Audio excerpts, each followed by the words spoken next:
Teresita Blanco, the Artsy Sister, and today we're studying Saturnastra Melina. Melina, Countess of Sassari by James Jean Drummond.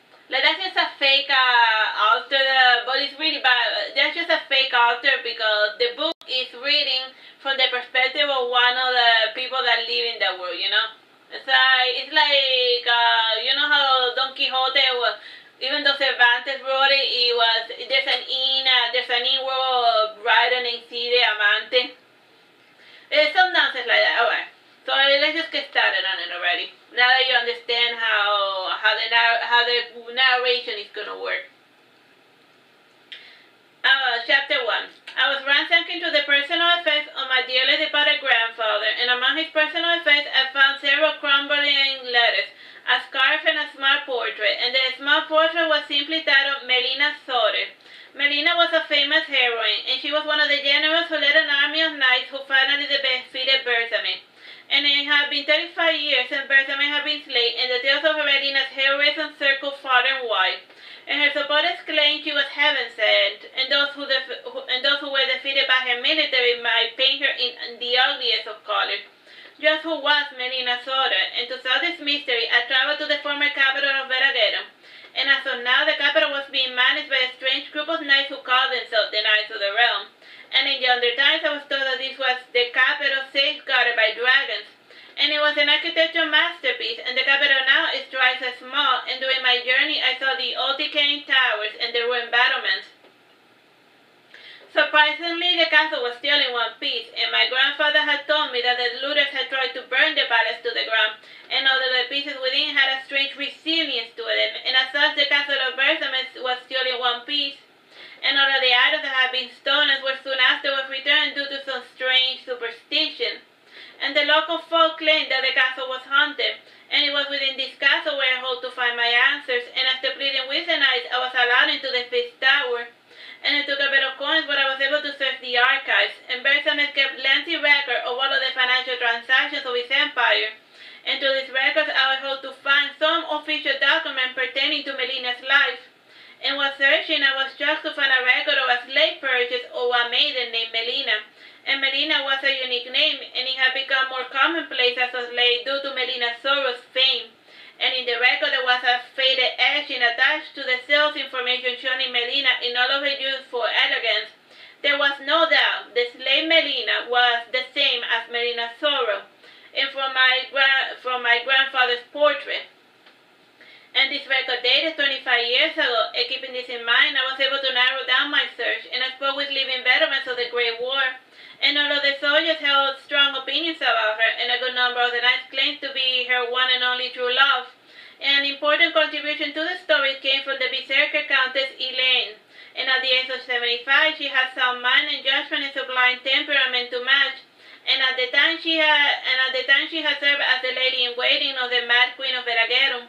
And during her 10 years in the service of the Queen, she had plenty of contact with La Divina's clan, and their network of concubine spies, and a concubine named Melina Sore rose to prominence during her last 2 years in court.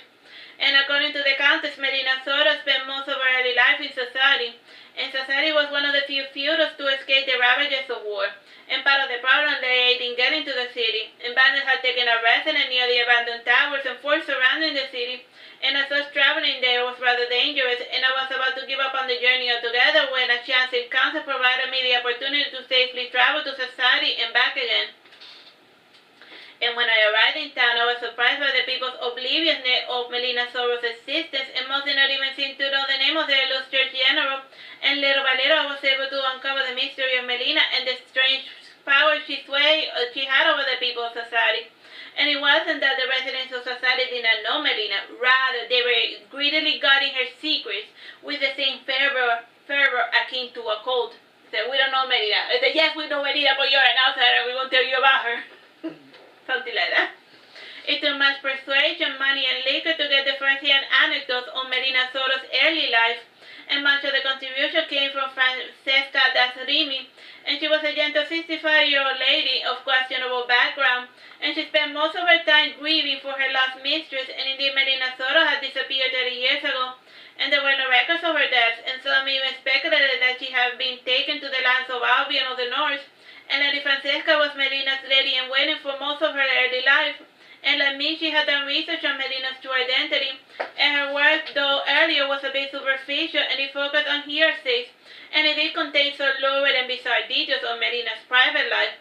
So, to Francesca's work, I was able to get a superficial list of names of people who knew and had spoken to Melina, and this list not only included nobles, but servants who worked under her, and she even directed me to the local slave driver who had actually purchased Melina. And Senor Dauphin was quite the candid speaker and after a few gallons of mead, and he was quite proud of his profession and his ability to scout talent, and I frankly find the idea of slavery abominable, and I could hardly believe that slavery was so common only 50 years ago, and Senor Dauphin had an auspicious memory which only became more poignant the more mead he drank, oddly enough.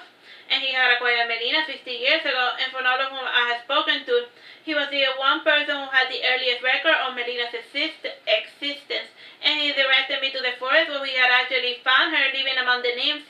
And the forest was a few miles away from Sassari, and in younger days it had been a safe haven for nymphs, and as of late nymphs had become quite uncommon, and they shunned human company as if humans were carriers of the plague, and because of their beauty, I was told that it wasn't too uncommon for humans to enslave them.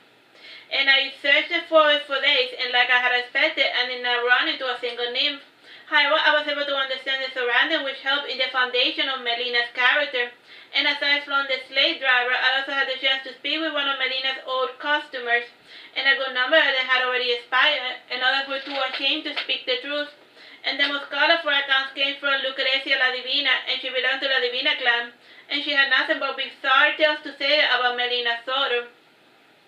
And through her, I was able to speak with the households whose lives had been ruined because of Melina. And I was also able to discover the whereabouts of Melina's self-proclaimed husband, and Melina's husband was at first hesitant to speak to me. And in time, I was also able to get the information I required, as well as a few bizarre anecdotes. And the husband was also in possession of Melina's journal. And the journal proved to be useless as it was written in an incomprehensible language. And at first I thought the journal was a spell book, and I traveled to Sivanus Magis School in Veragheron to have it translated. And the wizards there assured me that the journal was not written in magic, and one of the wizards in school offered to translate the book for me for a modest fee. And Mulder's translation of the diary was not very helpful, and the journal had a series of to-do lists.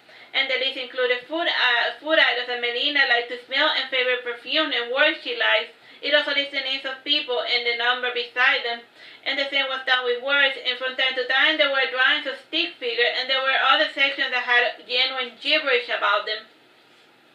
And after 2 years, I am proud to present the fruition of my investigation. Though this book, I hope to dispel some of the amazing facts about Melina, and I also brought to bring to light some of the peculiarities and bizarre facts about her. And as for now, this is a work in progress, and even now, with the arrival of an additional information pertaining to the odd life of Melina Soter, and I am still to unravel her mysterious disappearance. Time, bro? 15 minutes, 30 seconds. Also, you have a notebook just like that, like back there. It was a cold sunny afternoon in the slave market of Aragon, and Aragon was a city at the foot of a large mountain, and the mountain had twin waterfalls and twin rivers, and their source could be seen behind a large looming castle, and the city was old. As such, most of the buildings were overgrown and a good number dilapidated, and the newer construction were closer to the center of the city, especially in the marketplace, and the slave market was located at the foot of the Dragon Tower, and the tower had a gigantic proportions, and from its height one could even look down upon the castle, and its walls had a carved dragon relief, and it was rare for Aragon to have a day without any rain, and the people were taking this rare chance to peel for their wares before the eventual rain would come to make business intolerable, and whenever it rained, the city obtained a musky, dank, pungent smell, like that of a rotting carcass. Just imagine, every time it rains, it's like, ah. It rains like a rotting, like a zombie. A throng of people were gathering around the Dragon Tower of the center of the city, and by law, all mercantilism had to be done under the watchful eye of this looming tower, and even the indoor shops had to face this dragon, and according to the old records, the Dragon Tower was composed of a regular tower with a petrified dragon coiling around him, and Senor Dauphin was giving a last-minute perusal to his merchandise, and the local slave driver had managed to capture a wild nymph, And the nymphs had elusive nature, and even on horseback it was almost impossible to catch one, especially within the forest. And he had caught this one when she was sleeping, and aside from the nymph, he was selling his third cousin, a few offspring from his household slave elves, and a few street urchins who had been sold into slavery by families who had gambling issues.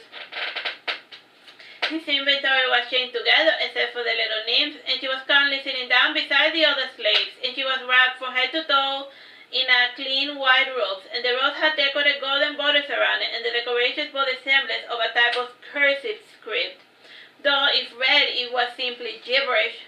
And the Fall gave his slave a last-minute mouthwash and perfume, and he nodded when he felt confident about the presentation. And the slave market was a sort of auction, and to maintain order and fairness, all of the slave owners were given a number at random, and this number determined their turn to sell.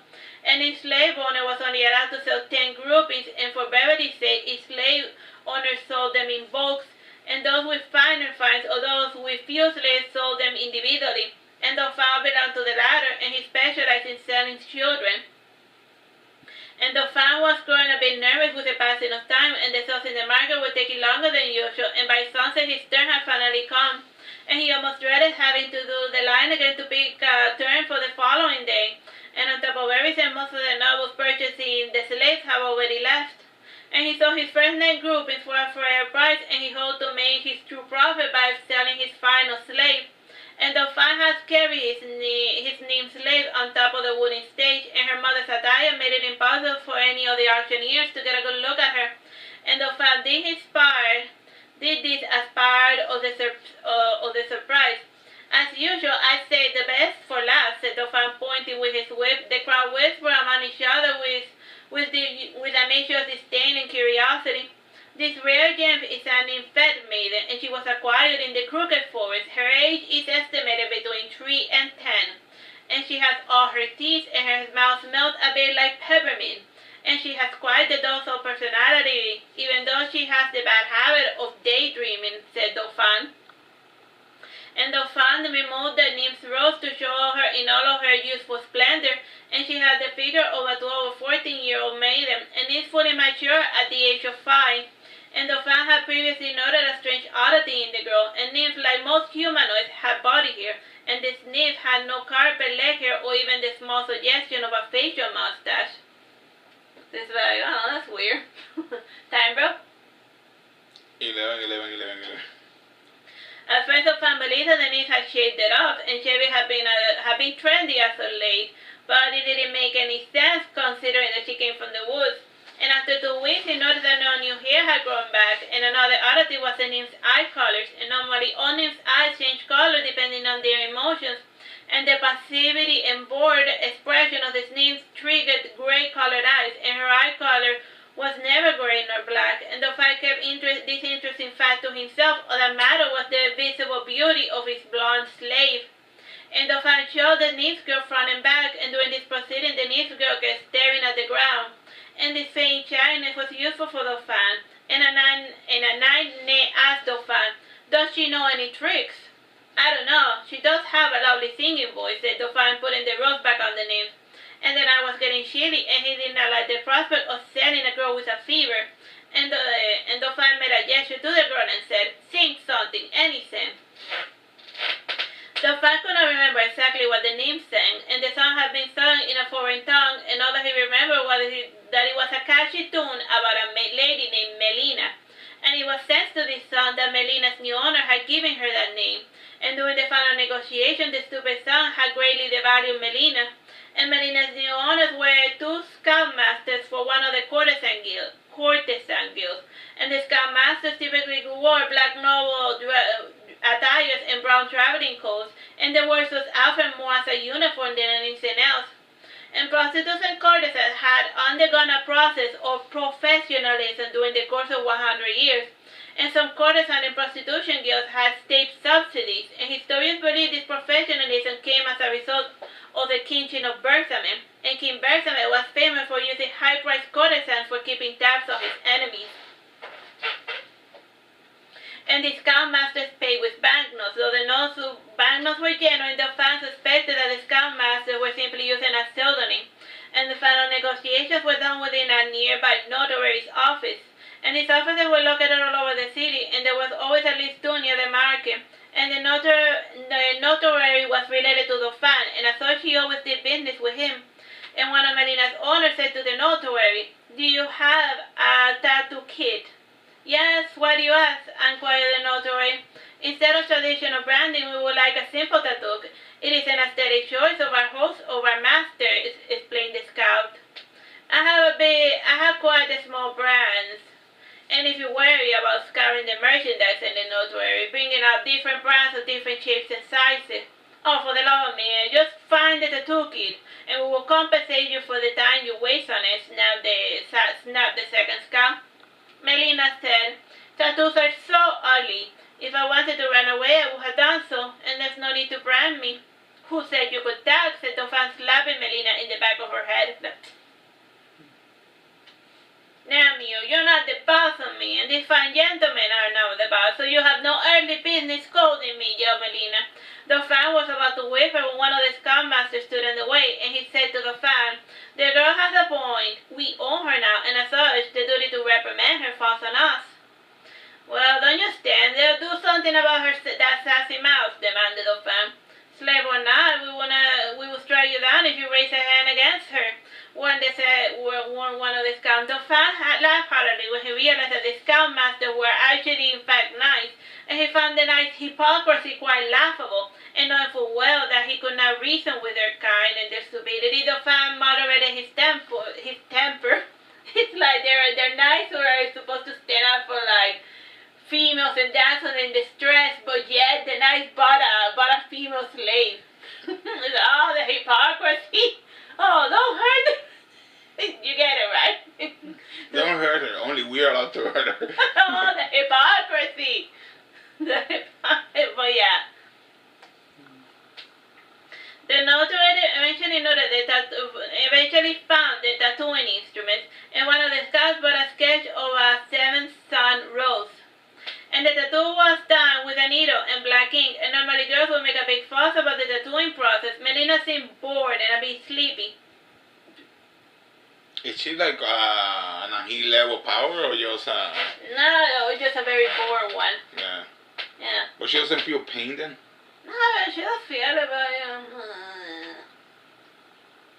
she did not even budge despite being clumsily tattooed on her back, and the tattoo was placed a few inches down her neck, like here in the back of the head. The flower was only 4 centimeters in diameter. And when the tattoo was done, the notary rubbed some alcohol to clean the wound, and then he put it on some cotton over it to keep it in place with pressure-sensitive tape. And Melina got up and said, "Can we go now?" "What's the rush? Don't you want to eat dinner first?" inquired the notary. "I'm not hungry. Can we go now?" insisted Melina. "I believe we have already extended our walk on now that our business is concluded, and it is best we went on our way," said one of the scouts, bowing. And Melina ran for the door, and one of the scouts brought her past, and she said, "I thought you said we were leaving." "Oh, for a moment I thought you were running away," said the scout, opening the door for her. "Poof! For a moment I thought you were smart, like that old geezer," said Melina, pointing to Dauphin. "If I wanted to escape, I would have done so." And Dauphin watched the scouts would bring their horses around, and one rode with Melina sitting at the front, and the two others followed behind. And they were lost from sight, Dauphin breathing a sigh of relief. And the notary said to Dauphin, "That girl you sold to them was a real lemon." "It's out of my hand now," said Dauphin, dusting off his ear. "The tattoo was painted on, by the way," said the notary. "Oh, really? You surprised me, cousin," said Dauphin. "I wasn't doing that to be evil or nothing. Rather, each time I started the tattoo, it faded away. And that girl's got some weird skin disease or something," said the notary, frowning. "Time, bro?" 4 minutes, 30 seconds. I wouldn't go so far as to say she's diseased. Her skin could just be naturally weird, said Dauphin. "Whatever she is, you got her sold for the price of a nymph. A devalued nymph, mind you, but a nymph nonetheless." And he added, "So where's my cut?" "Yeah, and now you shut up about it," said Dauphin, showing the banknotes in the notary's face. "What's up with you?" protested the notary. "I got that stupid song still stuck in my head," said Dauphin in anger. "Time, bro?" 4 minutes. Melina Melina traveled with his scoutmaster for 1 month, and the main roads in the others were a lot safer. And patrols of the Berserker used to sweep the main roads once a week, and anyone caught without a travel permit was severely punished or worse. And travel permits were obtained for a modest fee based on the income level, and the merchants were exempted from paying the fee, seeing as though their travels were beneficial for the economy. And during the first week, the scouts were tense, and they only exchanged words with one another, and they also watched Melina like a hawk eyeing his prey. And things changed when Melina confronted them on this matter, and she said to the first scoutmaster, "Boris the Younger, I find your company most dreadful, and I was hoping this trip would be fun." "Who told you my true name?" said Boris, taken aback, and his companion was not paying attention as he was setting up camp. "A little fairy told me." "Well, that's beside the point. And what is your problem?" said Melina, narrowing her eyes. They had a particular cyan color that night. And the other scout, who was half listening to the conversation, said, "Listen, girl, we are just trying to do our job, and your whining is not making it easier, so sit still and shut up, or we're going to give you a whipping." "Why?" whined Melina. "Because you are misbehaving," complained Boris. "How exactly am I acting out?" asked Melina. "Do tell me, just how do you want me to behave?" "I want you to shut up," said the scout. Melina folded her arms and sat on a log, and she stayed quiet for a few minutes. She then narrowed her eyes and gave Boris a smile that penetrated his very, very core. And Boris turned his back on Melina to avoid seeing her creepy smile. He had a bad feeling about her, and his attention was quickly distracted by the elements around him. And there was a looming storm overhead, and Boris dreaded the howling of the wolves that were approaching ever so slightly. And to make matters worse, the fire was not starting, and the horses trembled with excitement, and the two were sensing something was amiss. And Melina was the only person in camp in a good mood, and she kept keeping up dirt and leaves with her bare feet, and her hands were eventually found a fallen piece of timber that was quite light and flexible. Alright, so let's just leave it here. Bye bye and God bless. Hello, my name is Teresita, Blanco, the Artsy Sister, and we're reading Saturnastra Melina. This is Chapter 2, Part 1, On the Road. She started striking the wood in a rhythmic sort of fashion, and after an hour of her noise, Boris was losing his patience, and he was about to give in to his passionate rage when Melina said, "If you do this thing, you're no different than the slave drivers you so despise. After all, aren't you and I supposed to help our out ladies in distress?" Chuckling, Boris said, "I see no lady here." "How dare you? You know nothing about me," snapped Melina. "Point taken. Still, you became a slave the moment you were captured," explained Boris. "Ergo, you lost your ladyship status. Slavery is just a convenient excuse not to pay people for their services, and should they work up the courage and effort, they can easily throw away the artificial shackles placed upon us. But the fact is that your documents hold no true power over me, and I can leave you guys any time I want," said Melina, getting up. Boris' companion said, "I would love to see you try, little missy." Melina sat back down and yawned. "I don't feel like it right now. I am much too comfortable in my seat by the fire. Maybe I will leave tomorrow if I can summon the energy to rise from my lethargy." Boris chuckled when he heard this. His companion was not too amused, and these were known to have boundless physical energy, and a lazy nymph was unheard of. And around midnight, Boris went to bed, and his companion stayed out watching Melina. And in previous nights, they had tried to chain her to one of the legs or to tie her to the horse, and she always found a way to undo her bindings. And for the last 5 nights, the scouts were focusing on keeping an eye on her. And it was during their nightly duties that they noticed that Melina was not sleeping, and she always seemed to be half asleep or pretending to be sleeping. And whenever they dozed off for a second, she was back to annoying them. As a result, neither scout had gotten a good night's sleep in the last 5 days. she's out waking them, you know, like, oh, we're like fun half asleep and the shit happened. She just pretended to sleep. This was naturally making them rather irritable, and they were forgetting the nightly matters and were slowly acting like the brigands that they truly were. And when watching Melina, the scout noticed 2 pairs of milky green eyes glistening behind Melina, and he blinked once, and those eyes were gone.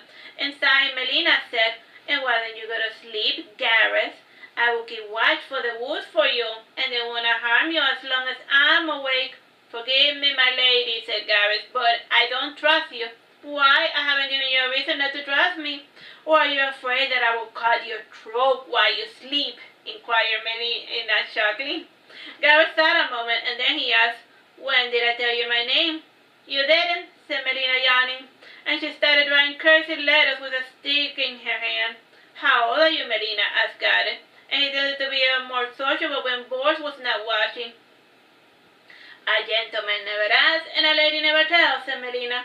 "I need your birthday for the record. If you don't know when you were born, at least tell me how many autumns have you witnessed," said Gareth, yawning. "As far as I'm concerned, I was never born." "As for autumns, I have seen only 2, and they are certainly rather pleasant," said Melina, picking up a dried leaf. Gareth rubbing his eyes and drank a bit of liquor from his skin. Like, the skin is like, those, like, things that you bring that have licorice out of, like a type of container. He was trying to recall a fact about nymphs, and a chilly wind passed by, and he huddled beneath his traveling coat. And he looked at Melina from head to toe, and he noticed her bare, immaculate, tiny feet, her thin shoulders, and her delicate robes. And Gareth imagined she was cold, and he went to his tent, and he dragged out his sleeping blanket, and it was made of sheepskin, and he put it over Melina to try to shield her from the cold. And the last thing that Gareth remembered, that was the last thing that Gareth remembered of the previous night. When the sun rose, Melina was not near the camp, and one of the horses was missing too. After cursing Melina for a few minutes, Gareth and both were greatly surprised to see her return.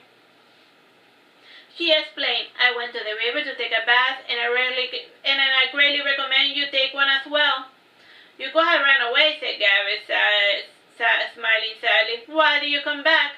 "Because you are a man and I'm a woman, and these are dangerous woods, and let's leave it at that if it pleases you," said Melina.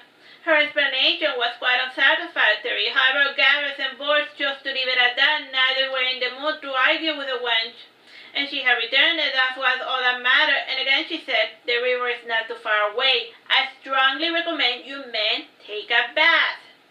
Boris smelled his armpits and commented, "I don't think we smell that badly. By medieval standards, perhaps. Still, when the rider starts smelling worse than the horse, I warrant that that should be a major cause for concern," said Melina. That he smelled worse than the horse he was riding. Time, bro? 11:34. The 2 scouts eventually yielded to Melina's reasoning, and she descended from the mounds and guided the scouts to the river, and both were greatly surprised by the river's presence, and it was certainly not marked on the map. And Bob was the more superstitious of the 2, and he was too embarrassed to ask Melina if she had made the river appear. And the river was relatively shallow, and it had an irregular path, and there were still trees within the riverbed. This further reinforced the belief that the river had sprouted overnight. And the river was in fact only a few months old, and some beavers further up north had built dams direct in the flow of the river. And since it was mid-fall, the river too felt cool to the touch, and the morning weather was not too cold, and the scouts took a quick dunk and changed into their only second set of clothing. And they washed their old clothing with water and a bit of soap, and they waited till noon for their clothing to dry. And after a quick brunch, the trio continued on their journey. The cold water had done wonders to revitalize their dull senses, and this was also aided by their first good night's sleeping like forever.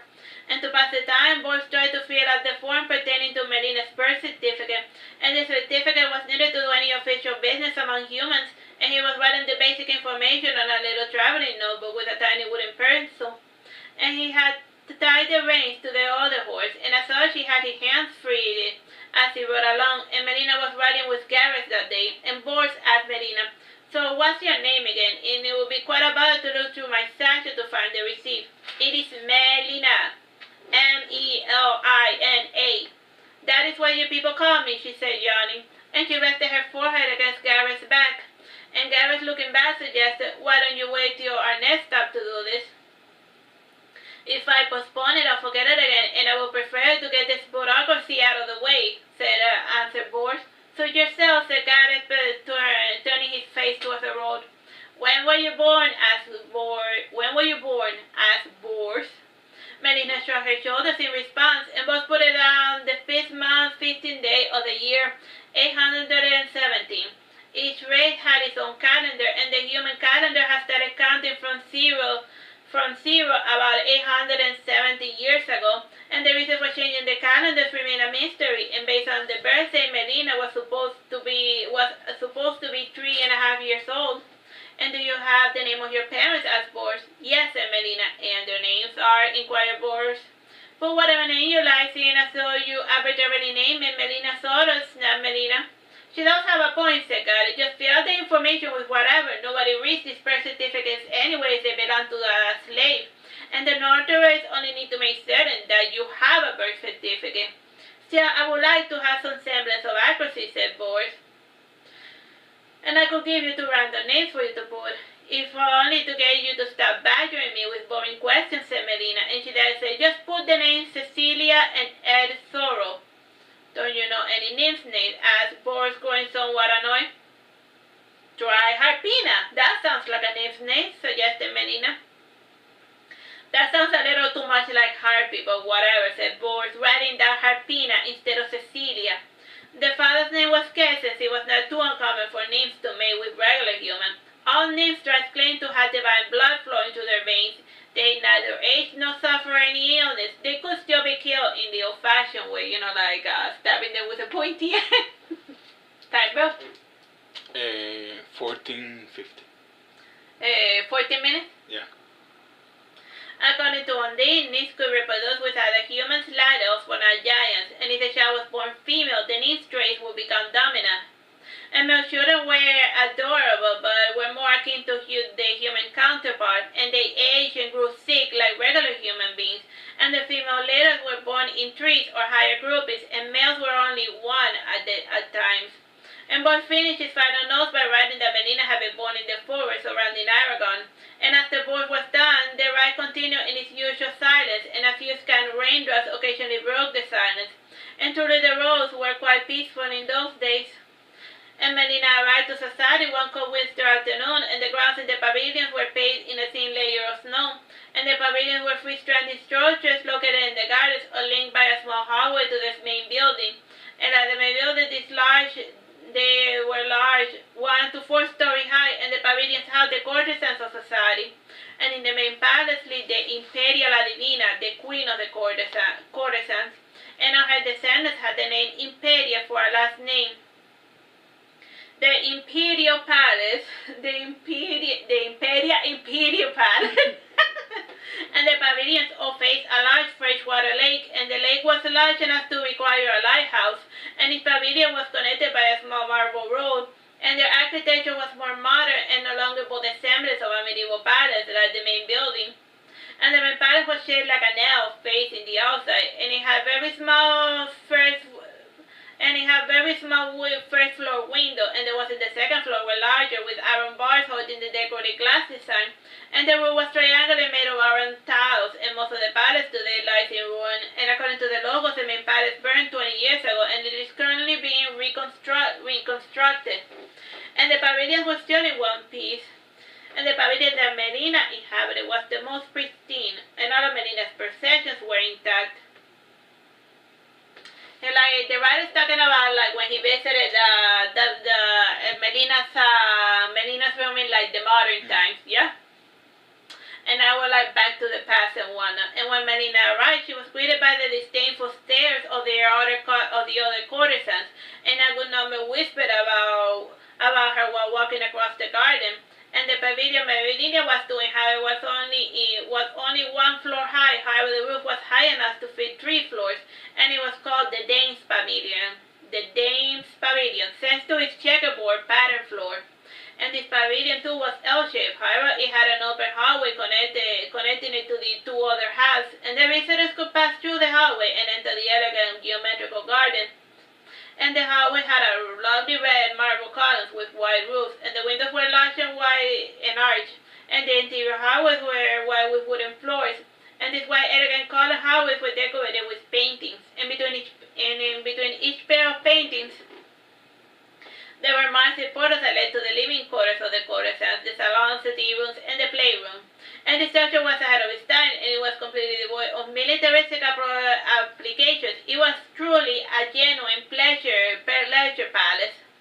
And both Engadas were taken aback by the magnificence of the structure, and they had been away from Imperia's Rosetta Palace for the last 2 years, and the palace had originally a different name. However, since the Imperia's takeover, she had done plenty of architectural projects to beautify her stronghold, and the day's pavilion had been her boldest architectural masterpiece. And while they took their time to admire the new changes that had occurred in the pavilion, Melina had slithered away, and the servant girls and the other courtesans made a game of it, and whoever could find Melina first earned 50 silver pieces. And after 2 hours of not finding Melina, nobody was finding Melina, and based on hearsay, Melina had apparently gone to town, and she had found her companions stupid, staring, quite boring. And by sunset, Boris and Gade had feared the worst, that Melina had run away. Like that she had stayed with them all the way to the palace, and then when it was time for them to present the slave back to the queen, the shit had disappeared on them. Like, oh my god, we're in so much trouble. Time, bro? 10 minutes. They had bought Melina for La Imperia la Divina, and she wanted to add to her squad of high-priced courtesans and nymphs, and she had other needs at her disposal. However, the stock had been educated for noblemen and rich bourgeois. At least that was the official excuse. They want to claim after much searching for Melina, the one to claim the reward was a peasant boy, and he showed up at the gates of the palace and said to one of the guards, "Excuse me, sir, I'm here to claim the reward." What rewards? And you got a criminal or something, little boy?" asked the guards while yawning. "No, sir, this girl's name Melina was lost, and she said her highness will reward me if I help her find her way back to the palace," said the boy, pointing to Melina. Melina was still wearing her distinctive robes, and as the guards were able to easily recognize her, and one of the guards went to find Boris. A minute later, Boris appeared and said, "There you are. Where did you go?" "I was bored, so I went in to explore the town, but then I got lost," said Melina with her usual directness. "That was quite foolish of you, and the city is very dangerous for a lone woman to wander about without an escort," said Boris. And Melina punched the air a bit and said, "I can take care of myself." "Still, you owe my guy some money for all of the trouble he went through." And Boris nodded, and he handed a silver piece of coin to the boy, and the boy smiled happily and was about to leave when Melina detained him. And she said to Boris, "I thought that the reward was 50 silver pieces." "That was just palace jesting," said Boris, frowning. "A jest, perhaps. Still, one should not jest with money, and just pay what you own so that the boy can get on with his life," said Melina vehemently. And not desiring to argue with the mad child, Boris gave 49 pieces of silver to the boy. And the child had never seen so much money in his life, and he ran back to the city before Boris had a chance to change his mind. And after traveling a month with Melina, Boris and Gabriel had gotten used to obeying her, even though she was technically the slave. She had the charm of an adorable spoiled brat, and even when they had genuine reason to rebuke her, Melina had a way of making them feel guilty for scolding her. Melina was guided to the living quarters of the Imperia, and the palace had acquired a martial tone, and there was an ahead of the pomp and glamour that to be found within the pavilions. And knights clad in steel armor would pass from time to time on patrol. And Imperia had quite a formidable standing army, and at times it was believed she had 5,000 knights under her command, though nobody had ever bothered to do an actual head count. Though there were rumors of Imperia's hidden reserves and questionable islands. And Boris knocked on the door of Imperia's room, and she answered with a disdainful, "Come in." Alright, let's leave it here. Bye-bye and God bless. Hello, my name is Teresita, Blanco, the Artsy Sister, and we're reading Saturnastra Melina. This is Chapter 3, Part 1, La Imperia.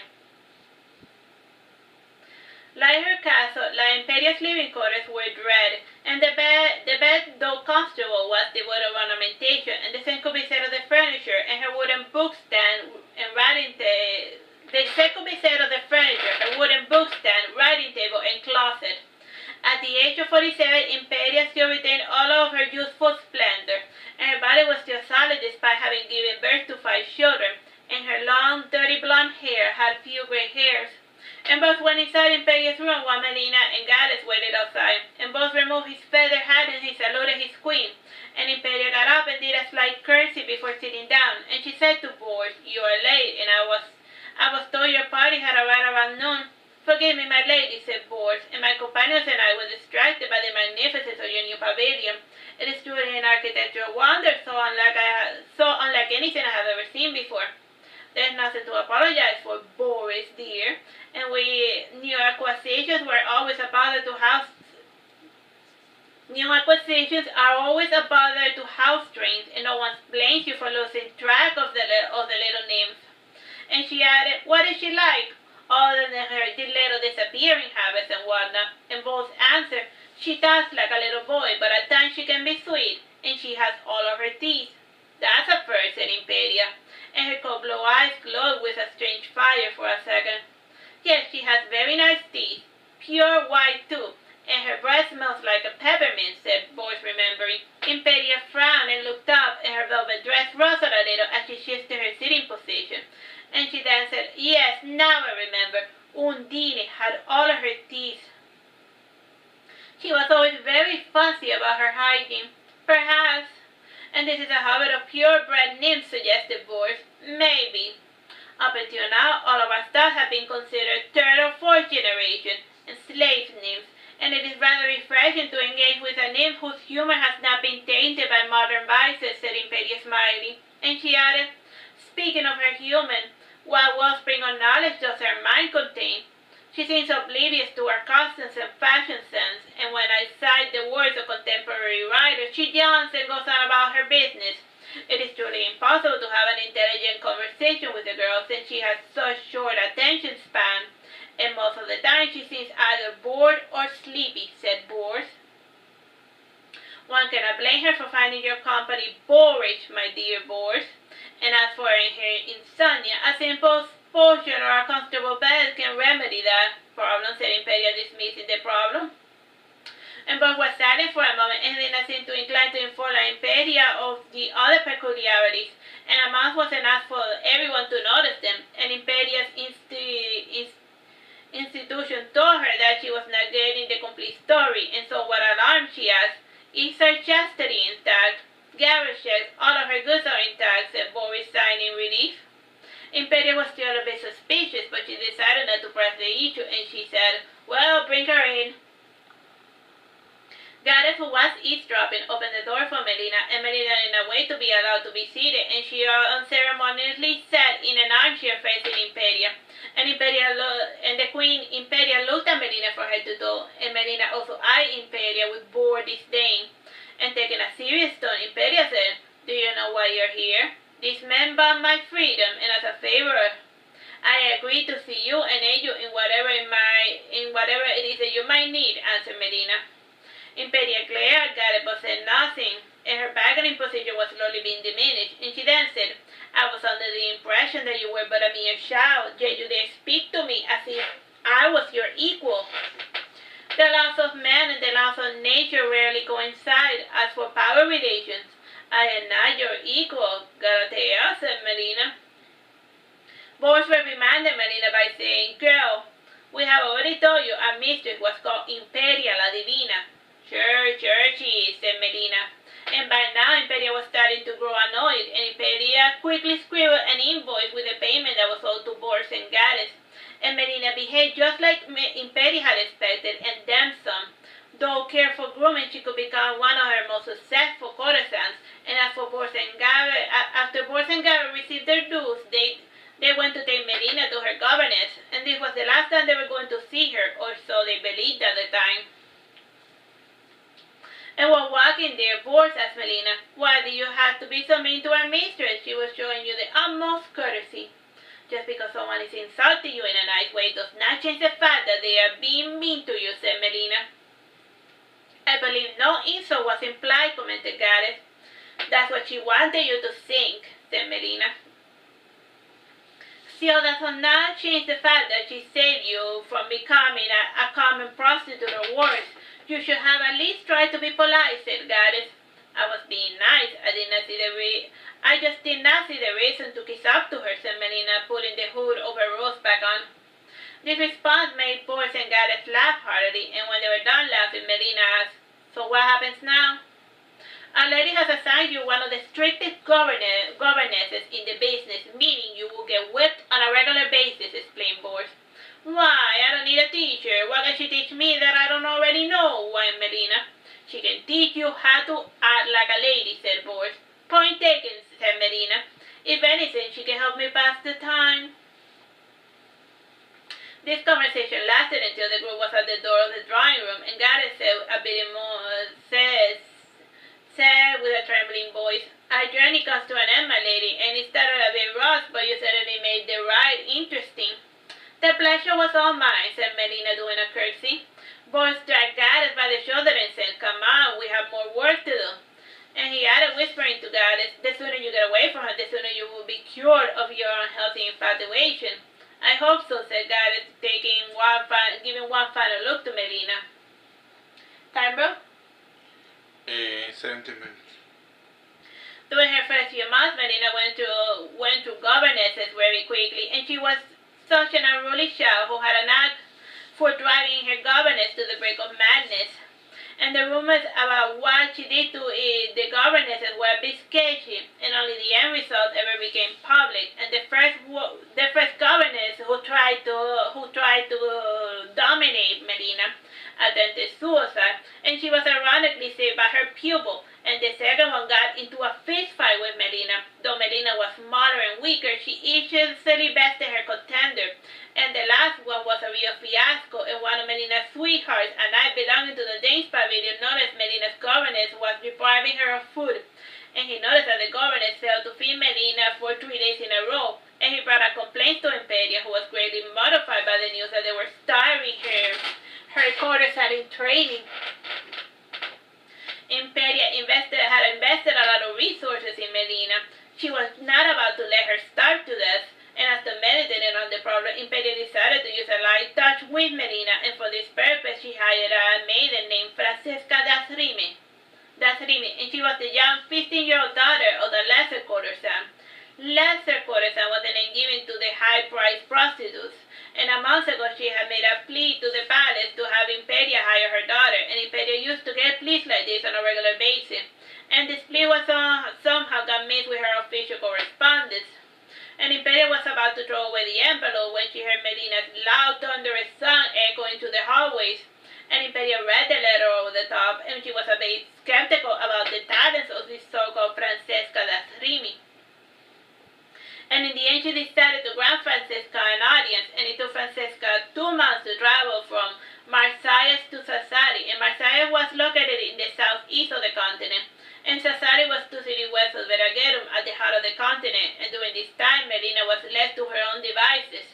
Still, Impede had always somebody keeping an eye on Melina, and when Francesca arrived, Melina had been living in the Danes pavilion for half a year, and she saw Melina wearing her mysterious white robes, and she was walking in the garden with a young knight. And she saw Melina gesticulating with her hands and pointing to her teeth, and the young knight looked greatly mortified.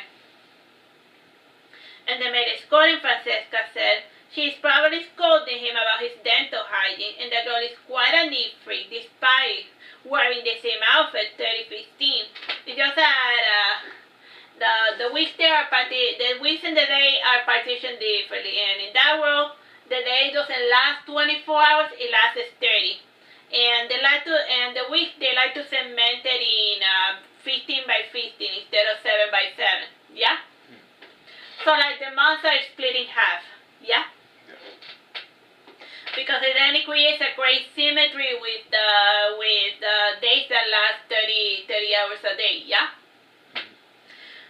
Francesca got a little mirror from a tiny leather pouch, and she passed her tongue over her golden teeth. And the maid handed Francesca a jar with tooth powder and a toothbrush, and she said to Francesca, "Use this each time you eat something." And Francesca took both items and placed them inside her leather satchel, and the maid smiled and pointed at her teeth. And the 4 that still remained were white as alabaster, and the maid kept speaking with Francesca all the while they walked to Impede's study, and the maid gossiped and did nothing to alleviate Francesca's worry. And while walking, Francesca asked, "Now that I'm ungrateful, but why has her ladyship decided to hire me?" "Don't get ahead of yourself, Missy. Your foot is not through the door just yet," nodded the maid. "You're right," said Francesca, somewhat deflated. Cheer up, you got the job. It is not as if anyone wants to carry the burden that is Melina, said the maid. I heard plenty of gossip about her in town. Did she truly beat up her last governess? Asked Francesca, worried.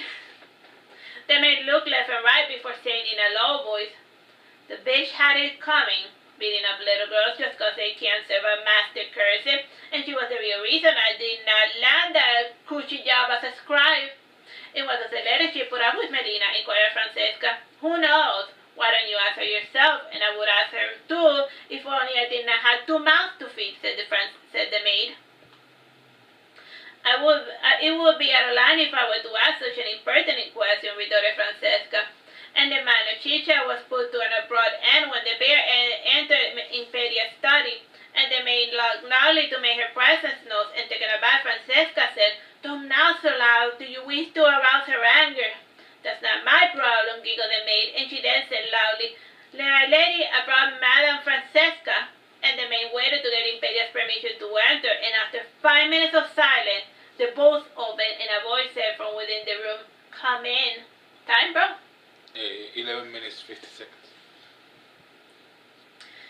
Francesca remembers being taken aback by the martial tone of Impedia's story, and she had imagined Gemma across the wall, fine silk and jewelry lying about, and Impedia was wearing a dull white dress, and it was devoid of ornamentation. And based on her clothing, Francesca could only guess why Impedia was wearing the traditional widower's attire. Impedia had never married, and there was never any hint as to the identity of anyone who was close to her heart, though she did have many lovers, and as far as anyone was concerned, Impedia was completely incapable of falling in love, and she did not even have any maternal instinct for that matter, or even showed any affection to her own children or anyone of her own flesh and blood. Francesca noted all of these small inconsistencies, and she was a smart lass. She quickly changed her brow, nose, and strategy.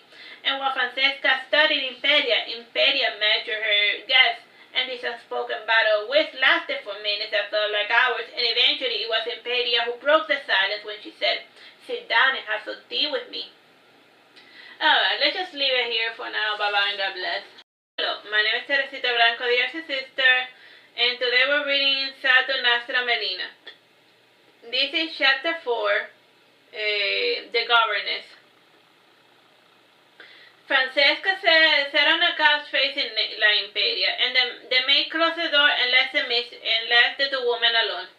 Though the furniture was made of leather, it was truly quite comfortable. Impedia was sitting in a cushioned chair, and the dark wood table had embroidery mantle. The teacup set over it was made of porcelain, and the silver spoons were encrusted with diamonds. Impedia poured herself a cup of tea, and then she asked, How would you like your tea? As is, your ladyship, said Francesca, taking the cup that was offered to her. The tea had a pleasant honey taste. Do you have any experience in dealing with small, unruly children? Asked Impedia. Yes, my lady. Though I thought I was to serve a full-grown woman, said Francesca, somewhat confused. Full-grown, yes. Woman, no. The fact is that Melina is still quite unruly, and without her refinement, she carries herself with the gracefulness of a commoner, explained Impedia. I see, said Francesca, understanding her position. Understanding the nature of her student. We shall see, my dear, said Impedia, yawning, and then she added, Your job, my dear, will be to nurture Melina's natural skills and to teach her what she lacks. And I must warn you, Melina despises being lorded over, and keep this in mind, though you are her governess, your official title and roles will be those of a maidservant. I understand, your ladyship, said Francesca, nodding. The first 3 months are going to be a trial period, and you will earn a maidservant salary. If all goes well, you will earn the standard governess salary, and your family shall enjoy all the privileges that this position implies. If not, I will refund your traveler's fee, and I will award you with a pittance for all the trouble you endured, said Impedia, getting up and opening the door for Francesca. Francesca bowed and left the room, and outside the maid was waiting for her, and she said to Francesca, I will now take you to Melina's room, and I want you to familiarize yourself with her things and the proper care she expects from you.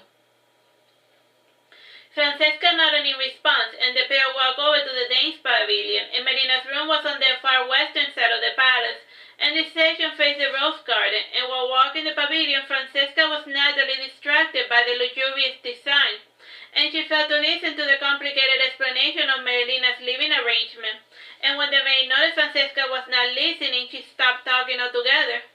When both arrived at the door of Melina's bedroom, the maid said, "Well, you should be fine on your own. Just remember everything I just explained to you. Now goodbye. And I have other duties to attend to, and here's a spare key to Melina's bedroom, and don't lose it." The maid left in a hurry before Francesca had a chance to detain her. Gulping, Francesca cursed her own naivete, and she had been distracted from her duties by all of the glamour of the Danes' pavilion. So like she was getting all of the huge explanation, but she's like, look at the cool paintings, and she didn't hear anything. Well, you know everything you need to know about Melina. Bye! She's like, I heard nothing. Francesca eventually armed herself with courage and went within. And Melina was not in her room, just as Francesca had expected, and the walls and curtains were pink with white flowery design.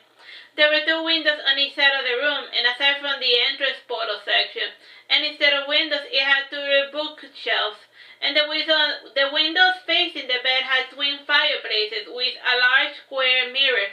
There was Melina's large bed with 3 large pillows and a small bed.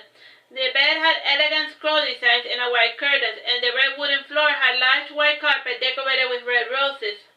Before the bed, there was a drawing table with a chair. There was a tear glass chandelier hanging from the white roof.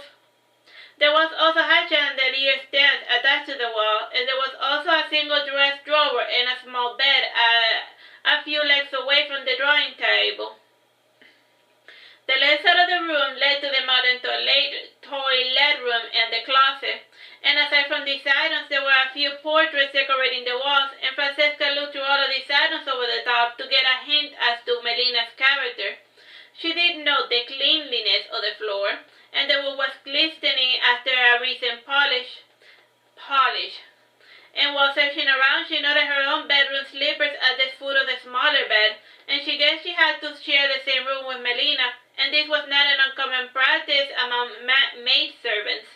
And by now it was late afternoon, and Francesca was feeling a bit silly waiting for Melina to come, and she wanted to get up and look for her. However, she worried about getting lost in such a large building, and she was about to get up when she heard a light knock on the door, and she walked towards the chamber door and asked, "Who is it?" "I am a messenger, madam, and I come bearing gifts for Lady Melina," said the messenger. And Francesca opened the door, and a large bouquet of flowers entered the room, and hidden behind the bouquet was the figure of a gentleman. And Francesca helped unburden the man by placing the flowers inside a large porcelain vase. And when the man saw Francesca, he frowned and said, "You are not Melina." "So I have been told," said Francesca, bowing. Wow, that's very sarcastic. Yeah, no, I'm not her.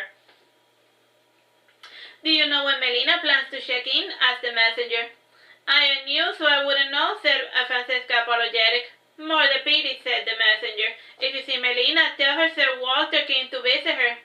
The man who Francesca assumed was Sir Walter eyed her from head to toe, and he was about to say something, but he chose to remain silent, and he closed the door behind him while saying, "I'll return at a later time. Good day to you, my lady." When the messenger left, Francesca went to look out the window, and she saw Melina walking towards one of the wood gardens. After getting lost a few times and asking for direction once or twice, Francesca finally tracked down Melina.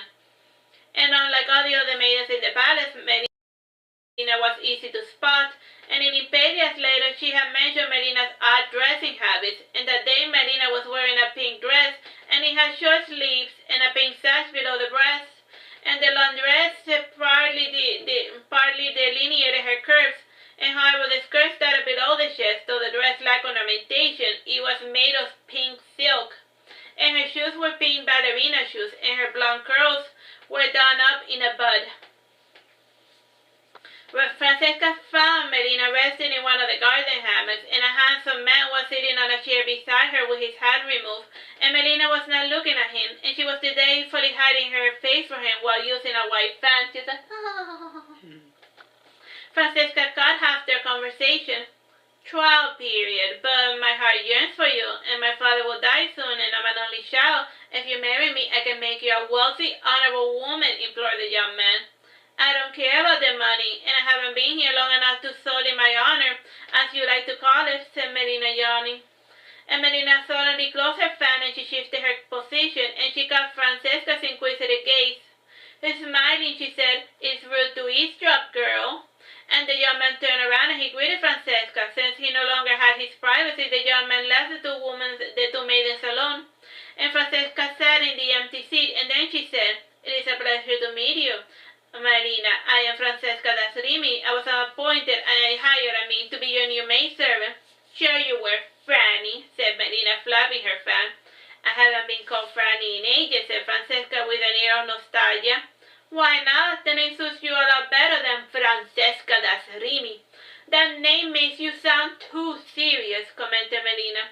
And she lightly kicked Franny's leg to get a bit of an impulse, and her hammock was soon swinging once again. "I guess," said Franny, shrugging her shoulders, and she added, Do you want me to move the hammock for you?"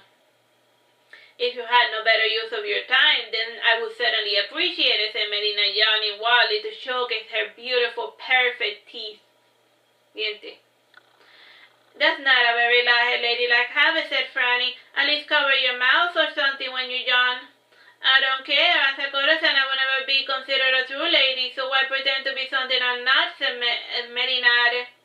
"And you know what I think? Ladies begrudge yawning since they have the same teeth as commoners. Like, the reason why they tell a woman to, like, cover their mouth with a yawn is because, like, a lot of women back then, like, they didn't have, there wasn't good dental hygiene in medieval society, so you cover your mouth when you yawn so that people don't see, like, your cavity-infested yellow mouth." "Time, bro?" 14 minutes. "So what did the gentleman want from you?" said Franny, changing the subject. "He wanted a freebie. Noble or not, he won't inherit a fortune without marrying someone he hates, and he can't survive on his own, so he naturally is going to play ball," explained Melina. Franny was quiet for a few minutes, and she was having a hard time understanding some of Melina's phrases, and the whole farting thing sounded quite queer to her ears, and guessing what was troubling Franny, Melina said, "Farting is a type of currency, and by play ball, I meant that the guy was going to do what his father wanted." "Ah," said Franny, finally understanding. Melina sat up and said, "We should be heading back now, and the cook has been instructed to bring my food up to my room." "And why don't we have dinner with the other courtesans?" asked Franny. "I don't like being watched when I eat," said Melina, standing up and starting to walk towards the pavilion. "Why, do the other courtesans make fun of you for not knowing how to use your silverware?" asked Franny, following along. Melina turned around swiftly and struck Franny lightly on the forehead with her fan. She then said, narrowing her eyes, "How astute!" "What?" said Franny, rubbing her forehead. "You know what you did," said Melina, not looking back. Both did not exchange words until they arrived at Melina's room, and there was a new table within. It had 2 chairs and a small banquet big enough to feed 4 maidens, and Melina lay down flat-faced on her bed, and moaning she said something Franny was not able to understand. And looking up, she said, "You eat first, and then leave me alone for half an hour." Again with the food shyness. "Even I find this habit of yours most queer indeed, and I won't judge you, and even if I did, it won't matter since I am your maidservant," said Franny, bowing. "If thou hast sworn fealty to me, then obey my wish and leave me be after you finish eating," said Melina, sitting up. "As you wish, my lady," said Franny. Franny sat down to eat her meal, all the while Melina was watching her eat, and she felt rather awkward eating while being stared down. So she's eating, and then the person said this. Halfway through her food, Melina said, "You may have my cornbread if you like. I know that is your favorite." Franny was happy to eat Melina's cornbread, and after she was done eating it, she felt guilty when she saw Melina's fragile body. And Franny asked Melina, "Does this food not please you?" "More or less, and even back when I was eating on a regular basis, I was picky, and frankly, I never found remotely appealing medieval food," commented Melina, resting her head on a pillow.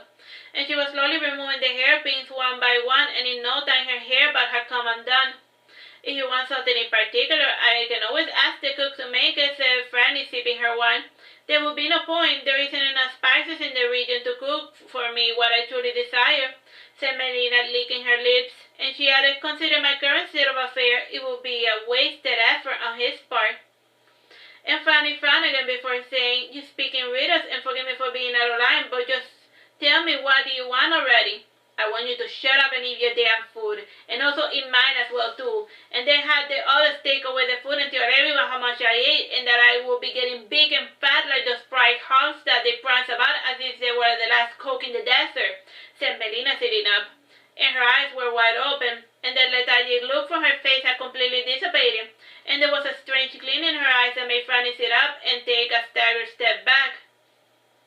And Melina's face quickly relaxed, and she allowed her body to fall back down again, and as she resumed her lethargic position, and when Melina saw Franny not sitting down, she said, Franny, you are acting as if I'm going to attack you or something. Sit down, you should not be so quick to judge someone you just met.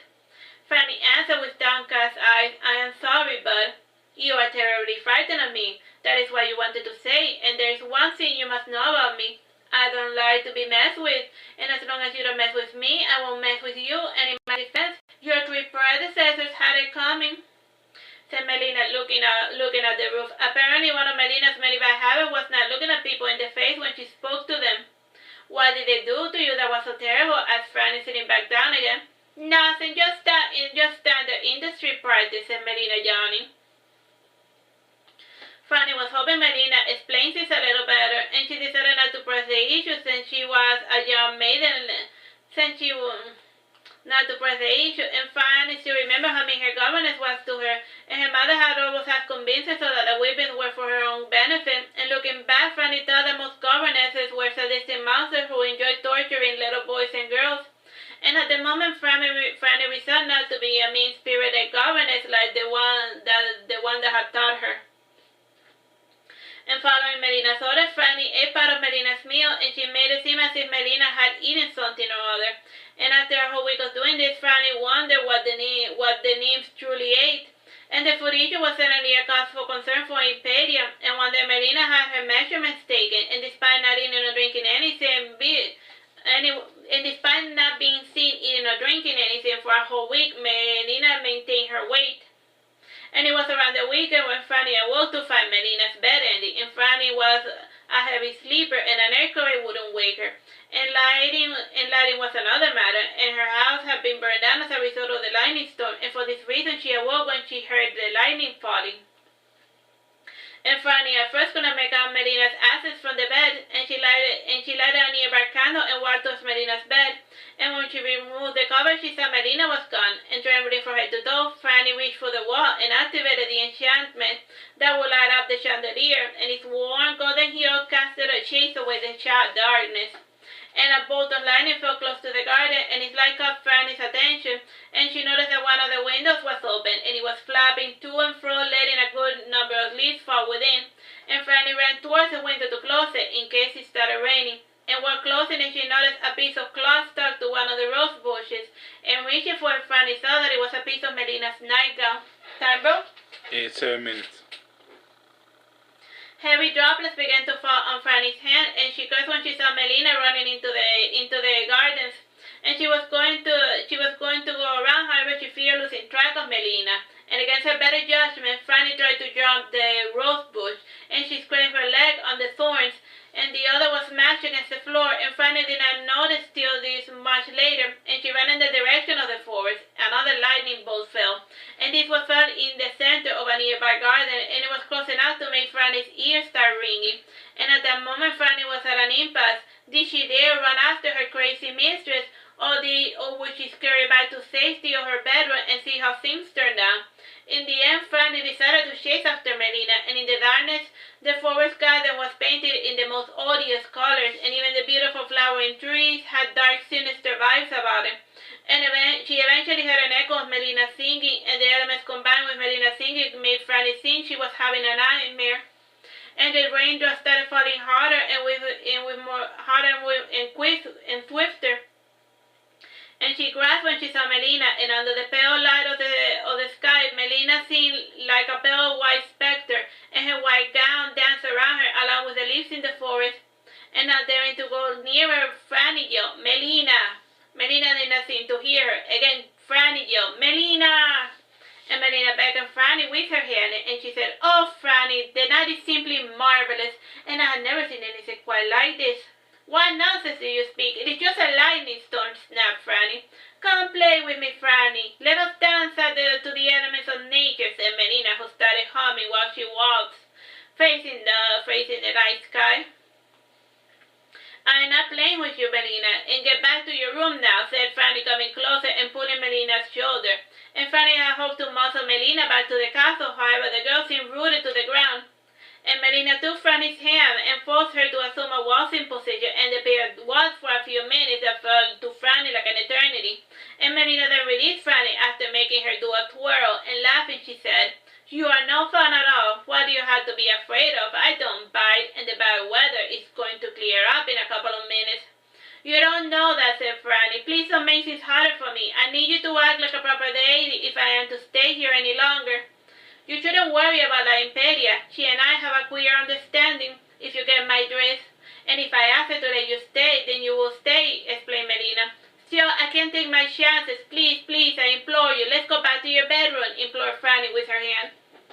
Time, bro? 5 minutes. Melina looked at Franny's legs and shook her head sadly, and then she walked up to Franny and said, Get on my back. I'll carry you to our room. Oh no, that is most unbecoming of a lady, and that won't be necessary. My legs are fine, said Franny, suddenly becoming aware of sharp pains in her knee. And she reclined against a tree to remove the pressure from it. And Melina shook her head sadly before saying, You humans worry about the most foolish of things, and the fact still remains that you got injured because of me. And in the future, do not interfere with my nightly rounds. And for now, let me carry you, and that is an order. Melina got closer to Franny, who locked her hands around her shoulders, and Melina then gingerly picked up Franny. Melina walked swiftly through the forest, and Franny's additional weight did not seem to slow her down. And from time to time, she would start to hide behind a decorative column or tree, and she did this to avoid the night patrol, and Melina eventually made it to her bedroom window, and she was about to jump over the rose bushes when she stopped midway after taking a bit of a running start, and frowning, she said, Damn. Sorry, Melina went to the window of another room, and this one did not have any rose bushes or plants to impede her entrance, and Melina punched through the window and opened it, and she placed one leg inside and then another, and Franny looked in the direction of the sleeping courtesan, and Melina ripped one of the curtains and allowed it to fall over Franny, and she apparently noticed that Franny was shivering from head to toe, and Franny softly whispered, Melina, you are making too much noise. What if she wakes up? There isn't a chance in hell that stiff is going to wake up anytime soon, said Melina loudly. Shh! Do you want us to get in trouble? Snapped Franny, looking at the figure more closely. Franny asked, Stiff? You don't mean that she is dead? Sure she is, and what of it, said Melina with disdain, and she added, That is not our department. We will deal with it when we deal with it. For now, let's get back to our room so I can clean your leg wounds. Time, bro? 3 minutes.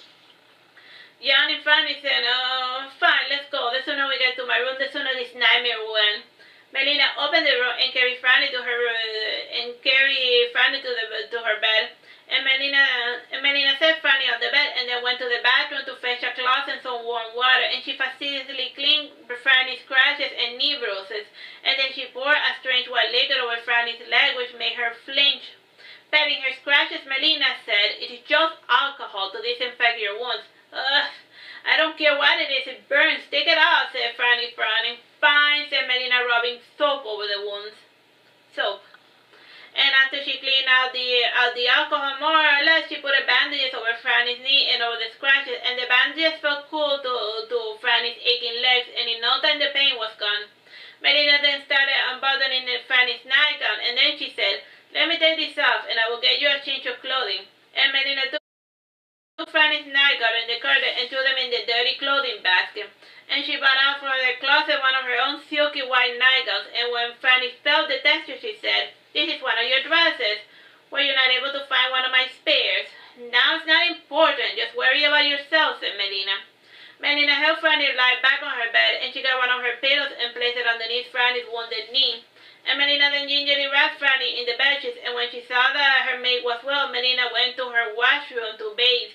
And as Franny slowly fell asleep again, she couldn't help to think about the stiff in the other room. Alright, we're done with this chapter. Bye-bye and God bless. Hello, my name is Teresita, Blanco, the Artsy Sister, and we're reading Saturnastra Melina. This is Chapter 5, The Butcher of Sassari. Around the time Melina had arrived to Sassari, there had been reports of a serial killer prowling the streets. This killer predated Melina's arrival, and the death of the courtesan was one of his high-profile kills. At the time Melina was blamed for the death of the courtesan, and her nonchalant attitude about the stiff made her look even more suspicious, and no official charges were ever brought up forth. And the Arasa priest had cross-examined the bodies of the victims and found a familiar pattern. Although the victims had one thing in common: they were all women between the ages of 17 and 31.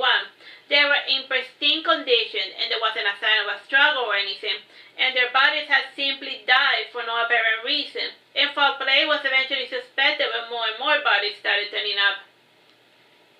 The kill count was 37, and all of the victims had died when the Titan moon was not out, and popular exaggeration was responsible for calling the man the Butcher. He called him a butcher, but not because he butchered the bodies, but because he had a high kill count. Today, Melina and Franny had been called forth by the bounty hunter Frederick Morgan, and he was called into action whenever this sort of business was afoot, and he either caught or slew his mark. And in most bounties, he chose the latter solution. And to make interrogation more comfortable, he went to question both maidens in the mirror room. And like the name states, the room had mirrors on all the walls aside from the windows. And he had an elegant white carpet with decorated red designs, and he had several small work desks and a comfortable blue cushioned chairs. And the mirror room was normally used for group learning activities.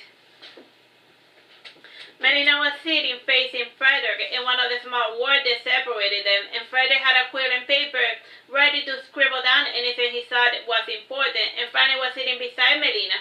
And Frederick noted that Franny was extremely nervous based on the way she was unconsciously furrowing her skirt, like she was like squeezing her skirt like this. Yeah, nervously. Frederick could not get a good read on Melina, and he knew she was hiding something. However, he was skeptical about what useful information he could obtain from her.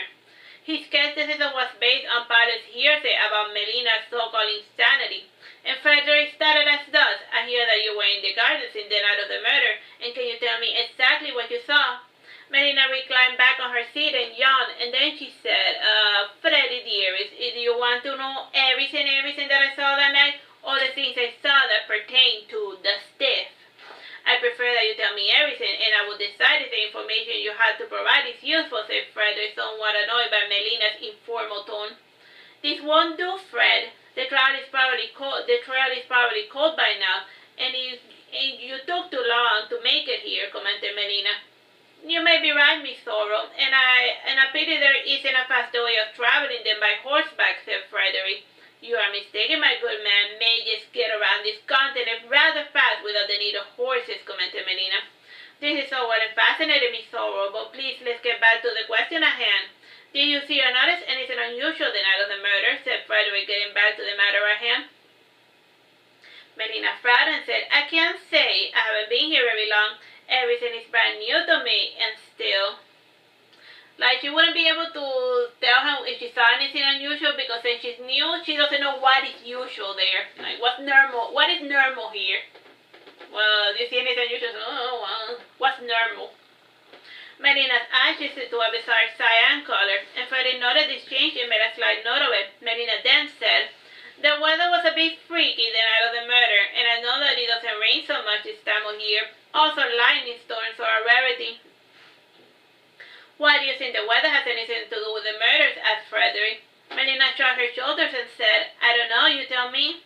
And you, do you notice anything strange? Asked Frederick. No, sir, I was too distracted to notice anything, and like I told my ladyship, I went to the gardens to fetch Melina, who was having one of her episodes, and when we got back to our room, through Lady Katya's bedroom, Melina was said that the woman was dead and that we should just ignore her, explained Franny in a hurry.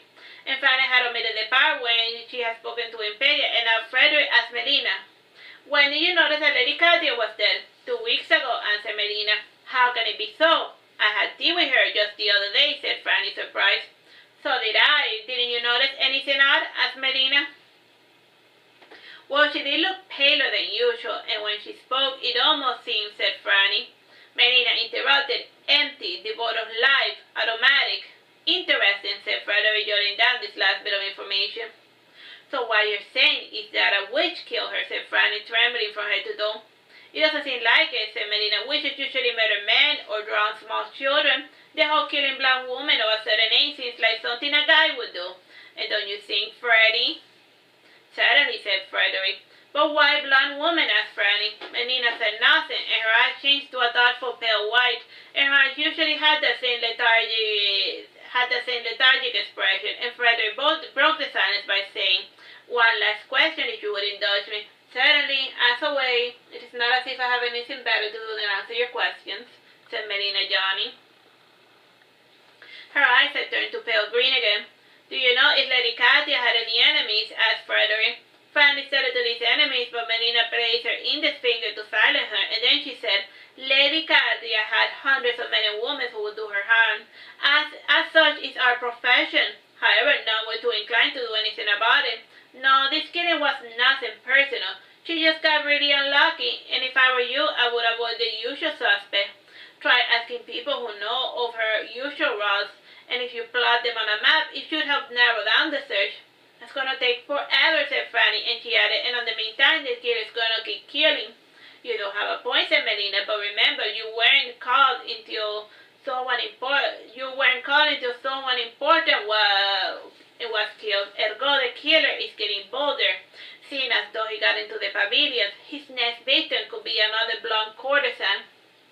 So, like, they know of 31 victims, but there's actually more because they only know of the rich victims that he killed. So then he started killing blonde peasants, and then he started killing people that were harder to get to. And now he made it into, like, the castle. So, like, the serial killer's getting bolder and stuff. Frederick nodded in response, and he was truly impressed by Melina's powers of deduction, and he also wondered how she had found out about the commonalities of the other victims. Then again, it made sense that Melina would have a stake in this scene, as though she fitted the profile of the victims. Like, obviously she would be worried because, like, the guy's murdering blonde chicks, and she's a blonde chick. So, yeah, of course she would be, worried about it. After getting this information down, Frederick went to speak with Impede, and he arranged to have the assassins guarding each of the blonde courtesans, and he made certain to keep this as hush-hush as possible, and he openly stationed guards, the butcher might not strike again. And during those days, Melina continued with her life as if nothing was occurring, and Franny was the one who was very sick, and she would wake up with a start each night, and whenever she did, she would notice that her mistress was missing. And it was thanks to this event that Franny learned that Melina sleepwalked at night. Either that or Melina never ever slept. And Franny almost thought that Melina was a sleepwalker, and after the 7th time Melina left, Franny stopped trying to force her to stay put, and like clockwork, Melina always returned close to sunrise. And 2 weeks passed without any incidents, and around that time there was the usual same mist descending over the city. And Franny noticed that Melina was wide awake, and she seemed quite on edge, and she spoke mechanically whenever somebody asked her a question. And Franny feared that Melina had succumbed to whatever bizarre magic had taken the other woman. And when night finally fell, the entire gardens were covered in a thick mist, and the courtesans were all covering the grounds with at least 2 armed escorts. And the whole murder incident had gotten them all paranoid, and close to midnight, Melina had left for her nightly rounds. And Frederick had a hunch that Melina was probably the next victim, and she seemed like the most likely candidate, seeing as though she always walked unprotected. And since Melina had mentioned strange weather patterns, Frederick suspected that the mist was of magical nature, and he imagined that the killer used the mist to strike from the shadows, and he was still a bit uncertain about the murder weapon. And if anyone used a death spell, the local Arasa priest would notice, and they would even find out who had used such a given spell and the target of the spell. So, like, the priest of death, who worships the god of death, if he uses like a death spell, he knows who cast it. You know, automatically, you know. It's kind of like, you know how, like, in the Wizarding World, people know who cast what for what one and whatever. Who gets it? Let's move it on. Father was hoping to catch his bounty alive, and the family members of the victim were charging extra for the butcher for the sake of having him publicly executed. And Father was also curious about the new death spell that the butcher was using, and was really Melina, he naturally lost track of her, and he was so used to keeping out with the pace of a nimble little nymph, and he had an eye for moving silently through the woods, and Freddy was growing frustrated at losing Melina within a makeshift forest, and twice he ended up in the lake, and 5 times he tripped and fell, and he then caught sight of a strange black maiden wearing a noble dress, and he thought it was Melina, but then he remembered that she was wearing her nightgown, and he was a bit distraught to find it hanging on top of a tree branch, and he was startled when he felt something wrapping itself around his waist, and he was about to elbow at something when he felt the soft, delicate shoulder of a woman, and in a soft voice, Melina said, "I knew the voyeuristic type. Can a lady have some privacy?" Melina released Frederick and laughed, and Frederick stammering said, "Don't you think it's foolish to have some tryst with a killer on the loose?" "On the contrary, my dear Frederick, this is the best time for me to venture out," said Melina, putting on her silky night white gown, and she added, "What this killer does is no concern of mine. After all, I am not his target." "How can you be certain?" inquired Frederick. "For starters, I do not have elven blood, and you should have investigated the pedigree of the victims and not just their superficial look," explained Melina. Frederick smiled, and Melina's disdain was only superficial, and she truly was doing her own independent investigation, and catching his friend of thought, Melina said, "Let's make it a game. If I catch your bounty in there, you must swear fealty to me." "And what do I gain if you lose?" asked Frederick, looking at Melina from head to toe. "You get nothing, seeing as though I already won," said Melina. "What?" exclaimed Frederick. And Melina left his side before Frederick could detain her, and a month went by without any incident, and Frederick feared that the butcher had escaped town, and around that time Melina had acquired a strange little page boy, and Melina claimed that she bought him at a local auction, and the blonde boy was barely turning 5, and he only spoke Elven, and the Elven tongue had been abolished for the last 200 years, and the fact that he spoke that tongue meant an open defiance from his parents. And Frederick wanted to interrogate the boy, but Imperial would not allow it, and in the end he decided to just focus on the case. A month, 2 months, 3 months, and no new bodies turned up, and in the end he called it quits. And before leaving, he went to visit Melina one last time. Time, bro? It's 11 minutes. He found her in the garden sitting in her hammock, and beside her was Franny sitting in a sewing chair, and the maid servant was busy, and near them sat the little elf boy looking at an ice helmet. And using Melina's own terminology, Frederick asked, "So, Miss Sora, where did you hide the stiff?" "And please call me Melina, and we have been through so much together, and there's no need for formality," said Melina, not looking at him, and she lazily flapped her fan. "As for the stiff, there is 1 in the rose garden, 2 in the forest, 5 in the lake, and 1 I had cremated, and the other my brother had for lunch," said Melina, yawning.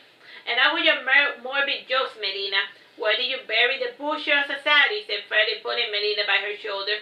When she was standing, Frederick did the stupid mistake of slapping her, and a trail of blood trickled from Melina's beautiful lips, and she smiled. Well, Franny called for help, and one of the knights passing by ran towards Melina, and without asking questions, he punched Frederick in the mouth, and 2 others joined in the fray to defend their beautiful courtesan's honor. And after receiving a healthy workout, Frederick was kicked out of Sassari, and Impedia banned him from entering her domain for the next 2 years. And after the 2-year ban was finally lifted, Frederick got a short note from Melina reminding him that he had sworn fealty to her, and he was free to do whatever he wanted. However, any deviation from her desires meant that he was dishonorable, cowardly, liar, etc. And in the end, Melina reasoned him into becoming her permanent ally. Alright, that's the end of this chapter. Bye-bye and God bless. Cool. Hello, my name is Teresita, Blanco, the Artsy Sister, and we're reading Saturnastra Melina. This is chapter 6, the unveiling ceremony. During the reign of Versame, religious observation was critical to the welfare of the state, and due to the current fragmentation, religious ordinances had grown rather lax, and maintaining proper rituals was seen as having a direct effect on the cosmos. For example, if the Corobotiza was neglected, then the farmers from all over the kingdom were said to have a bad harvest. And each god had a profession tied to his name, and the cult of Mio was especially dominant in Sassari. And Mio was the goddess of love, and Baser desires, and just like the farmer, the courtesans were tasked with giving Mio her proper worship. And since Melina was an unpledged courtesan, no one expected her to observe the rituals of Mio. And as was tradition with all new courtesans, Melina was said to be pledged after living in the Danes' pavilion for 2 years. And a few days before the unveiling ceremony, Imperia had called her to explain to Melina her new responsibilities. And normally Imperia sent for Melina. This time she went to find her directly. And Melina was sitting in a divan facing the lake, and she was having tea with two other young courtesans. And one was Imperia's very own Lucrecia la Divina, age 13. And the other maiden was Lucio Wagner, age 17. And Lucio was unpledged like Melina, and Lucrecia was pledged. However, her mother had kept her from participating on the second half of the ceremony, and this deviation was a bit unusual and the cause of great consternation among the other courtesans that had been forced to suffer through the complete ritual. Imperia stopped a moment to look at her daughter, and she frowned when she noticed that Lucrecia was wearing one of Melina's queer attires. And Lucrecia was wearing a white dress with a short sleeve, and it did not come with a corsage, and it had a ribbon tied under her chest, and it was a comfortable, seemingly plain dress made of silk. And for Lucrecia, it was a welcome relief from the restricted corsets and the hot extravagant dresses. And Melina's dress was soft pink, and Veronica was wearing a cyan-colored dress. And when Lucrecia saw her mother, her lower lip trembled a little, and Imperia pretended not to notice. And Lucrecia said, "Hello, Mama. Look at the pretty dress Lady Melina made for me." Imperia rubbed her finger on Lucrecia's sleeve before saying, "It certainly is fine. What is this material? Silk?" "Yes, Mama," said Lucrecia. "Silk is hard to find," said Imperia, facing Melina. "And pray do tell me, how do you acquire your silk?" "From silkworms," said Melina plainly. "Silkworms, So silk is made using worms, And I was told silk was made using especially refined cotton," said Imperia, sitting down in an empty chair. "If I may be so bold, my lady," said Veronica, "you should not believe everything you are told." "Are you calling me a liar, then?" said Melina, sitting up. "No, it is just that you make it very hard for people to believe you," said Lucrecia, excusing Veronica. Is it still running? Yeah, it was just... It's fine, said Melina, yawning, and based on her black eyes, the girls assumed that Melina was angry. "The dresses are certainly unusual still, and it's never too late to start a new fashion trend, and in my day women wore long veils to hide their hair, and other noble women wore elegant crowns in their heads, and the dresses were less bulbous and more oversimplified," explained Imperia. Lucrecia frowned and looked up, and she did this whenever she was trying to picture something. She went, Lucrecia then asked, "Why the head covering?" "It was considered immodest for a woman to show her hair in public," explained Imperia. "But what is so immodest about hair? I mean, it's just hair," exclaimed Veronica. Imperia was about to say something, but she chose to remain silent, and when Melina said to Veronica, "In Imperia's time, people thought a woman's hair was sinful, and today they complain about showing too much elbow or ankles or whatever. The point is that you should not take the concept of modesty too seriously." "I truly do wish you would not address Mama in so informally, Melina," said Lucrecia, chastising her friend. "Forgive me for upsetting you, Lucrecia. I only do so out of habit, and I mean no disrespect, and your mother is one of the few humans whom I truly respect and admire," said Melina, looking at Lucrecia in the eyes. And Melina was not of the habit of making eye contact when she spoke, and this was one of the many unladylike habits, and it was only on rare times when she spoke in earnest that she bowed to look at someone in the face. The girls were silent for a time, and Imperia took that moment of silence to say her piece. "Lucrecia, Veronica, I want to speak to Melina alone for a little bit. Go play somewhere else." "What do you want to talk to her, Mama?" asked Lucrecia, getting up. "Lucrecia," said Imperia, smiling. "Fine," said Lucrecia, leaving, and Veronica followed along. And when they were gone, Imperia said directly, "In a couple of days you will be indoctrinated into the cult of Mio, and the time depends on the conditions of the road, since the ceremony is going to be done by the high priest of Veragerum." "So I heard, and finally has been drilling into my head all of the known facts about the ceremony and how I'm supposed to behave," said Melina, looking towards the lake. There is a second part of the ceremony that only pledge members know about, said Impedia. Ah yes, the so-called unveiling ceremony. Is that what the high priest flowers the initiative?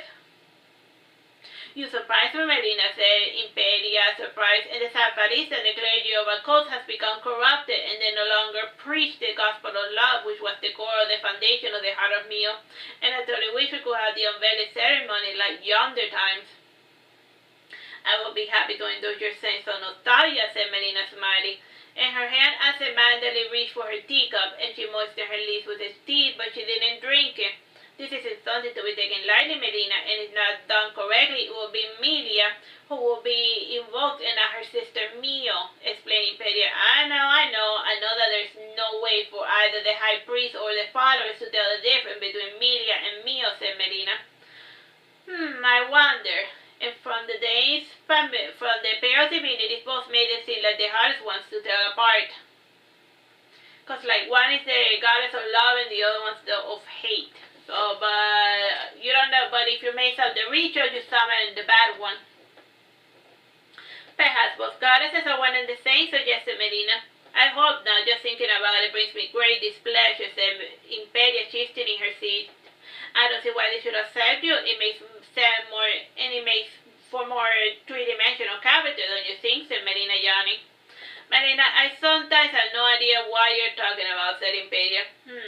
Nor should you. There's still the matter of the high priest, and at that he could be dissuaded from participating, and if all else fails, I am willing to bite the bullet for the cause, and we can still do the other ceremony when he leaves, said Melina, condescending.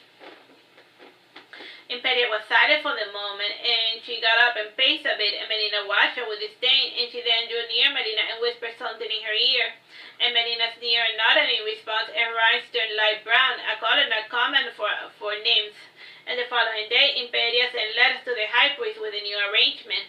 And the high priest was Sir William Hollow, and he had inherited his position from his father, and he was already pushing 70, and he was still performing his priestly duties.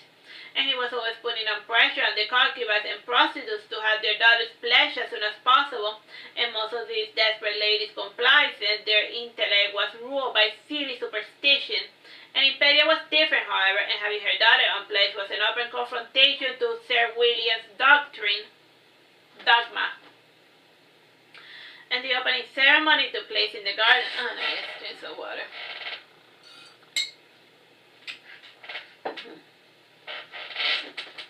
There was a makeshift altar in the grove within the decorative forest, and each maiden assembled there held a torch in their hand.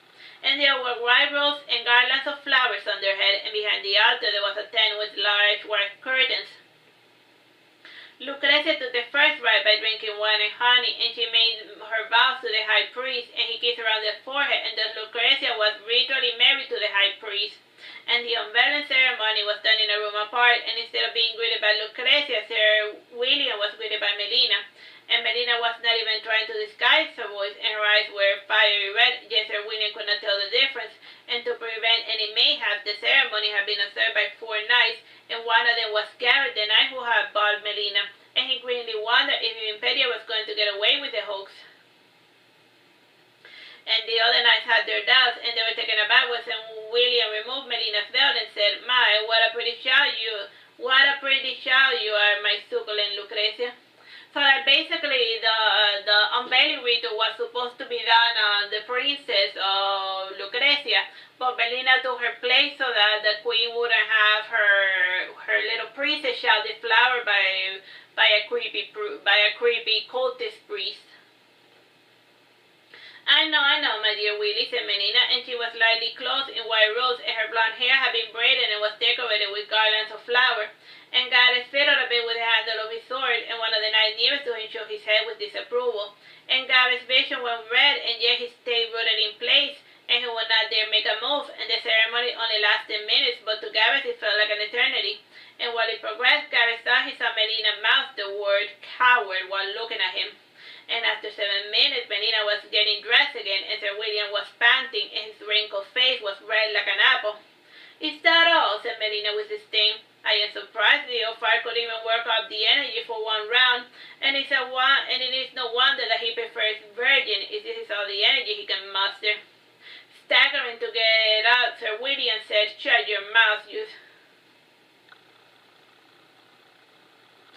Melina removed the veil to enter the courtyard, and all of the courtesans assembled were surprised to see Melina instead of Lucrezia. And Melina said in a thunderous voice, "I have seen your goddess meal, and she is greatly displeased by the sacrifice you offer, and she grows weary of empty rituals, aromas, and scented candles, and poor virgins. And if you truly wish the blessing of the love goddess, spread the gospel of love, and give love, and receive love." And turning to Sir William, Melina said, "And this man has sinned against the goddess, and he has behind meal dishes to inspire hatred in the hearts of honest women, and for his crime he is being punished even as I speak. And behold the miraculous power of the goddess meal." And while Melina said this, Gareth also, "This does not apply to your beloved goddess." As was to be expected, Melina was barraged with questions about Mio, and a good chance thought she was either a witch or a prophetess, and the official inquiry was carried out by Gareth and Impedia, and neither quite understood the whole metamorphosis that the priest had experienced, and Impedia dreaded the possibility that he could be changed back, and once again Melina was sitting in Impedia's office, and Impedia was sitting before her while Gareth was impatiently pacing. And before Impedia could speak, Gareth said, "Melina, what did you do to the high priest? You are among friends, so there's no need to lie. Tell us the truth of what happened." "I am getting tired of telling the same thing over and over again. It was Mio. It wasn't me. I couldn't cast a single spell to save my life," said Melina, looking at Gareth in the face. "Ahem," said Impedia, getting ahead of Gareth, "and when I asked you to take care of Sir William, this is not what I had in mind." "Don't play innocent with me," said Melina. "You wanted him dead since the day he stepped foot in your castle." Impedia opened her mouth to say something, but then she closed it, and she was at a loss as to how to respond to Melina's accusation. And it was true that she wanted Sir William dead. However, she had never been truly inclined to act upon her desires due to political reasons. "So how do we handle this situation?" asked Gareth, sitting down. "His family is going to be asking questions. Half the kingdom must know by now." "Not quite. The messengers know when to censor sensitive information, and they will not spread this news without my approval," said Impedia, resting her head on her hand, and she added, "And even by land, it will take months before this news reaches the ears of anyone of import." "Can't we just cover it up?" asked Gareth. "Impossible.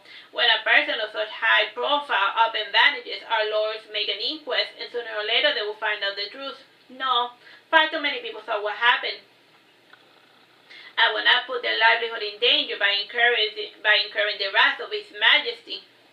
"I already said I was planning to bite the bullet," said Melina. "Tell them the exact truth, and I will take full responsibility for what follows." "I would rather you avoid dealing directly with the Lord," said Gareth, "and they tend to be quite temperamental."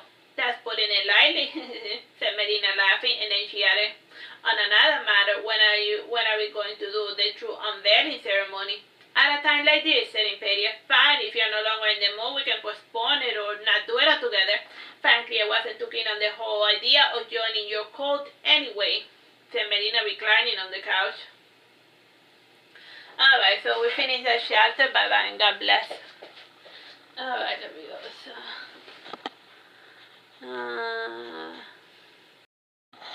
Hello, my name is Teresita, Blanco, Artsy Sister, and today we're reading Saturnastra Melina. This is Chapter 7, The Lords. News of Sir William's death took 4 months to reach the ears of the Lords. The Lords were a highly sophisticated group of law enforcing berserkers. Their headquarters was in Veraguero, naturally. However, they had small branches all over the kingdom. Their prime directive was enforcing the law of the kingdom. Normally, this role was relegated to the knights and guards under each individual feudal. This system led to abnormalities regarding the rule of law and the punishment system. And whenever the lords suspected the feudal laws were not following the laws of the king, they would come to the feudal and rectify it by any means they thought necessary. They were also involved in high-profile cases involving the murders of public officials. Naturally, the bizarre death of Sir William Hollow fell under their directive. The Lords approached this case with caution, since the cult of Mio had deep ties within Sassari, and all of Sassari's citizens worshipped the goddess. And as the goddess of love, she was invoked whenever a person embarked on a task that they truly loved. In the middle of it all was the disdainful Melina. Despite not worshipping the goddess, she spoke often on the goddess's behalf.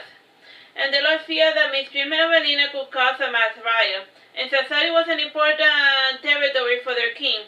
On the other hand, the whole family had influences all over the kingdom, and they would not be satisfied until Melina was burned at the stake for being a witch or something. When the Lord first arrived to the Dainspa meeting, they found Melina in her hammock. Her little elf boy was running all over the gardens wearing an ice helmet, and he bumped into Lord Selot. When he lifted his helmet, he winced when he saw the stern faces of the lords. He then ran to hide behind the child and went to hide behind a bush. Lord Selot Roland, the Furious, was in his late 50s. He was still a stout man with a hint of gray hairs.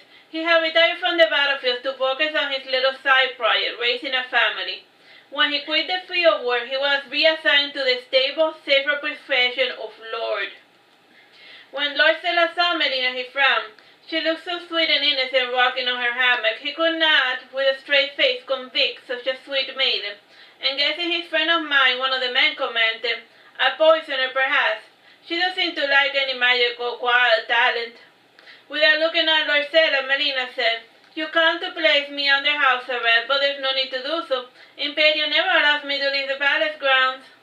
"So you were expecting us," said Lord Selot sitting beside her. "Yes, I know we're traveled slowly in this region, and I knew that sooner or later the berserkers would come for me," said Melina, yawning. Lord Selot smiled in her Melina, and it was unusual to see Lord Selot handling a felon with kid gloves. However, it was refreshing for Selot to hear criminals speak of their deeds so earnestly. And like the rest of the berserker kind, Lord Selot had the innate ability to tell when someone was lying to him. Well, not like an ability, it's like a curse. They were cursed with truth, so you can't, like, if they read a parchment and like the words over there are falsehood, they'll know that like it's not just being a lie detector with people, it's with everything, cause it's like a curse. Melina said, looking at Selot, and then she said, "When is my execution?" "We did not come to execute you. We just came to find out the truth. If you are innocent, then you have nothing to fear from us," said Selot, bowing. "Must we go through this charade? The lot of you has already decided upon my death. And you claim to see the truth of the world, and yet you will convict an innocent person to satisfy your own selfish desires," said Melina, standing up. She turned her back to Selot to gaze at the lake. Selot's ears turned red, and a faint vein was tracing itself across his forehead, and he was quickly losing his patience with the maiden, and it took much effort to restrain his anger. He was no longer a warrior, but a lord, and he had to comport himself as such. In the end, he said, "The trial is going to take place in a month." "Why not have it tomorrow? It is not as if whatever evidence you gather will exonerate me," said Melina, and she added, "No. You will go way out of your way to convict me, but be warned, I will not go quietly into the night." After this conversation, Melina was placed under house arrest in her bedroom, and Fanny and her little elf boy sharing her captivity. They spent their time. Technically, the house arrest was more symbolic than anything else. And Melina was allowed to leave her room while escorted by 2 lower guards, and the rest of the lords spent their time questioning those who had attended the unveiling ceremony. And samples of the red anemone flowers were sent to Verageron and the towers of Suberos to have it analyzed. Neither the Archmagus nor Belladonna found any traces of magic in the anemone flowers. The inquest lasted for 3 weeks, and during the final days of the inquest, Lord Selot visited Melina in her bedroom, and he found her stitched in a dress whose seam had come loose, and sitting down beside her, he asked, "If you truly wish to escape with your head, I advise you manifest your goddess in the public trials." And how do you suppose I do that?" said Melina, raising her voice. "That's not my problem," said the Lord Selot, chuckling. "Seeing is believing, my dear Thomas," said Melina, not looking up. How does your goddess talk with you?" said Lord Selot in earnest. "She talks to me the way you talk to a regular person, and she knows I can see and hear her. So we chat every so often," said Melina in a nonchalant fashion. "How can you see her, if even the strongest wizards cannot gaze upon the gods?" asked the Lord Selot. "It is simple. Most of their powers come from the gods. Ergo, the gods can choose to deny the mages the ability to gaze upon their awesomeness, explained Melina. Like, cause since magic uses they draw the powers from like the gods can just make themselves invisible to them. But since she's not bound by their influence, her like second sight is not can't be blocked because she's not empowered by the local deities. Said Sailor thoughtfully, rubbing his chin, and then he nodded and said, "Do you have a public defender?" Impede has a few lawyers here and there, but none sound too promising. I think I will have a better shot if I represent myself, said Melina. That won't do, Melina. As a woman, you're not allowed to speak for yourself in open court. The judge will never allow it, explained Lord Sailor. I know the drill. It's fine. I have a guy coming. He's familiar with my case, and he can speak on my behalf, said Melina John. Ah, so what are your man's credentials? Asked Lord Sailor. Well, he has never won a case in this world, nor has he ever entered in any of your courts, and he's not familiar with the laws of the kingdom, and he does not hail from any noble blood, said Melina, smiling. Laughing, Lord Sailor got up and said, "It's your funeral." Before the era of Versailles, the trial system was a royal mess. Guilt or innocence was determined by subjecting the accused to an ordeal. If the accused survived, then the person was innocent, and it was believed that the gods would interfere on behalf of the innocent party and perform a miracle. And the system had been abolished 60 years ago, and many of the judges in Melina's time still remember such fiascos. As things stood, the Lord's court was presided by 3 judges, 2 from the accused region and an official judge from Veraguero. A jury of the accused's peer was supposedly chosen at random, and the Lord would represent all of the facts involving the case. And they would then open the floor for rebuttal, and the witness would then take the stand. After such testimonies were over, the jury would go to another room and unanimously decide whether the victim was innocent or guilty.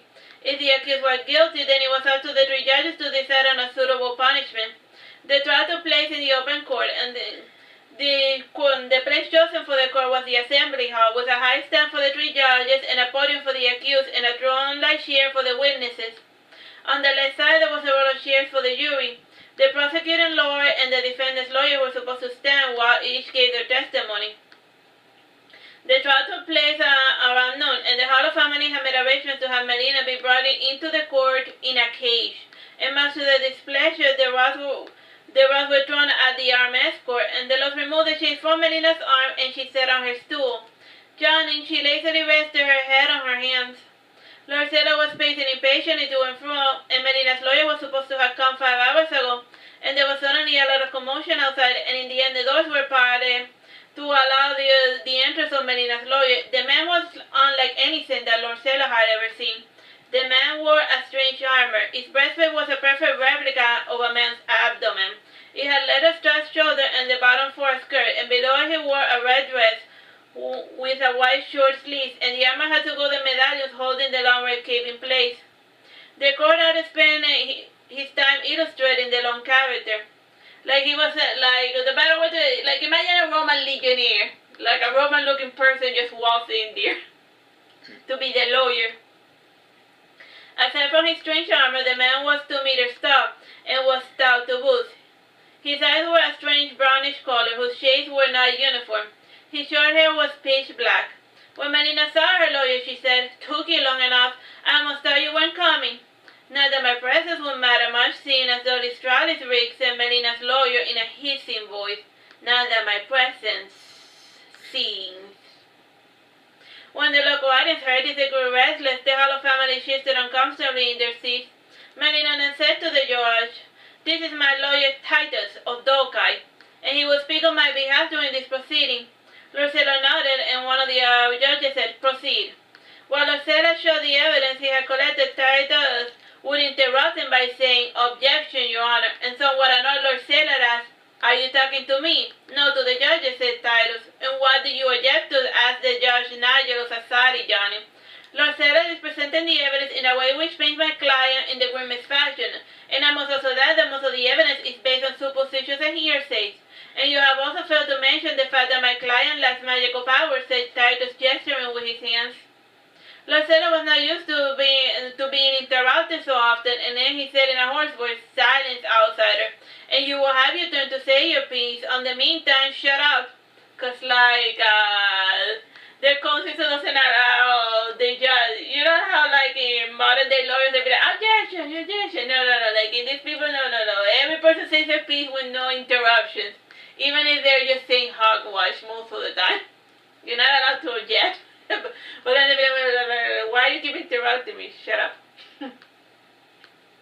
Lord Sailor continued with his findings in a hurry, and this time he took care to be clearer to the point, to get the charade out of the way. And while he spoke, the jury pretended to consider the Lord's report. When it was time for Titus to speak, and he started as thus: Your Honor, ladies and gentlemen, I move for a mistrial on the grounds of jury tampering. The men assembled in the jury do not represent Melina's peer. All of them belong to the respectable families and are thus not acquainted with the nature of Mio's cult. And a good number have received bribes, and the rest have a predisposition to convict my client for the sole reason of being on trial or being too pretty. The judges started mumbling amongst one another, and two of the judges from Sassari wanted to move for a mistrial in exonerate Melina, and the judge from Veragero was vehement that the trial would continue. And in the end, Judge Regis from Veragero said, I will allow it. He'll allow it, yeah. You be tampering, but he'll allow it. Shrugging his shoulders, Titus said, suit yourself, but this is certainly hurting your credibility, not mine. Keep talking like that, I know how you get flogged for showing contempt in court, said Judge Regis. Time, bro? 11 minutes. Fine, I'll be good, said Titus, chuckling. All the while, Melina had fallen asleep, and it was the first time Garrett had seen Melina genuinely sleeping. The judge, Dovalier of Sassari, then said, Lord Sailor, show your first witness. Before Lord Sailor could even open his mouth, Titus yelled, Objection, Your Honor. Lord Sailor was thinking of bringing a witness that did not attend the unveiling ceremony. Ergo, the person's testimony would not have no relevance to this case. Just Duvalier as Sailor. Is it true, my lord? Hardly, said Lord Sailor. The witness is here to speak of Melina's character, and would shed light on whether Melina has a violent temperament or not. The witness was one of Melina's governess, and trembling from head to toe, Mo Ferguson sat in the chair and started as those. That girl is a monster, a demon, and she may look even innocent, but there is only pure evil in her heart.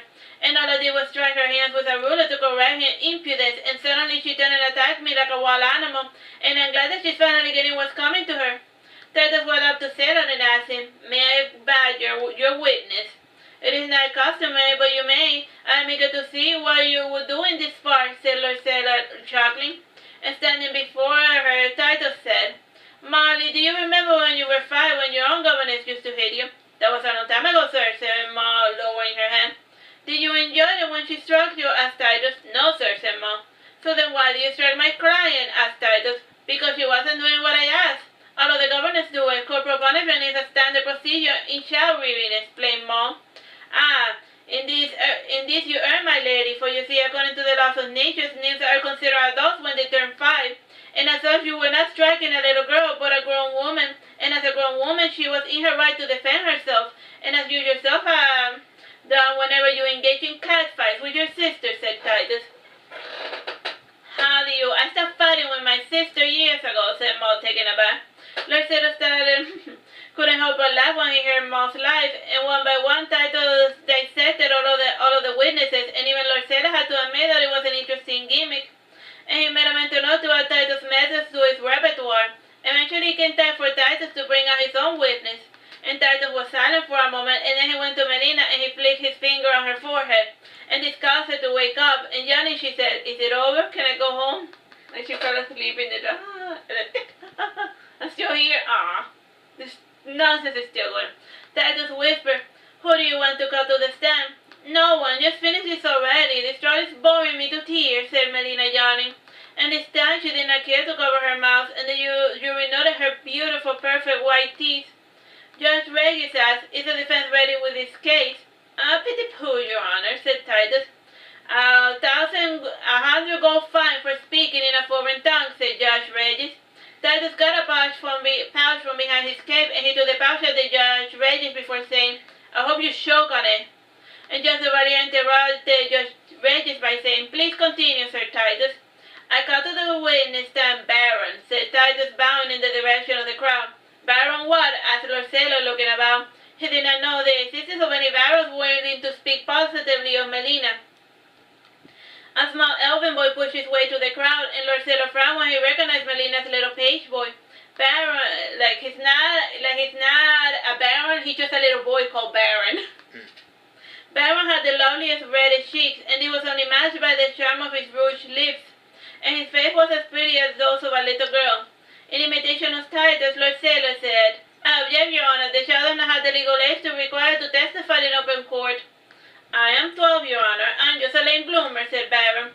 The minimum age to testify in court was 12. Baron was in fact 5, and Lord Sailor knew that the little boy was lying. However, he was genuinely having a lot of fun in this trial, and Melina's Titus had managed to make this litigious process rather amusing. Titus said, "Tell me of Melina's character." "Melina took me in after my parents abandoned me, and a human who had taken in an elven boy, and she's kind to the servants and to the animals, and she made the clothing and wearing. And she also taught me how to speak the human tongue," said Baron. "May I badger your weakness?" asked Lord Sailor. "If you must play the role of the big bully, then by all means," said Titus, giving a mocking bow. "Never mind," said Lord Sailor. And after Baron, Lucrezia, Imperia, and Franny testified, and all of them made them spoke highly of Melina's character, and most had assumed that Imperia had abandoned Melina to her fate, and her public support of Melina was shaking the jury's resolution to convict Melina. And the only people still demanding Melina's blood was the Hollow family. And after the closing statement, the jury parleyed for a few minutes, and when they returned, they unanimously agreed that Melina was guilty. This naturally drew great animosity from the local crowd, and to appease them, Judge Regis quickly sped out Melina's sentence, and he said, "For the crime of accidentally killing Sir William Hollow in lieu of the death penalty, you must pay reparation of 10,000 gold coins to the Hollow family." And this sentence had a precedent, and when a child of a rich family killed someone of a lower status, if the case ever went to court, the rich family was to pay a fine to avoid the death penalty. And as to be expected, the whole family was appalled by the fact that Melina was not sentenced to death, and since the members of the family were going restless, started to scream in a thunderous voice, a call for a trial by combat. Trials by combat were discontinued decades ago, Sir Titus, said Judge Regis. There's no other way to solve this dispute peacefully, and the Hollow family demands blood, and they will not be silenced until they have a chance to obtain it, explained Titus. Maybe so, but Melina will need a champion, said Lord Sailor. Maybe yes, maybe no, said Titus. And to bring the matter of Melina to a closure, the Hollow family agreed to a trial by combat, and trials of combat were legal duels, and both grieving parties will have a champion fight on their behalf, and it was believed that the winner was favored by the gods, and thus the victim would be considered not guilty. And Lord Sailor had agreed to the revival of his outdated custom for his own nefarious reasons. And the current household of the leader of the Hollow family, when Hollow was not too familiar with trials by combat, and he did not know that if his family failed, then his brother Sir William would be done for. And not taking the state seriously, Sir Wenlock called upon the strongest men in the group to fight on his behalf, and the man chosen was Sir Walter, the Iron Tower. Time, bro? 4 minutes. The official duel took place at night in the dueling grounds of the castle, and the townspeople were treating it like a sport. And duels were one of the few occasions where the common folk were allowed to enter the castle grounds. And Imperia had herself offered food and wine to all of the commons, and the arena had a raised stage where the nobles would sit, and the rest was surrounded by a fence behind the commoners who stand and watch the show. And Melina and her party were sitting in this section, and the Hollow family was also sharing the space with their benefactors. And the field was large enough to hold jousting events, and the trial by combat, however, was a good old-fashioned duel. And duels were pretty popular back then, and the nobles would settle their differences with their dress swords, like rapiers. And even though trial by combat and by ordeal had been discontinued, the practice was still fresh in the people's mind. When the promised hour came, Sir Walter entered the field, and he was clad in an iron black armor, and his metallic shield depicted a dragon, and he used a double-edged sword as a weapon, and he stood there patiently waiting for Melina's knight to enter the fray. And Sir Walter was shaken to the core when he saw Melina's knight, and Lord Sailor entered the arena armed with a large steel mace and a rolled-on dagger. And instead of armor, Lord Sailor had opted for the addition of a long winter coat with lots of furs around the hood. And shockingly, Lord Sailor said, "I'm a bit rusty at battle, so please go easy on me." Sir Walter said nothing, but he casually made his way towards Lord Sailor. And Lord Sailor just stood there, taking a few practice swings in the air with his large mace. And without warning, Lord Sailor rushed at Sir Walter with the mace, and though Sir Walter tried to parry Lord Sailor, the force of the blow made the knight's shield bend, breaking his shield arm. And despite this, Sir Walter managed to stab Lord Sailor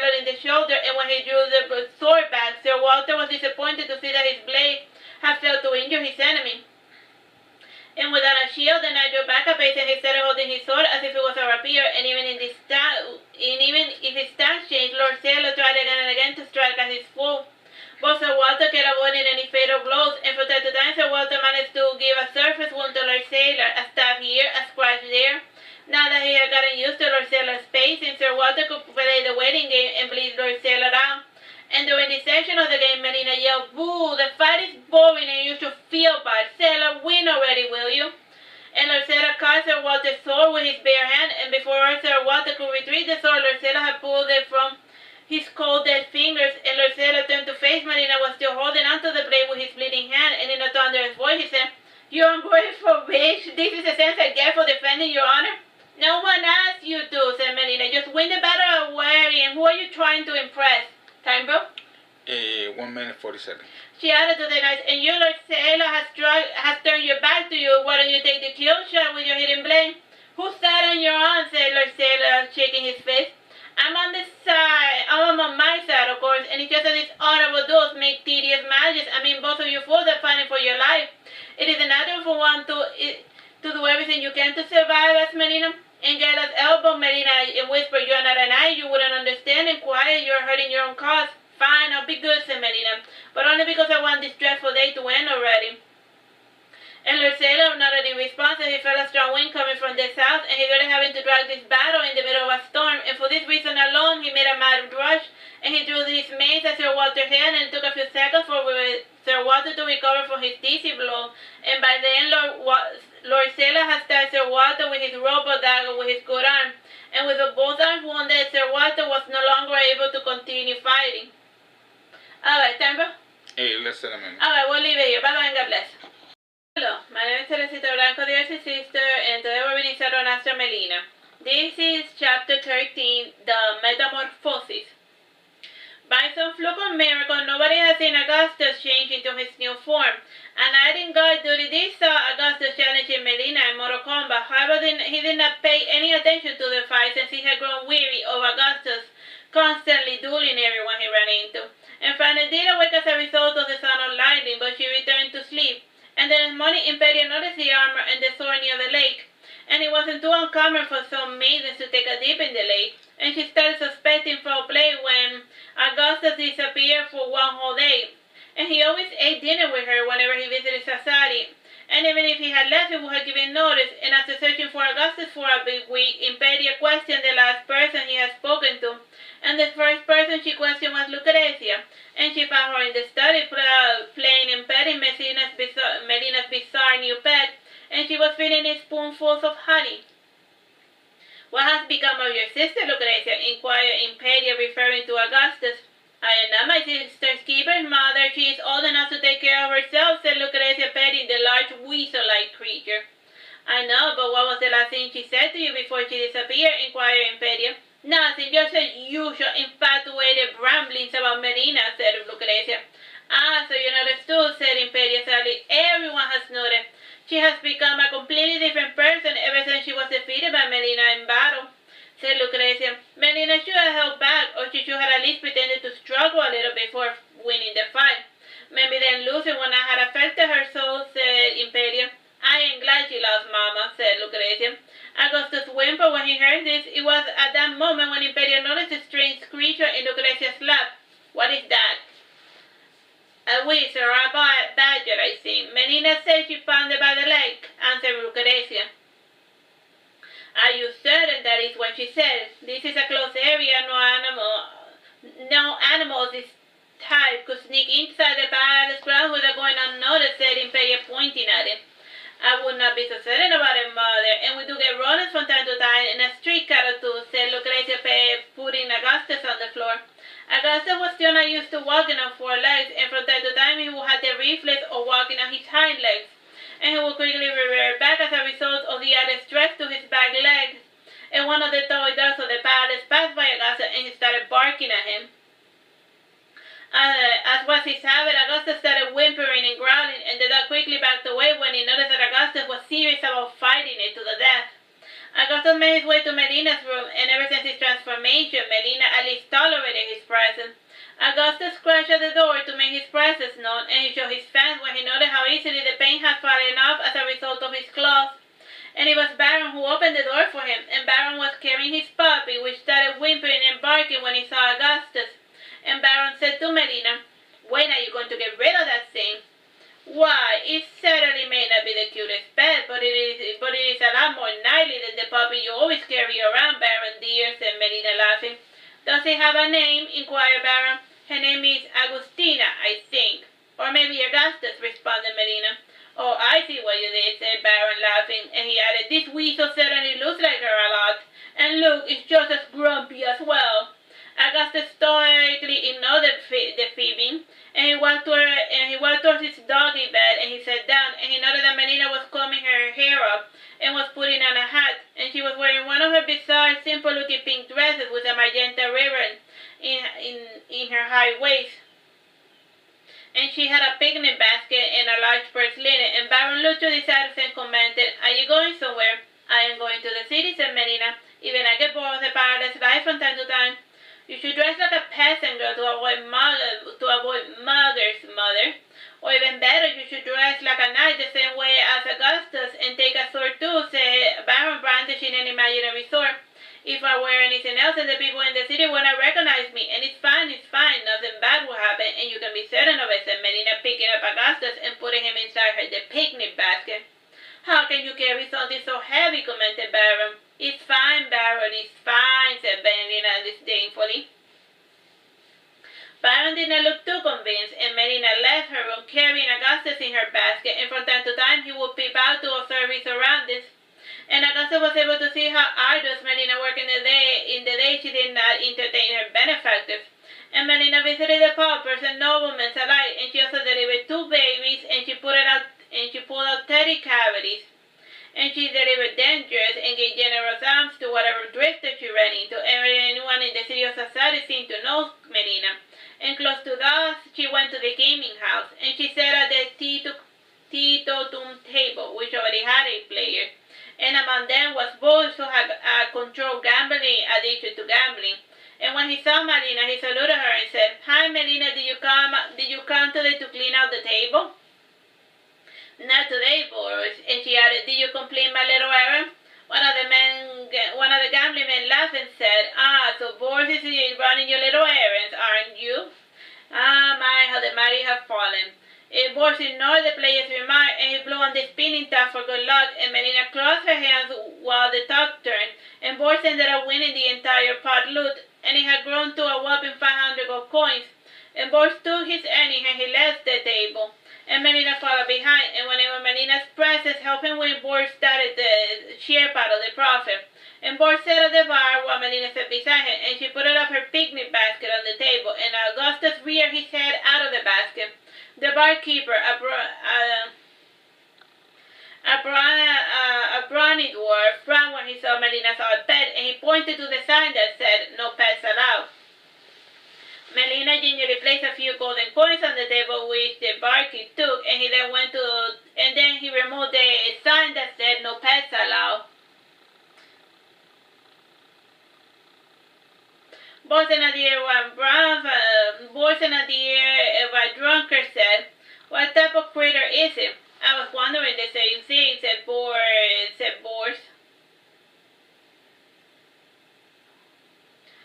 "Now, Melina, really, do tell me what it is," inquired Boris. Augustus made an odd whimper sound, which drew attention to a few drunkards and a lady over her shoulder to see the source of the sound, and the rest were oblivious to it, and the bars were usually crowded and noisy. "Tell us what it is," insisted another person. "What does it taste like? Can you eat it, or is it like a giant rat?" "It looks like a giant rat to me," said the drunken woman. "It is a rattle." "It is honey and chicken," answered Melina, opening her basket further. It's R-A-T-E-L, rattle. That's the type of animal it is. Look it up. "I knew it. It was a giant rat," exclaimed the old woman. "It is a rattle, not a rat," said Melina. "What's the difference?" "The size for one thing," said Melina, removing the entire portion of the basket to showcase Augustus. "The thing is huge," exclaimed Boris. "You should have it enter a dog fight. It will certainly make it interesting," said the old woman. "I can't because it's not a dog," said Melina. "Just say that it's a crossbreed between a fox and a wolf," suggested Boris. No, and I have seen some of the attend to. Good day, said Melina, closing the lid of her picnic basket. And she then settled her linen purse on her shoulder. Do you need help carrying that little critter? I can easily carry it back to the palace after my nightly rounds offered boards. Don't worry, I can manage on my own, said Melina, walking off. And she aimlessly wandered through the poor district into darkness fell, and she sat for 2 hours beside an old man sleeping outside. And from time to time a nobleman would pass by and offer Melina alms. And Melina collected the alms, and she placed them within the empty cup of the old sleeping old man. And Augustus whimpered a little when he saw his surroundings, and Melina smiled and whispered, Don't tell me that the brave knight is afraid of a few poor desperate people. Augustus shook his head, and then he pointed in the direction of the palace. Not yet, I still have a few more rounds to do, and I could send you back with boards if you're tired of slumming with me, said Melina, petting Augustus' head. A cat growled and hissed when he saw Augustus, and Melina dusted her pink skirt to continue on her way. And she stopped by a decrepit apartment, and after climbing 5 stories, she knocked on the door. And a maiden in a peasant outfit bowed, and then she looked left and right before letting Melina come within, and the maiden asked, Are you certain you weren't followed? Melina shrugged her shoulders in response. And the peasant girl locked the door behind her, and Melina sat in the undershare of the small kitchen. And the only source of light came from a candle stand in the center of a small writing table. The girl brought out another chair from her bedroom and huddled closer to Melina, and she asked, Do you get it? Yes, but I doubt it would do you any good, said Melina, opening her purse and handing a few manuscripts. The girl read through the papers, and she kissed Melina on the cheek, and Melina noticed Augustus' quixotic expression, and pointing towards the peasant girl, she said, This is Blenda of Aragon, the bastard of Godfrey, and she asked me to find papers to legitimize her claim to some of the income generated by the properties under the Godfrey name. Who are you talking to? Inquired Blenda. My new pet, said Melina, pointing to her basket. That's the biggest rat I have ever seen in my life, and what have you been feeding it? Inquired Blenda, looking at the basket. Honey and chicken wings, said Melina. It's no wonder it's gotten so big. I know you take pity on just about any poor defenseless creature, but helping a rat get this big, I think it is a little too far, commented Blenda. Sure it is, said Melina, nodding in approval. Augustus started crying at Brenda, and Melina kicked the side of the basket to make Augustus quiet down, and Blenda asked, What's wrong with the little critter? Is it hungry again? I have a bit of honey I can give it. Don't bother, my pet had a big lunch. And Melina added, How's your father, by the way? Fat and ungrateful, and whatever pittance he gets from Imperia, he gambles away, and it is a miracle I can even keep a roof over our head with a measly salary I make, said Blenda. Imperia will not let you share in the wealth, and she would rather that the entire Godfrey bloodline sinks into poverty than to allow her to extort you to learn the truth, explained Melina. How can my sister not know about us? Inquired Brenda. My dear Agustina is too self-centered, and to make matters worse, it seems that she has a berserker spirit, and she uses that delusion as an excuse to be a jerk to everyone, and to make matters worse, she doesn't realize that all of the people in their palace are lying to their crooked teeth, and Imperial loves her ever so much to allow her to learn the truth about her father, explained Melina. Time, bro? 2 minutes. Augustus whimpered when he heard this, and he climbed out of the basket, and he started to scratch at the door, and Blenda nodded and said, So what you're telling me is that all of these properties truly belong to Imperia? Yes and no, said Melina. The document stipulates that the properties belong to the daughter of Baron Godfrey of Aragon. If you want to be a jerk about it, you could use it to leave your sister penniless. After all, she legally became a man, and the documents only apply to the Godfrey's daughter. I'm not as heartless as my father, still I could use this information to gain some sort of leverage with the queen, said Blenda thoughtfully. I wouldn't recommend it. Anyone who has tried to blackmail Imperia has ended up floating in the river, warned Melina. Can you just talk to Imperia about this? Doesn't she listen to you? Said Blenda. Don't you think I already have? But in this, she will not yield, said Melina. Then she took both of Blenda's hands before saying, Have faith, you'll work, I guarantee it. I hope so, Melina, said Blenda, resting her head on her hand. And Melina removed all of her jewelry, and she handed it to Blenda, and she whispered, Be careful where you pawn this off. This is just about all I was able to smuggle out of the palace. And it should help keep you sustained for a couple of more months. Thank you, said Blenda, kissing Melina's hand. Augustus was thoughtful on the way back to the palace, and one of the guards at the entrance informed Melina that Imperia wanted to see her. And Melina did not bother taking Augustus to her room, and she entered Imperia's office while carrying Augustus in her basket. And Imperia beckoned Melina to sit down, and she started as thus. I know that you have been visiting the bastard of Godfrey. What of him? You know I do charity work in Sassari every so often, said Melina disdainfully. Yes, and your work has certainly improved our image. My problem has to do with Agostina's disappearance. You wouldn't have accidentally told her about her father, said Imperia, narrowing her eyes. I wouldn't dream of it. I always keep my promise, Imperia, said Melina, folding her arms. I know you do. When was the last time you saw her? Asked the queen. I last spoke with her by the lake, and she has not spoken to me ever since, answered Melina. Imperia curled her upper lip, and she did not like this one bit, the way that Melina had carefully phrased her answer. Because the reason why she hasn't spoken to the sheik since then is because the sheik was turned into a rattle. So she lost the ability to speak, so she's technically saying the truth while not telling the queen what she did to the poor woman. Why a rattle? I don't even know what that is. Rattle. A rat? No, it's a rattle. Look it up. She knew that Melina was hiding something, but she did not know what. In the end, Imperia said, get out of my sight. Melina gave a slight courtesy, and then she left Imperia's presence. And she made her way towards her room, and from time to time she would look over her shoulder and frown. And this constant looking behind her shoulder was making Augustus paranoid. And Melina gave a sigh of relief when she entered her room, and she locked the door behind her, and she tiptoed her way towards the bathroom. And once inside, she got Augustus out of the basket, and she could hear Franny snoring in the room. And Melina removed her dirty pink dress, and she placed it inside the hamper, and she then poured water into the bathtub. And for reasons that nobody understood, the water of Sassari's aquifer always came out boiling. And even the artificial light was somewhat warm, since hot water rose to the surface from time to time. Melina carried Augustus into the water, and she sat in the tub with him, and she then rested her head on her shoulder. And to Augustus it seemed to him that Melina was falling asleep. However, Melina took another sigh before opening her eyes again. And the next morning, Imperia was surprised to see Augustus wearing a dress, and it was one of Melina's pink satin dresses. Augustus' short red hair was combed back and held in place by a pink ribbon. And whenever somebody asked Augustus where he had been, he responded that he had gone on a journey. He was not too keen on informing others of the time he spent as a rattle, or a giant rat as other people used to call him. Imperia was less concerned about the dress and more worried about Augustus' changing attitude. During his time as a rattle, Augustus had mastered the ever-elusive art of listening, and he was quieter, and he always waited now each word that he spoke. Lucrezia noticed the change, and she asked, did you lose another duel? Yes, said Augustus. You seem a bit different, and I'm referring to you wearing one of Melina's dresses, said Lucrezia. Augustus was quiet for a moment before saying, I had nothing to change to. Aha, something did happen. Come on, tell me, please. I won't promise I won't tell, implored Lucrezia. Fine, said Augustus, yielding to his little sister's plea, and he added, but you must promise to take this secret to your grave. My lips are sealed, said Lucrezia, giggling. Alright, time, bro?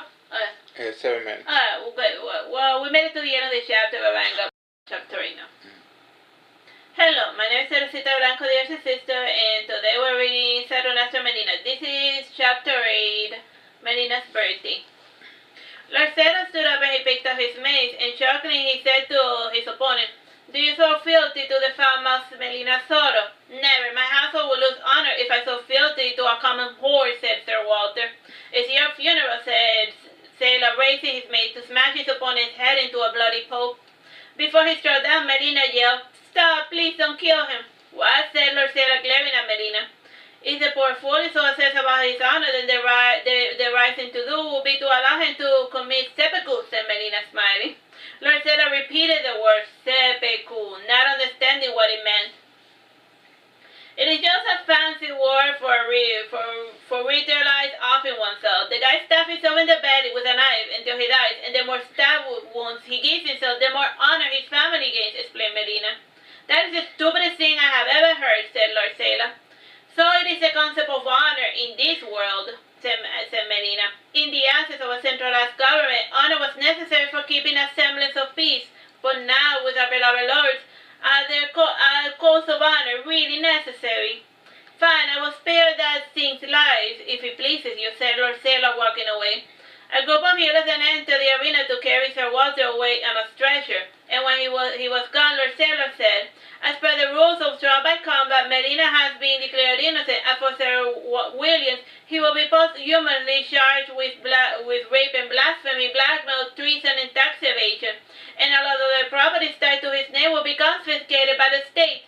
After hearing this, the Hollow family naturally made an attempt on Melina's life, and all of the 17 men who had come to Melina's trial were incinerated in an instant, and when the smoke cleared, Melina's little Baron was standing before her with his hands outstretched.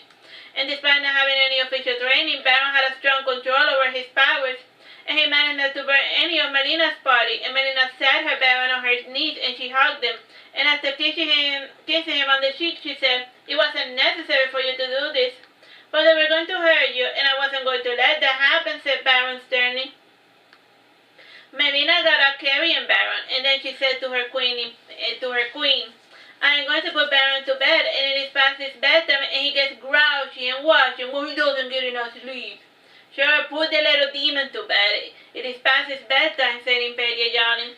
"Another thing," said Melina, see to it that Sir Walter is treated with the utmost of care, and do not let any harm come to those unfortunate enough to be related to him. And let's go, Franny." And when Melina was leaving, Impede commented, "You worry about such trivial things, Melina."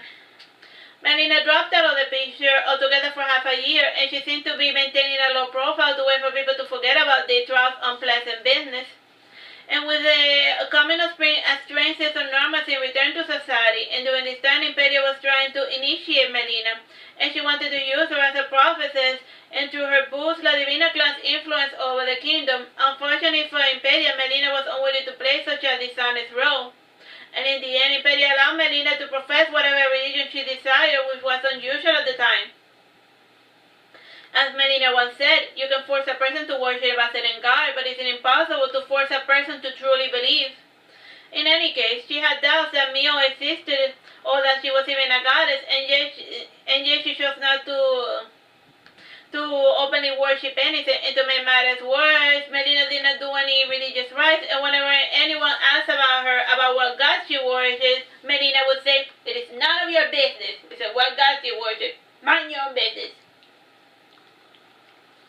And when asked what was her favorite place to worship, she would say, "In the shower or inside the closet. At least there, no one is gaping or making you feel like a fool." The time naturally came to celebrate Melina's 8th birthday, and up until then, Melina had never had anything resembling a birthday party, and she did receive presents from her man in the prescribed death. Though flattered, she claimed they were a bit late for her birthday, and a year ago she said they were too late. And her current regular was a middle-aged widower named Alexander, and he claimed to belong to the Unhau family branch. However, Melina knew that he belonged to the Vivar household, and that his true name was not Alexander. In any case, Melina played along to please her client, and pseudonyms were quite common in Melina's trade. And Alexander had decided to throw Melina a surprise party, and when it came to the resolution, Alexander set out to make all of the preparations. And before getting things in gear, he decided to ask Melina in a roundabout fashion all the things pertaining to her surprise birthday party. And Alexander found Melina in the hallways of the Danes' pavilion, and she was apparently playing a human chess game. And the peons were the servant girls, and she had 4 guards playing the role of knights, and the priests were 2 off-duty cooks, and the rooks were 4 fat courtesans, and the queens were Lucrezia, Melina, and the kings were Baron and a handsome nobleman. Alexander waved at Melina and said, "Are you busy?" At that moment, Lucrezia ate her. Sighing, Melina said, "Not anymore," because she lost the game of chess, because her opponent ate her, quote-unquote. Melina sat in a chair reserved for all the pieces that had been captured, and the main battle of wit was being played by the 2 opposing knights, and Alexander sat beside her and asked, "How have you been? Have you been to any ballrooms as of late?" "Not really, and I find the proceedings ever so dry for an automaton, and one would think that these maidens would have gotten bored doing the same thing every time," said Melina, banging her heels against the floor. Kissing her hand, Alexander asked, "I don't bore you, my dear, do I? I will probably inform you the minute that you begin to bore me." And she added, How is, faring? How is you-know-who faring? Couldn't be happier. I owe you my life, Melina, said Alexander, kissing Melina's ear. Lucrezia said, Hey, lovebirds, take it to another room. You're right, let us be on our way. She then said to Franny, Franny, dear, take my place as queen. And should the White Queen had the misfortune of being revived by a sacrificial pawn?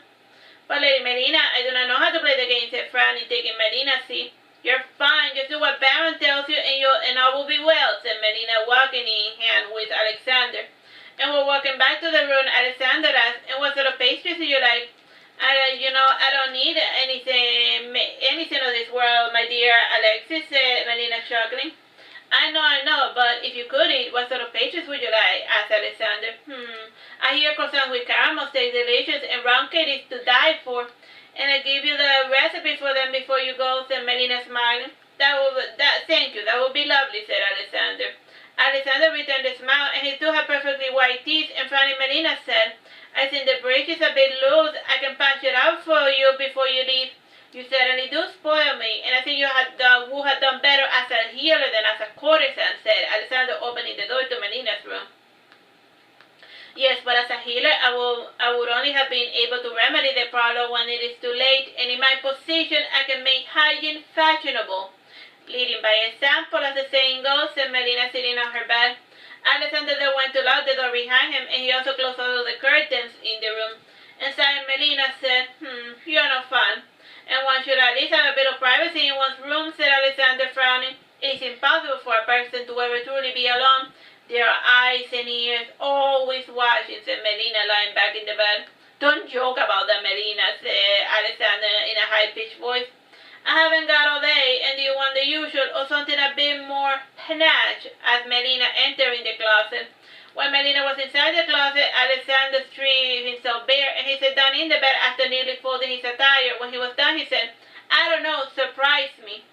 And Melina came out carrying a gorgeous green dress with a white skirt, and she threw the undergarments of the dress at Alexander's face, who swiftly put them on. And after a bit of effort, Melina was able to put a corsage around Alexander's waist.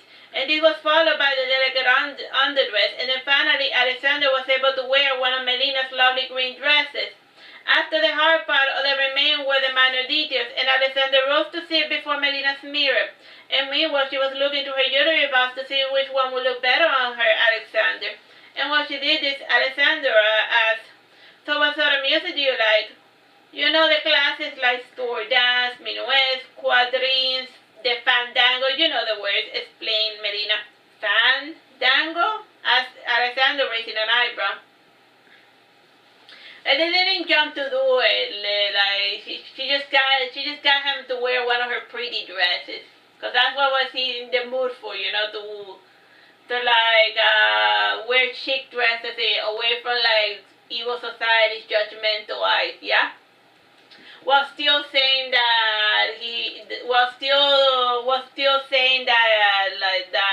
being seen courtesan, so that people don't know what he's truly into. Yeah. Yeah. It's like tap dancing contest, responded Melina, putting on a black ribbon around Alexander's neck. Ah, he added. We never had one of those, and I always assumed tap dances belonged to the realm of commoners. Just what you know, said Melina, putting on him golden bracelets on his chin, and she then removed the blue ribbon Alexander had around his hair to brush it, and Alexander's hair went low as his elbows, and it was the noble fashion of the day, and she tied it into a bud with a red ribbon whose strands fell over his shoulder. Done, said Melina, and Alexander stared at his reflection for some minutes, and after fixing his ribbon a bit, he said, wouldn't it look better with a bit of makeup? You know how I feel about makeup, Alexis, said Melina, pouting. It's my face, and I want to see how it looks with makeup, said Alexander, frowning. Fine, but I must warn you, I'm not very good at it, said Melina. And she brought out a chair, and she sat down, and Alexander turned around to have her put makeup on his face. I must warn you, I'm not good at making makeup. It's gonna look awful. He had his back to the mirror, and Melina's makeup was practically untouched, and he started by applying a large layer of white powder over Alexander's face, and this made him cough a little, and while she did, she said, You know what? You know what I would truly like for my birthday? A masquerade. With all the chaos and debauchery it implies, my dear. But there have been hundreds of masquerades in the palace, and you have not attended a single one, commented Alexander. Those were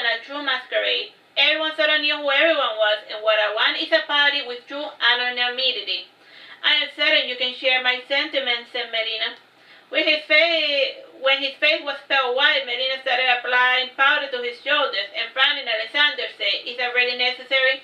"Not really, but if you want me to apply makeup, then I will put the makeup on you," said Melina, laughing. "Back on subject, what are you asking for is truly impossible." You know, like a true anonymous masquerade, where literally nobody knows who anyone is. "No, it isn't, and I will have all of the guests come to the palace and have them change individually in different rooms, and we provide the costumes, and in this matter we will not see who is wearing each outfit, and the true trick will come from the mask. And it will be a simple task for a mage to enchant a mask in such a fashion as to masquerade a person's voice, and even go as far as changing their skin color. And with these minor changes, it will be impossible for the guests to tell each other apart. And add some wine for good measure, and you have a true masquerade," explained Melina. And she added the rouge. "That could work," said Alexander, narrowing his eyes. "Relax your face. I'm about to draw your eyes," said Melina. And she delineated his eyes with a thin black charcoal pencil, and then she added a bit of red powder at the end of the eyes, and a bit of under it, and lastly she painted his eyebrows red. "Is it done?" asked Alexander. "Yes, now turn around," said Melina. When Alexander turned around, his face twisted into a grimace. He said, "You weren't kidding when you said that makeup wasn't your field of expertise." "Oh, boo, and I tried ever so very hard to please you, my dear Alexis," said Melina, hugging her friend. "Time, bro?" 10 minutes. Alright, so we'll leave it here. This is the end of the chapter. Bye-bye and God bless. Hello, my name is Teresita Blanco, the Artsy Sister, and we're reading Saturnastra Melina. This is chapter 9, Masquerade. The masquerade took place in the ballroom of the palace, and it was the only place large enough to house all of the people Alexander had invited to Melina's birthday. This was the first time Melina was to be seen in a public gathering of sorts. It was ironically a party which demanded complete anonymity, and Alexander had gone to great lengths to fulfill Melina's wishes, and he was only disappointed by the fact that Melina had refused to reveal his identity to him. And the interior of the ballroom was decorated with mats and curtains, and the only source of light came from the torches and 4 iron chandeliers. And there was a large table with food and meats aplenty, and the orchestra was proficient in all of the types of music that Melina had desired to listen to. And during the festivities, Franny was asked to dance by a delicate-looking gentleman wearing pink noble clothing, and the gentleman's waltz made Franny think that it was Melina.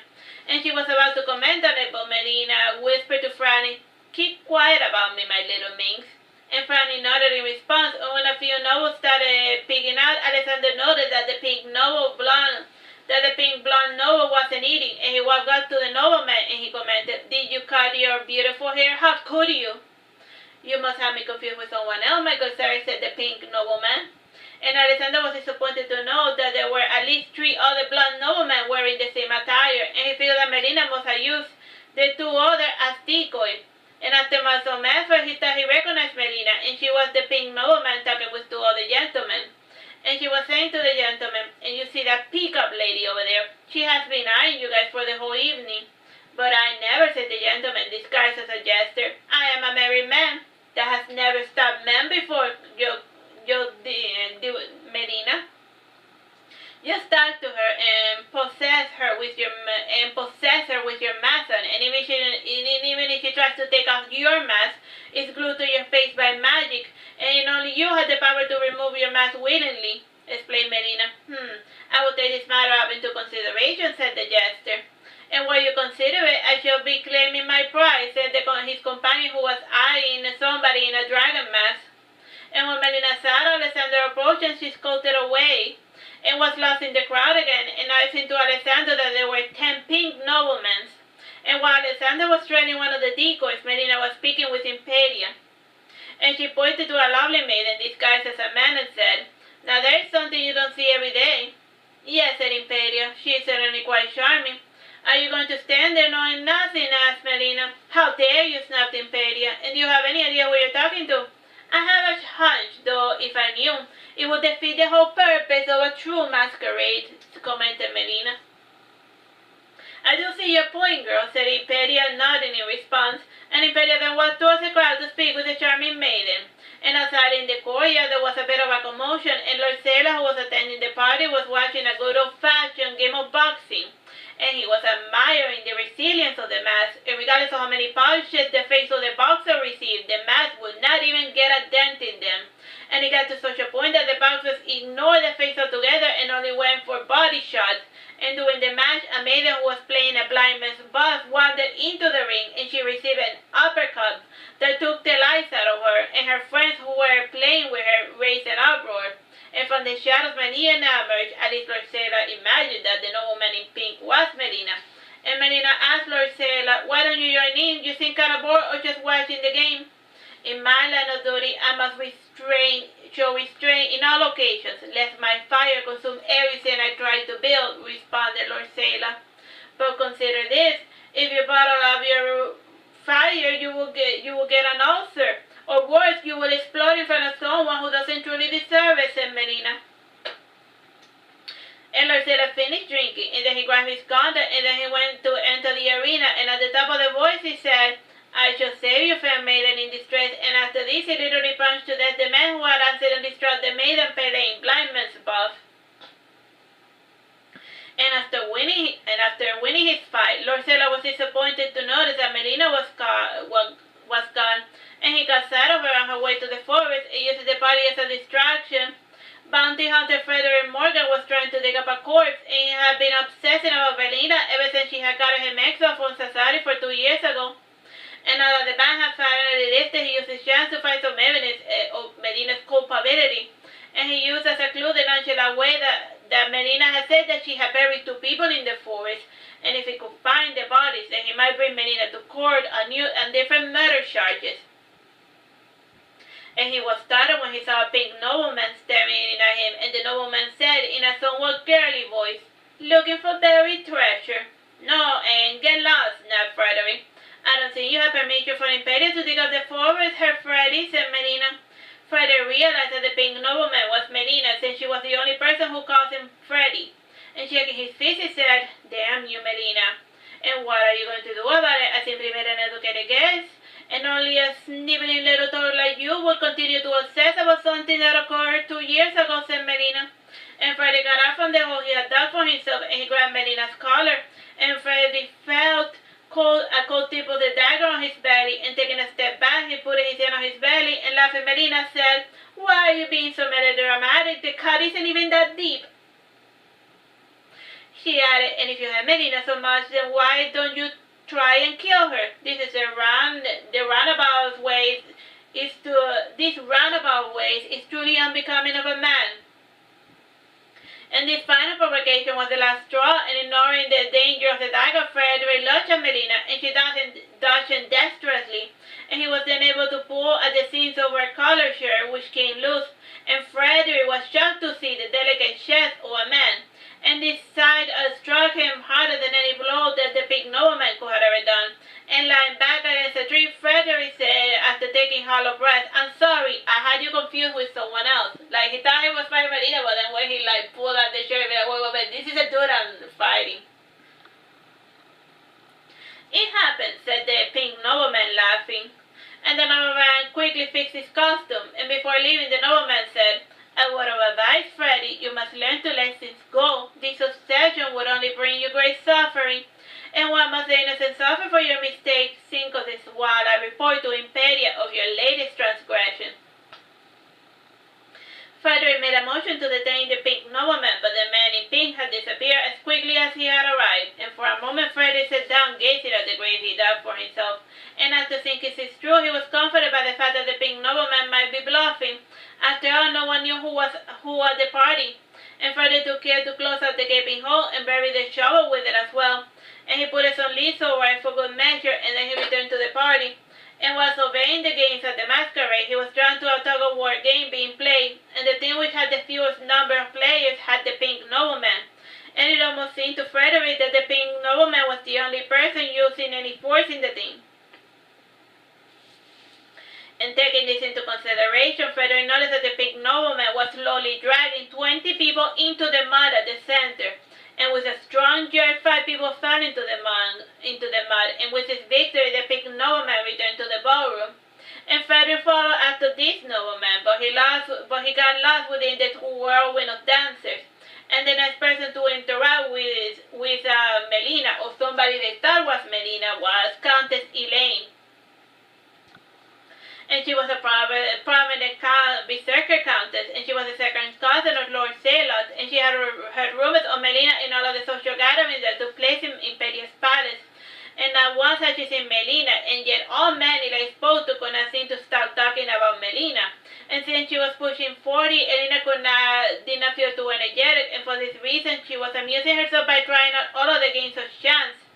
And as of now, she was playing Tic-Toc-Toe with 5 other gentlemen, and the game was played with a spinning top that had 4 sides, and depending on the side was the action that the player had to take. And side 1 was take a coin, 2 do nothing, 3 put a coin, 4 take all coins. And she was not having fun times as a pink gentleman was cleaning everyone out. And every time the pink nobleman played, the side always fell on either 1 or 4. And after having her entire purse cleaned out, Elaine snapped, and after shaking the 40-year-old looking nobleman by the shoulders, she yelled, "You cheated! You cheated!" Pushing her back, the pink nobleman said, "Ma'am, control yourself." The pink nobleman gave Elaine a pouch of coin and said, "These are all my winnings, and please don't hurt me." "And that's uncommon mother," said Elaine, sitting back down, and she threw the pouch back at the pink nobleman's chest. "Could have fooled me," said another player, "and sorry, it's just that I started saying Elaine when the pink nobleman placed his index finger to her lips. He then said, "You should not apologize for being who you are, just the same as wolves cannot help but hunt sheep. A berserker can help having a short fuse. And be proud, noble wolf mother, for even the wolf has his place in the animal kingdom." A drunken player burped, and the pink nobleman to get past him, and the silliness of it all brought a smile to Elaine's mouth. And Elaine extended her head, and the pink nobleman kissed it, and she was in the middle of saying, "My name is," when the pink nobleman said, "I know, and there is no need for you to tell me your name. After all, you telling me your name defeats the whole purpose of experiencing a true masquerade." "Certainly, the servant must at least know the identity of a few of the guests," said Elaine. "That is unlikely, since the servants helping out are all outsiders, and they neither know nor care about the ranks of the people attending the ceremony. As long as coin fills their pocket, they will do their job," explained the gentleman. "And do you think that is wise?" asked a different player, spinning the top. "Petit peu," said the pink gentleman, getting up. "Any time, bro?" 12 minutes. Elaine followed the pink gentleman's movement with her eyes, and the pink gentleman sat in the table set for Rhythmomagia. And this game was akin to chess, except that the taking of pieces depended on the number of the attacking pieces in comparison to the number of the piece that it was taken. All in all, this game is rather complicated, and it was pretty popular until chess came along, and now very few people bother with it.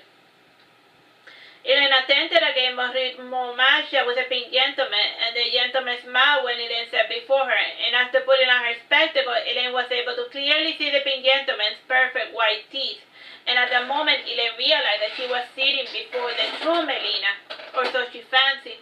And while making the opening move, Elaine commented, "Quite the party you have concocted. I am to please, and people know wine better when they see their honor is secure," said Melina.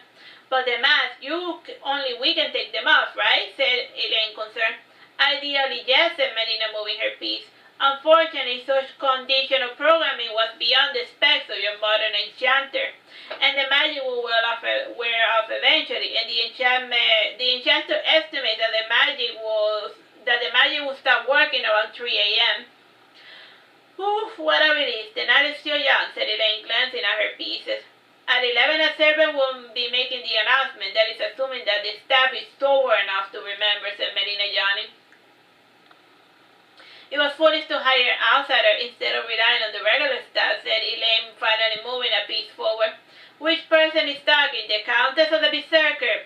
asked Melina, absent-mindedly moving her piece. "Neither, both. Even I sometimes wonder," said Elaine, resting her head on her hands.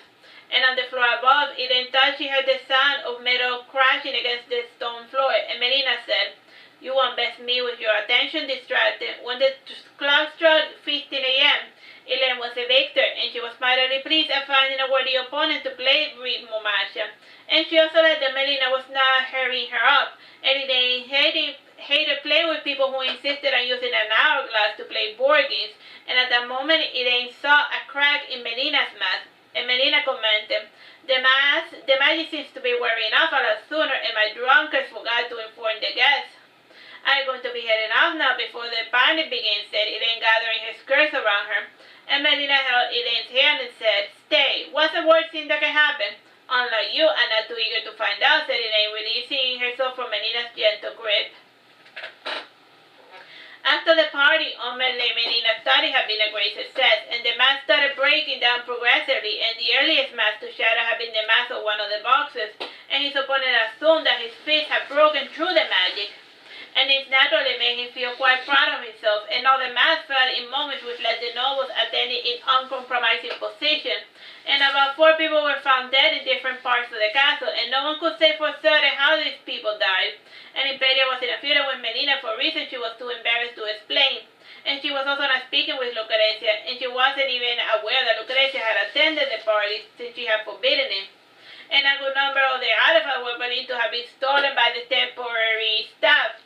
And the entire caravan had left by Sora, and the knights took their flight as a mission of culpability. And aside from the 4 bodies, there were 2 guests that were completely unaccountable for, and it took many months for their families to consider the possibility of foul play. At the end of the party, no one saw Melina's face, although a good number of people claimed to have recognized her, and those that knew her thought she was a pink gentleman, and others imagined she was a fair maiden in pink or a blue nobleman, and a good number concluded that the party was just one of her an extremely elaborate prank of hers, and that she hadn't even attended it in the first place. Time, bro? 8 minutes, 30 seconds. Alright, so bye-bye. Hello, my name is Teresita, Blanco, the Artsy Sister, and we're reading Saturnastra Melina. This is chapter 10, The Hunting Trip. Months glided by as peacefully as a cool summer breeze, and soon the novels forgot about Melina's birthday party, and they were more inclined to blame the fiasco on Melina's higher hands or her pet mage. And the figure that a good-natured maiden like herself was an easy target to the nefarious misdeeds of lowlifes or magic users in general. And the following year, Imperia felt like inviting Melina to join on a hunting expedition. And even today, nobles organized on the expedition, and this was the first time in 5 years that Melina had been outside of Sassari, and accompanying her was Lucrezia, Baron, Gaddis, and Franny. And aside from the nobles, the hunting party had 30 knights for protection, 5 local woodsmen who knew the grounds, and 20 bloodhounds, and the hunting grounds were near the merchant village of Kulahani. And it was only a day's journey from Sassari, and as was customary, Melina was to ride within a carriage. After an hour ride, she naturally got bored and went to stretch her legs, and she started jogging right next to the horses, and a few of the bloodhounds started following after her, and the sight was new to Imperia, but Gaddis assured her that this was a perfectly normal Melina behavior. And Baron had also gotten out of the carriage, and he tried to keep up with Melina. However, he had gotten tired after running for more than 2 hours, and he leaned back to the carriage in defeat. And after jogging for 3 hours, Melina went to ride with Gaddis, and she sat with her back to him, lazily watching the monotonous road stretching out behind her. And from time to time, she said, "Oh, look, a rat." "Don't you mean a squirrel?" inquired Gaddis. "Squirrel, rat, they are both the same thing," said Melina, yawning. "If you say so," answered Gaddis, not desiring to argue. "What's Boris up to?" asked Melina. "He was named captain of the guards in Aragon, and he acquired the position thanks to his father's connection. And it was his idea of a reward for finally getting married to a rich noble maiden," answered Gaddis, sighing. "Let me guess, Boris found his job boring, and his new pretty wife too bores him to tears," said Melina, smiling. "Something like that," said Gaddis. "Has he been visiting the houses?" inquired Melina. "All the houses in Aragon are of questionable quality, and he's not the sort of man to jump in head first into murky waters. And what truly bothers him is the peculiar aroma of the city," explained Gaddis. "If he hates it there, then why doesn't he move?" inquired Melina. "It's not that simple. The wife has all her family in Aragon, and her father doesn't trust Boris, so in the meantime he has no choice but to play their game," answered Gaddis. "I never knew Boris to be a pensioned man," said Melina. "Necessity can make any man a slave to his in-laws," said Gaddis, sighing. "If you want to, and I can see about fixing Boris' predicament," offered Melina. "Thank you, I mean your dad," said Gaddis, who missed his friend. was one of the few people who did not mind talking to Melina in such a common fashion, and most people found it adorable how she rarely looked at you in the eyes, and Gavin figured that Melina had her reasons, and as of late Melina's eyes had an unnatural cyan color, and her eyes also rarely changed anymore, and Gavin imagined that Melina had sometimes to remind herself to do so, to pass for a true nymph, and he kept all of his stuff to himself. It was thus when Impedia's hunting party arrived to the village of Kulani, and the party took up all of the rooms in the best inn, and when the night fell, Gareth went to Melina's room to carry out his order, and he locked both the door and the windows to keep Melina from going on her nightly wanderings. And Impedia feared that Melina would get lost in such unfamiliar surroundings, and Gareth thought that by locking the windows was an unnecessary precaution since they were on the 4th floor. He knew that Melina was nimble, but he doubted that she had the physical dexterity to climb down a stone wall or just jump from it and land nimbly without breaking her legs. Regardless, he carried out his order. Around midnight, Gareth was fast asleep, and a faint rattling by the window roused him from his slumber, and he lighted up a candle and rose from his couch, and he was startled when he saw twin emerald eyes staring back at him, and taking a step back, he said, "Melina, by the gods, don't you ever sleep?" "You know I don't do so often, Gareth dear," she added. "Now that you're awake, open the window for me. It is rather hot." "Johnny," Gareth said strangely, "fine, I will open the window, under the condition that you promise you won't try to climb down." "I promise I won't climb down the window while you are awake," said Melina, giggling. "Melina, I'm serious. I don't want you to get hurt," said Gareth, raising Melina's chin to force her to look at him. Under the candlelight, Melina's eyes seemed pitch black, and she disdainfully brushed his hand aside and said coolly, "Fine, I promise not to climb down the window." Gareth sighed with relief, and he knew that Melina was not the type to break a promise, and he eventually opened all the windows and allowed the cool night breeze to enter within, and he too felt more comfortable with the cool night air entering the room, and he was soon in a deep slumber. And Gareth awoke with a start due to a hard knock on the door, and the sun was rising over the forest, and he was pleased to know that Melina had spent the night sewing. And Melina was the one to open the door slightly ajar, and she asked, "What is it?" "I come to inform you that breakfast is served," said a harsh voice of the innkeeper. Melina yawned and said, "Gareth, you go on ahead, and I had to undergo my morning libations." Gareth nodded in response, and he made his way to the 2nd floor, and he knocked on Franny's room. And he was surprised to see Franny awake, and he said, "Good morning, Francesca. How fares Melina's pet elf?" "That's not a very nice thing to say, and the name is Baron," interjected Baron, narrowing his eyes, and Baron always went to sleep as soon as the sun went down, and like clockwork he would awake the moment there was even a hint of a sunrise.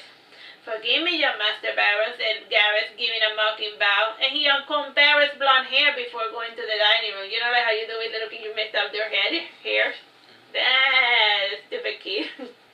When Gareth left, Baron said to Franny, "Why, he's so mean to me." "He's just teasing you, Baron," said Franny, yawning, and she had the hint of dark lines under her eyes, and she thought she had done wonders to mask it well with her makeup. And by sunrise, all of the nobles had eaten and were ready to begin hunting, and they were surprised to see Melina already saddling her mount, and in the city of Sassari it was not uncommon for a woman to participate in hunt, and Impede had insisted that all of the maidens be taught to use at least the bow, and this was a unique practice only in Sassari, and Melina was using a queer-looking bow. She had fashioned herself, and it was the same size as a trainer's bow, except that the leaves were curving into the riser, and she also drew the bow using her thumb and ring finger. Aside from the strange design of the bow, Melina was wearing the type of outfit that would have gone with the style that had gone out of style centuries ago, and the dress was a solid piece, and the top clung to her frame, and the long sleeve was only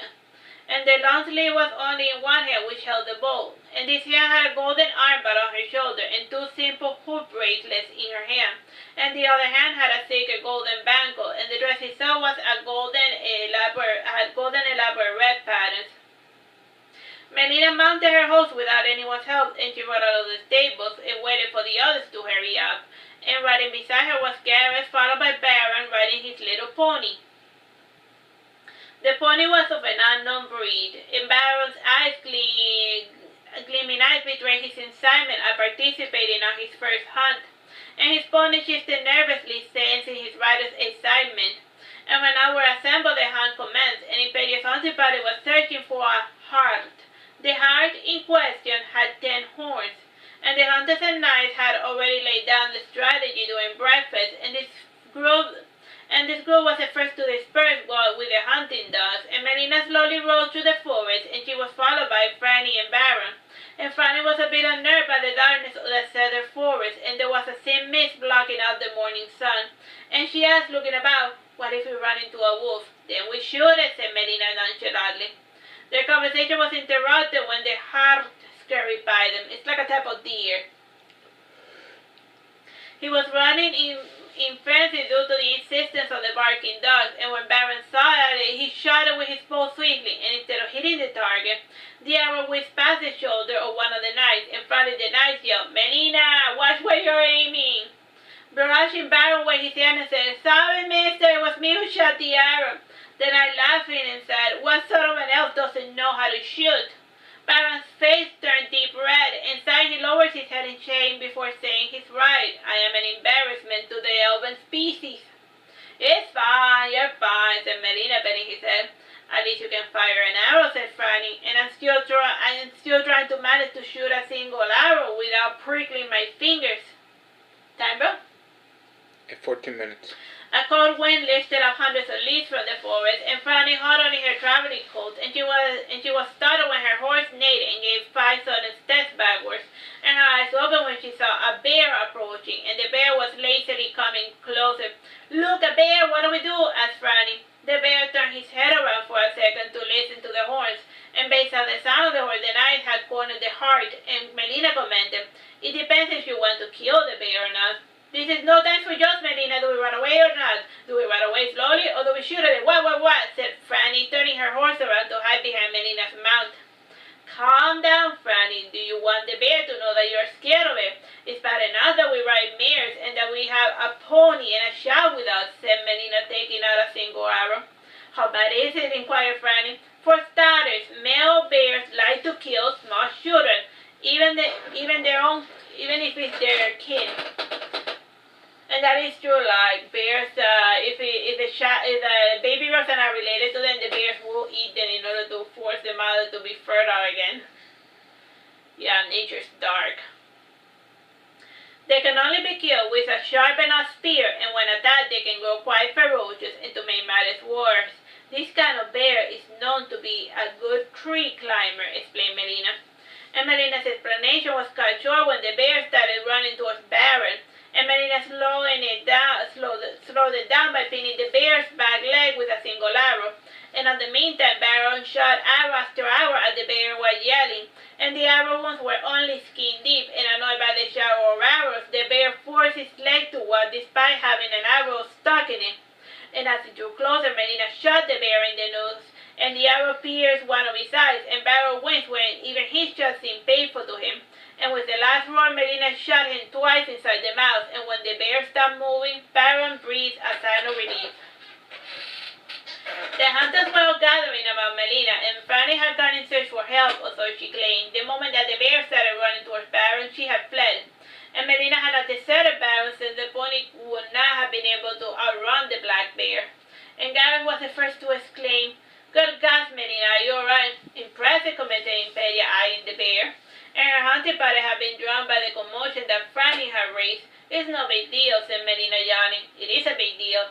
It is not every day someone kills a black bear on such short notice," commented Gareth, riding closer to examine the kill. "And I helped," said Baron proudly. "Sure you did," said Melina condescendingly.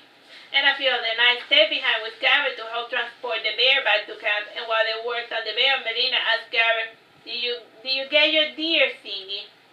"I think I got it," said Gareth. "I left as soon as I heard Francesca crying for help." "Speaking of which, where is she?" inquired Melina.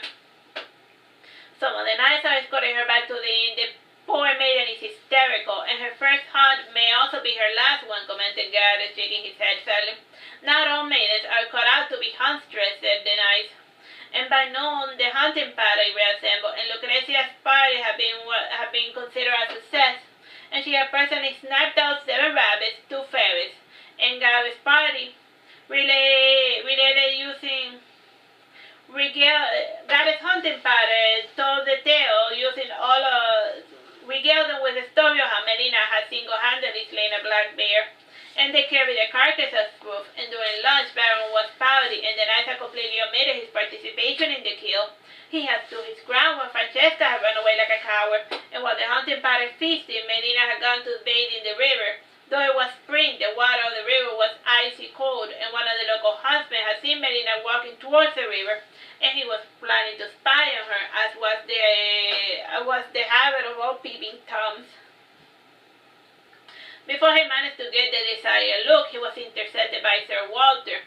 Sir Walter was a knight who had dueled on behalf of the Harlow family, and he had been spared his honor and his landholding thanks to Melina's intervention, and he was not allowed to allow some brigand to spy on his mistress.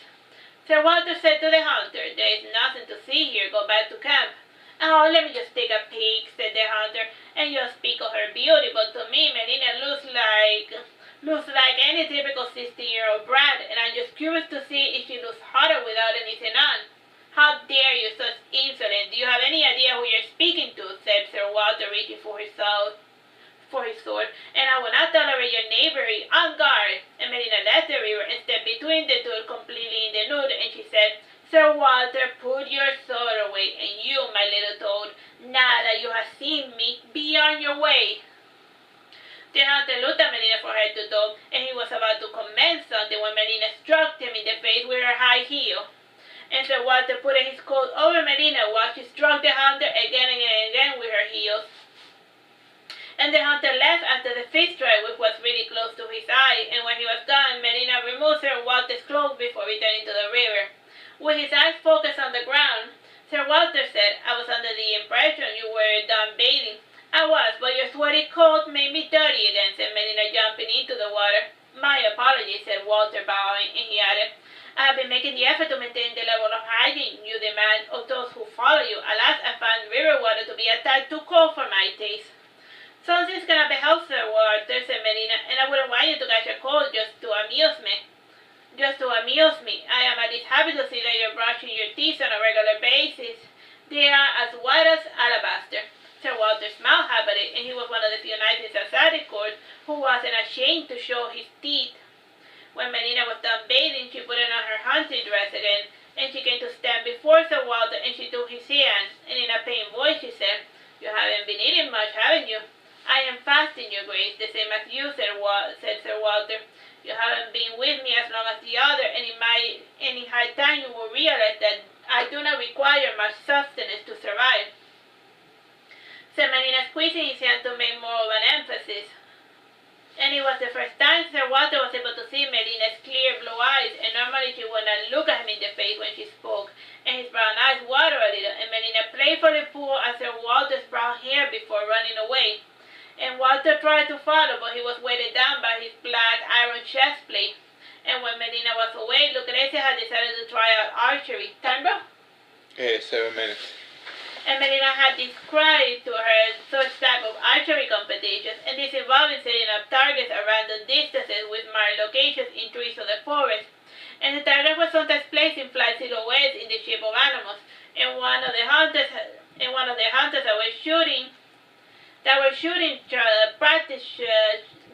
shot Melina as she was returning from the river. And Melina caught the arrow as if it was inches away from her heart. There were some hunters doing archery competitions, and then one of them accidentally shot at Melina as she was leaving the forest. And God was the first to start striking the hunter, and the hunter said while shielding his face, "It was an accident, I didn't see her." When Melina arrived at the scene, followed by Sir Walter, she said, "Stop it, Garrett, no harm was done." Garrett was ready to see that Melina was alright, and to him it seemed as if Melina had put her hand to her chest after being struck by the arrow. And hugging Melina, Garrett sobbed and said, "I thought we lost you." Sir Walter pushed Garrett aside and then said, "Regain your composure, man. Your behavior is most unsightly." Fanny too ran towards Melina and kissed her, and she exclaimed, "By the gods, it's a miracle you went unharmed by the arrow." And Barrow tugged at Melina's skirt, and she listened to carry him, and she whispered in her ear, "You have to teach me how to catch arrows with your hand." Melina kissed him on the cheek before saying, "All in good time, my pet." And Imperia left her camp to see what was all the commotion, and stepping between them, she asked, "What happened?" One of the local hunters accidentally shot at Melina, but she's okay. The arrow would have pierced her heart, but the power of the goddess saved her, explained Gareth. And Perry asked, "Is this true? Where is the hunter?" And the knights looked around the camp, and the hunter had escaped when no one was looking at him. And this incident alone was enough to sour up the day, and Imperia said, "I will take the main party and return to Sassari, and I want one of my knights to remain in the village and will ask about the would-be assassin. We need to know whether it was truly an accident or an attempt." "Can we just continue the day as if nothing had happened?" said Melina. "The poor soul probably fed because he assumed that he was going to get in trouble for accidentally shooting me." "We can't be certain until we find him," said Imperia. "This is my problem and I will deal with it, and when I deal with it, and for now can you let this go? I don't want to sour up our trip I don't want a trip to be ruined just because of me," said Melina, putting both palms together. Sir Walter bowed before Imperia, and then he said, "My mistress, please allow Lady Melina to do what she desires." Shaking her head sadly, Imperia said, "Bring out the wineskins and let the games resume."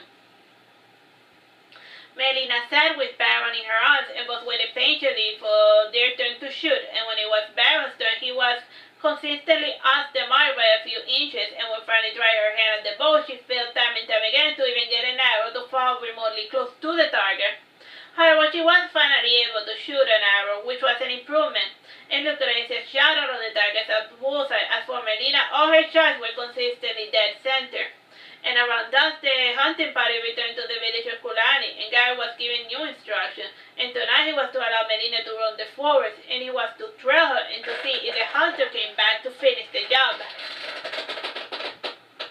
And it was around midnight when Melina felt like venturing into the woods, and Gary stayed up all night watching her. And since he was still half asleep, he quickly lost sight of her, and he looked for Melina for about an hour.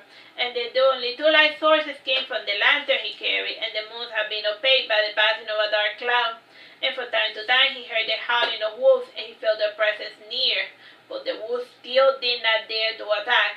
He jumped forward with his sword and shield when he felt a cold hand touching his face, and turning around he saw Melina wearing a silk nightgown, and he sighed when he recognized her. And he then put his sword away, and Gareth wrapped himself and Melina in his coat, and with shattering teeth he asked, "Aren't you cold?" "Not really. I have a high tolerance for both hot and cold temperatures," said Melina, hugging Gareth, and to Gareth it felt like he was being embraced by a marble statue. "I'm already done with my nightly rounds, and let's go back to the inn," said Melina, putting her arms around Gareth's elbow. "It's this early," commented Gareth. "Do not argue with me," she added. "Look, you are freezing to death, and I will draw you a hot bath as soon as we arrive." "Thank you," said Gareth, huddling closer to Melina, and the pair said nothing until they both returned to the inn. Time, bro?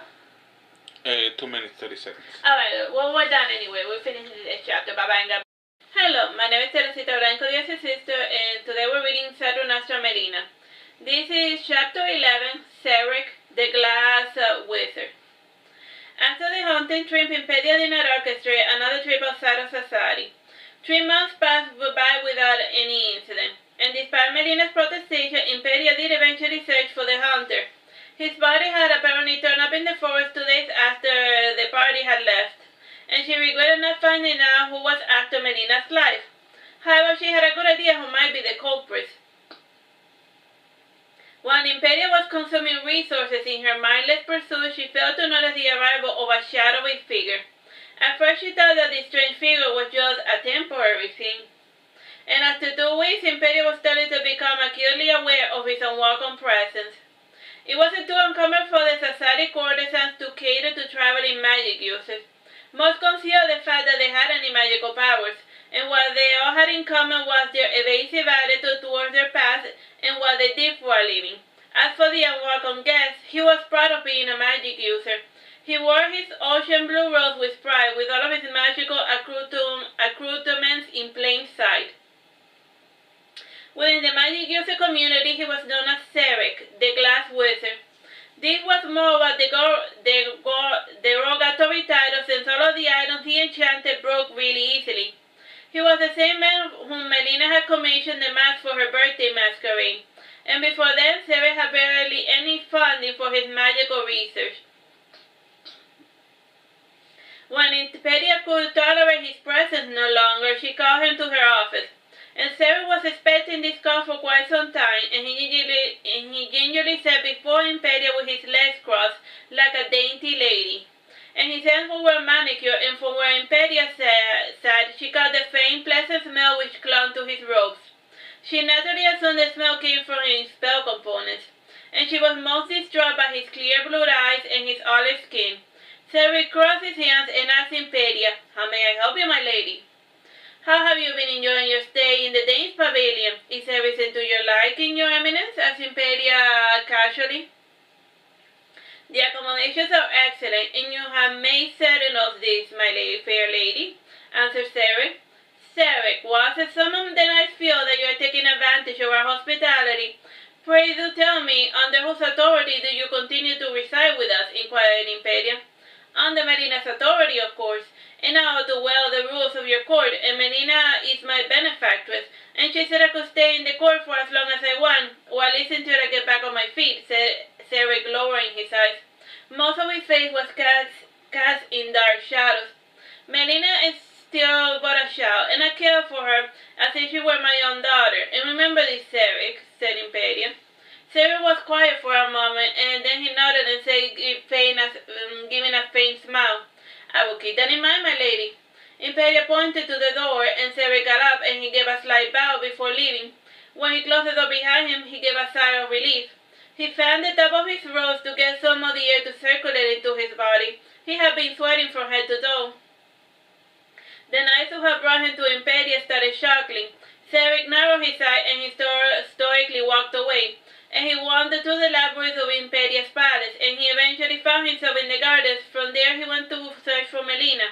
Melina was gone doing a bit of gardening by the lake, and she was collecting flowers for a bouquet.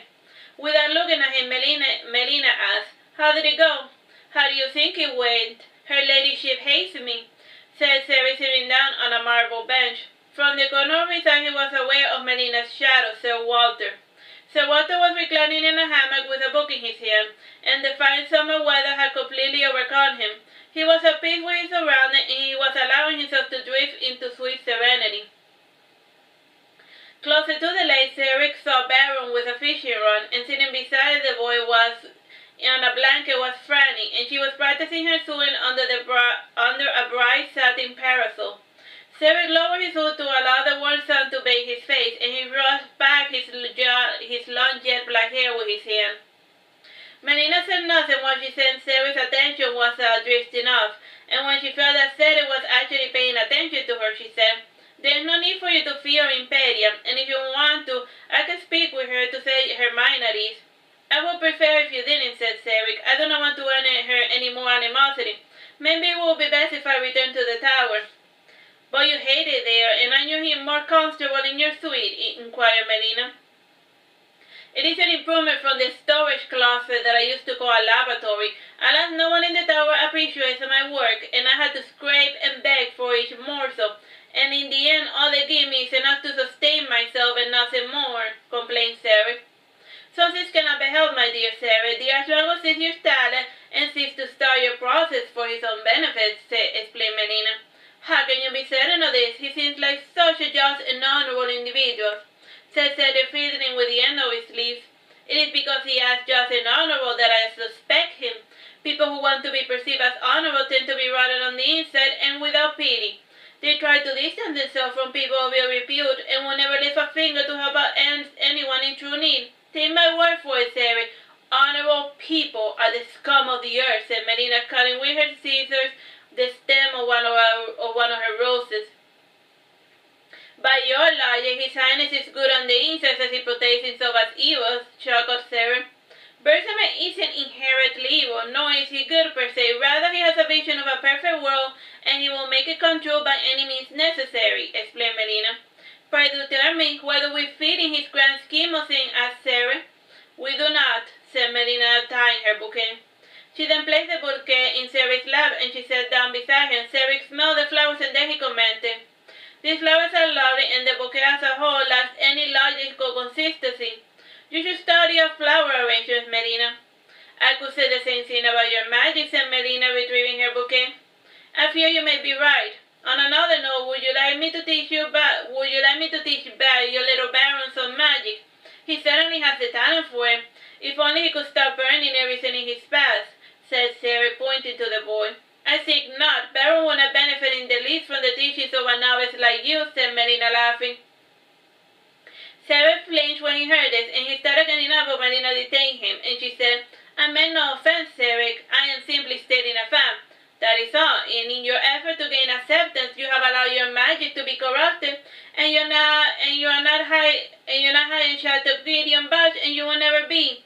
And you get nothing for your petty imitations of his spells and incantations, so stop following his footsteps and walk your own path, man. Sarah heard a clapping behind her, and turning around, he saw Lucrezia's mocking face. And sneering, she said, a stirring oration as always, my dear Melina. Lucrezia's presence made Sarah lose track of his thoughts, and he got up and he lowered his hood before departing. When he was out of earshot, Lucrezia said, How long is the glass wizard going to be staying with us? As long as he wants, said Melina. We get nothing for his continual importunities, and he lacks both money and rank, and I hear he is a laughing stock among the magic community, said Lucrezia, sitting beside Melina. While he lacks in either, he makes up for in wealth, said Melina, getting up.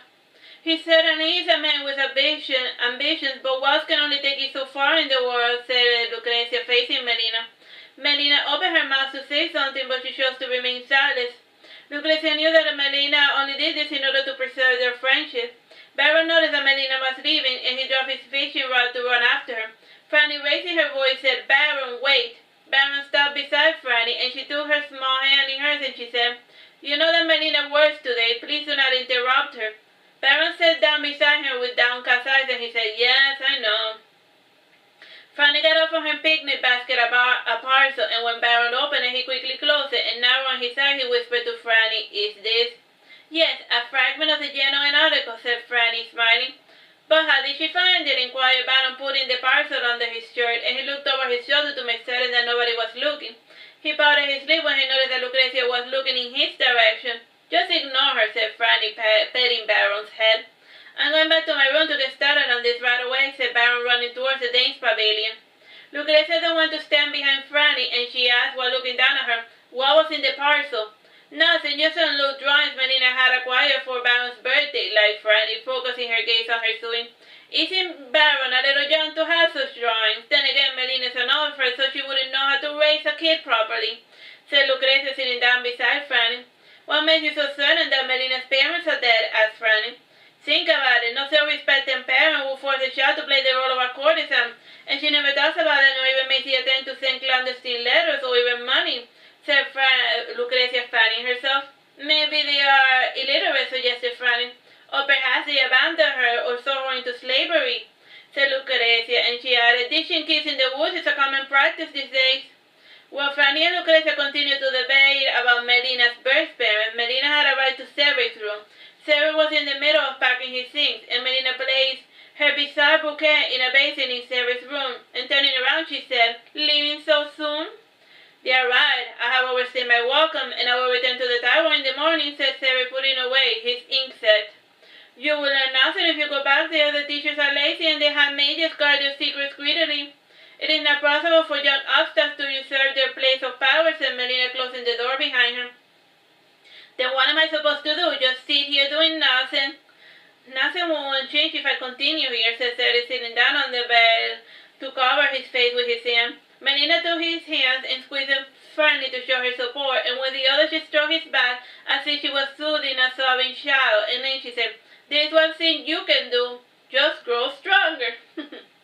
Melina got up from bed and she removed a painting from the wall, and behind it there was a pattern in the blue wallpaper which seemed a bit uneven, and after moving it a bit, it revealed a secret compartment, and within it there were 5 black tomes, and Melina carried those heavy tomes under her arm. And she dropped them beside Sarah, and smiling she said, These are copies of my father's old enchanting grimoires. The information is a bit dated, and a few of the concepts may not apply today, but the tomes can certainly help you broaden your horizons. Sarah took out a handkerchief and he wiped his face, and frowning he said, How long were you planning to keep on watching me squirm? As long as it will take for you to get serious about your education, I won't force you to study, and you must take the initiative on your own, said Melina, putting back the painting on its place. Cedric took the first stone with great difficulty. It seemed to him that it weighed 10 pounds. He found it amusing how Melina had managed to carry all of those 5 great books despite having such a delicate-looking body. The cover was black leather-bound, and it had some decorative engravings around its border. Cedric assumed that the engravings were magical words of some sort, and he dismissed his assertion when he opened the cover. And in plain common, the book said, "Enchanting for Beginner." Melina sat down beside him and said, "He didn't write the title." Cedric kept flipping the pages, and he noticed that more and more the book was written in common, and Melina explained. Father brought the book in English because it was the dominant language at the time, and the words of magic are reading phonetically in English as well. And at the end of the book you will find the magical alphabet you know and love, along with all of the thesaurus of the most commonly used words in incantations. Cedric did flip at the end, and indeed he saw the words of magic, and after looking through the book over the top, he asked, "Why does this book employ so simple language? Even a 5-year-old will have an easy time reading this book." Well, my father was never the type of man to give lessons, and at the time he wrote this series, he took care to make it so simple to follow that he would never have to give classes, said Melina, smiling. "I say thank you for the goodbye present, Melina, and I will make certain to return the favor," said Cedric, opening his travel coffers to stash away the books. "That wasn't a going-away present. Rather, I insist that you stay in the days, familiar, and to practice your magic," said Melina. "But her ladyship will never allow it," said Cedric, trembling. "Let me worry about Imperium. More importantly, these stones are not to enter the tower," said Melina, looking straight at Cedric's blue eyes. Cedric hesitated a moment, and then he nodded, and he said, "I understand these books must not fall into the wrong hands."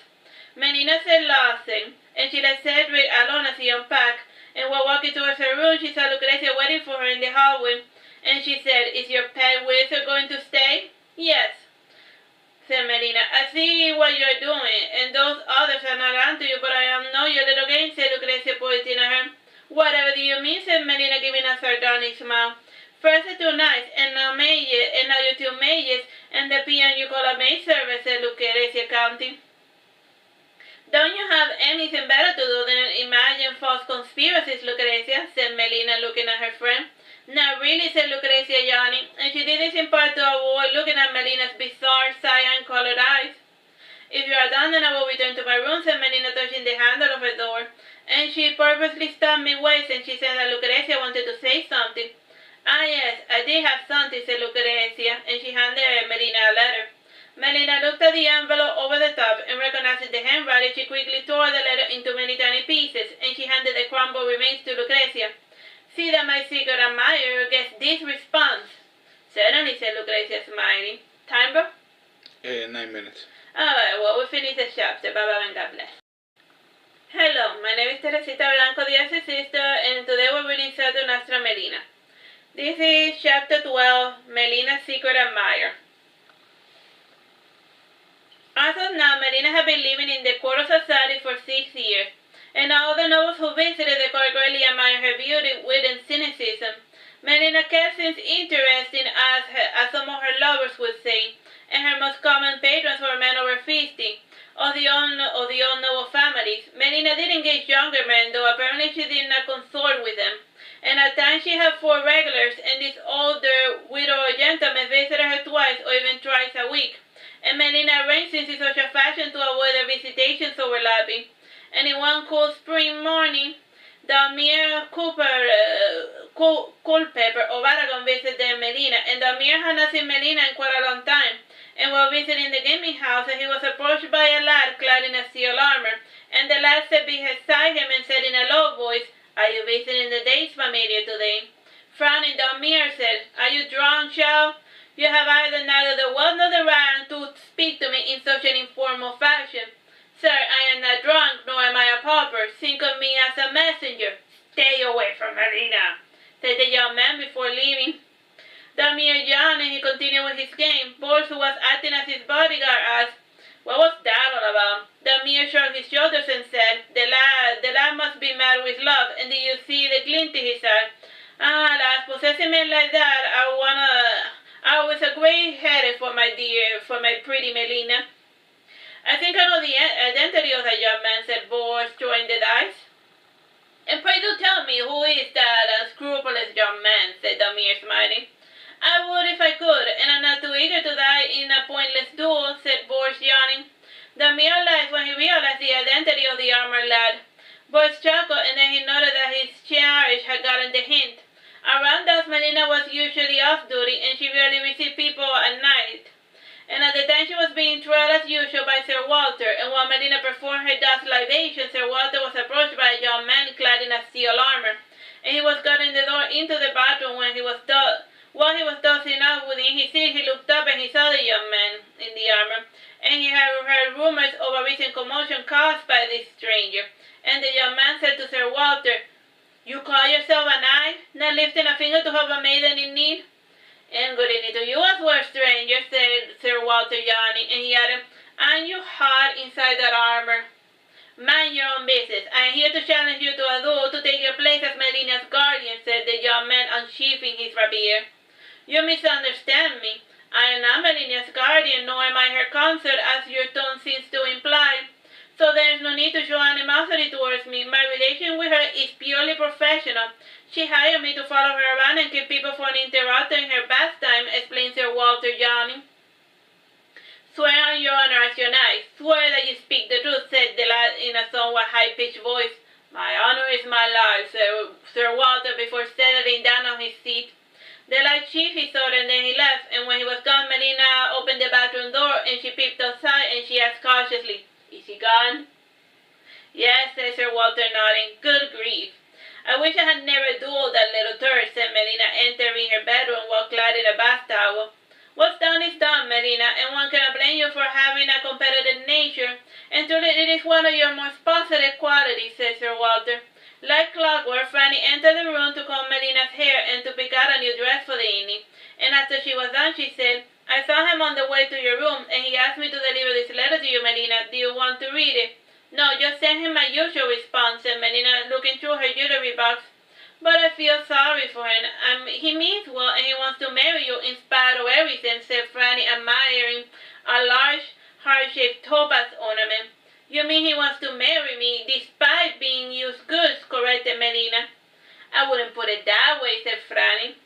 "I would gladly take your hand in marriage as you are now, if I wasn't already bound to another," said Sir Walter. "You flatter me, Sir Walter, dear," said Melina, giggling. After pestering Melina during her bath time, the secret admirer went to bother Baron, and Baron was watching the sunset while resting in a hammock, and his nurse had brought him a baby bottle filled with fresh milk straight from the cow. And baby bottles back then were made of ceramic, and the tin was made of leather. Selina had commissioned for Baron one made of glass and the tin made of rubber, and this made the bottle easier to clean, and he noted the design is still being used today. Baron was enjoying with contentment the bottle when the lad clad in armor noisily sat before him. Baron stopped drinking his milk and he said, "Hi, Agustina." "That isn't my name anymore, Baron," said the lad clad in armor, and she added, How do you come to know of my true identity?" "Melina told me that was your name, and most people here I was speaking of you out of fear of dueling you, but I'm not afraid. I could beat you with my hand tied behind my back," said Baron, pointing with his bottle. "Aren't you a little old to be drinking from a baby bottle?" retorted Augustus. "Not really. In relation to human lifespan, I am practically a newborn," said Baron, continuing to drink his milk. Because like Baron is a little elf boy, so you know. So at the young age, obviously, it's like a baby in comparison to how long elves live. Yeah. Augustus watched Baron drink his milk in silence, and then I was the adopted son of Impedia, and he started his life as Agustino of Aragon, and he belonged to one of the declining knight class, and he grew up idolizing the father he barely knew, and in the end he resolved to become a knight, and he had the blood and rank of a knight. Only what was between his legs was the true problem. And in order to legally change gender, he had to undergo a gauntlet, and the gauntlet varied from region to region. In Sassari, he had to win 100 duels in a row, and it took Augustus 2 years to complete his gauntlet, and as a result, he got into the habit of dueling on a daily basis. And since his dueling habit was starting to become a problem, Melina took it upon herself to defeat Augustus, and ever since then, Melina had been pestered by Augustus. So, like, over there in the medieval society, if, like, a woman wants to be perceived by society as a man and be treated as a man, at least in the town of Sassari, all she has to do is win 100 duels, and then she will be, and then everyone in town has to perceive her as a man and treat her as a man. Yeah? Yeah. Simple stuff. When he was done, John Lazily, Augustus was not used to speaking with little children, and he brought out from his pocket an almond cookie wrapped in a handkerchief. Augustus handed the cookie to Baron, who said after eating the cookie, "You won't get to Melina through me." "I am not so base as to use a shout for my own selfish desires," said Augustus. "Aren't you hot inside that armor?" commented Baron. "Not really. In fact, it is a bit chilly today," said Augustus, pulling his cape closer to his shoulder. "Melina doesn't like the way you keep bothering her clients. They haven't done anything to deserve a beating from you," said Baron. "You are too young to understand, Baron," said Augustus. "Yeah. And you are only 8 years my seniors. 8 years is less than a month for elven lifespan," said Baron, sitting up. Augustus chuckled but said nothing, and Baron continued, standing up and pointing at Augustus. "I don't like you, and Melina doesn't like you, so leave us in peace." Augustus' mouth was hidden beneath his helmet, though Baron could see the mocking brown eyes.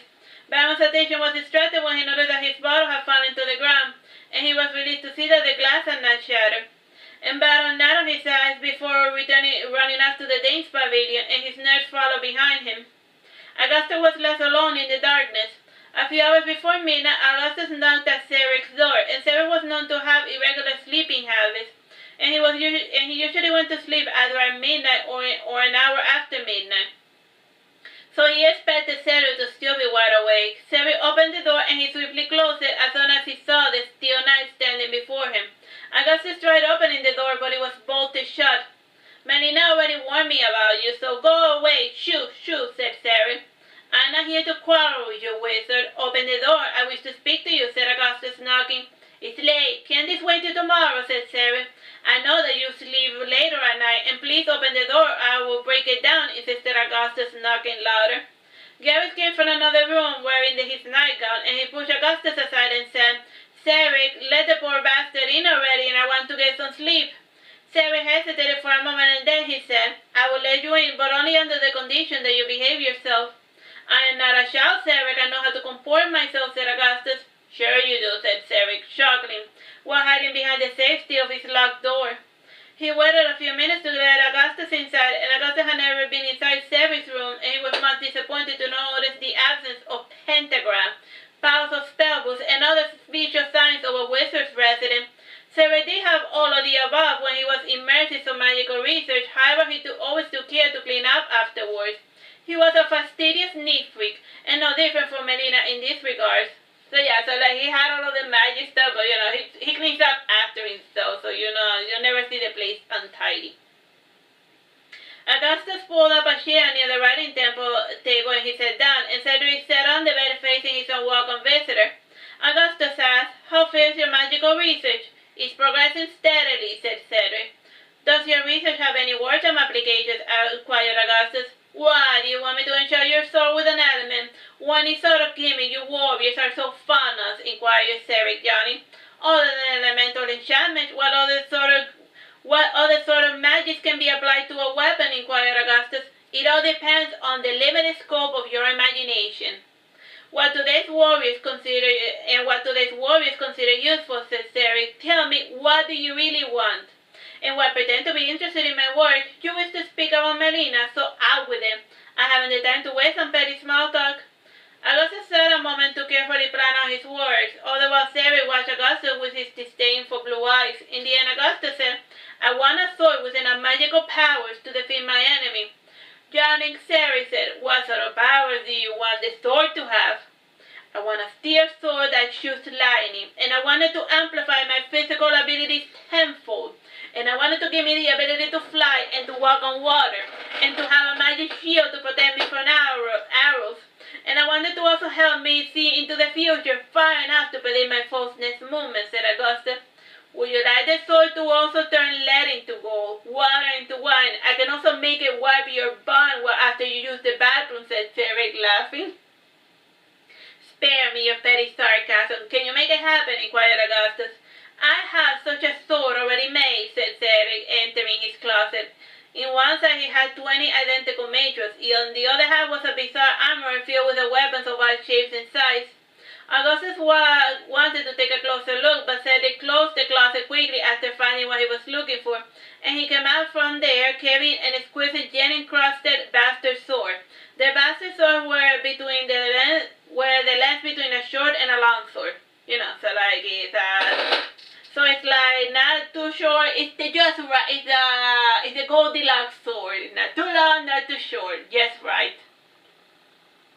The blade was decorated with runes. Cedric showed the sword to Augustus and he put it within the hilt. And before handing the sword to Augustus, he said, "The hilt seals away the magic, and try not to use such a dangerous weapon among innocent bystanders." "I understand," said Augustus, nodding, and he added, "How come you have such a sword already forged?" "This isn't the first time some fool has requested a sword of this nature, and I hope you enjoy your toy sword. Now be off with you," said Cedric, opening the door of his room. Augustus left happily after strapping the new sword to his belt, and he was about to leave when he asked, "How do I activate the lightning attack?" "This sword is idiot-proof. Just point it at your target and yell, 'Lightning attack!' Here's a list of all of the word commands and the sword motions required. Now be gone out," I said Cedric, handing a paper to Augustus before pushing him out of the room. This isn't the first idiot sword I made. Time, bro? Bro? 10 minutes. With his new sword, Augustus went to the forest to face Melina, and when walking there, Augustus was gripped with a certain superstitious paranoia towards the sword. And like all knights, Augustus liked magical weapons, but he distrusted the wizard who made them. Augustus feared that it was just a glorified bastard sword, and before entering the woods, Augustus unsheathed the sword and he yelled, "Lightning attack!" The sword shot a beam of lightning from the blade towards the ground, and the deafening sound of the attack left Augustus' ears ringing, and he made a point to note to aim the attack a little further away next time. And Augustus then tried a few of the abilities, like the one of walking on water, and the sword did levitate him over the water, and when he was satisfied that the sword did what it was supposed to, he entered the forest to find Melina. And there was a thick fog over the forest, and Augustus wondered how there could be such a fog since the forest was less than a rice field in size. After 2 hours, Augustus left the forest, and he had grown weary of looking for Melina and not finding her. And around midnight, he saw her standing by the lake, and her thin nightgown was fluttering in the wind, and the dark water shimmered delicately the pale light of the sky bell. And without turning around, Melina said, "Did you have fun playing with your new toy? I had it especially made just for you. I challenge you to a duel, Melina, and if I win, you must agree to marry me. Face me if you are not a coward," said Augustus, holding his new bastard sword. He then hesitated and sheathed the sword, and he instead decided to rely on his father's rapier at the last moment. And Melina pouted and said, having second thoughts about the new sword, "It is not as if I had it tweaked or anything. It is a fine quality sword, with far better enchantments than the ones you find in the tower." Augustus knew by now that Melina was not the kind to lie to a person, though he did not trust her cool attitude, and without warning, Melina said, "I accept." Augustus was used to Melina's surprise attack, and he expected her to try to disarm it as she had done the first time they had duel. Melina started the disarming maneuver, but instead she unsheathed the bastard sword slightly before swiftly yelling, "Lightning!" And since the sword was making contact with Augustus' armor, he ended up getting electrocuted. And he felt the lightning pierce every fiber of his being, and he fell to the ground twitching for a few minutes, and laughing, Melina kissed his thighs while he was down. And as she did, she said, "It is only a light taser. This is what you get for wearing a steel armor near a lightning weapon." Cursing, Augustus staggered to his feet, and he tried the lightning attack, aiming it straight at Melina, who was but a few paces away. And as the lightning discharged, it turned to sunflower petals, and the sword began to hum sinisterly as the steel became glassy and transparent, and Augustus' body began to convulse until it acquired the form of an unfamiliar hairy form, and to Augustus it seemed as if Melina had quadrupled in size. And Melina disdainfully picked up Augustus in her arms, and Augustus saw that his hollow armor on the ground. Smiling, Melina said, "This form suits you rather well," like she turned him into like an animal. And that's why to Augustus it seemed like he was shrinking in size and whatnot. Augustus tried speaking, but only a faint whine escaped from his mouth. I did not change your form, nor did I dissipate the lightning. You will remain as dust until you learn your lesson, I think. Perhaps you could regain your form sooner if I work up the desire to see you change back to normal, said Melina. Melina carried Augustus back to her room, and she took him to her bathroom and gave him a bath. And while Augustus was getting dry with a towel, he was able to see what he had become. Augustus thought he looked like either a weasel or a ferret, and he had a large patch of white hair that went from his head to his tail, and he was also broader with a stronger build, and the rest of his furry body was black, and his face was small, and his ears hardly visible, and he was confronted by his strong, stubby legs which had 5 toes in each claw. Augustus whimpered when he saw his new form, and Melina commented, "Don't give me that look. You did this to yourself." After drying Augustus, Melina put on a pink ribbon around his neck, and she laid Augustus down in the bed reserved for Baron's puppy. And the bed was open and used as Baron slept with his doggo beside him. Alright, so, time up? 6 minutes. Alright, we're done. Bye-bye. Hello, my name is Teresita Blanco, the Artsy Sister, and we're reading Saturnastra Melina. This is chapter 14, Damage Control. Since Rodani Sassari until the end of the year, at New Year, during the celebration of the new sun, a group of rebels attacked Veragero. After much interrogation, the source of the rebel faction happened to be in Sassari. This naturally roused suspicion of the Berserkers lords, and some even hinted that Imperia had allowed the faction to grow as an attempt to test the defenses of the capital. In the end, there was a summons to the capital. Melina volunteered to go answer the summons, and she was accompanied by Lucrezia as well. A member of La Divina bloodline was necessary in order to validate the meeting. Melina took along Ceric and Augustus as her 2 bodyguards. The choice of having Ceric come along seemed a bit arbitrary since he was going to be completely useless in Veragero. Bertame had a special pendulum that suppressed magic within his palace, and the location of such a pendulum was unknown.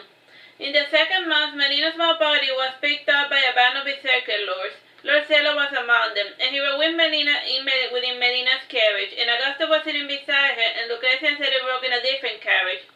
Along the way, Lord Celo spoke to Melina as thus: "It was a mistake for you to come." "I do not agree with you, Lord Celo," responded Melina. "My kind nobody suspects of you participating in rebel activities. You answering the summons only serve to prove such rumors," continued Lord Celo. "Rumors are rumors, my lord," said Augustus, "and you should know that better than anyone." "True, true," and he added, "it still does not change the fact that His Highness would always act in his best interest, for better or for worse.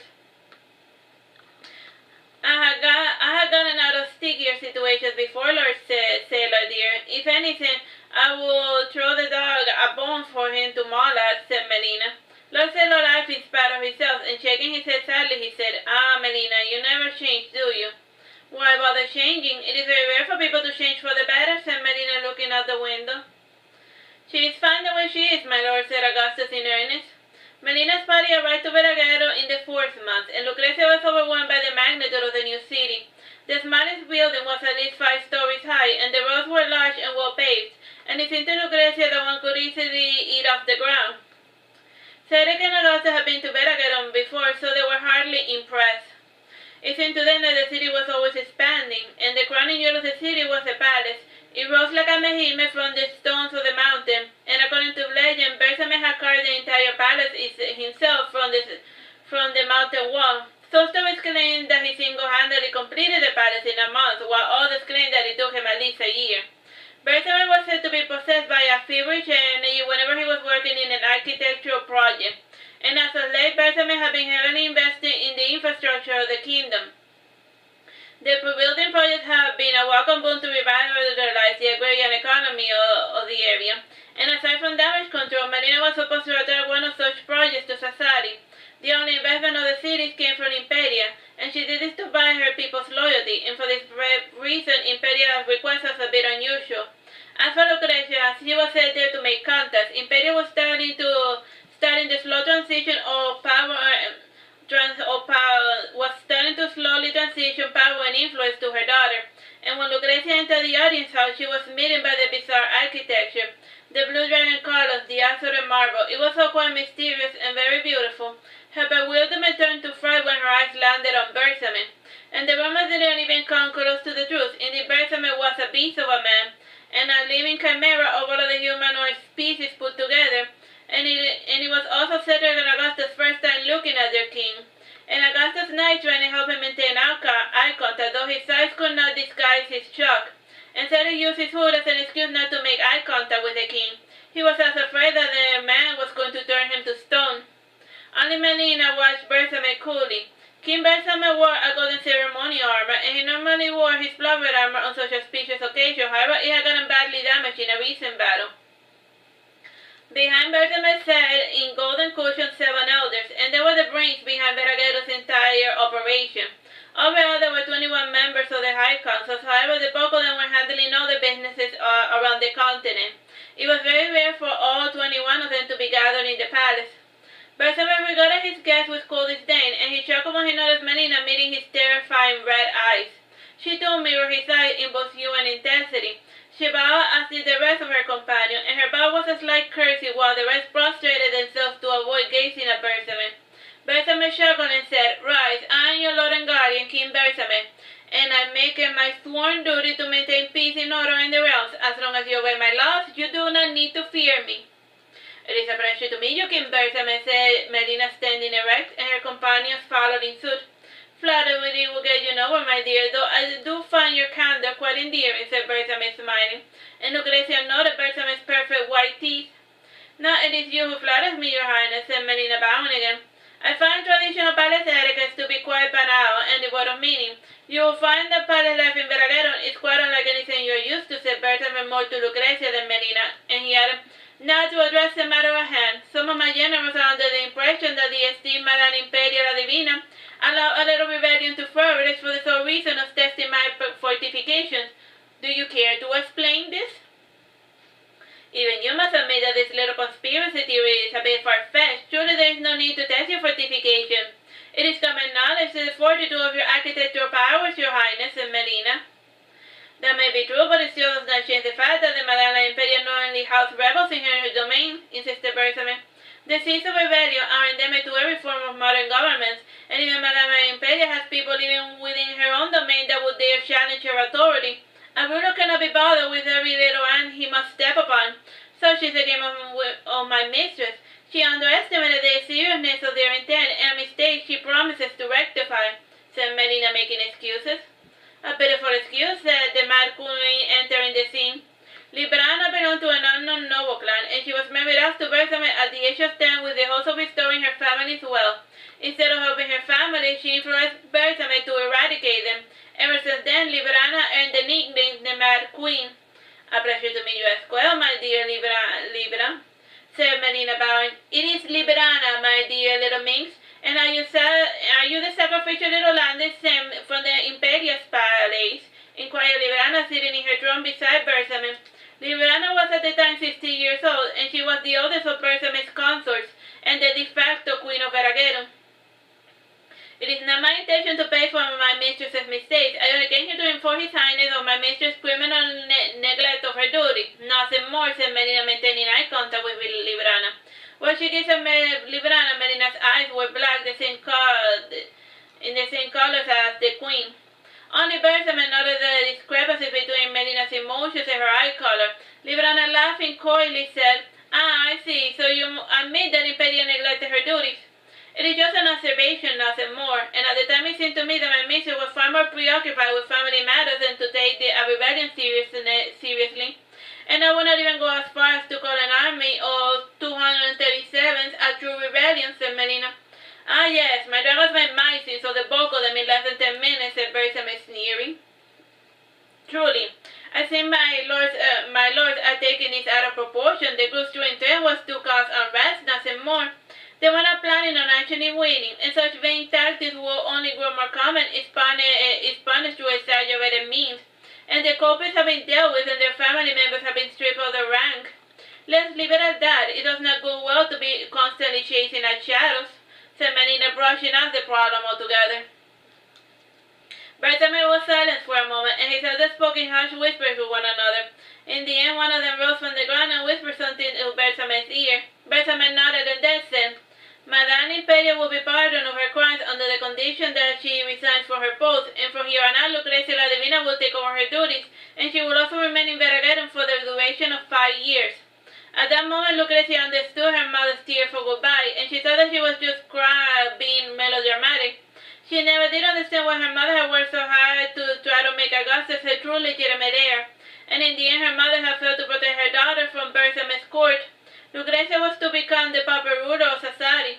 Lucrecia was silent with downcast eyes, and she was secretly hoping that Melina would convince Bersame to change the verdict or to take her place. Melina's silence was not promising.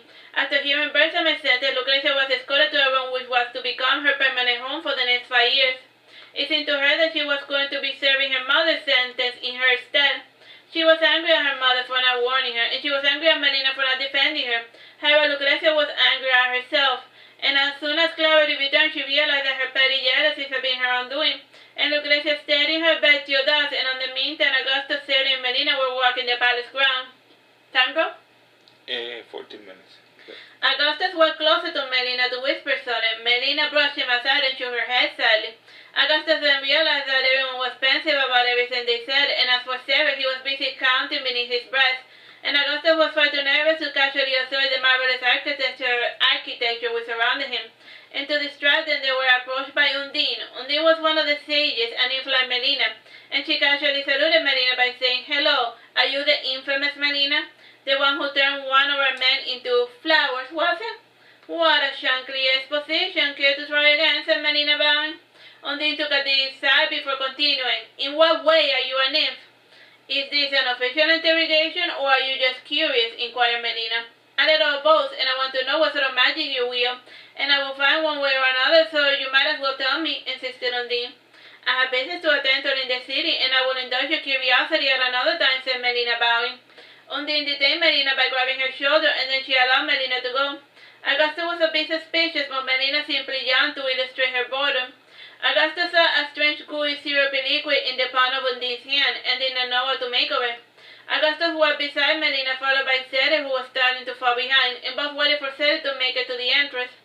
When Augustus thought he was out of earshot, he asked, "What was that in her hand?" "Maple syrup. Why do you ask?" asked Melina.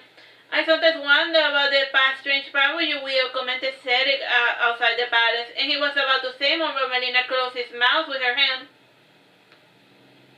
"And why did I ever bring you two along? Barrett knows how to hold his tongue, and Franny never realized what's going on around her, but you two need to learn some discretion," said Melina, shaking her head sadly. "My apologies, Melina. I don't get out much," said Ceres, then said to Augustus, "So what's your excuse?" Together with Melina, they made their way through the city, and they visited about 12 gaming houses.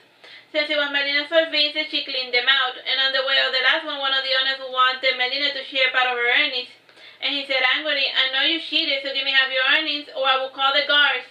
"I am a guest of His Highness. Call the guards and see what happens, mister," said Melina. The owner made a signal, and there were 10 archers flanking Melina's party in the alleyways. And Melina and her party ran through the back alley, and the roads were still hot on their heels, and from time to time one was shooting around Melina or one of her friends. However, the arrow, though closely hidden, always missed, and Melina then bumped to Lord Sailor and his party, and the group of rogues kept to the shadows and then eventually left them all together, out of fear of Lord Sailor. Lord Sailor had seen and recognized a few of them. He asked, "Were those men bothering you, Melina?" "Not really. I would much rather you forget this entire incident altogether," said Melina, looking in the direction of her assailants. Augustus reclined against her wall while Cedric sat on a bench trying to regain his breath. He smiled when he noted the flowering trees providing shade. Truly, Veraghetum was quite a beautiful place to live in, even with the berserker overlords. Lord Sailor frowned and said, "You are far too soft, Melina. I prefer the term merciful and forgiving, words that your lot are not familiar with," said Melina. Augustus had one of the guards command, "Is she allowed to talk to you like that, my lord?" "And besides, I can take care of myself," and Ceres get up and we have to go to work, said Melina, walking towards Ceres, and she pulled at his hood to get his attention. Ceres rose silently and limply, and while walking about with Melina, Augustus offered to lend Ceres a hand, and he brushed her aside and said, "I don't need your help, I can walk just fine on my own." Augustus was taken aback by his uncharacteristic remark, and then she saw him give a sardonic smile and wink. Melina started laughing hysterically, pointing pointing at them, and Augustus realized that their efforts to look unsuspicious were rousing a lot even more suspicion. All of their eyes were watching them as they passed through the streets, or maybe Melina's words were starting to make Augustus paranoid, and said it to the people's suspicions with a grain of salt, and he was used to being stared at since he was a magus. However, this was a new experience for Augustus, and he was relishing to see how this was affecting him. The next place Melina visited were the curiosity shops, and she browsed through random assortments of trinkets and ornaments, and she always ended up buying something or another. And in the last shop, Augustus inquired, "Why are you buying a rabbit's foot?" "For good luck," said Melina, giving the charm to Augustus. "Since when are rabbit's foot's lucky?" inquired Sarah. Melina shrugged her shoulders in response, and she then said, "One of my friends back in Sassari wanted a good luck shop, and he thinks I use charms to win the games of chance." "Could have fooled me," said Sarah. Around that, Sarah was getting pretty hungry, and Melina was visiting the poor's residential district, and as before, she sat beside an old man for an undetermined amount of time. And when another man passed, Sarah pleaded, "Please, sir, give me a bit of money so I can buy some food. I am starving." The nobleman was moved by the bench's plea, and he handed Sarah a bag of 30 coins. The Lord then said, "Use this money to leave Veragenum. This is no place for wizards. There is no place for wizards in this city." A few minutes later, a young baker's shop passed by, and he was in the middle of making a delivery. Again, Sarah pleaded, "Can I have a piece of bread? I am starving. I feel as if I had not eaten for days." The baker's boy was moved by pity when he saw the mage's robe, and he gave Sarah a loaf of bread. Sarah devoured it eagerly, and Augustus was too proud to beg for money, still from time to time. And no veteran gave her a coin or two. And when some felt, Augustus was compelled to ask, "I do not see why you repeat the same routine here as well as in Sassari." Melina sneered and said, "It is a little something I like to call publicity. I do things repeatedly so that whoever needs me can easily find me." "And what does publicity have to do with taking a stroll across the town?" inquired Augustus. "You know nothing of my work," said Melina sadly. Time, bro? 8 minutes. At night, Melina went to the bark, and Sarah went with her. While Augustus returned to the castle at Melina's behest, it was a good thing too because Lucrezia was inconsolable. And while in the bar, Melina opened a parasol she found lying in the street, and she then sat at the bar with Sarah, and the barkeep, an old dwarf woman, came to her and asked, "What will you be having today, honey?" Melina placed a few coins on the table and said, "Nothing for me, though I am paying for this fine gentleman's drink, and give him a mug of your finest mead." I have milk for you if you prefer," said the barkeep, chuckling. "No, thank you. The terms of my covenant require that I fast for long periods of time," explained Melina. "If you are religious type, what are you doing in a bar dressed like a whore?" inquired the barkeep. "What's your thought, madam? And I will not tolerate such insults in front of my esteemed companion," said Sarah, shaking his fist. "She did not mean anything by it," said Melina. "And it is true, I am indeed dressed like a whore." "How so? I did not notice," commented Sarah. "Just as your mages wear robes, we courtesans and prostitutes have our own unique attires. There is the ruby ring in the left pinky, a choker or a necklace with a round pendant, a flower ornament of sorts, high heels with ribbons, showing off your chest, and the like," explained Melina. "But you do not wear anything remotely close to what you describe," commented Sarah, looking at Melina from head to toe. True, but my clothing is a bit more revealing, even by prostitution standards," said Melina, chuckling.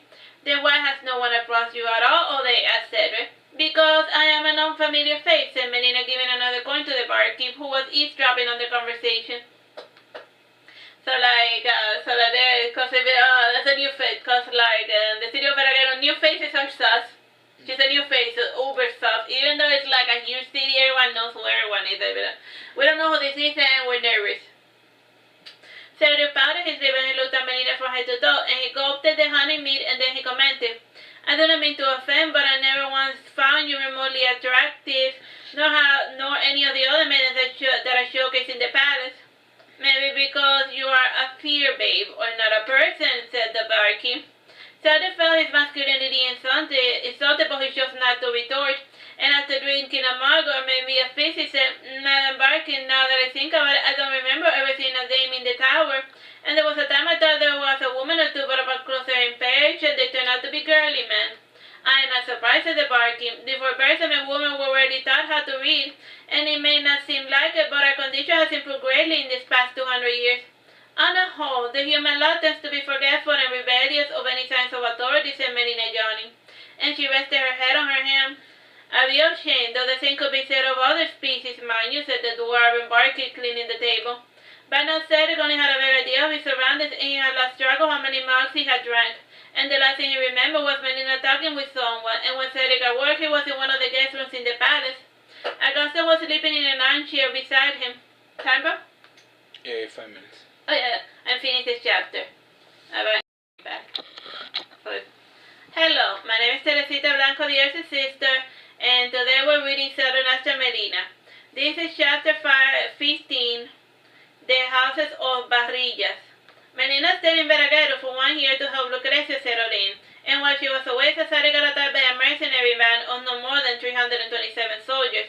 They were intercepted by a bizarre group of plum men, whose weapons did not kill but knocked them out, and after much investigation it was discovered that the plum men belonged to the Malan Legion of Mercenary Corps.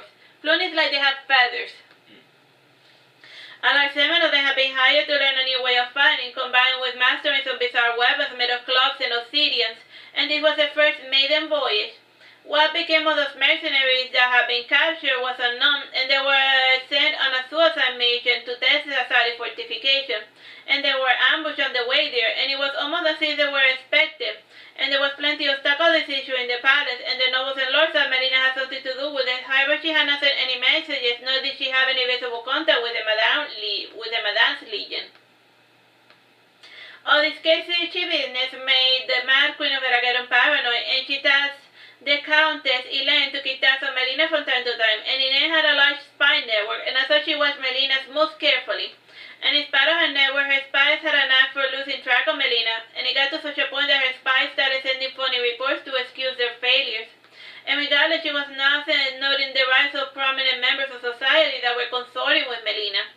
And one day Librana summoned Elaine to her chambers, and Librana was in the midst of squeezing into a corset, and her chambermaid was getting her dressed, and Elaine said before the dresser, as she waited for the lady to speak first, and wheezing, Librana said, "Have you found out anything bad about Melina? That girl, there is something unnatural about her." "How so, my ladies?" asked Elaine, and she was used to Librana having episodes of paranoia, and such episodes usually ended with someone executed or assassinated. "The girl, she's too perfect. She generally loves her clients, and the peasants in town worship the ground she walks upon. And she is highly religious for a courtesan," said Librana, bringing to mind all of the previous reports back to Elaine. "No one is that perfectly imperfect unless she's trying to hide something." "Nonsense, my lady. The girl is just a courtesan. There can be no honor in someone who practices such a profession," said Elaine. Said Librana, not genuine and convinced, and then she said, "Just to be safe, we should have her killed."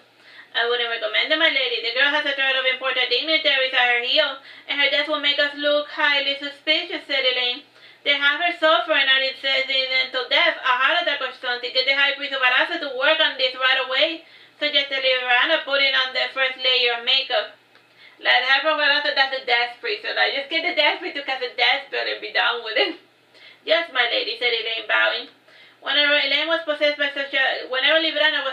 such a fancy, Elaine went to report to Bersamet in private.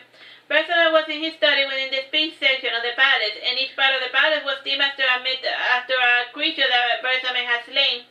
And this section was dedicated to learning, and it had a chaotic blend of lions, nude maidens decorating each column, combined with numerous libraries dedicated to fine arts. And Bersamet's study was filled with drafts and wooden models of buildings, and he was in the middle of hand-carving a little house when Elaine knocked on his door. And Bersamet said in a harsh voice, "Come in, but make it quick, I'm busy." And when Elaine entered the room, Bersamet looked over his shoulder and said, "Ah, it's you. Grab a seat, stay as long as you like." Elaine drew up a stool and sat facing Bersamet, and between them stood his work table with all of his figurines.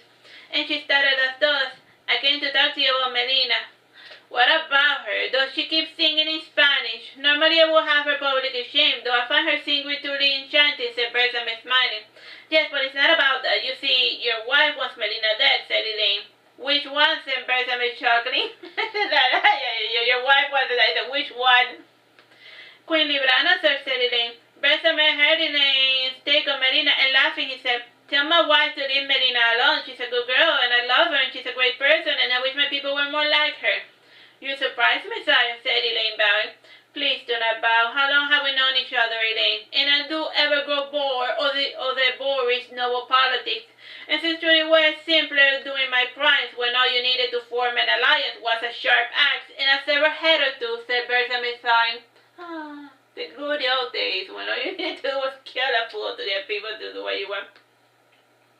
One cannot be in a perpetual war forever, sire. There comes a time for peace, and there is a time for war, said Elaine. True, said Bertha, nodding. Sir, if I may, I was wondering why you forbid people from speaking and writing other languages, inquired Elaine.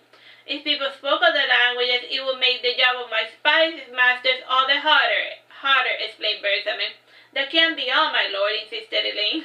It's like nobody's allowed to speak another language because, like, the people eavesdrop, my spies won't be able to understand their plotting conspiracy.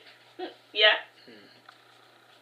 Bertha looked up from his work, and his clear blue eyes flickered red for a second, and smiling he said, it is one of many ways of destroying a people's culture in order to create a sense of unity. As long as there are petty differences like languages and religion, then the citizens will not have a sense of unity. If I had any time to spare, I would crossbreed everyone to form one unified race. A man can dream. Elaine couldn't help but smile, and she found his insane idea quite amusing.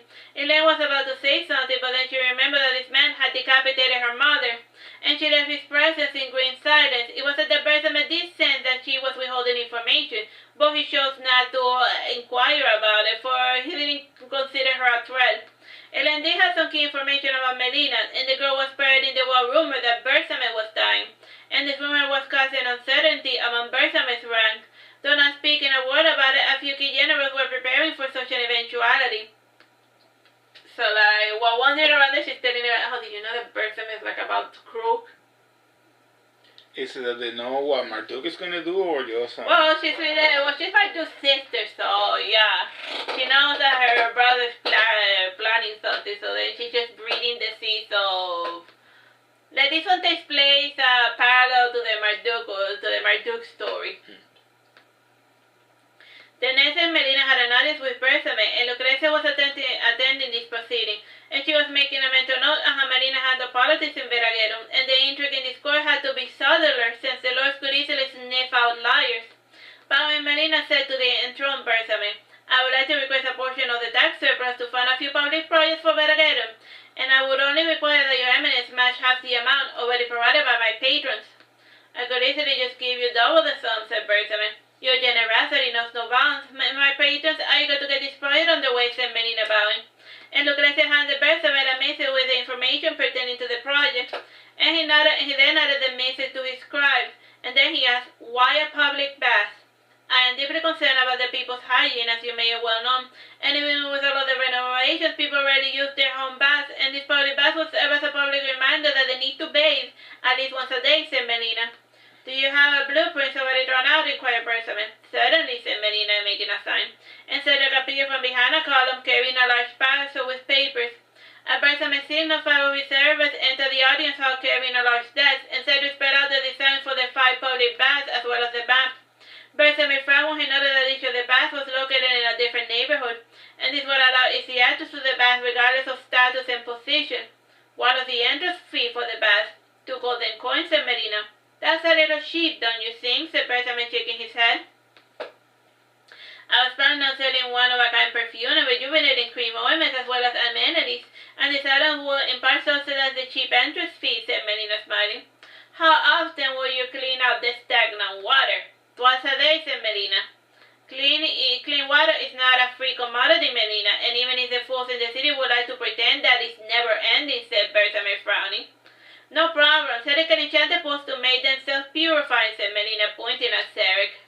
Cedric gulped when Bertha's eyes fell on him, and he averted his gaze, and it was said that Bertha had an instinctive hatred for magic users, and he mostly tolerated their presence due to their usefulness in battle, and since he had finally consolidated his dominion over the continent, it meant that magic users had outlived their usefulness. So magic has other uses as well, and you have my permission to enchant the bath, but please try not to blow up the patrons during the cleaning process, said Bertha condescending. It's fine, just to be safe we won't receive any patrons while the baths are getting cleaned up, said Melina, smiling. A good number of village spies were hired to help in the construction of the baths, and and its bath was composed of 3 large pools of water, and one of the pools was for men, the other for women and children. And it also had a steam room and a small bath for just regular showers, and in the large public bath there was a raised stage where the band would play music to the bathing audience. And there was also a bar on the side, which also provided suites for the little ones. And the bath also offered laundry service, and after taking a bath the guests would walk out wearing clean clothing. And each bath had a permanent barbering service, and the barber was tasked with making certain that all of the guests wash their mouths and clean behind their ears as well. Each bath's decoration was designed to appeal to each caste, and in Veragero society was divided into 5 castes: warriors, priests, nobles, merchants, and peasants. And classes made it to a point not to mingle except for business, not realize that all of the baths were highly optimized.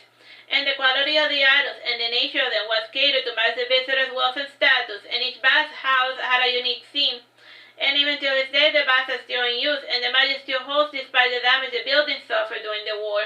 And only the pools of water remain intact, and it was during the late fall when the project was completed. And in order to speed up the task, Melina hired 4 times the amount of workforce that such a project demanded. I have a question. Why is this book so obsessed with hygiene? I don't know. You see, or why is Melina so obsessed with hygiene? In specific, like, is there like a character reason for it? Oh, Because I know that she always notices the white of the teeth and the... Yeah, she's a bit of a neat freak. Or maybe the narrator is a neat freak. Mm. The person who's telling the story about Melina, maybe he's a neat freak. Interesting. Mm. The job suited them well. Sorry. By winter, the baths were officially open for business, and Bessemer attended an inauguration party and took the first bath in the building.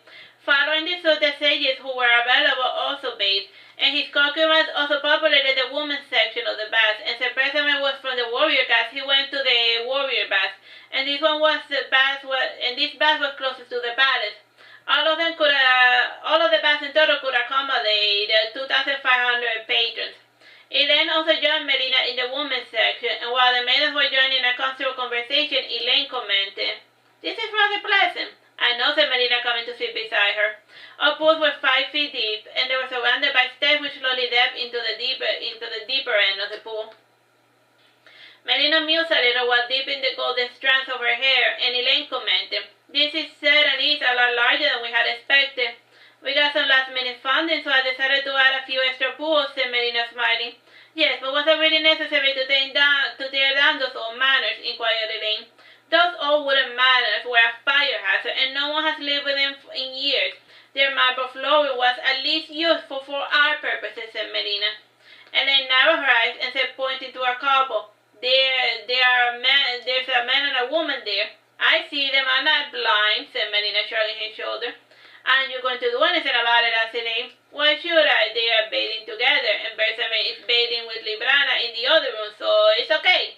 See, more couples are taking baths together, and you need to learn to relax, Countess Elaine, and stop keeping track of everyone's business and live your own life for a change. You are not getting any younger. Have you even started getting married? Are you having children?" "It's too late for me. I'm already 32 years old, and it's impossible to get married at my age," said the Countess sadly. "Dances. I know a lot of guys who will be more than happy to marry you," said Melina, patting Elaine's back. "I mean, look at you. There's not a single wrinkle on your face, and you have lovely wearing hair and large black eyes. You are healthy, and you have most of your teeth. Speaking of which, I can have that rotting tooth pulled out of you today if you like. If you leave it there, you can easily die of an infection. Time to take that teeth out." Elaine started laughing when she heard this, and she found it amusing how Melina went from praising her to pointing out her faults. "Fine," she commented. "I would rather you let it fall on its own, Melina. Last time I visited the barber, the tooth pulling was especially painful." Elaine noticed Sarah peeping into the woman's bath, and she was surprised that none of the maidens minded his presence.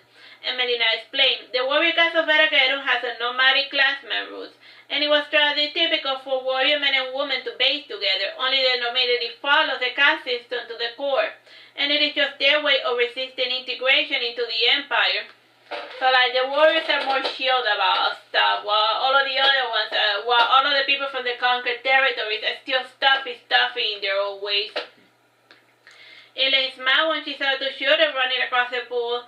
across the pool area, and they went to the bar to order a drink, and she frowned when she noticed that the barkeep was serving the heavy liquor. Instead of drinking it, the children took them back to their parents.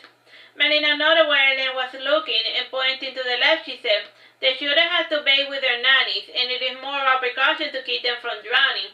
And the pool also has a few instructors to teach them how to swim." Melina got out of the bath, and a maid came and wrapped her in a towel. Elaine followed behind her, and while wrapped in towels, the maids dried their hair and added incense to give the hair pleasant aroma. The hair was then brushed and combed until it finished drying, and suddenly Melina put two of her fingers in Elaine's mouth and swiftly pulled out the cavity. It's like she stuck her fingers in her. Elaine hunched over in pain with blood flowing from her mouth, and Sarah, who was at the bar, came running towards Melina, and leaning over Elaine, he said to Melina, "Are you insane? What do you do that for?"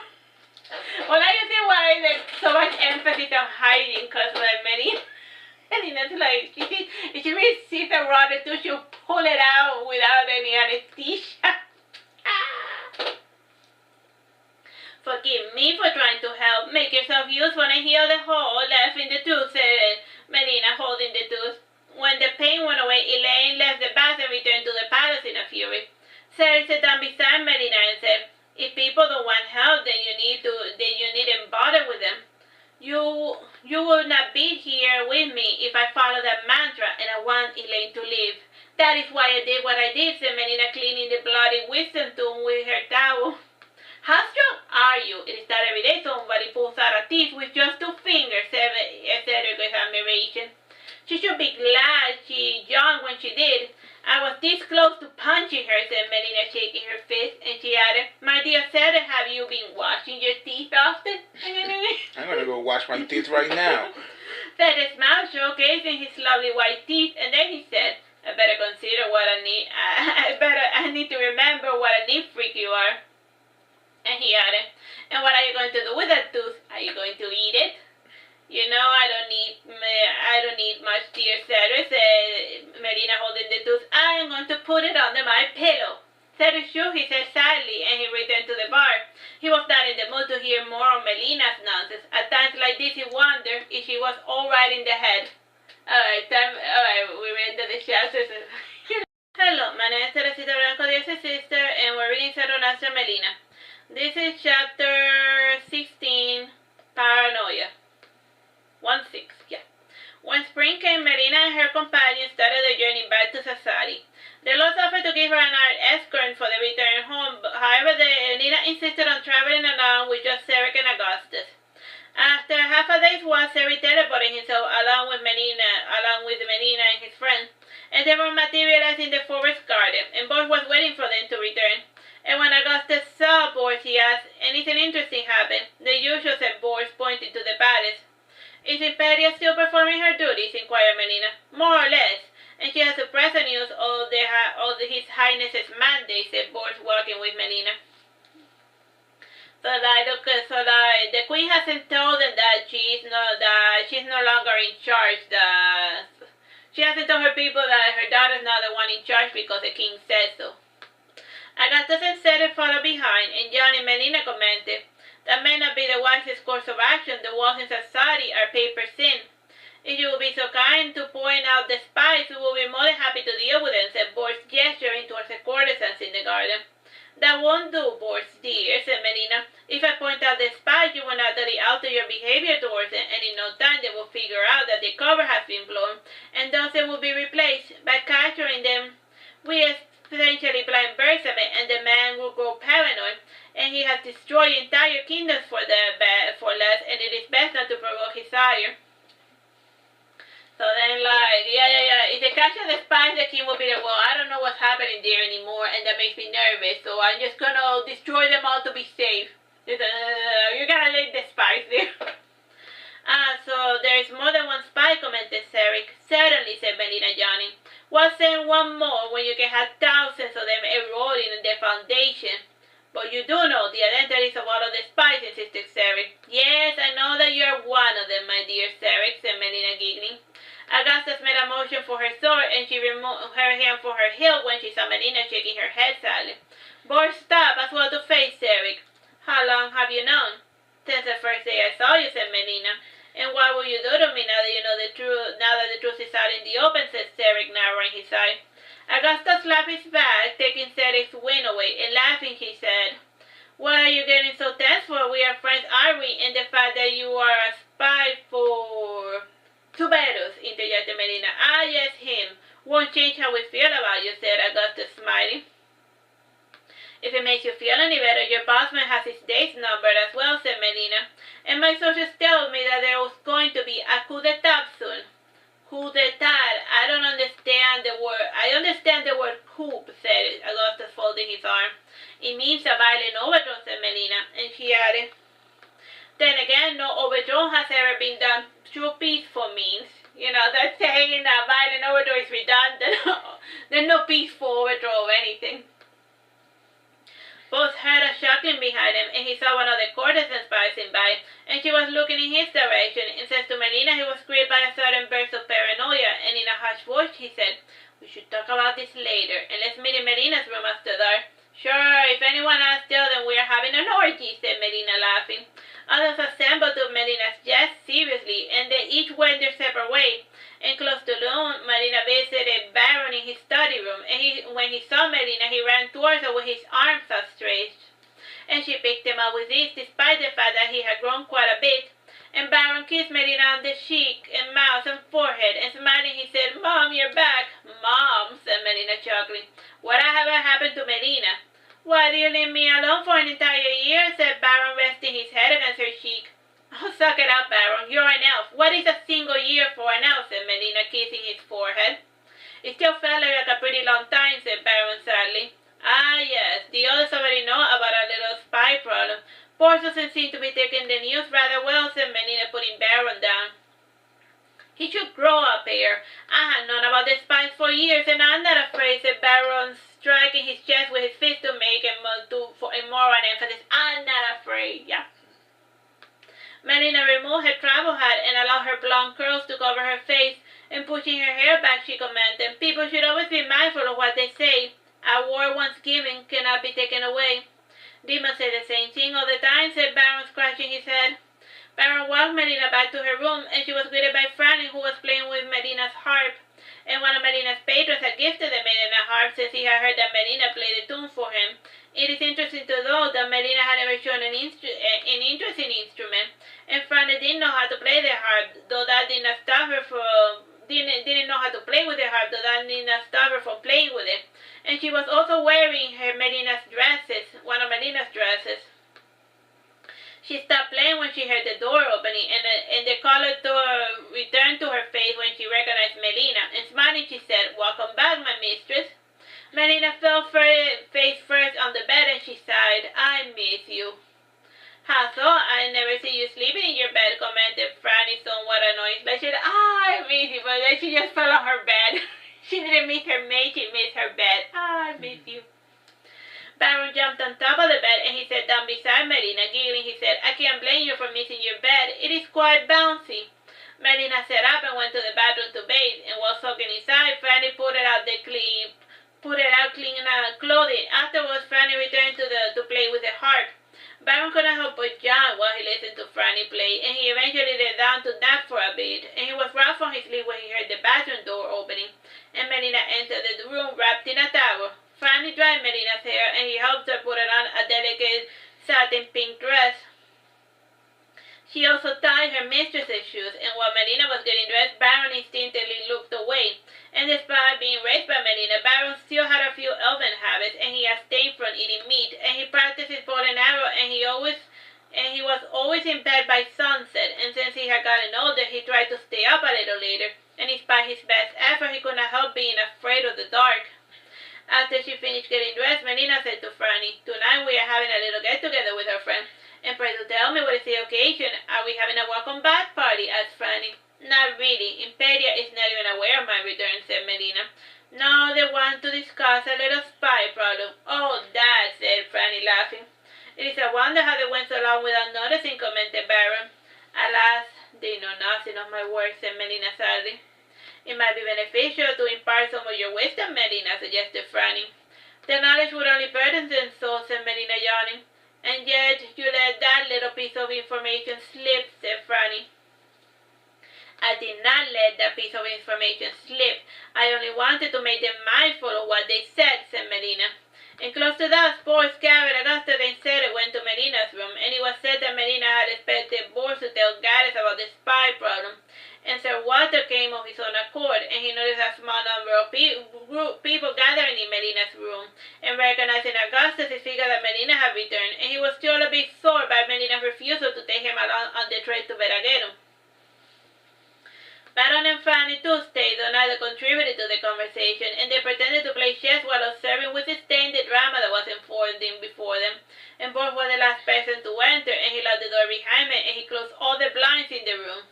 Before we continue, I must say that this little meeting of ours is raising a lot of red flags. Still, I am in a condescending mood, so ask what you will, said Melina, sitting in the bed.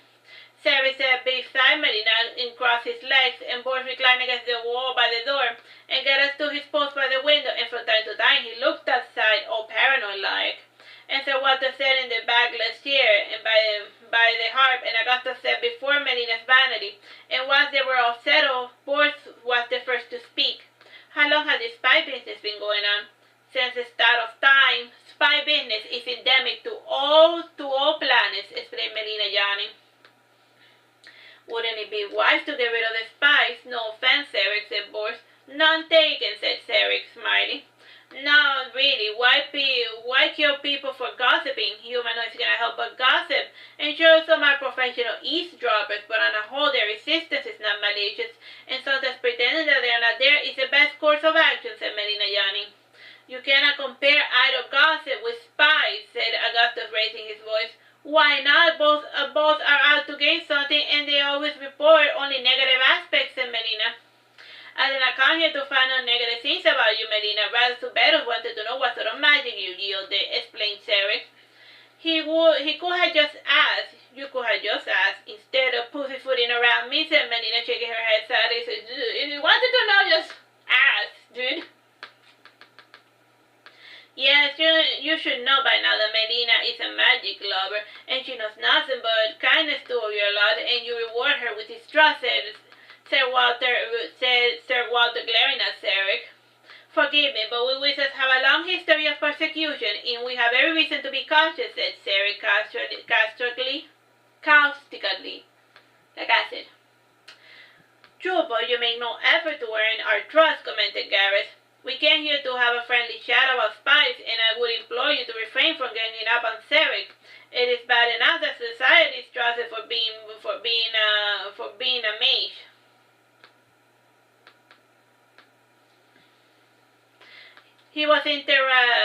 Gareth was about to say something, but he was interrupted by Baron, who said, I just noticed something. What is it, Baron? Inquired Franny. Nothing.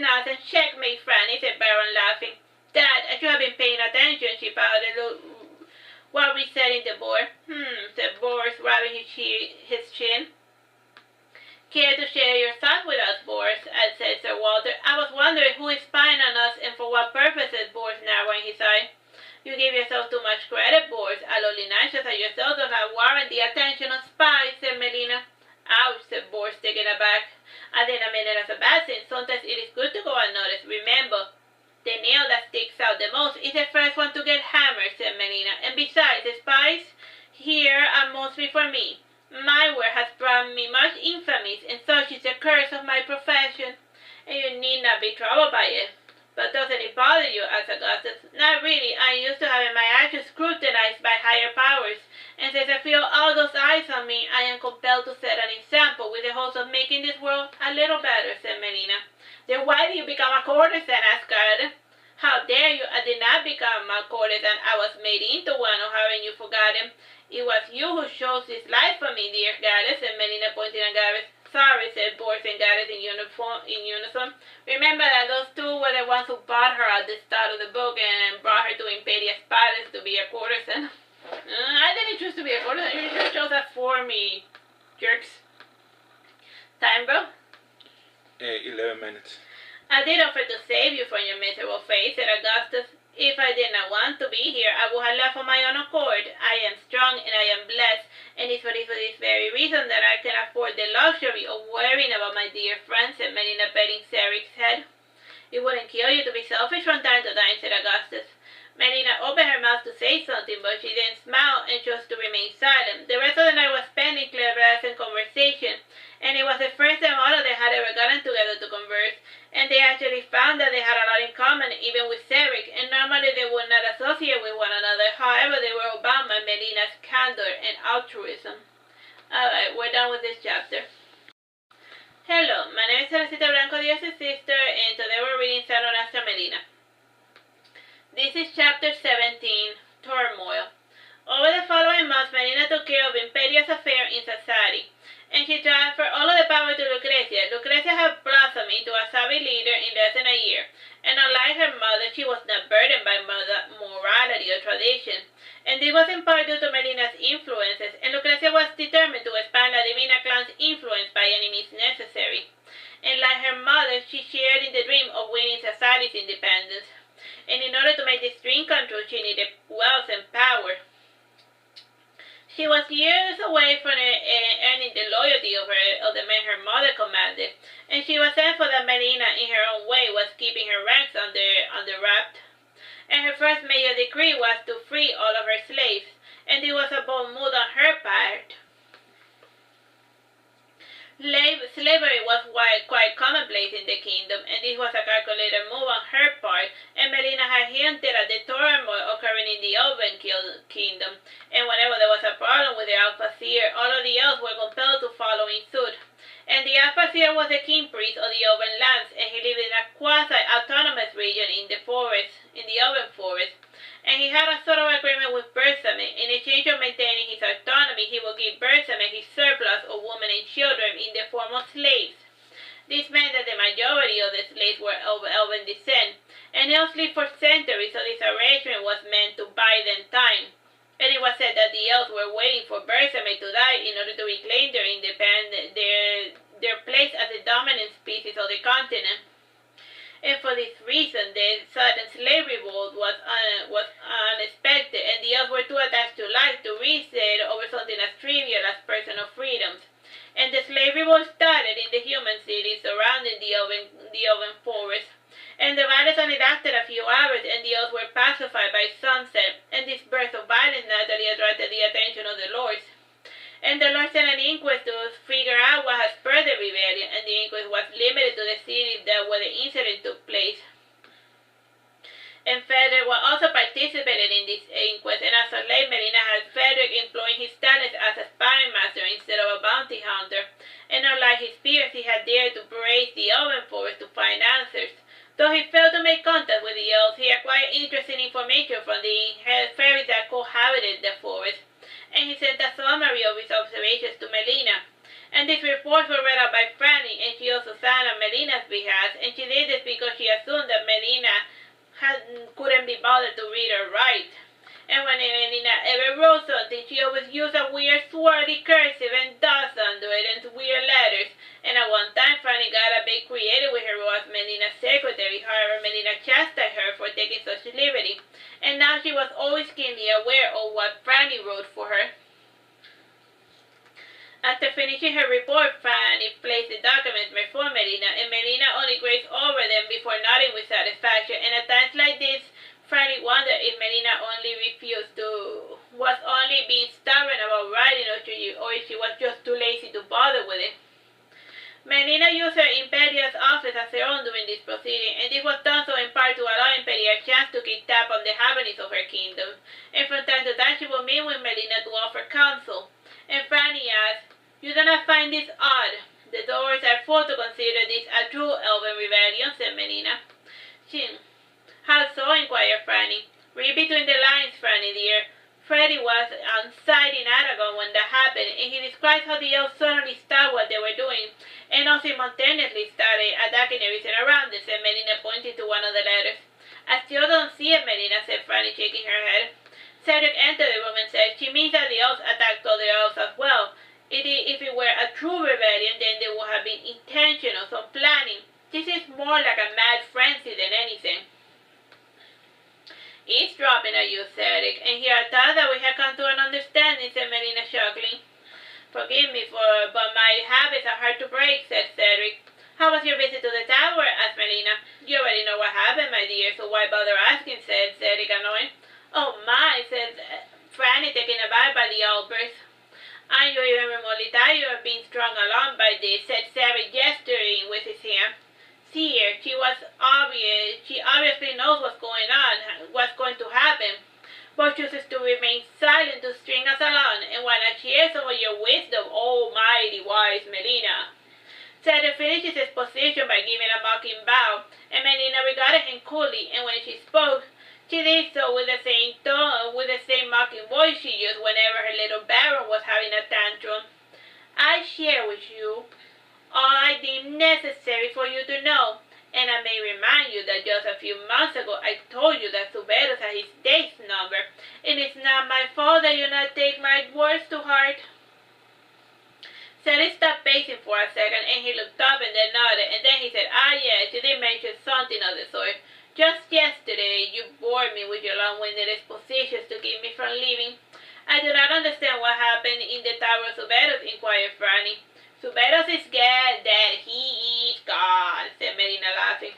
This isn't funny, Melina. What is it to become of us mages under the leadership of this child, said Cedric, sitting down to face Melina.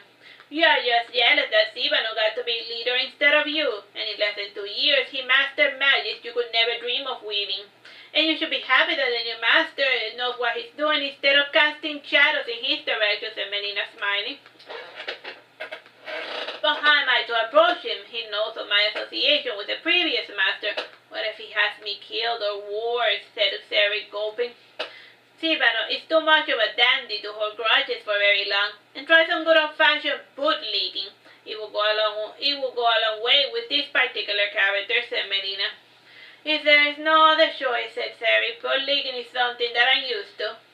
There is a limit to how much one can grovel to get ahead in life, and it will not cure you to grow a spine or two, commented Melina. That's easy for you to say, Melina. You don't fear anything, said Cedric. Fanny noticed Melina grow quiet for a moment, and she guessed that Melina was deciding whether to fall for Cedric's trap or not, and she bit her lip and she sneered before saying, If you are curious, I can give you a short list of the things that I'm afraid of. I am curious about that myself, said Franny, coming to sit beside Melina, and taking her hand, she said, You never share any of your thoughts or worries, and appear that you are bothering everything up, and it isn't healthy for you to burden yourself, so tell us, my lady, said Cedric, paying concern. Signed Melina said, I am only going to say this once, so pay attention. I am afraid of adult men, the color pink, of being in a committed relationship. I'm afraid of getting fat, and I hate germs too. Oh, this certainly makes you seem a bit more human, commented Cedric, taken aback by Melina's sudden burst of honesty, and he felt silly remembering that Melina never lied. You forget, my dear, heard Cedric. I am not human, said Melina. You don't look the part, and most of the time you sport those bizarre cyan colors, said Cedric. Unlike you, I am in complete control of my emotion. As for the cyan color, it applies to an emotion that those silly forest nymphs are familiar with, said Melina. This ought to be good, said Cedric, laughing. Melina narrowed her cyan eyes and got up and opened the door, and Cedric understood the hint and he left her presence. And at other times Cedric would stay and provoke Melina's ire. However, he had developed a healthy respect for her throwing arm. So if suddenly she would throw him something. Ow! When Cedric left, Melina asked Franny, Have you heard news from your mother? Not really. It's strange. She usually writes a lot, said Franny. I had a feeling that some of our letters are being intercepted, said Melina. To what end? I have a theory, but I am not ready to share it. I do not know that this new element does not belong to the lords, nor the knights or the elves for that matter. This foreign element only has a vague idea of how things work in this world, said Melina. After Franny finished her briefing, she left Melina alone, and Melina rose from her seat and she went to sit under Impedia's painting. This painting was behind Impedia's workplace, and it was hung in a thinly tiled wall, and the acoustics of the wall made it easy for the sound to travel to Impedia's room. My sources tell me that the Dwarven Kingdom has finished consolidating their power, and their newly unified front is causing a few lords in the capital to worry, said Impedia behind the painting. The lords will frown over anyone that shows a unified front. The same could be said of the giants and the nagas, and the giants and nymphs are too rustic and peaceful to warrant their attention, though I fear that the lord's constant bullying of the other races will cause problems in the near future, said Melina. The nagas. You are referring to the ape men, Melina. You give them far too much credit, said Impedia, laughing. You thought the same thing about me when we first met, and now here we are, said Melina. I am surprised that His Highness tolerates this open nonsense, considering the Alphaseer's audacious attack. It is a wonder that the elves had not gone the way of the goblins and the orcs, said Impedia. Impedia was alluding to Persame's systematic destruction of the goblins and orc race, and this incident occurred more than 200 years ago. The dwarves barely survived the extinction too, and they survived because they hid, and Persame kept a few alive more as a novelty or as pets, and they no longer had a semblance of the once proud people they used to be, said Melina sadly. More the pity they could have been used for digging a tunnel beneath the walls of Verageddon, said Impedia. Not really. Dwarves are not moles, and it is a common misconception that just because they live on the ground that they are good diggers. True, they have generations of specialized knowledge on that matter, but it would take the dwarves decades to create a tunnel big enough to transport an entire army, said Melina. Impedia was silent for a moment, and then she said, then a siege battle it is. I wouldn't recommend it, said Melina. Impedia heard Melina leave the office and close the door behind her, and it was close to midnight, and this was the usual time when Melina went on her nightly rounds. And while walking outside, she ran into Sir Walter, and he was sitting in a hammock gazing at the Titan moon. And the night had a delicate golden glimmer. The night, as in, not the night guy, but like the night sky. Got it. Trouble sleeping, asked Melina. My classmen are starting to gather funds for a campaign against Verageddon, said Sir Walter, sighing. Money won't buy them victory. The capital is impregnable, and one can't take a single step without 1,000 eyes trailing after you, said Melina. A few of my classmates' spies have noted a weakness in the wall fortifications, commented Sir Walter. It is called an irresistible lure, a bottleneck strategy. And besides, the true walls of Verageddon are its building. Each one can be its own citadel, and they are strong enough to withstand the weight and planes of a dragon. And even with an army of 1 million, it will be impossible to take the capital, said Melina, sitting in a bench facing the hammock. So, like, it's not that the walls are strong, it's that the buildings themselves are each a little mini fortress. So even if they break the walls, they're still not gonna make it. Because then all of the little houses are, are their own, they can be shot up from there as well. I see, maybe we can win if we fight their dragons with our own, said Sir Walter, sitting up. Oh sure, go into the forest and find yourself a dragon. It is just that easy, said Melina in a mocking tone. I do not like your tone of voice, Melina, said Sir Walter, and I do not like your tone of voice either, Sir Walter.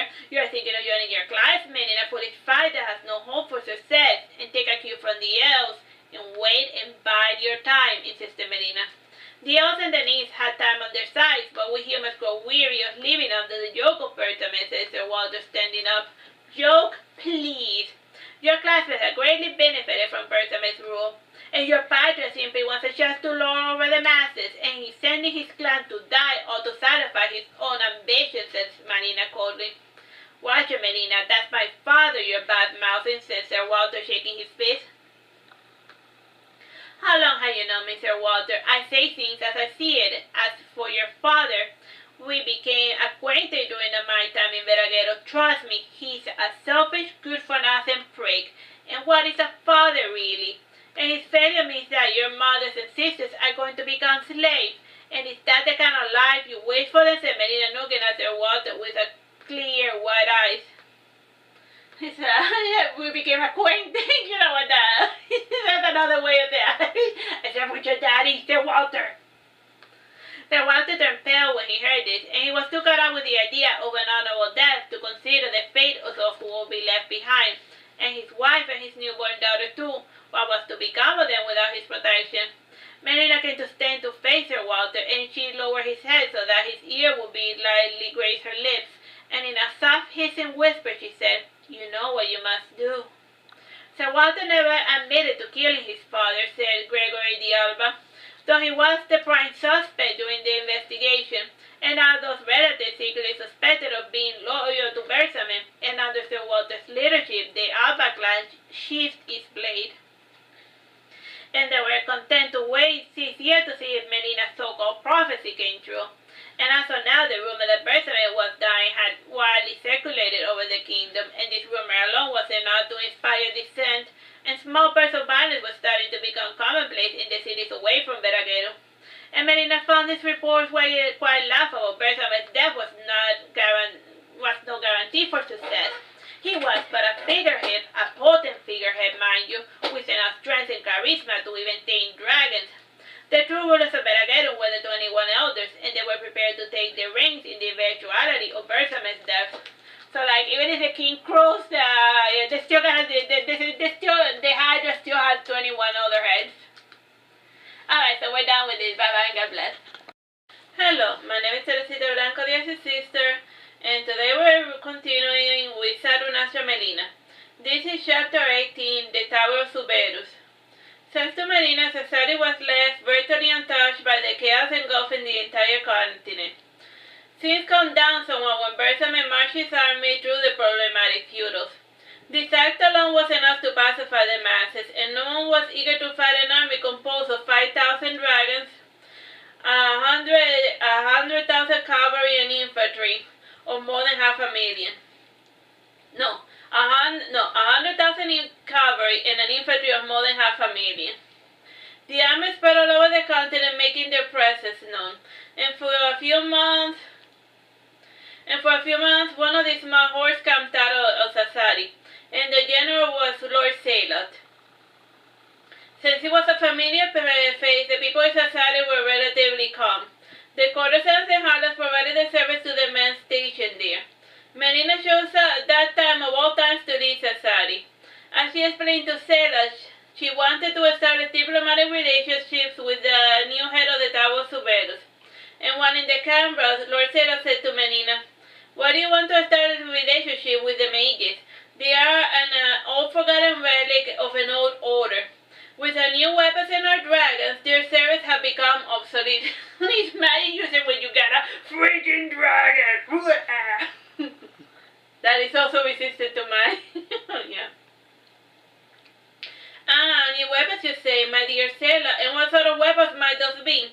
A new and improved spear, a crossbow that shoots 3 arrows instead of 1, said Melina in a mocking tone. I have not seen the weapons. The entire operation is a bit hush-hush, but I think I can tell you, since His Highness likes you. My sister has been practicing with them, and she says that the new weapons make armors and magic uses obsolete, said Lord Sailor.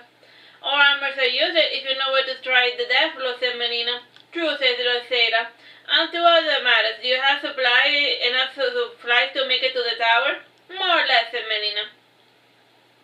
Ah yes, and the most important thing, a priest. You should take a priest to protect you from the wicked magic of those vile mages, said Lord Sailor.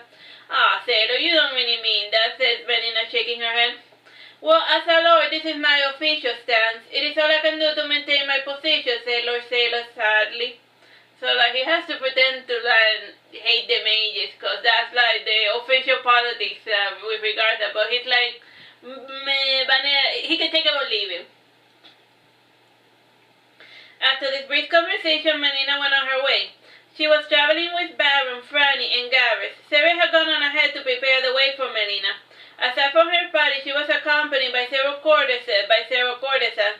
Melina had persuaded them to come with vague promises of gems and fancy linen. The previous lord of the tower is a prophet of Rhino, had amassed a large fund of wealth in his tower, and as per tradition, all of the heads of the tower went by the name of Suberus. So like he's real, like as soon as you become like the figurehead of the tower, you automatically change your name to Suberus, but that's not like your name, you know. His role wasn't so much as to nurture magic, but rather have it displayed by the acceptable art of blessings and rituals Ritos involve proper worship of a certain deity, and in exchange the deity bestows his blessing upon the congregation.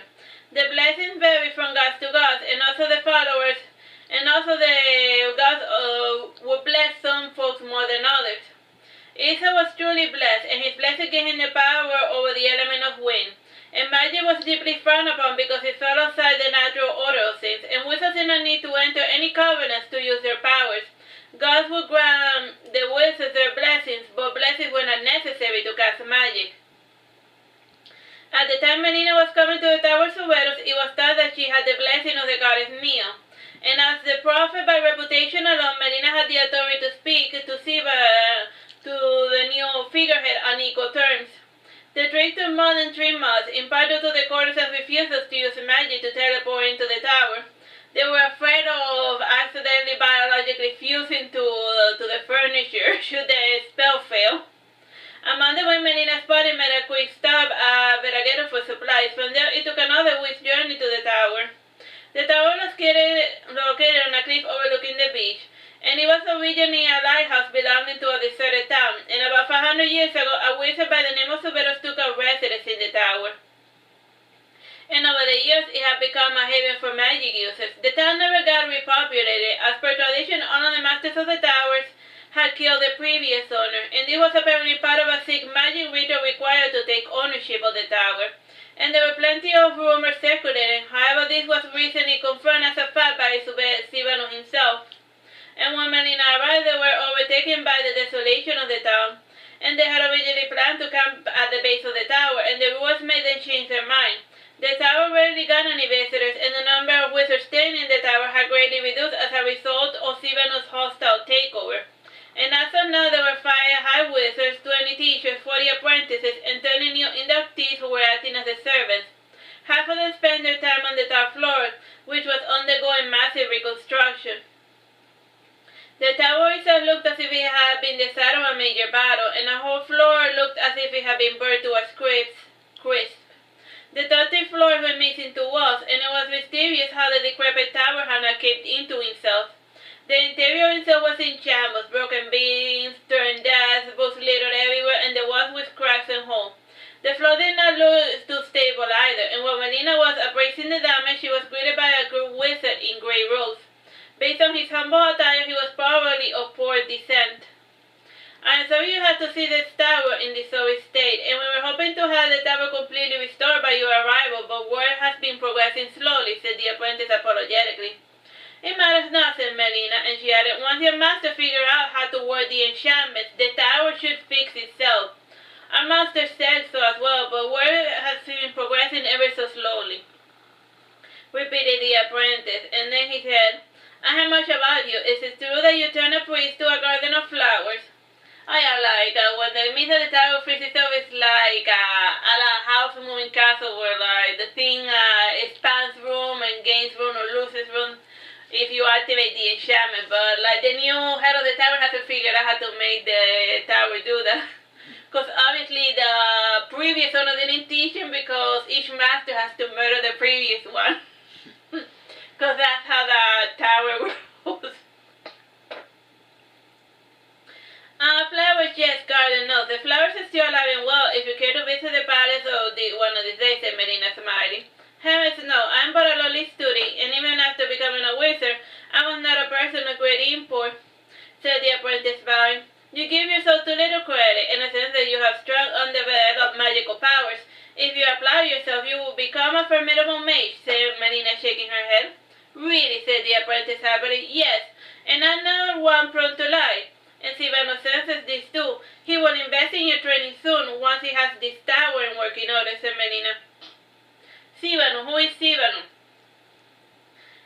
You shouldn't go out without a helmet, said Melina, shaking her head. So that he knows that the leader is Suberos, but he doesn't know the name of the new figurehead. Melina continued with her small talk on the way up the tower. And in the lower floor, Fanny and Gavin were helping the courtesans and their night settled in. And it was Byron alone who continued up the tower with Melina as his sole companion. And during the last 6 months, Byron had gotten a bit of a growth spurt.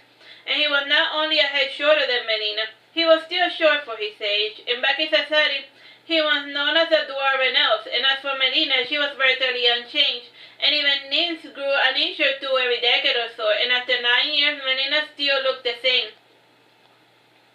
The apprentice didn't speak a word to Baron, and he naturally assumed that he was Melina's servant boy. And when Melina reached the door to Sivano's study, the apprentice commented, "You can leave your boy here with me while you speak with Master Severus." "I am not her boy, filthy human, and I go wherever she goes," said Baron, shaking his fist. "My apologies, sir," said the apprentice, bowing, and he faded away into the darkness. "For shame, Baron. Have you learned nothing?" said Melina, chastising Baron. "I'm sorry, Mom. I was not insulting his race per se. I was just making an observation. He really is a filthy human, and he should bathe in the ocean at least every once in a while," said Baron, smiling. So, he wasn't insulting. He was literally a filthy human. "I know what you meant to say. Still, that does not change the fact that your comment was uncalled for. Do you think he is oblivious to his own stench? And why bring attention to it just to mortify the poor man and try to show a little compassion towards the less fortunate? And never forget," said Melina. She did not finish her sentence. A voice from behind the door said, "How long do you plan to prattle on? Come inside already. You have my permission." Melina opened the door and went inside, followed by Baron. The interior of the study was what you would expect of a wizard's room. It was plain, but with a comfortable bed, a couch, 2 chairs, a vanity, several books, a comfortable chair, and a large writing table. The windows had torn red curtains, and the floor was made of something that resembled obsidian. The floor had a red carpet with some symbols laid over the ground. As for Sivano, he was wearing dark robes with golden stars decorating the borders. Pale, delicate white hands gently stroked the edge of the couch as he made his way around it. The man wore a mask to hide his beauty from the world, and he had heard tales of Melina's beauty, but compared to his own face, he found himself unimpressed. So she's pretty, well, I'm prettier than her. It was Baron who called his attention. Baron by now was a handsome little gentleman, and he carried himself with the dignity of the elven race from yonder time, and his skin also had more color than the average elf, and he was stronger built since he had finally given up his vegetarian diet. So he's finally eating meat, the elf-kid beef stuff. So it's not like a skinny little guy like Legolas. He's like, a beefy elf. Beefy elf. I like to beef on my elves. "Baron is not for sale, Sivano," said Melina, frowning. Melina's haughty tone struck Sivano like a death blow, and he was expecting her to act like a noble woman or like a courtesan was supposed to.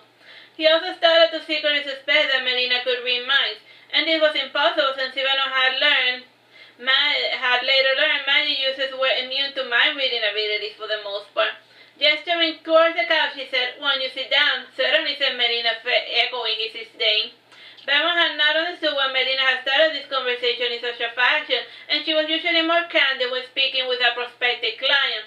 Then again, this wasn't the first time she had randomly shown hostility towards a person that she had just met. "I beg your forgiveness for seeing us in such a sorry state, and I suppose your hostility is born of disappointment, and we do have sufficient wealth to afford your services. And wasn't I wasn't working all that we can offer your fine ladies all the comforts and luxuries akin to the Danes' Barbarian." And Sivano added, "And by the way, I go by the name of Severus now." Melina sat down beside Sivano, facing the open window, and she reclined back and she rested her hand on top of the cushion at the end of the couch. And Baron sat in a chair before Sivano, and Sivano looked pleadingly at Baron, who in turn shrugged his shoulder. And when Melina made herself comfortable, she finally felt like speaking. In a cold, playful tone, she said, yawning, "You can call yourself whatever you want, and I will still call you Sivano. And you should not be so willing to discard your name out of peer pressure." "I am not some child that can be easily manipulated," said Sivano angrily. "I beg to differ," said Melina, shifting her position to look at Sivano in the eye. "Listen, you. I have shown you nothing but civility, and I only ask that you treat me with the respect I deserve," said Sivano, raising his voice. Melina yawned in response, and Baron then said, "Melina meant no disrespect. She simply worries that you have fallen among a bad crowd." "Oh," said Sivano, "I can take care of myself. I am not a child." "Sure you aren't," said Melina, giggling. "A I can't believe you are one of the most expensive courtesans in the kingdom, said Stefano, annoyed. You better believe it. I just tell my clients what they want to hear, and my coffer starts filling up with coins, said Melina, laughing. So you assume that I want to be treated the same way as any other street urchin, said Stefano. Yes, said Melina. Stefano pointed towards the door and said, out. I will speak with you the moment you remember your station. And at that moment, Melina was teleported to the bottom of the tower. Since the magic was directed at Melina, Baron was left behind. Laughing, Baron said, my, you really are a child, aren't you? And what are you still doing here? Asked Stefano, surprised. I was wondering that myself, said Baron, chuckling, and then he said, again I ask forgiveness for my mother's behavior. She's usually so well behaved. Something about you must have fueled her animosity. She despises me because I'm a wizard like all of the others, said Stefano, sitting back down again. You misunderstand. Mother does not begrudge others for something as trivial as having magical powers. She raised me as her own, and she bought my first spellbook, and she does not hate magic users. On the contrary, she feels sorry for our miserable lot, explained Baron. Stefano laughed bitterly, and then he whispered, I suppose we are pathetic. Just look at this tower. It is a perfect metaphor of our sorry state in this world, and there are so few of us left, and I fear that a generation will be the last to practice the decaying art of magic. Our art doesn't have to die, and even if the tower crumbles, if the words of magic fade, magic users will be born into this world, said Baron passionately. So, even if, all of their knowledge like wisdom, there's still gonna be magic users being born into the world. Stefano gave a sardonic smile and he chuckled. And Stefano discussed the topic of magic for countless hours with Baron, and he enjoyed the sincere, serious attitude of the young elf wizard. Stefano also admired how Baron had taught himself to use his magic. Stefano was called back to their own world when one of his apprentices came in to inquire about dinner, and since he was feeling in a good mood, Stefano decided to have dinner in the lounge floor. When the first Subero had designed the tower, he had given the lunchroom critical importance, and it was composed of 50 round tables, each with 20 chairs. And the acoustics of the room made it possible so that one could always half hear what everyone else was saying, and those in the round tables could also speak and listen to one another with ease. And during his fight with Isa, the lunchroom was the only floor to avoid any damage. And normally Stefano had lunch in his bedroom study, and he was curious to see how his underlings were engaging with the courtesans. And when he came down with Baron, he found it amusing how shy his wizards were behaving, and some even acted as if they had never seen a woman before in their life. The most enchanting among them by far was Melina, and there was something about her candid, childlike manner which melted his peer's heart, and Stefano imagined that he was immune to her charm. And the other courtesans had already lost all of their fear of the wizards, and they were not what they had expected, and thus whatever majestic power they may have once possessed was lost to them. And they were more focused on the decrepit tower, so therefore they were not able to take the magic users seriously. So these are the magic guys? Wow, they kind of suck. Time, bro? 6 minutes. Thankfully, Stefano had asked his treasurer to pay the maids beforehand and to offer them luxurious gifts, and this was calculated move to prevent the courtesans from thinking that they were sheep. Fanny and Gaddis were trying their best to slip into the background, and after Melina grew tedious of speaking with the wizard, she came to spend time with her two good friends, and both were sitting in a table alone, keeping away from the chatterbox courtesans, and they ate their lunch while speaking with one another. And Melina sat down before Fanny, and looking up from her plate, Fanny commented, I was shocked when Stefano kicked you out of the tower, and whatever did you say to anger him so? Nothing I could say would have won us this contract, and I simply chose to let Baron wrangle this fish, explained Melina. But Baron is not for sale, as far as I know, commented Gareth. It matters not. Mages can only be persuaded by one of their kind, and they tend to be paranoid when speaking to non-magic users. In this respect, Baron was unknowingly serving as an intermediary, said Melina. You never cease to amaze me, said Franny. Don't be too amazed. When it comes to speaking wonders about me, Baron has the bad habit of stretching the facts a little too far. And by now he has probably given Stefano an exaggerated summary of my life and all of my adventures, said Melina, laughing. I would not worry too much about it, said Gareth. And we have been friends for years, and yet I absolutely know nothing about you. Gareth, my dear, you disappoint me, said Melina, looking at Gareth with flaming red eyes. After getting tired of playing host, Sivano decided to try again to speak with Melina. Again, he approached her with the same haughty posture he always took whenever he was speaking to his lesser, and Melina's eyes turned cyan for a second before settling back down to clear blue. And this odd eye color startled Sivano, and it was unlike the eye colors of the nymph race, and he decided to watch what he said, and he went knocking on Melina to make a fool of her in front of his apprentices, and sitting down beside her, he spoke with her with a faint, cordial, friendly tone, and smiling he said, "I am told your father is a wizard."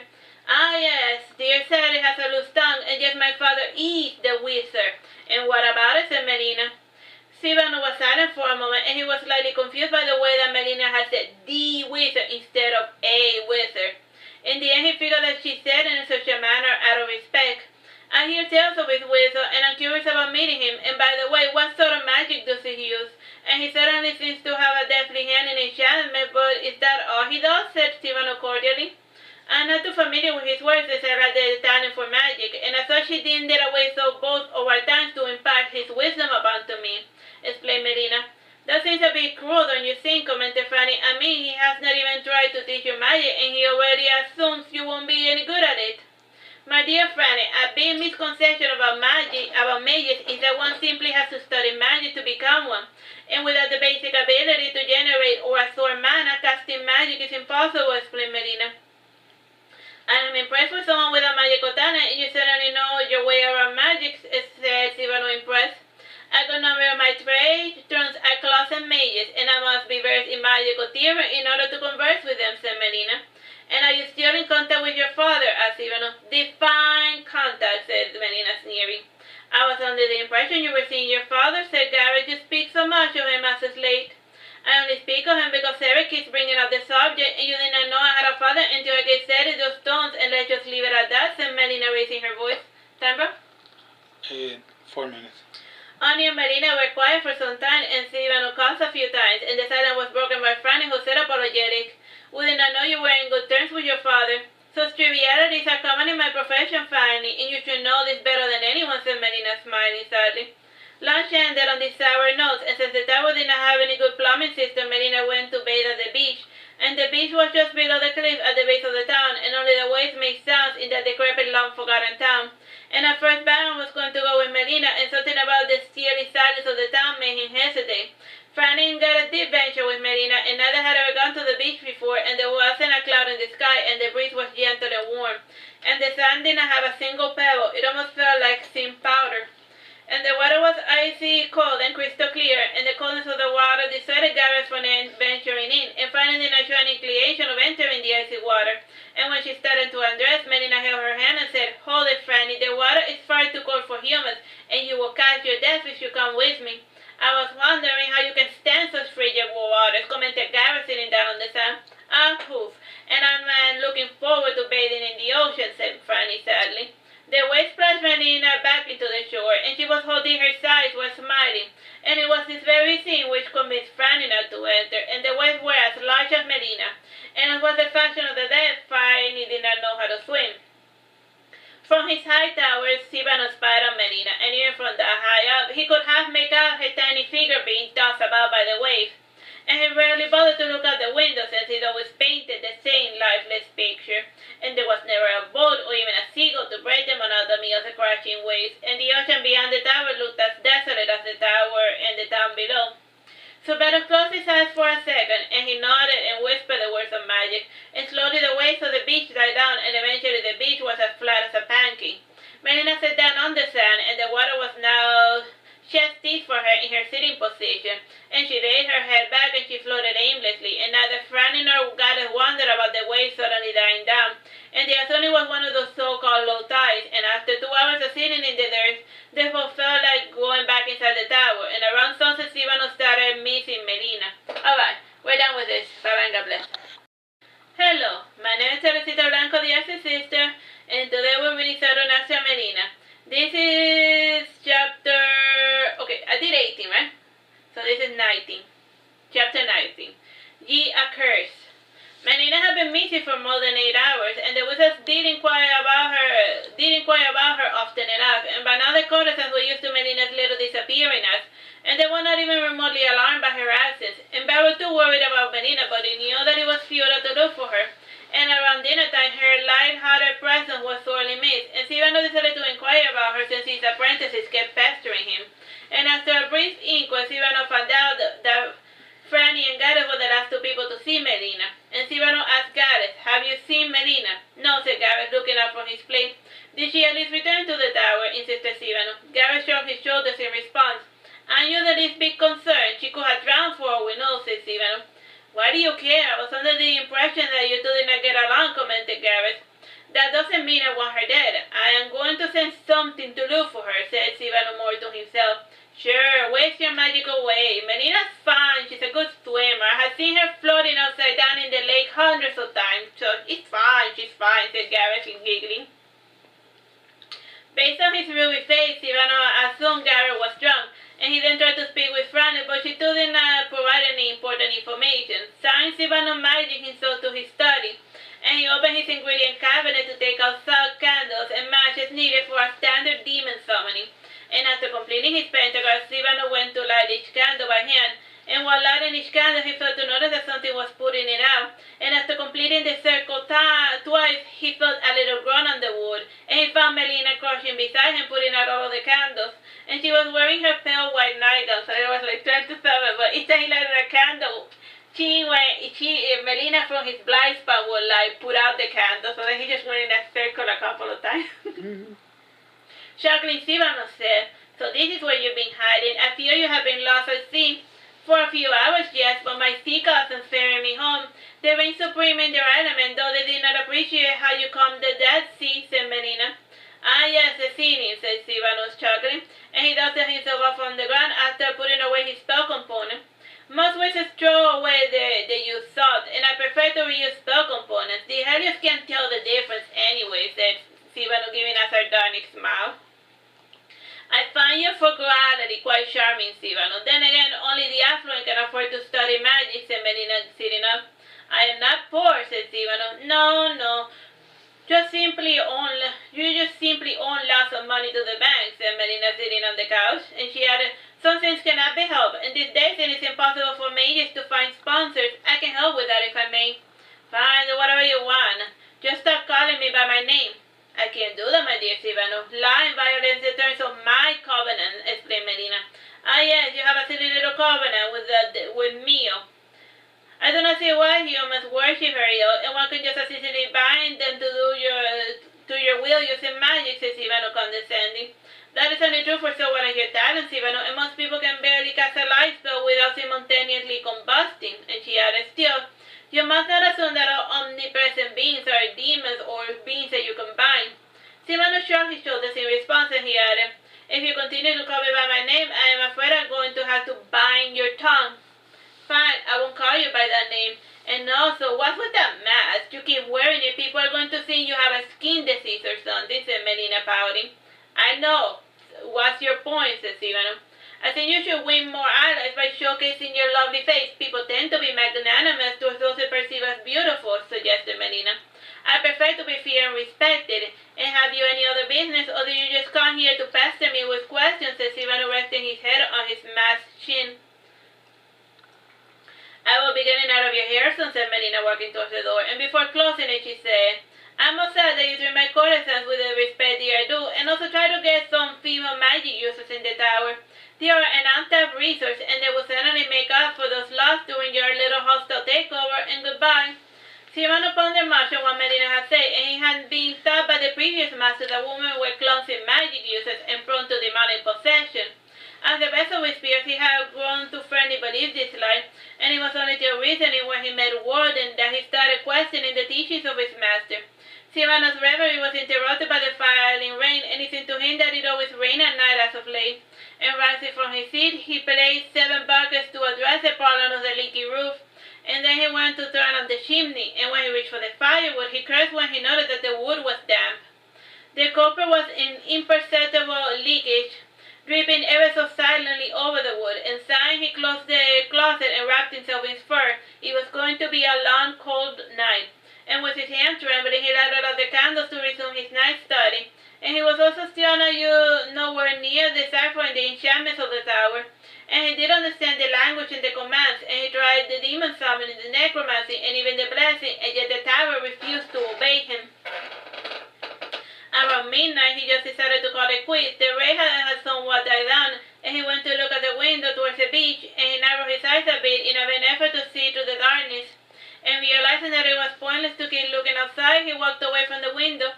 Just as he was moving away, he thought he saw the faint silhouette of a pale face, and the sudden apparition made him grasp, and as a novice necromancer, he could already sense the presence of the dead. And for this reason, this ghostly apparition startled him thus. Just as quickly as it had appeared, the faint vision disappeared, trailing by a gust of wind and a faint howling, and then he started hearing a loud hammering sound in the floor below.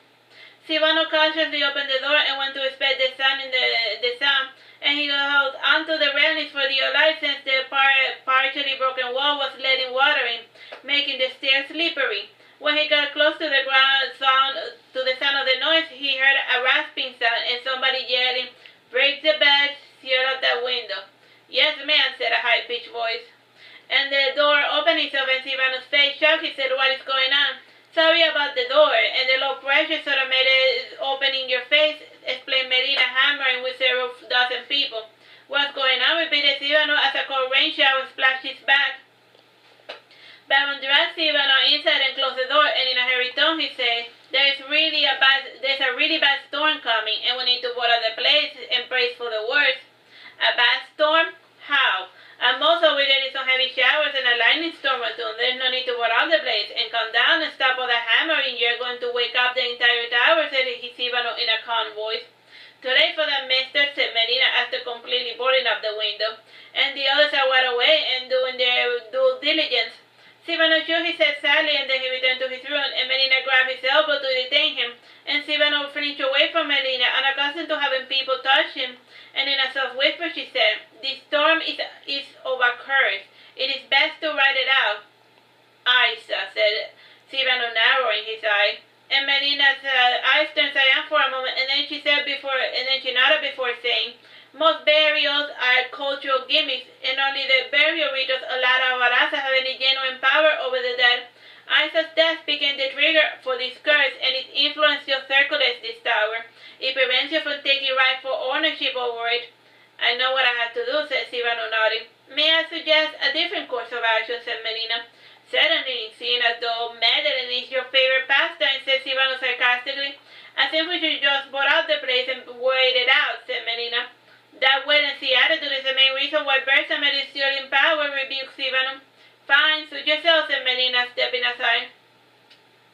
Silvano then made his way to his study, and he searched his cabinet for his demon summoning tools, and he found when he noticed that the salt basin had gotten wet, thus spoiling the salt. And a cold wind gave him a slight coughing fit, and he placed his hand to his chest to wait for it to pass, and he decided to call upon his Hellion without utilizing the barrier.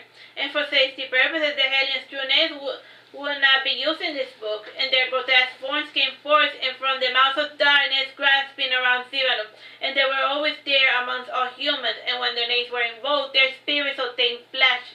And the first thing that the main demon did was take off Silvano's mask, and his beauty was grotesquely reflected in the bleaching black abyss of the demon.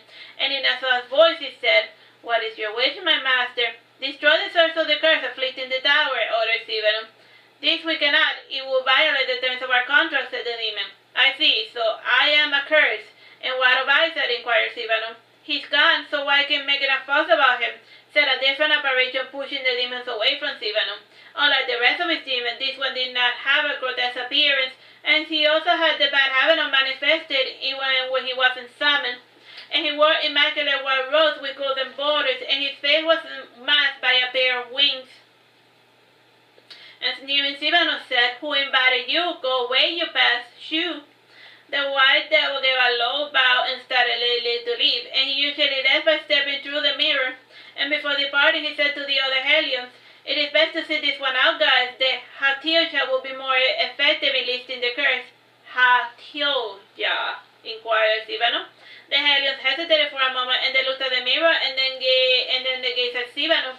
In the end, they not only let Sylvanus process, and at the time Sylvanus was slow in building up his mana pool, and he required the demons to supplement him with mana, and he was not too keen on experiencing spell exhaustion, as such he kept a large demon ensemble, a larger demon ensemble than his contemporaries, and when the Hellions left, Sylvanus did not bother to call them back, and he made his way to the basement to take refuge with the rest of the people inside the tower. And the basement was a necromancy workshop, and it was believed that the workshop underground made the workshop underground made necromancer magic stronger. And Sylvanus was the sort of man to his silly superstition, and he always wore his exotic magic from the comfort of his bedroom. And since the workshop had not been used in months, it was covered in cobwebs, and the work table still had a few embalmed corpses. And one of the students commented, "Maybe the tower is angry because we brought women into it." "Don't be naive," said Sylvanus, laughing. "The former Severus did maintain quite the healthy harem, and as the master of the tower, he was quite adept in hiding his little love affairs." "But why keep it hidden?" insisted the student. "It is a little something called hypocrisy," said Gareth, interrupting their conversation, and he added, "It is quite common among the priests, the nobles, the knights, and you name it. They pretend to follow these high moral standards in an effort to rise among the vulgar. Trust me, the purer the sin, the more rotten they are on the inside." "You surprise me, Sir Gareth," said Sylvanus, sitting in one of the dusty cast iron chairs. A bed of dust fell from the floor above, and the wood seemed to be groaning with each passing second. And by now Melina and her people had finished their half-baked repairs, and all had evacuated into the dusty necromancy study. The dust and mold made Sylvanus start coughing, and he sneered when he said, changing the subject, "It is amazing that this is the only intact room left in the tower." "I'm amazed that it can fit so many," said Gareth. "The previous master said that necromancy study was the first building made in the tower, and in fact the tower was built on top of a necromancy workshop. It wasn't part of the original design," explained Sylvanus. As he spoke, his explanation drew the curious glances of some of the apprentices, and in the meantime Bannon and Fanny had their eyes fixed on the mummy at the heart of the workshop. It was encased in a glass container covered with etched runes and magic, and the mummy was partially unwrapped, delineated in its fragile frame, and it had a crystal funeral mask. The crystal had impurities, giving it a strange red amber color, and the mask itself had a stylized depiction of a human face, and the mummy had a faded brown or grayish robe, and his hands and feet were decorated with bracelets, ankles of gold, and precious stones, and it was one of the many curiosities found in the basement. And Melina too was examining it, and like her two companions, she stopped to stare at the mummy, and then she said to Baron, "Does it frighten you?" "I'm not afraid of a corpse, still there is something odd about this corpse," said Baron. "Just looking at it gives me shivers," said Melina, said Franny, still staring at it. Sylvanus noticed a large crowd gathering around the center mummy, and he walked among them to explain what it was. "This thing is called a mummy, and in the oldest people like to preserve their corpses, and to do so their bodies were dried and preserved in a process called mummification. Mummification was only practiced in this region, and modern scholars stipulate that this process is a sign that people from another continent perhaps visited our own." "How is that possible?" inquired Franny. "And we have always thought that there wasn't a world beyond this place." "Yes, His Highness would like all of us to believe that we are his prisoners," said Sylvanus, walking to another table, and then he unrolled a scroll on top of the mummy casing, and then he said, "Look, this is an ancient map of the world, and see, it shows two other continents beside our nose, to the north and to the west." Baron pointed to some of the dragons on the map and asked, "And what of those dragons? Do monsters inhabit part of the sea?" Sylvanus parted his lips and thought a moment, and after recalling the information, he said, "It is a habit among ocean explorers to paint dragons in areas where they had not explored." "Ah," said all of those present, nodding, and Sylvanus closed the mouth to continue his lecture on the mummy. "Now back to this particular mummy. Unlike the other of this kind located in this workshop, this one was dug up in the heart of this town, and when it was discovered, the people promptly decided to crack the glass casing to loot it, and others who tried to open it grew sick and died, and it was eventually brought to the tower, and according to the previous master, this mummy is the first Suberus," explained Sylvanus. He then pointed to a written portion of the magic circle. He came to this conclusion after analyzing the magic scripts, and it is the same handwriting as the ancient tones of the first master Suberus, said Sylvanus. "Interesting," said Baron, looking at the mummy. The people started exchanging comments while staring at it, and the lecture had suddenly distracted them from the storm, and even now they could hear the roaring waves crashing against the cliff, and it was a good thing that the cliff was so high up, otherwise the tower would have flooded as a result of the high surf. Franny Melina said, but what if the mummy isn't Silvero, but someone he sealed away? That is a possibility, said Silvero, giving a second glance at the mummy. After all, people don't do their own embalming, said Melina. True, and why help preserve someone who is your enemy? Asked Silvero. Maybe he's like a son or something, grieving parents do strange things, said Franny, looking at the mummy. Silvano then said in a high-pitched voice, everyone, be quiet. The crowd gave a few surprised remarks before quieting down, and there was a sound to be heard in the entire tower, and Franny asked Melina in a soft whisper, is it over? It seems like it, said Melina. Is time, Bobo? Amen. Indeed, the storm had passed, and the warm rosy fingers of the sunrise were slowly illuminating the horizons, and a cool warm breeze wrapped itself around the people leaving the tower, and though the storm had badly damaged their personal belongings, all were released that the roof had not caved in on them.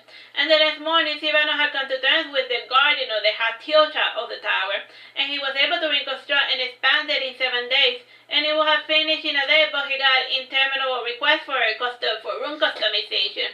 The end result had individualized bedrooms, a majestic ebony staircase leading to the top of the tower. Alright, so yeah, that's the end of that chapter, yeah. When the cursed party did that, he was able to do the tower repair stuff.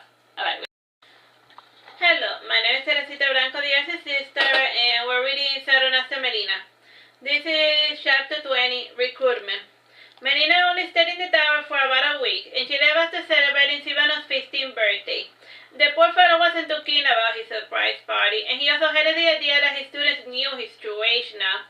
And Bar was there behind to start his apprenticeship in the tower, and he also was there to act as Melina's eyes and ear. Melina left the tower with a small party composed of Sari, Gareth, and Franny. And after riding away from the tower, Melina felt like telling them the reasons for leaving so suddenly.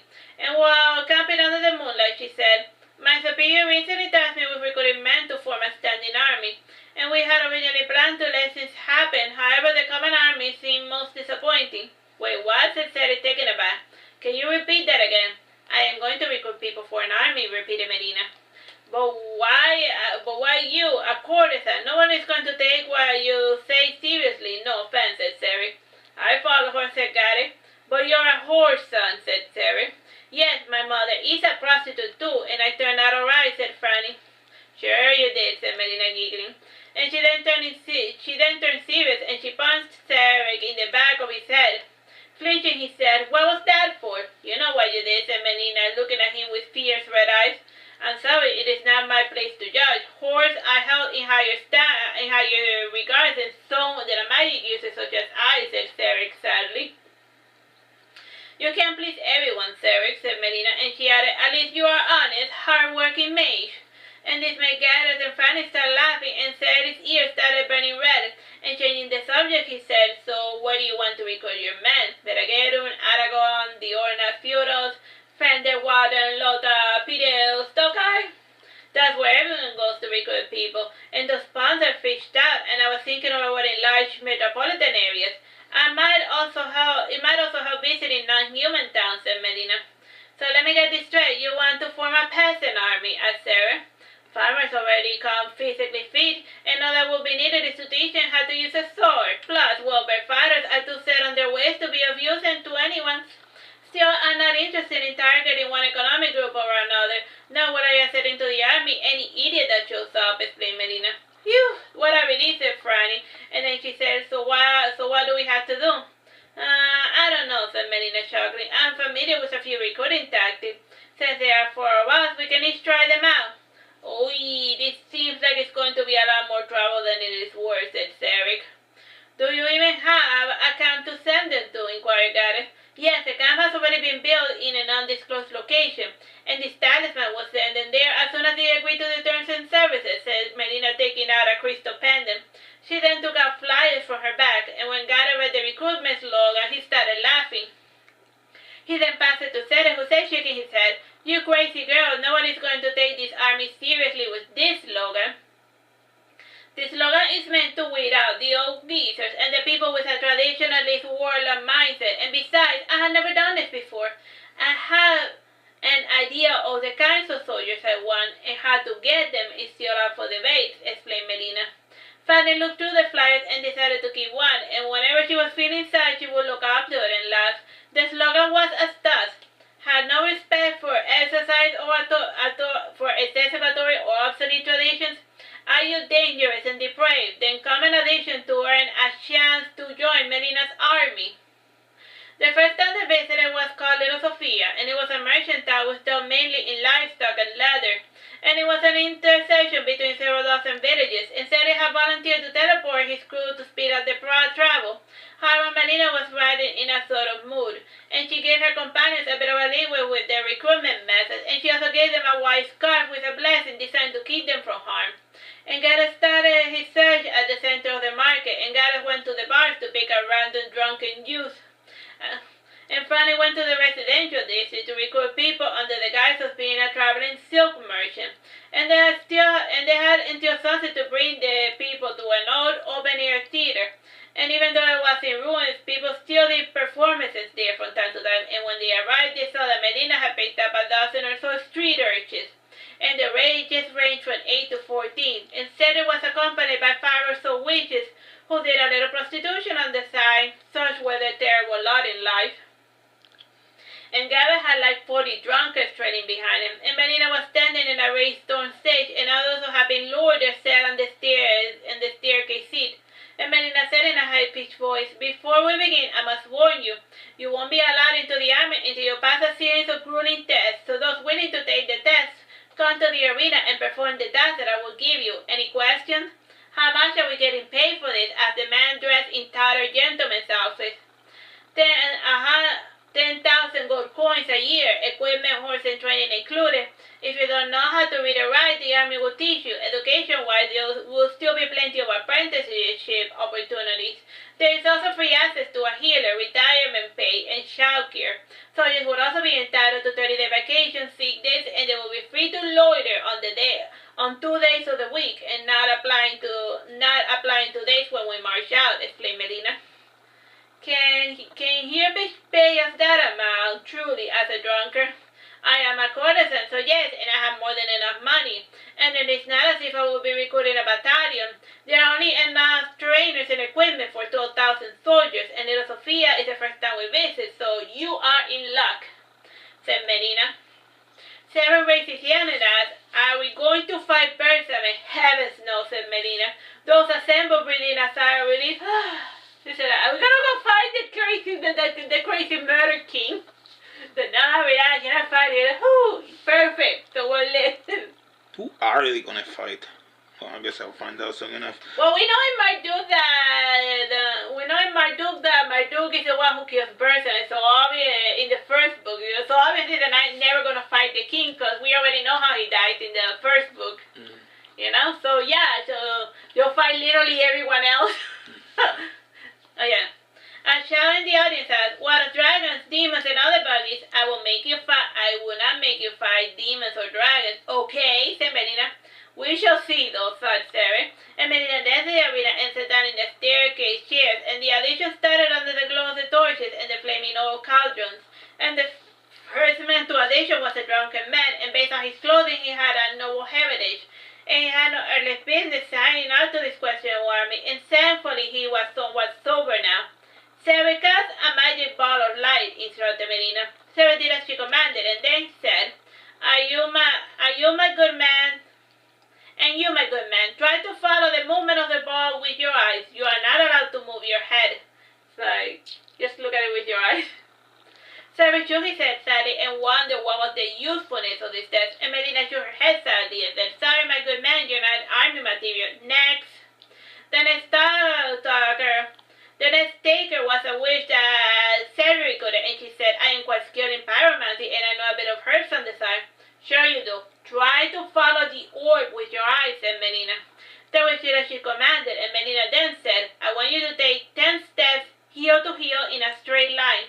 "This is most amusing," said the witch, and those watching from the silence found this audition quite amusing. Are they getting a sobriety test? Okay. For the last time, Melina had the witch stand on one foot for 30 seconds. The witch had to use her hands to balance herself out, and for some reason Melina arbitrarily said, "Thank you for your time, but you are not army strong." When the next test came, Melina varied the requirements, and this time the 3 tasks required that the person recite the alphabet backwards, and this made her feel a little bit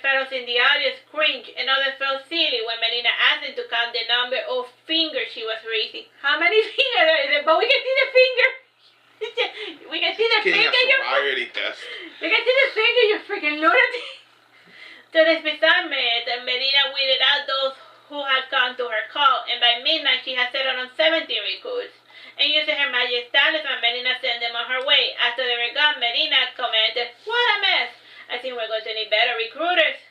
"Well, don't look at me," said Gareth. "I bought you a ton of drunken men for your army, but you wouldn't have any of them.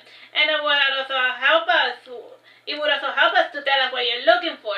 "I thought it was pretty obvious considering the company that I keep," rebuked Melina. Sarah thought a moment, but before he could answer, he heard Franny said, "You want unmarried people." "Exactly," said Melina. And she added, "I would like them to be untouched as well, but I am not in any position to be picky." "Could have fooled me," said Sarah sarcastically. "Just for that, I want you to go find Augustus and Fred and maybe Boris if he's not doing anything. And they have more experience in the recruitment game, and they could help me find the peons I am looking for," said Melina. "Don't you think it is a bit late to show up unannounced?" asked Sarah. "Deal with it," said Melina. So instead it left to fetch Augustus, Frederick, and Boris, and while they were gone, Fanny and Goddess started setting up camp in the outskirts of the town, and Goddess asked while lighting the fire, "I don't see why we couldn't stay at an inn. It is not as if we're short of money." "It is nice to camp outside from time to time," said Melina. "For you, maybe, but we are humans, and we like sleeping on cushioned beds," said Gareth, annoyed. "No one said you had to camp out here with me," said Melina. "You could have stayed in the inn by yourself." "It would be unwise for me to leave you alone at night in this unfamiliar forest," said Goddess. "How sweet, but like I told Augustus, I am a big girl, and I can take care of myself, and don't forget, I am an nymph, and the forest is my natural element," said Melina. "You haven't lived in the forest for more than 9 years," commented Gareth. Franny reared her head from within the tent and then said, "Can you lower your voices? I am trying to sleep." "Sorry, Franny, I will shut up now, and you too, Gareth. Go to sleep, and I will keep watch," said Melina. Gareth went to sleep in a fury, and the next morning Sarah rode up in a carriage, and sitting beside him was Frederick manning the reins, and Augusta was clad in a beautiful silver white armor with an elegant white cape, and a diamond encrusted rapier at his waist. And when Cedric arrived, Gareth and Fanny were already eating breakfast, and Melina was deeper in the forest performing her morning libation, and she was expected to return before the sun was fully up. And Gareth saluted, and then said, "Well, with the carriage, and were you able to fetch Boris?" "Why don't you see for yourself?" said Sarah, pointing towards the carriage. Gareth rose from the ground and looked inside, and riding with Boris was his pretty little wife, Mia of Aragon, and she had insisted on coming along with Boris since she had absolutely nothing better to do, and Sarah suspected that she had come out of spite, and Gareth saluted Boris and said, "Hi, Mia, does your father know that you're here?" "My dear husband implored that I maintain secrecy," said Mia, "and I will recruiting people to fight our lord." "No," said Gareth, sadly. "More the pity," said Mia, sitting back down. And Mia was always riding the fat ways of fashion, and as such she was wearing an elegant white dress with curly powder wig and a feather hat.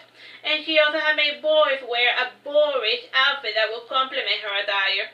And while conversing, Augusta rode up to camp, and then he asked Franny, "Where is Melina?" "Somewhere in the woods, as usual," said Franny, after swallowing a large piece of toast with melted butter. "You let her go alone," said Augustus in an alarmed voice. I couldn't as well follow her, and Gareth wanted to sleep," said Franny, apologetic. "If anything happened, it's Sir Gareth's fault. He's the man after all." Gareth frowned when he saw Augustus approaching, and he had guessed the reason why Augustus was trotting towards him.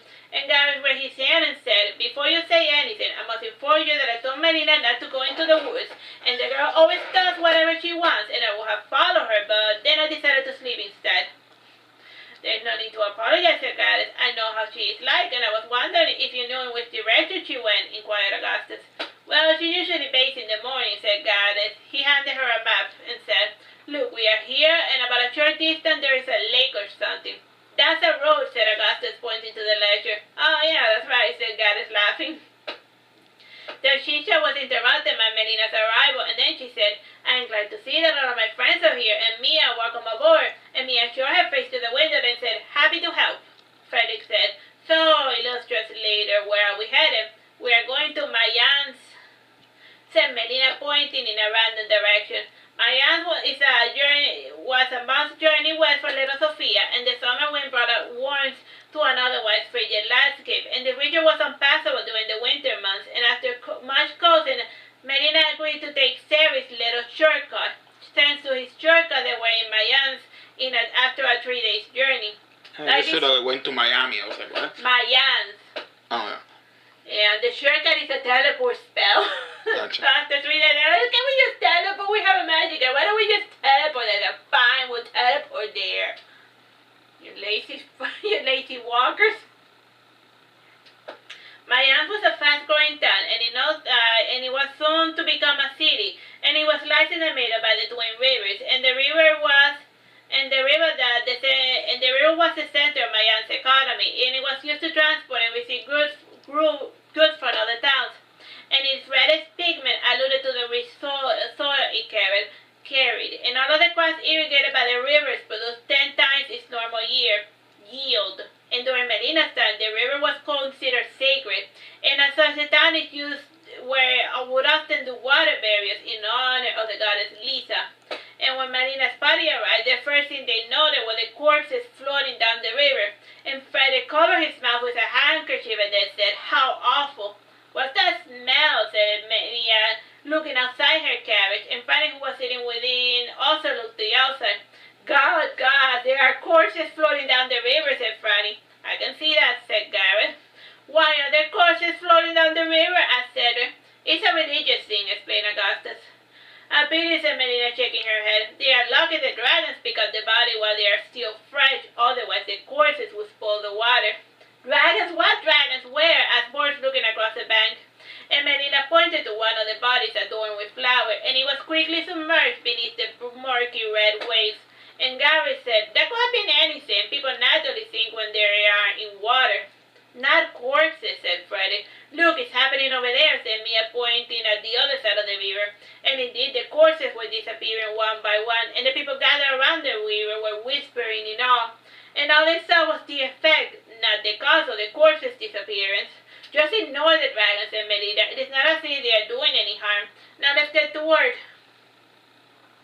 Again, Melina's crew spread about town to inform the people about the audition, and the rendezvous point was the frosty meat pot, and the pot owner was said to be a dragon, though none had any proof, and he was a stern-looking silver-haired fellow with red eyes. And his meat was always frosty, even in the harshest summer. And his pot also featured a stage where bards and playwrights would perform their works on a daily basis. And Feder knew for a fact that he was one of Melina's contacts. And as a pub owner, Griffin Run spent his time hearing useless information. And Frederick rarely got any report from this contact, and according to Melina, Griffin had elven blood flowing through his brains, though it was greatly diluted.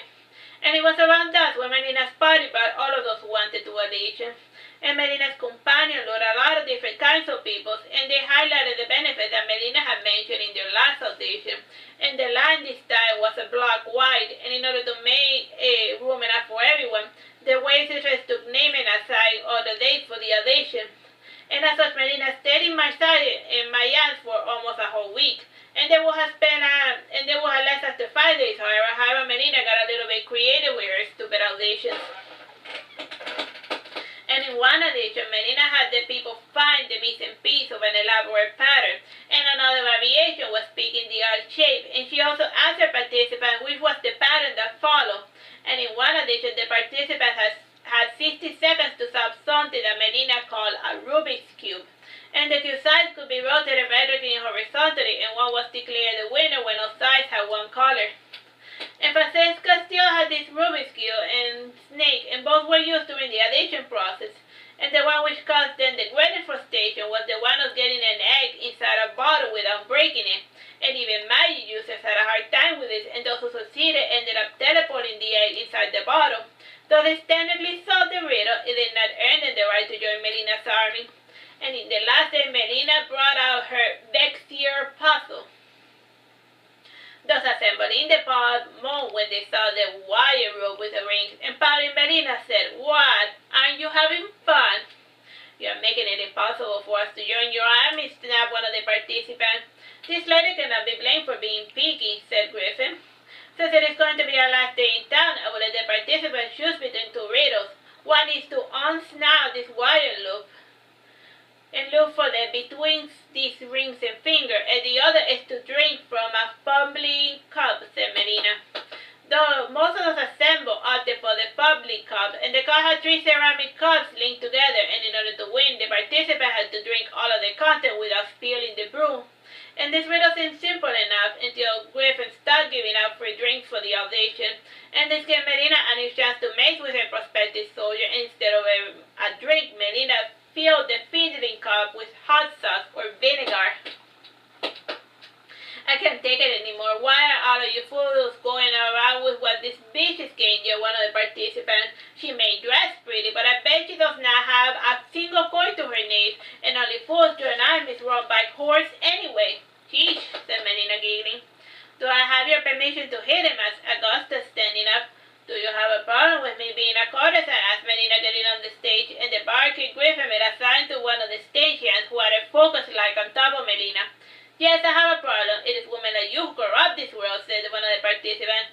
He was another gentleman dressed in rags. I beg to differ, my good man. It is not our fault you became impoverished, and no one forced you to spend all of your money on loose women, and no one made you gamble away your name. And start taking responsibility for your own actions, fool, said Melina, pointing to the gentleman.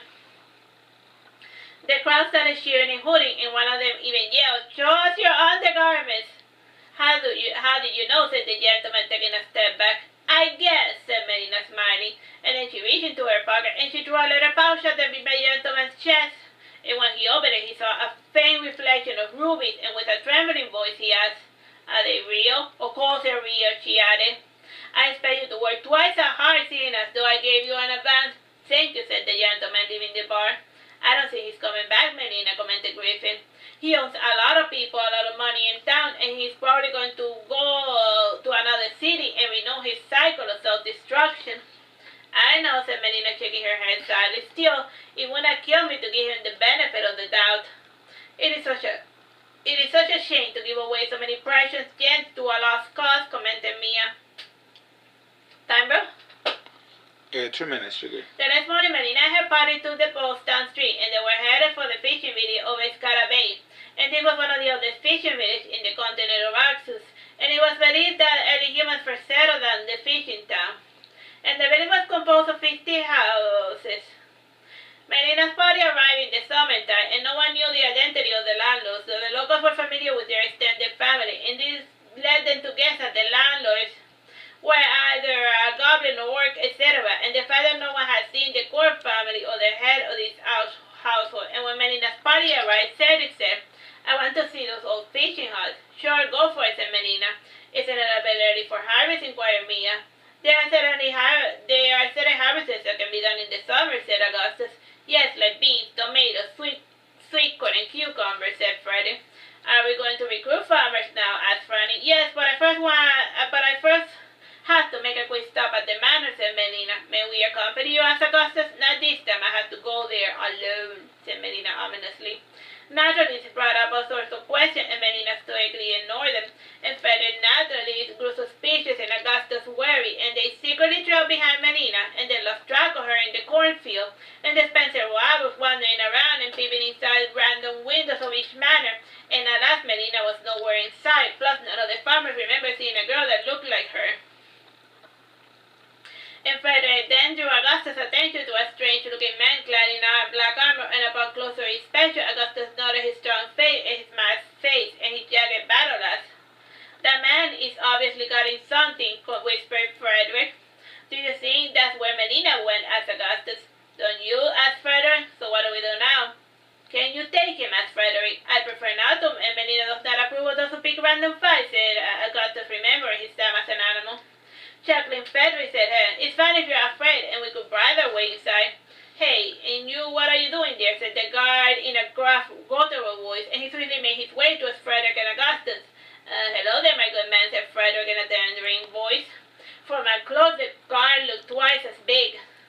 And Augustus removed his helmet, and the warm sunshine made her red hair glister like fire, and the guard's voice changed as he asked, "What are you doing here, missy? This is no place for a lost trees, and be gone with both of you." "We did not mean to be a bother, sir," said Augustus, giving a curtsy. 30 seconds. Alright, so, well, let's just leave it here. Bye-bye and God bless. Hello, my name is Teresita, Blanco, the Artsy Sister, and we're reading chapter 21 of Saturnastra Melina, chapter 21, Primordial Evil. "We did not mean to bother you, sir," said Augustus, giving a curtsy. We were looking for a friend of mine, and have you seen a blonde nymph whose eyes occasionally turn cyan color? She was wearing a pink dress. The guard rubbed his masked chin for a moment, and Augustus was able to note his small, round, green eyes. His skin almost seemed greenish. The guard then nodded and said, "Ah, yes, I remember. She was speaking with the master. She went that way." "Thank you," said Augustus, putting her helmet back on. Both started to leave in the direction that the guard had pointed to, and Freddy stopped for a second and asked, "What's behind that door?" "That's a wine cellar. It is my job to keep it safe," said the guard, "and I do have permission to sell the bottles if you want any." He then got out a small black book, at least it seemed small within his large, powerful gloved hands. He flipped through the pages, and then he handed the open book to Frederick before saying, "We recently produced quite a flavorful white wine, and it has a certain minty flavor to it, and that is just irresistible." "Oh, thanks," said Frederick. "Sorry, my good man, but we should keep going." "Yes, you certainly should," said the guard. "Go before your little nymph gets away." Frederick and Augustus, feeling a sense of urgency, left in the direction that the guard had pointed to. It would take many years for them to realize that they had been fooled. As was to be expected, it was thus when Frederick and Augustus returned to the rendezvous point. They received quite the tongue-lashing from Melina for their failure to get the work done. The audition took place in the ballroom in one of the manors, and it was the only ballroom that had a stage. Its owner was said to be a great patron of the arts, and while Melina opened the door, she blocked the entrance and did not allow her party to enter. She asked one of the maids, "Do we have permission to enter?" "Certainly, Lady Melina," said the maid, bowing. "That's weird," said Melina. "No, Melina is a slave to her fancies," explained Franny. "Ah, I see," said Mia, smiling, and her bony fingers were clawed into Board's hand, and she had not left her side for the last few weeks. The ballroom in the manor was small in comparison to the ballroom in the Danes Pavilion, since it could only fit 300 people comfortably. Regardless, Melina had at least 50 folks desiring to audition to join her army. There were also 310 or so guests there for the sole purpose of watching the show. Needless to say, it was very crowded. There were even some fishermen by the windows, and such a small get-together were one of the few entertainments afforded to the people living in this village. Augustus noted the fastidious attention to detail of the Stasian, and their vocabulary was also somewhat advanced for mere servants. The two were attentive to Melina's bizarre audition. Indeed, she was the first recruiter to do an audition process for soldiers. But they had to admit that it was useful in a sense, and it certainly helped weed out the unwelcome elements, saving time and money during the training section. And this time Melina's test was slightly less sadistic than her previous audition. When the first shout took center stage, the servants gave the shout a male and a female porcelain dolls. The dolls were really quite fine quality. The child eyed them with suspicion, and then he asked Melina, "What am I supposed to do with these dolls?" "I want you to do a 10-minute show about how your mommy and daddy act," explained Melina. "Okay," said the child, weirded out. The scenario was quite touching and somewhat depressing, and Melina allowed the child to join her little army. And those waiting for their turn figured that they had to do a tearjerker in order to join in. By now, rumors about her wealth had spread far and wide, and aside from Lucrezia, she was the second most coveted courtesan in the kingdom. And the next person to audition was a large man clad in a black coat, and Frederick recognized him as the guard standing watch over the winery. These said the servants brought out a small table and a large chair for the guard to sit down on, and one of the servants placed the two baby dolls before the guard. One was a cute blonde human doll, and the other was a bizarre greenish, fiendish-looking demonic doll. Melina said the accent, "Which is a human doll?" The guard lifted the human baby doll. "Which is a monster doll?" The guard lifted out the green doll. "Which doll's the pretty doll?" The guard lifted the human doll. "Which is the ugly doll?" The guard lifted the green doll. Melina shook her head sadly, and then she said, "I'm going to let you join in my army for now, and while you are there, try to grow a bit of pride." Fanny overheard Melina say below her breath, "This little social experiment is not turning out the way I had hoped." So not only is she recruiting folks, she's also like doing weird experiments, social experiments on them as part of the joining thing, but you know, she's a troll. The next participants had to look at random smudges and say what they looked like to them. Melina claimed there was no right or wrong answer. Franny still had a few of those bizarre, colorful-looking smudges, and she guessed it was that test was designed to see the professed soldier's frame of mind. And the last step was a bit out indeed. Melina got on stage and she started punching a bag of rice, and the test taker had 30 seconds to figure out what they were supposed to do. The 10 people who were brought to the stage just mimicked what Melina did, and she was greatly displeased. At the end of the day, the audience got a pretty good laugh from Melina's bizarre auditions, and it was a nice change of pace from the entertainment available in this small fishing village. Melina traveled with her party for more than a year, and around winter she was called back to Sassari, and this news was most unwelcome for her, and they were all enjoying their travels, and they found the recruitment exercises quite entertaining. Augusta volunteered to continue recruiting people, however Melina told him not to bother. During the trip, Frederick kept count of all of the people Melina allowed into her army, and after visiting 17 towns and villages, they had only recruited 513 soldiers. When Melina returned, she was welcomed by Lord Sailor, and he wanted to speak to her in private, and she guided him to impede study, and once inside, Sailor said, "I'm going to be frank with you. This little army recruiting thing has the elders pretty worried. They hear rumors of a swelling numbers of thousands. Such rumors are unfounded," said Melina, reaching for her pocket, and she handed Lord Sailor a list of all of the names of the people that had joined her little army. Lord Sailor was at first skeptical until he recognized Frederick's handwriting. "But then, if you only recruited so few, why all the fuss?" asked Lord Sailor. "Why indeed," said Melina. "I don't understand. Why claim to raise an army if you're only going to recruit a handful of people?" insisted Lord Sailor. "Quality over quantity, my dear," said Melina, smiling. "True, but why raise an army? What is it that you hope to gain?" asked Lord Sailor. "Nothing," answered Melina. "Nothing," repeated Lord Sailor. "Nothing! What is so hard to understand about nothing? I don't need anything from anyone, and I am autonomous and self-sufficient, and whether my luck takes me, I am ready. And I'm not ruled by petty concerns of want and greed, and I don't need anyone or anything," said Melina, glaring at Lord Sailor with flashing red eyes. Lord Sailor gulped and shifted uncomfortably in his seat. He had not expected this outburst much less from a woman, and she spoke with such strength and certainty unheard of in her gender. And she drew closer to Lord Sailor and held his face with both her hands, and her eyes turned a tender pink. And then she said in a soothing whisper, "Just because I don't need you doesn't mean that I don't want you." She then gave Lord Sailor a kiss on the forehead as she would do with a small child, and Lord Sailor left Impedia's office quite bewildered, and he didn't know what to make of Melina's odd behavior. Melina's kiss stayed on in the forefront of his mind for many months, and even till this day Lord Sailor did not understand what it was supposed to mean. And the following months were spent in a peaceful idleness, and it seemed to Franny that Melina had been called back to keep her from continuing her stupid recruitment efforts. Melina somehow managed to micromanage her little army from afar, and it was reported that her little group had more than 100,000 recruits. And the proof of it was a manifest in the care packages that the recruits were sent back to their family, and no one knew for certain where Melina's army was located and what sort of training they were receiving. Regardless, an army of 100,000 warranted the attention of the elders. After having Melina lying low for 3 months, the elders were finally able to relax, and their attention was distracted by the discovery of an elven city living outside the control of the Alpha Seer. And the intent of strife was a catalyst for this discovery, and the elders were set about to organize a campaign to pacify this unknown elven settlement. The elders issued an open summons to all the feudal lords with a standing army. They were invited to participate in the campaign and to share in part of the looting. Augustus brought the summons to Melina's attention, and it was a cold winter day when Augustus visited her bedroom, and Franny was wrapping furs, sitting by the fire trying to water away the cold.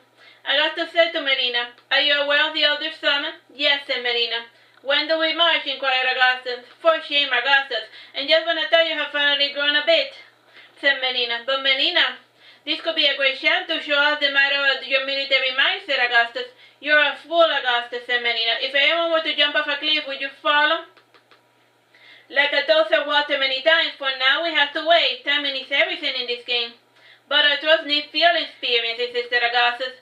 "Yes, and they will get it in their due time. However, I think it will be a waste of resources to put down the elves, and don't forget the elves are not a true enemy," said Melina sinisterly. "Do you still insist with a plan to defeat Bersamin?" inquired Franny. "What plan? Have I ever expressed my desire to go defeat His Highness?" asked Melina. No, but you never tell us anything, said Franny, shivering, so we just assume. Some things cannot be helped, said Melina sadly. The following day, Augustus started gathering Sassari's troops in secret, and he declared that Melina had authorized their dispatch to aid in the conquest of the Owen city. And despite Augustus' best efforts, the main bulk of the troops chose to stay behind. They either did not believe in Augustus, or they had some reservations about fighting along Bersamen. And to this pass, Melina pretended to be oblivious of their happenings. Time, bro? 12 minutes. It got to a certain point when Boss and Gareth went to inform her, and both went to see her doing her nightly wanderings, and they separated to look for her better in the forest garden. And Gareth was the one to find her, and he saw her waltzing while wearing a beautiful silky white nightgown, and it was almost transparent. Gareth was about to signal to Boris when he stopped when he heard Melina whisper, and she was whispering in a strange hushed language, and the way she moved led Gareth to believe she was conversing with someone, and as he inched closer, the words became more defined, and he was startled when Melina suddenly turned to face him. A strong breeze swept all the leaves around Melina, and the wind made it seem as if she was flying, and this illusion only lasted for a few seconds. Her feet were still firmly planted on the ground. On the tiptoes, she swiftly walked towards Gareth with her arms outstretched, and already familiar with her whimsical nighttime humor, Gareth took her hands and guided her waltz. Smiling, she asked, "And what brings you here to my nightly wanderings?" "Augustus is going to set out tomorrow," said Gareth. "I know," said Melina, closing her eyes. "You do," said Boris, and he was watching the scene a few paces away. "Can you be quiet for a moment? I am trying to enjoy the music," said Melina, and she then started humming a tune that only she could hear. And at times like this, Boris thought that Melina was completely out of her mind, and he grimly wondered how this madness translated when she was entertaining her patrons. When she finished her dance, she bowed and said to Gareth, "And do you want to go with Augustus?" "No, yes, maybe, I don't know," said Gareth. "As an artist, it's only natural for you to desire to join battle," said Melina. "Alas, you should not be so eager to die. The fools glorify heroic death, but it is better to be alive, don't you think?" "I sometimes wonder," said Boris, thinking about Mia. "If you're tired of Mia, why not just get a divorce?" suggested Melina. "I couldn't, and that would be shame to my family and to hers," explained Boris. Melina opened her mouth to say something, but she chose to remain silent, and there was something queer about her mocking expression that made Boris' cheeks burn, and he felt ashamed for reasons he did not understand. On the way back, Boris asked Gareth, "Do you think Melina is going to try to stop Augustus?" "Possibly," said Gareth. "Her trainees are quite esoteric, but their methods are efficient," commented Boris. "Well, have you trained with those lunatics?" asked Gareth. "Yes, anything to stay away from home," said Boris. "It feels all the day, and by the time I go home, I am too tired to stay awake, and I can just as easily fall asleep on the table or in the comfort of the library." "Which troops have planned to leave?" asked Gareth. "Only those who are way too proud to undergo Basila's art training regimen," explained Boris. "Perhaps I underestimated our bizarre little new trainer," said Gareth. When the sun rose over the horizon, about a third of Sassari's official standing army was gone, and Augustus had left for the crack of dawn, eager to leave before Melina caught wind of them. Melina always stayed in the forest until breakfast time, and Augustus left before them in order to avoid speaking with her. The troops marched for a week without rest, and it almost seemed to Augustus' lieutenants that their night of first was running away from the little Melina. And this thought amused Gareth, who had chosen to live with Augustus. And he had not left with Augustus out of sympathy for her cause, rather he wanted to see if something interesting would happen. And indeed, Melina was just waiting for them at the crossroad, and she was wearing an elegant white nymph dress, and it had blue and white patterns, and her blonde hair was combed up, tied with a white ribbon, and she wore sandals and black copper ring in her index finger, and she was sitting on an animal that resembled a black buck, the only difference that it was twice as large and it exhibited traces of albinism. Augustus was deeply impressed by Melina's command of an animal that was considered sacred, and got a shock since he guessed the identity of Melina's bride. Melina said in a commanding tone, "Do you still insist on fighting the elves?" "Yes," said Augustus, riding forward. "I cannot help but wonder if you would be so eager if your opponent was human," said Melina casually. The two shifted uncomfortably, and taken aback, Augustus said, "You seem me so crass as to choose a specific race for the target practice. I am doing this to show the other feudals the might of Sassari. And what good would such a display do for us when Bersame comes to pacify Sassari? And would you have us share the same fate as the elves?" asked Melina. Augustus realized that she was losing the crowd, and then she said, "How will a truce get stronger without real-world experience?" One learns nothing from one-sided battles, Augustus, said Melina, as instead we could only be another nail in their coffin. And she added, seeing as though your men are looking for a fight, I would be more than happy to indulge them. Melina's mount took a few steps back, and got a guess that the animal was sensing Augustus' hesitation. And Melina's blackbird took a step forward, and smiling, she said, yes, why don't the lot of you find me, and seeing as though you are in the mood for bullying non-humans, and as much as you would like to forget, Augustus dear, I am not human, and I don't think as humans do, nor I share your drive to prove yourself to a battle. I know my own strength, and I will use it when the time comes. Will you stand against me? Asked Augustus. Heavens, no. Unlike you, I don't enjoy bullying weaklings, and I have a different scheme in mind. Tell me, my dear Augustine, what is the primordial evil? Answer this question correctly, and I will give you full autonomy. You could abstain from answering the question, but you will have to yield to my request, and if you fail to answer it, the consequences will be dire, said Melina, smiling. Time, bro? 7 minutes, 37. This arbitrary question baffled Augustus and Gareth, and since he was at the rear, Gareth noticed that all of the troops were growing restless, and the men closest to Gareth commented, this is why you don't let women lead the army. The primordial evil is the chaos of existence. The gods came into this world to bring order to it. As humans, we must continue their work in our world by maintaining order, and the primordial evil is lawlessness, answered Augustus. Melina held her head with both her hands and moaned, and she said, while still holding her forehead, what do you have to say, things like that, Agustina? And raising her hand, she added, I will show you, my beloved Agustina, the primordial evil. And Melina flicked her finger, and Augustus raised an eyebrow as she looked about waiting for something to happen. And Melina then said to the troops, I will give you 100 pounds of silver to whoever brings me Agustina and Gareth's heads, and when you get both of them, you can continue on your way to the oven city. You can't be, said Augustus, and her second-in-command had axed her in the back, and thankfully the armor had repelled the death blow. And she said from the corner of her eyes, Gareth's horse trotted at full speed in the direction of the forest, and he had not waited for Melina to finish her speech. He knew full well of the resentment of the troops, and all they needed was permission to vent their fury on their commander. And Augustus' dueling period had brought her many enemies. And Augustus fought her way through the flanks while having her horse ride at full speed, and at the moment she was thankful that Melina had given her the fastest mare in the entire stable. And since her mare was smaller and faster than their opponents, Augustus was able to swiftly make her way towards the woods. The horse had the uncanny ability to traverse the wood without stumbling on branches, and with the added cover, Augustus was able to hide from her many enemies. I forgot that he was busy putting away as much distance between himself and his foes. And whenever he saw a soldier approach, he shot an arrow, and he took care to aim for the head of the torso. And if his opponent was wearing a heavy armor, he just simply shot the horse.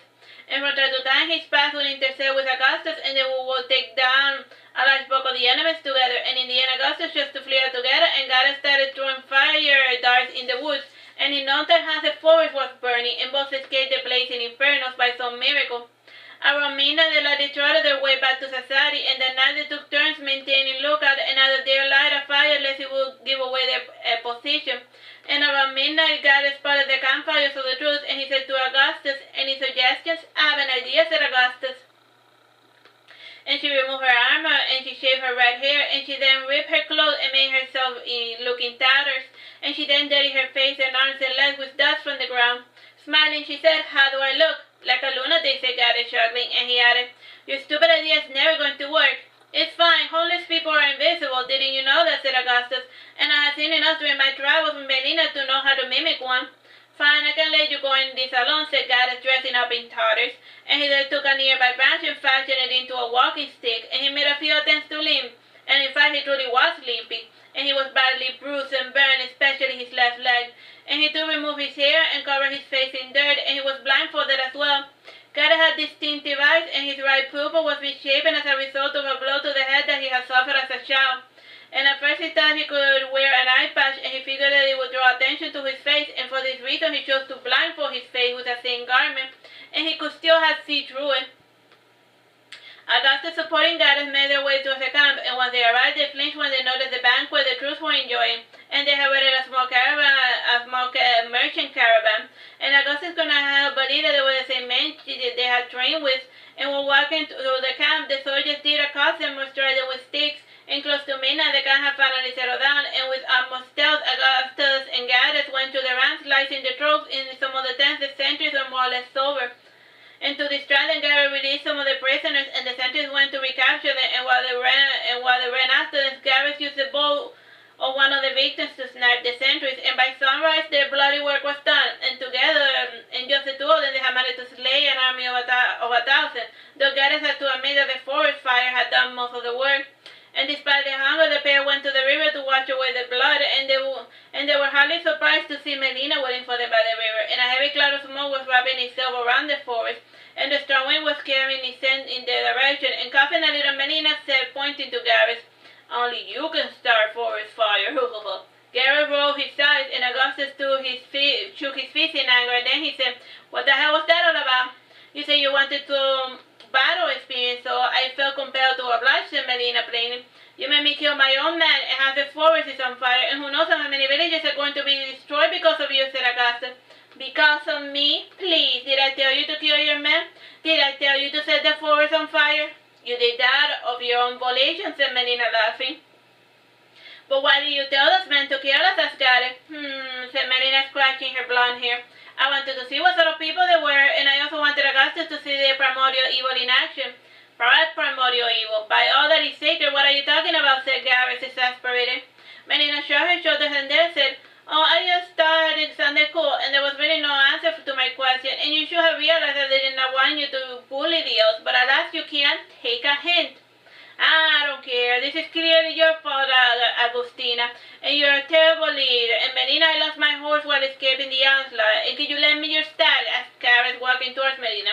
"Sure," said Melina, condescending. And then she said to Augustus, "We're going to be riding on ahead, and you're free to return to Sassari, or you may join Bersame's army.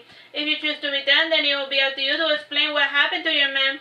"What can I possibly say to the family? That has lived the truth while they slept, and even if I tell them about what you said, no one is going to believe me, and what happened to them was completely out of character," said Augustus.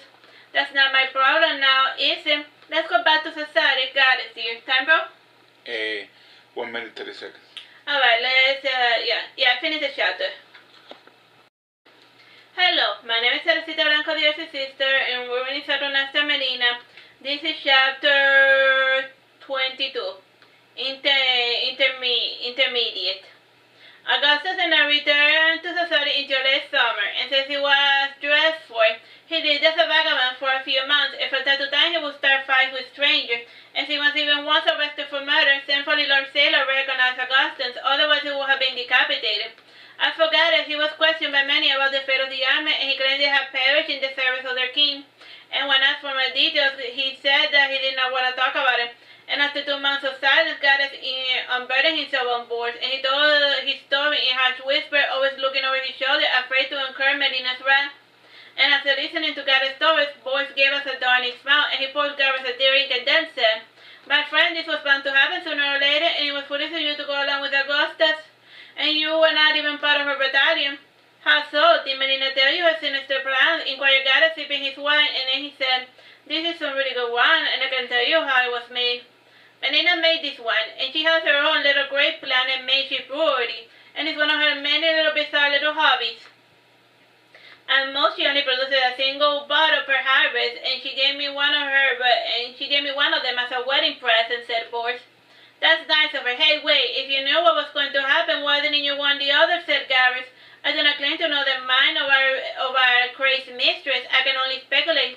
And I knew something was amiss when she started promoting Sir Godfrey and Galahad too, and Agustina was far too busy playing soldier to notice the rotten man she kept her company," said Bowles casually, and he added, "Where is she, by the way? With any luck, she is dead in a ditch somewhere, and I never cared much for the dumb girl, and even Melina could barely tolerate her presence, and Melina gets along with everyone," said Gareth. "You don't really mean that, Gareth," said Bowles. "You are just so that Agustina dislikes me." "Surely you jest, my good friend," said Gareth, laughing. "By and by, Melina wanted to know when you plan to get back to work, and she wants you to start training with the Toad Princess," commented Boris. "Is Basila's title really the Toad Princess, or is it just an insult?" inquired Gareth. "Who knows?" said Boris. "About her training, how is she like?" asked Gareth. "It is like having your knob stepped on over and over until you stop feeling the pain," said Boris casually. "You can't be serious," said Gareth, laughing. And the following day, Gareth began his training, and it was part physical, part mental, and it was basically designed to embrace underhanded ways of fighting. And Basila taught the soldiers armor to appear weak in the eyes of the enemy, and had to fight without an armor, and they had a part of the training centered on fighting when one was outnumbered. And even with the weakest armor, the standard human can harness a kill ratio of 1 to 250 when they know what they're doing, and so the fact numbers can be more of a liability than an asset, explained Basila. And Gara had a hard time taking her seriously when she was in her frog form. And according to Melina, Basila was either a frog or a human with shape-shifting ability. Gara had arrived at the worst time, and Basila was teaching the Jews how to fight a dragon, and unlike other lessons, this one took place in the outskirts of Sassari. And some of the locals had gathered to see the show, and they had heard rumors of the army engaging in secret dragon fighting training, and they were able to see how that was going to turn out. And Melina was also overseeing the lesson, and Basila took the form of a large emerald dragon, and her wings were so massive that the sky turned pitch black as night, and then again the size varied from soldier to soldier. The bigger their fear of the beast, the larger they remembered it. And pointing towards the dragon, Melina said, "Your stranded dragon is about this big, and they usually spread wings at the age of 10. Contrary to logic, the dragon heart is the toughest part of the dragon. You will not be winning any armor battles or focusing on it. Fighting dragons head-on is also not an option. Their nimble arm claws will crush you. And there's also the ever-popular breath to worry about." Right on cue, Basila breathed in and exhaled a flame burst, and the soldiers screamed at the sight of the fire. And Melina then said, I cannot overemphasize the fact that you must watch out for the flame attack. If you get struck by it, then you are as good as dead. Do not try to block it, and since most armors are pretty much useless against a fire breath, and if you're unfortunate enough to fight a dragon, take off your armor to fight it. It would only weigh you down. And after running away from it, it's pretty much useless as dragons can easily catch up to you on foot. I'll use either spears or razors to fight it, or use siege weapons against it. Siege weapons can fire quickly, so use them from far away, and have someone who knows how to aim positioning. I don't think any of this information is sinking in, said Basila, interrupting Melina. Indeed, all of the soldiers were awestruck by the magnificence of a dragon. Melina then said, I fear you may be right. Bersame's draconic army is going to pose a significant challenge, and he has other noteworthy critters at his disposal. We should have them get used to seeing dragons and magic. Once it becomes commonplace, then maybe we can teach our troops how to deal with it, said Basila. Fine, do as you will, said Melina, leaving the training grounds. She came to find Frederick in the library of the Danes Pavilion, and he usually did not bother to send for Melina, and after waiting for her for 20 minutes, Melina entered the library, and she disdainfully took Frederick's book and flipped through it, and she grimaced before returning it to him. Frederick was already used to her manners, and closing the book, he said, How was your little dragon lecture today? It all went according to plan, said Melina. You know, you live in a place for so long that you forget that there's a big wide world out there. And can you believe that most of the soldiers in Sassari had never seen a dragon? I have seen a dozen or so through my travels, said Frederick. Trust me, the novelty passes. That's because you're a cynic, Herr Frederick, and mankind did not used to fear such beasts in the old days, and with the evil civilization, humans have forgotten what it was like to live among beasts, said Melina, standing by the fireplace. Without these walls, humans could have never been able to multiply to such an extent, said Frederick. Yes, these flimsy structures cannot keep dragons out, said Melina. True, but what is to be done? Our enemies are dragons, and we lack the specialized knowledge to acquire dragons of our own, said Frederick, sighing wearily. We could kill their handlers. Dragons are not animals, and humans can't simply domesticate them. And even the ones who appear more feral, they truly understand what is going on around them. And as the elder species, they do not have the pressure of empire building and other nonsense that trouble us mere mortals, explained Melina. What is the Sphinx and Chimera? Asked Frederick. How do you suppose we deal with them? The Sphinx is close to going rogue. As for the Chimera, we are going to have to deal with it the old-fashioned way, said Melina. I was afraid you were going to say that, said Frederick, cringing. Melina gave a sardonic smile before saying, None of these beasts would have been a problem if the humans had invested on magic, but no, magic is evil. Yes, it is truly a pity, but there's still the Tower of Suberu, said Frederick. Perhaps we should ask Baron to win over a few mages for our cause. Not likely. I heard that Siveno wants to crush Berthame and his empire using magic only. The fool. It may have been feasible at another time, but he thinned down his ranks far too much during his little coup d'etat, and now he only has novices at his disposal, and it is highly feasible that he could turn them into competent managers in less than a decade, mused Melina. Friday then handed Melina an envelope, and she looked at it over the top and asked, "What is this about?" "It is an invitation to a masquerade at the Ornat Theater, and Lucrecia wants you to attend, and Benjamin is going to be there as well," said Frederick. The unhigh feudal. "And a party, you say? Fine, I will attend, but just Cedric and Augustus, and do not plan to be there very long. And send a note to Baron as well, and I want him to persuade Sivanu to go to the party as well," said Melina. "As you wish," said Frederick, getting up and bowing. Time, bro? 15 minutes. Alright, so that's the end of that chapter. Hello, my name is Teresita Blanco, the Artsy Sister, and we're reading Saturnastra Melina. This is chapter 23, The Eye of Blood Red. The masquerade at Dukunha's Ornat Theater took place in the late fall. Astrologers of the day predicted that the blood red moon was going to make an appearance that fall. As was tradition, in those days matters of war were put on hold. Not even the bandits dared to venture into the open road. No one ventured outside their hold for a week, and traffic within the theater store was very limited. Most people had the superstitious fear of running into the fabled blood red. And at the end of this period, traffic resumed, and it wasn't too uncommon to find the bloody carcasses of some of the foolhardy individuals who dared to head out during this time. And thus the bizarre deaths that occur in this period help further fuel the legends of blood red. And in fact, nobody has seen blood red in the flesh in ages, or nobody has seen it and survived to tell the tale. And it was interesting to note that no one person associated the character of blood red with Bersamin. Then again, the legends of blood red predated the monarch, and one of such legends relates to the mysterious astral body, which resembled a red eye. And this astral body only appeared once every 15 years, and it was said that the celestial orb was actually blood red's eye, and he had placed his eye on the heaven to scan for his next victims. The celestial body is actually the planet Jupiter, that's as seen from the planet Saturn, that it resembles an eyeball from that far away. Melina delayed her trip for quite some time, and she was supposed to have arrived a week before the eve of blood red, and she was still holding out for Augustus' return.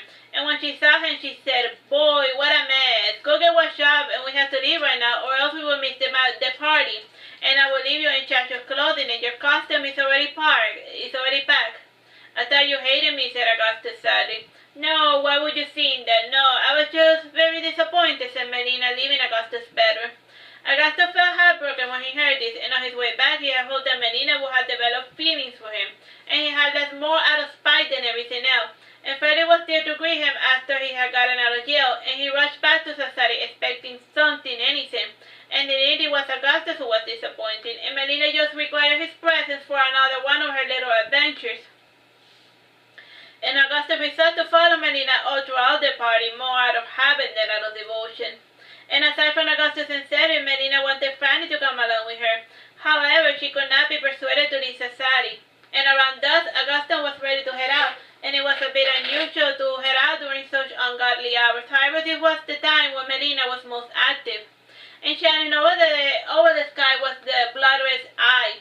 And this was the first time Augustus had ever seen him, and his attention was distracted when he saw Melina riding, and with Cedric following close behind. And Augustus asked, "I thought we were going to teleport there." "Why? We are only that 10-day journey for Nornath, and Cedric cannot be teleporting us all over the continent all the time. It is not good for his health, and besides, tonight is so pretty. And there is not a single cloud in the sky," said Melina. "Well noted, but aren't you afraid of blood red?" asked Augustus. "No," said Melina. "There's no such thing as blood red," interjected Cedric. "It's just bedtime stories combined with superstitious buffoonery. I am amazed that so many people still buy into such nonsense." "And what of the bodies?" insisted Augustus. "Opportunistic killers and nothing more," said Cedric. "And we should be fine as long as we keep our wits about us." Melina said nothing while hearing that little exposition, and for a moment it seemed to Cedric that Melina was going to comment on the matter. and as of late she gave her specialized knowledge to herself, and in the end Melina and her companions ended up traveling to her next funeral on horseback. Saturn noted the unusual sublime weather. It was almost as if Blood Red was parting the clouds to always keep a close watch on his future victims. And the trip to the funeral was uneventful. Aside from a few caravans, there was not a soul traveling the roads. And for her costume, Melina had chosen a ballerina dress that was not pink. This was unusual for her since she adored pink. The dress had yellow, green, and red triangle patterns with some pearls, and it came with a small hat of the same design and a white mask. And her hair was done up in pigtails, and she was the most charming sight in the entire party. Augustus wore a ceremonial armor with helmet and on, and it did not take him long to get drunk at the party, and as of late Augustus had become a bit of a drunkard, and it was a good thing that he had resembled a gentleman without his hair. Otherwise his honor might have been plagued upon, and Cedric too wore his main robes with the addition of a mask. The Discasso, for lack of a better word, was ancient, and even the remnants of its burned crevices smelled of years of dust. And the locals who served in the interior described in vivid detail the castle's stained glass windows, and they depicted the four seasons and were personified in four strange individuals, and one of the recognizable figures was blood red, and the identity of the other three were unknown, and all of the corridors were made of the same steel brick stones, and there was a certain dampness which clung to all of the passages, and in every room there was a colony of rats, and at times the servants did not bother to put out traps, and they simply did try to clean out the place whenever the guests were visiting. And despite their best efforts, rats would occasionally scamper across the dance floor, and even some of the food had been nibbled on. Cedric realized then why Melina had insisted they bring their own food instead of eating what was in the castle. Because some of the rats had nibbled on the food. The rat-infested castle. She also insisted not to touch or drink anything that was offered, and Cedric has his own flask of gin, so he did not mind. As for Augustus, he was not too keen on listening to Melina as of late. And also they were a bit late to the party, and since they had eaten outside the castle. And at first Augustus tried to trail behind Melina, however she was soon swallowed up by the vortex of dancers, and calling it quits, Augustus made his way to the bar, and it was the last thing that Augustus remembered of the party. As for Cedric, he had spotted Sibano drinking a glass of wine, and this time the mask only covered up to his nose. And Cedric pouted his lips and said, Cedric was interpreted by Baron. Baron too was in his mage gear, and he had not seen the light for over a year now. He had grown quite a bit. And Baron was wearing his mask on the side of his head, and Cedric asked, "Where is his highness?" "I don't know," said Baron, "and I was keeping an eye on him, but I lost track of him in one of the corridors." "The guy's pretty big. How could you lose sight of him?" said Cedric, surprised. Baron shrugged his shoulders in response, like, "His highness means like the king Bersame." Baron shrugged his shoulders in response, and Cedric patted Baron's head and commented, "Don't feel bad, kid. Some things cannot be helped, and I too lost track of Melina half an hour ago. And what is she up to?" "The usual, I suppose," said Baron. "Tonight's a very good night for her to get some actual work done." Cedric went to wander about the castle, and he regretted this when he saw an army of rats scurrying past his feet, and Cedric did not typically pay attention to the rodents, and there were so few in the Danes Pavilion, and even when he did see one, it was usually caught by one of Melina's many rat traps, or cats. And still Cedric realized that their behavior was quite unusual, and the torches in the poorly lit hallway flickered ominously, and a figure clad in white approached him, and narrowing his eyes, Cedric noted the spectre's flute, and he seemed to be playing it, but it did not produce any sound, and his eyes were scorching red, and in a nonchalant fashion the spectre bowed and said, "Good evening, sir." "Good evening," said Cedric, and from up close the eyes were pale white color, and they seemed red because they blankly reflected the light of the torches. After departing, Cedric said, that was something else." He then continued on his path, and his snooping brought him to the dungeons, and he always been curious about seeing a true torture chamber, and he heard voices from behind the iron door, and upon closer inspection he thought he recognized Melina's voice, and she said in a hushed voice, "So you're telling me we can't get out?" "Seems like it," said a woman's voice. "What's going on?" asked a child's voice. "Who knows? Maybe this is for the best," said Melina. "I wonder," said the child, "and I do feel a bit sick." "It's probably this dang dismal dungeon," said Melina, "and we should return to our separate duties." Cedric did not hear any more spoken words for half an hour, and when he put all of his weight against the door, it gave away with a groan, and there was nobody inside the dungeon. And he did note the rusty, bloody weapons hanging in the walls, and he frowned when he saw a large pile of gold in a corner. These had all the telltale signs of a dragon's den, and he picked up a coin and he rubbed it against his index finger, and he could feel that something was inside the coin. The same could be said of each individual coin he picked up, and a strange wind rustled his robes, and the wind was strange indeed, since there were no windows. Like he felt a strange wind, but wait, there's no window. Why am I feeling a strange air passing by? And said there was 2 floors on the ground, and as the wind passed by, it flickered through the torches, and there was the subtle echo of laughter. And even to this day, Cedric wondered if Melina had been behind the dungeon door or not.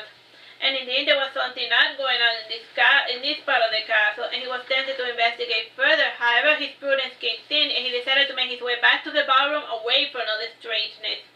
And on his way back, he bumped into a masked youth, and the young man said, "Sorry." He bowed as an apology, and then he grinned, showing his fake teeth. And there was a fine quality too, and Cedric could tell that the young man had a row of sharp, razor-sharp, shark-like teeth, and he had made gimmicks like that before, so Cedric was naturally not impressed. And once he returned to the party, he was intercepted by Baron, and he took Cedric's hand and said, "I am leaving early," and something happened, and Sivano left in a fury. "And it was nice seeing you again, Cedric, and you could visit the tower more often, and it has changed quite a bit since last you entered through its doors." "I'd rather not," said Cedric. I do not have any pleasant memories of the place, and I feel I would just be in the way." "Suit yourself," said Baron, departing. Cedric then spotted Melina, and she was carrying Augustus on her back, and it was a wonder how such a petite lady could bear such a burden. Then again, Augustus was only a head taller than Melina, and he simply looked bigger because he was sporting his ridiculous ceremonial armor. Melina said in a hushed voice, Bring the horses, we are leaving now." "Why?" asked Cedric. Melina breathed in a deep sigh and rolled her crimson eyes, and Cedric ran to complete Melina's command. And outside in the courtyard, he noted a commotion in one of the towers, and he was about to stop and look, but Melina's command echoed in the back of his mind.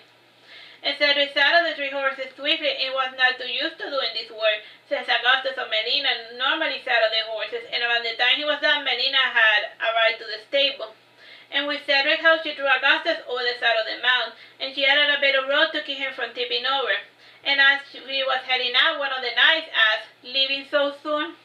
"My friend here is drunk, and I'm taking him back to the inn before he makes an even bigger fool of himself," explained Melina, snapping at her reins. Then I stepped aside and commanded, "Fine, draw him up in a dish or something, then come back, you hear, pretty lady." Melina smiled before riding past them, and she rode across the drawbridge in a hurry, and she was followed by Cedric and Augustus, and his horse had been tied to Cedric's saddle. And Melina stopped by a local inn for a moment, and she left her companions outside while she cleared the bill. And after some time, the innkeeper and 2 of his servants came out with their luggage and a packed mule. They also stocked Melina's party with fresh supplies, and the innkeeper asked her, You be careful out there in the roads, little lady. It's dangerous to ride out there at this time." "I'll be fine. Thank you for your honest concern," said Melina. "And I would have warned you might want to camp out in the outskirts of town, just for today." Why?" asked the innkeeper aloud. "Just a friendly advice. You may heed it if you want to or not, and with any luck, it will stay contained in the castle. And worst comes to worst, it might attack the town as well," explained Melina. After this ominous warning, Melina swiftly rode out of town, and Cedric was close in tow, and he was alarmed by her warnings, and Melina's party rode in silence until they were in the outskirts of the town. And once they were outside, Cedric breathed a sigh of relief. He looked in the direction of the town in a vague attempt to see if anything cool was happening. And Melina decided to camp in a mound facing the castle. The Onasfjorda had been twice as many in its former times, and as such it was surrounded by plenty of ruined buildings from its glory days. And this specific mound had a building which had a temple of some sorts at another time. The locals claimed it was haunted, but then again they usually say that about any ruined building. Before settling down, so they put out words and other magical traps around camp, and Melina shook her head sadly and said, "That won't be necessary, Cedric. I think we will be safe if we stay here." "How can you be certain?" said Cedric, adding another magical glyph on the ground. Melina shrugged her shoulders in response, and she gently laid Augustus down inside the tent, and she then opened a flask from her belt and sipped a bit of pungent content into Augustus' lips. Augustus coughed and gasped, and Melina turned him on the side to help him breathe better, and there was a cold wind descending towards the town, and Cedric sat down before the fire, and from time to time he would look towards the city, and despite having such a clear sky near night, it was still pitch dark, and none of the large moons were out, and the only strong enough light source came from the sky belt, and the stars still had a rapacious vivacity, and at its center was the Eye of Blood Red, and at the moment it was hovering right on top of the castle. Cedric heard a strange sound echoing in the wind, and after forcing his gaze, he saw smoke rising over the castle, and it was followed by a massive burst of flame, and from the distance Cedric could not discern what was causing the fire. He only saw it spread to all the parts of the town, and a large shade flew over them, blocking out the sky for a few seconds, and the shade carried with it a strong wind, and it threw in its direction falling leaves and a bit of ember. And the horses were terribly frightened, and Melina went to them to calm them down. And the only one who seemed completely undisturbed by the frightened inside was Augustus, who had slept right through everything. Alright, time, bro? 7 minutes, 30 seconds. Alright, well, I finished the chapter. Cool. Hello, my name is Teresita Blanco, the Artsy Sister, and we're reading Saturnastra Melina. This is chapter 24, The Oath. The promise or whatever. Melina's small party returned to Sassari the following morning, and Augustus was eager to return to the comfort of his bedroom, and Shirley was somewhat disturbed by all that had occurred at the party, and Melina was barraged with questions the minute she arrived to Sassari, and Franny was in the gardens when she saw her return, and hugging her she said, "Back so soon? I should strike you for not taking me with you." "Sorry, if it makes you feel any better, the castle went up in smoke," said Melina sadly. She was still in her party costume. Fanny helped her unsaddle, and she also gave a sign to the guards to guide the mounts back to the stable. And by this time Augustus was awake and with a terrible hangover, and after bathing he went straight back to bed, and he was still feeling nauseous, and so they returned to his study to immerse himself in his magical work. After preparing Melina's bath, Fanny commented, "And our letter arrived for you." "Yes," said Melina, getting into the tub, and she closed her eyes and she breathed a sigh of relief. "Lady Lucrezia's house arrest seems to have ended early," said Franny. "Not as early as she might have wished," said Melina. "She was hoping you would travel along with her escort. She wants to fill you in on all of the palace gossip," said Franny. "What a bother," said Melina, and raising her head a little, she said, Want to come with, and I know you're still a bit sore that I did not take you with me to Veraghetto, and since it's going to be a short stay, I think it'll be safe for you to come along." "I don't know," said Franny. "I had laundry to do, and there's this play I wanted to see, and I was planning on catching up with my sewing." "Do you want me to beg?" asked Melina, chuckling. "Maybe," said Franny whimsically. "Come with me to Veraghetto, pretty please, with sugar on top," said Melina sarcastically. And she added, "Ask Mia if she wants to come with." "Do we have to take her along?" asked Franny. "Mia is a great conversationalist, and this is a fact that Boris does not appreciate," said Melina, "and I certainly enjoyed her company while we were out there recruiting people." "But she's of a respectable family, and I thought her father would want her associating with you," said Franny. "Her father happens to be one of my most generous customers, and let's just leave it at that," said Melina, laughing. She slept with her father. Well, moving on. The next day, Melina, Fanny, and Mia made their way to Veraghetto with an armed escort, and Sully was not in the mood for giving them a ride, so they traveled to the city the old-fashioned way. Normal traffic in the continent had finally resumed with the passing of the Eye of Blood Red, and along the way, Melina's party was attacked by bandits, and they were hoping for an ambush, but Melina warned her knights of their coming days in advance. And without the element of surprise, the bandits were unmatched, and Melina did snap a few with her bows and arrows, and others she allowed to escape for reasons her companions did not understand. And halfway there, Melina received an urgent message from Lucrezia, and the message had been sent via a messenger dragon, and it simply read, "The Mad Queen of Veraguero is with Arasa now." And Fanny simply burned the message after reading it to Melina, and she asked her mistress, "This is serious news, what are we going to do?" "So the queen is dead. Who cares?" said Melina with disdain. "Lucrezia is just reading too much into this incident." "Do you suspect any foul play?" asked Fanny. "For all we know, she probably died of an indigestion.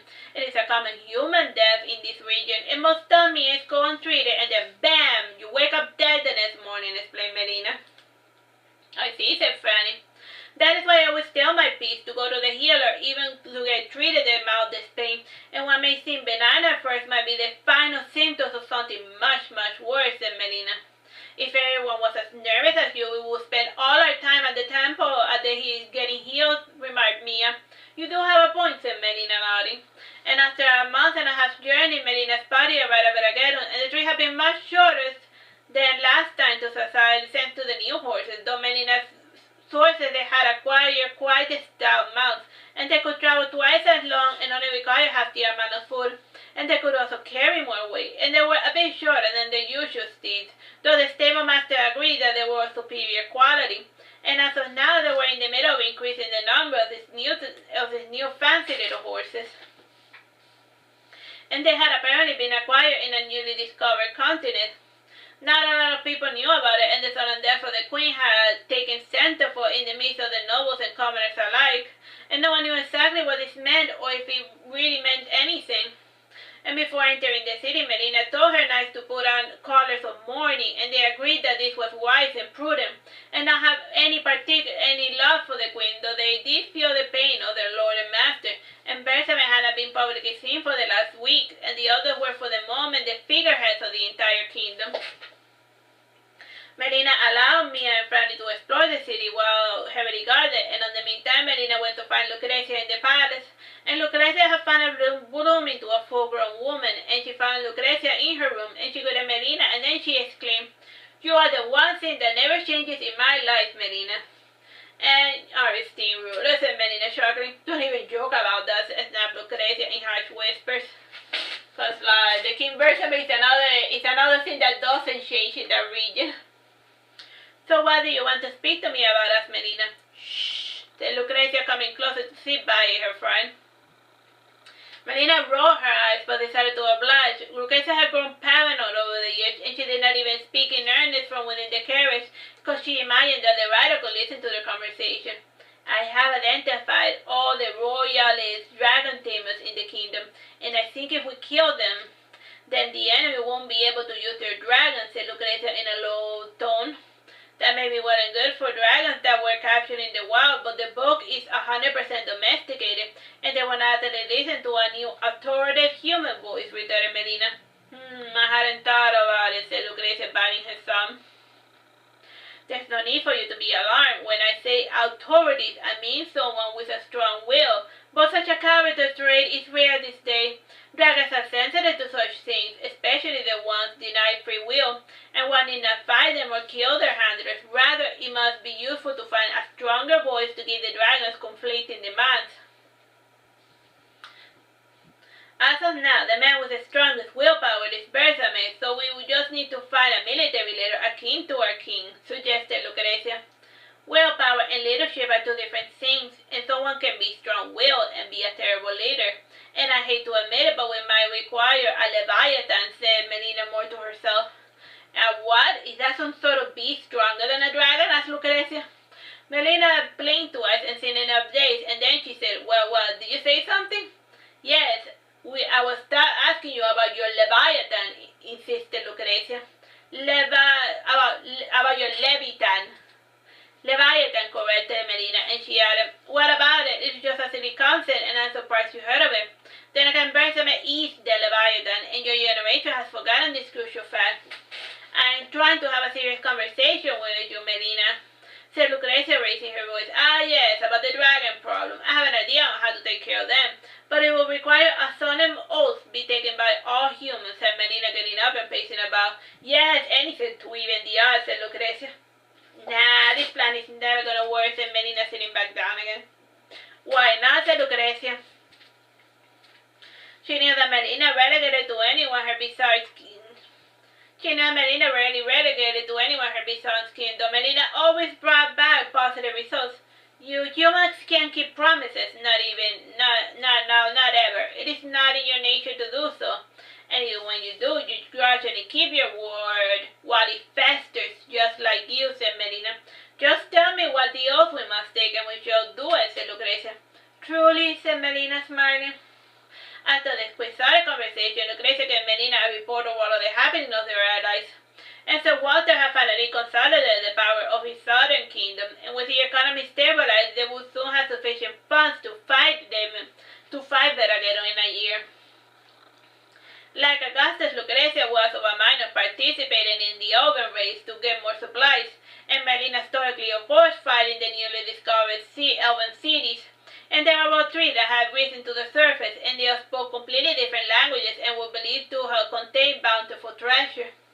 Like, the reason why they weren't aware that those elven cities existed because they had hidden so by magic. But then in their internal problems eventually caused the magic barrier to weaken, and then everyone became aware of their existence. And then now they're getting pillaged for being isolated and rich. Well, supposedly rich, you know. They're not like us, therefore they gotta get stabbed with a pointy end. Cause of medieval reasons. In the end, Lucrezia gave up on this idea altogether, and Melina gave her a colorful description of the oven guerrilla fighting tactics, and it would take a lot more research to pacify the elves and the resources that they would gain in conquering them. And such battle was simply the way of Bersa may open diplomatic relationships with newly discovered territories, and he wanted to show them that refusing him was not an option, and once his power was clearly established, then he would bother to demand tribute. Bersamin wins nothing from ruining the infrastructure of a city. He will burn some residential homes, perform a bit of rape and pillaging, but do not forget both Aragon and the Ornat feudals still stand despite their past rebellions, explained Melina. This may be so, but we need a new source of income. Lords control most of the world's resources, and his chiefs recently discovered a new continent. How are we to compete with that? Even if we were to siege the capital, the store had plenty of supplies to last a decade, continued Lucrezia when Melina interrupted her. What do you have to gain from this civil war you're hoping so hard to instigate? Asked Melina suddenly. What civil war? We are united in a desire for freedom. Or has my mother misjudged you, Melina? Asked Lucrezia. Get over yourself, Lucrezia. The only freedom you desire is the freedom to lord over others, said Melina angrily. And Lucrezia turned pale white and then purple in a fury, and she was at a loss for words for a few minutes. And Melina left Lucrezia alone to let her simmer with rage. And while walking out, she saluted Countess Helene, and she was just getting up from the room adjacent to Lucrezia, and sneering Melina said, It is your manner to eavesdrop on other people's conversation. My lips are sealed, said the Countess. How human of you, said Melina, standing before Helene, and she slapped Helene with the back of her hand before running away laughing. Helene touched her wounded mouth and then saw a bit of blood, and Helene was far too shocked to say anything, and it seemed to her that everyone was a bit on edge since the queen's death. Alright, I made it to the end of the chapter. Bye-bye and God bless. Hello, my name is Teresita Blanco, the Artsy Sister, and we're reading Saturnastra Melina. This is chapter 25, The Leviathan. Lucrezia and Melina spent their ride back to Sassari disagreeing with each other. Lucrezia was most displeased after discovering that 1,000 of her soldiers had been slaughtered, and she was both amazed and angry at her friend's gambit. She could not understand why Melina had manipulated Augustus into butchering his own men. By the end of the trip, Melina did a public announcement where she declared Lucrezia the new figurehead of Sassari. Lucrezia even went as far as instituting the old training regimen with emphasis on codes of honor. Needless to say, Basila the Frog Princess was out of a job.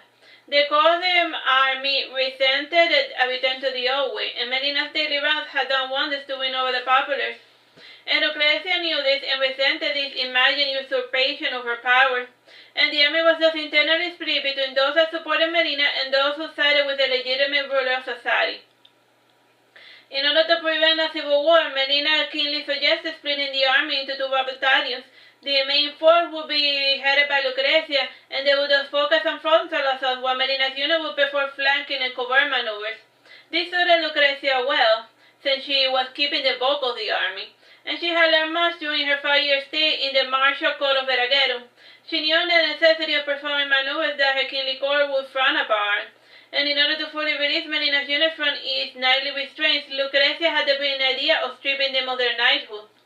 She then gave them the title of counts, barons, and dukes as a consolation prize. The new titles were with all of the perks implied by the new titles, and in order to further appease them, Lucrezia allowed them to continue their training regimen with Basila the Frog Princess. It was around this time when Melina was named Countess of Sassari. Melina had no official lands to her name, as it was a general title to illustrate her importance to the city. Contrary to logic, the next trip of the knighthood showed utter disdain at their disgraced positions, and they only demanded monetary compensation for their perceived loss of income, either real or imaginary. As of now, there were only 687 troops in the flanking unit, and Lucrezia had placed the bulk of her military force under her own command, and she would give Melina enough troops to form a legion, but Melina was set on just keeping it at 867. Those closest to Melina were angered by Lucrezia's treatment, and it took much causing from Melina for them to swallow their bile. As she explained to Franny, Lucrezia may be power-hungry, but she's not a monster. She's just trying to do what she thinks is best for her people. But aren't you the least bit offended for what happened, insisted Franny. Why should I be? Lucrezia understands this world better than I do. And she did what had to be done to maintain peace among her subjects, said Melina. It should say so, said Franny, unconvinced.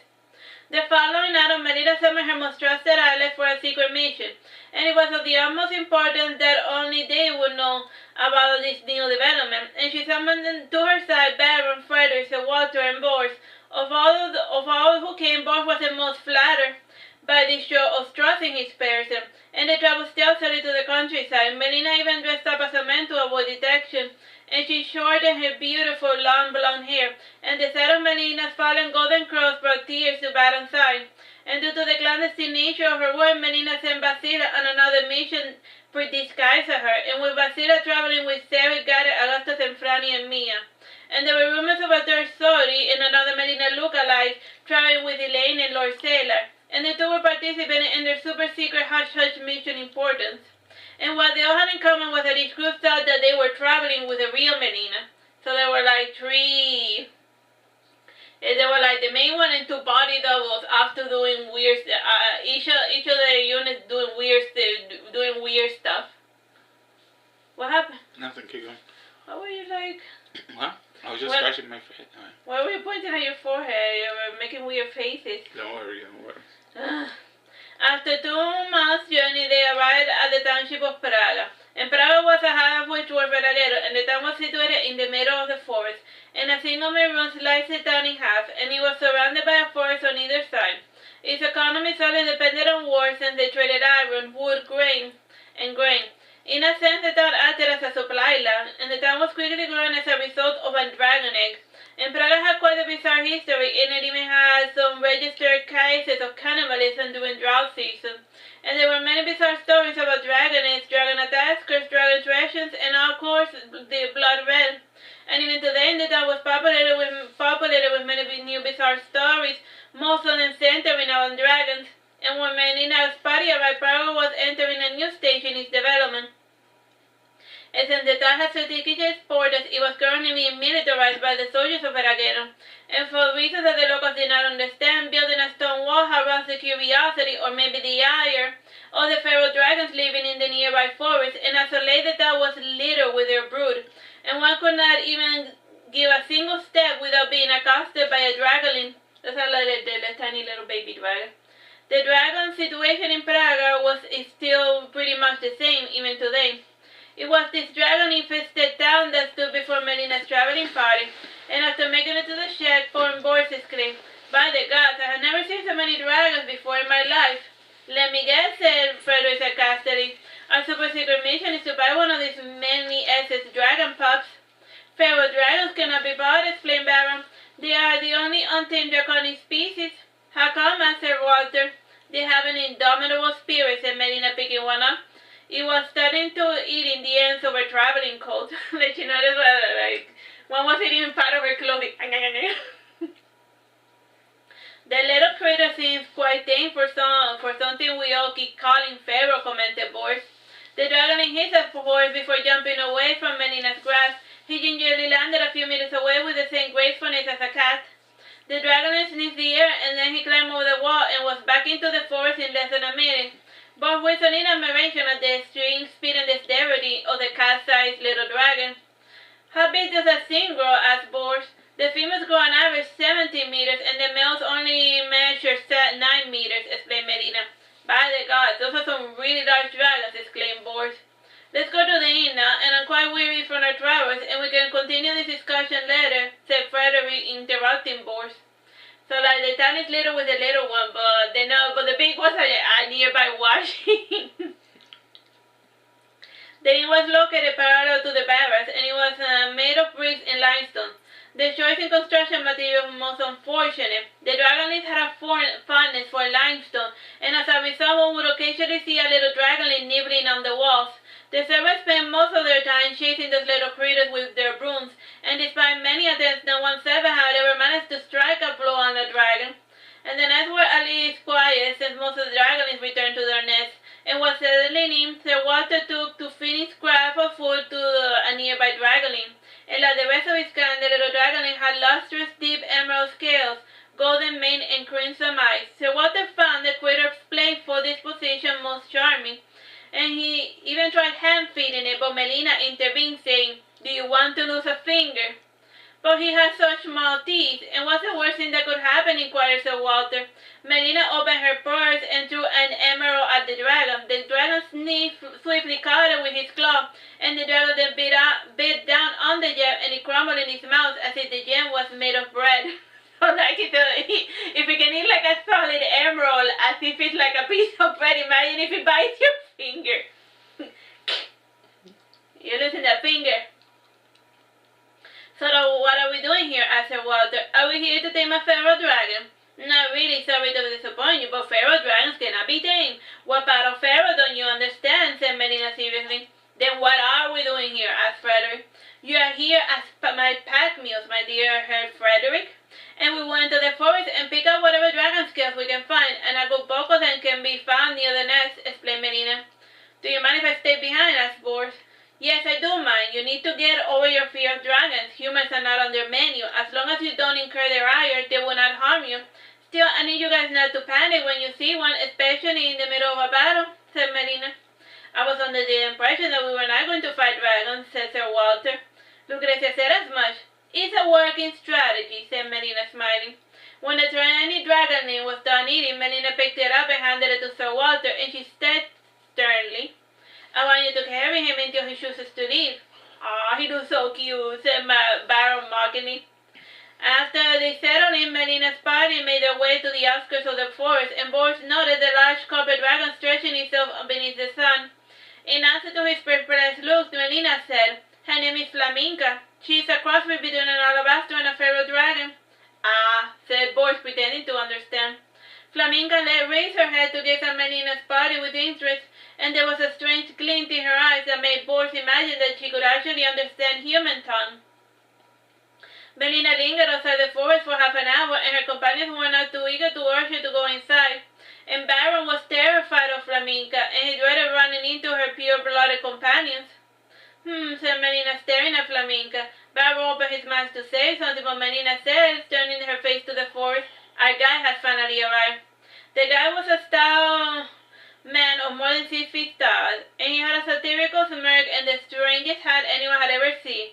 The hat and his clothing were an odd light pink color, and they also had a bizarre design, and he also carried a staff made of wood and iron with decorated triangles, and he was carrying a large knapsack and 6 wicker baskets, and one inside the other, and he handed each of them a basket based on the amount that he guessed each person can carry.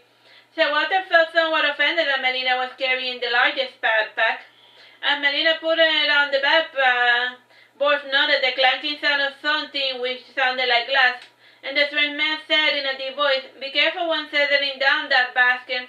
I will be fine, thank you, Kurt. Right, you guys don't know Kurt. I know him from way back. He's a dragon dietitian and a healer, explained Melina. I do not know why dragons got sick and was dietitian, said Boris. It is my job to make certain the dragons are eating right, and one must be careful with the dragon's diet. Their powers are much dependent on the food that they take, explained Kurt. Kurt reached into his knapsack and brought out something which looked like perfume, and he said in a stern voice, "Before we go in, spray some of this on your person." Boris grabbed the dubious little-looking perfume bottle and asked, "Is this dragon piss?" "By Lord, what is wrong with you?" said Kurt, looking at Boris with disgust. "No, it's a strong aromatic perfume. My nose is sensitive, and I can't stand the stains of you people, especially you, little elf. Well, you smell just fine."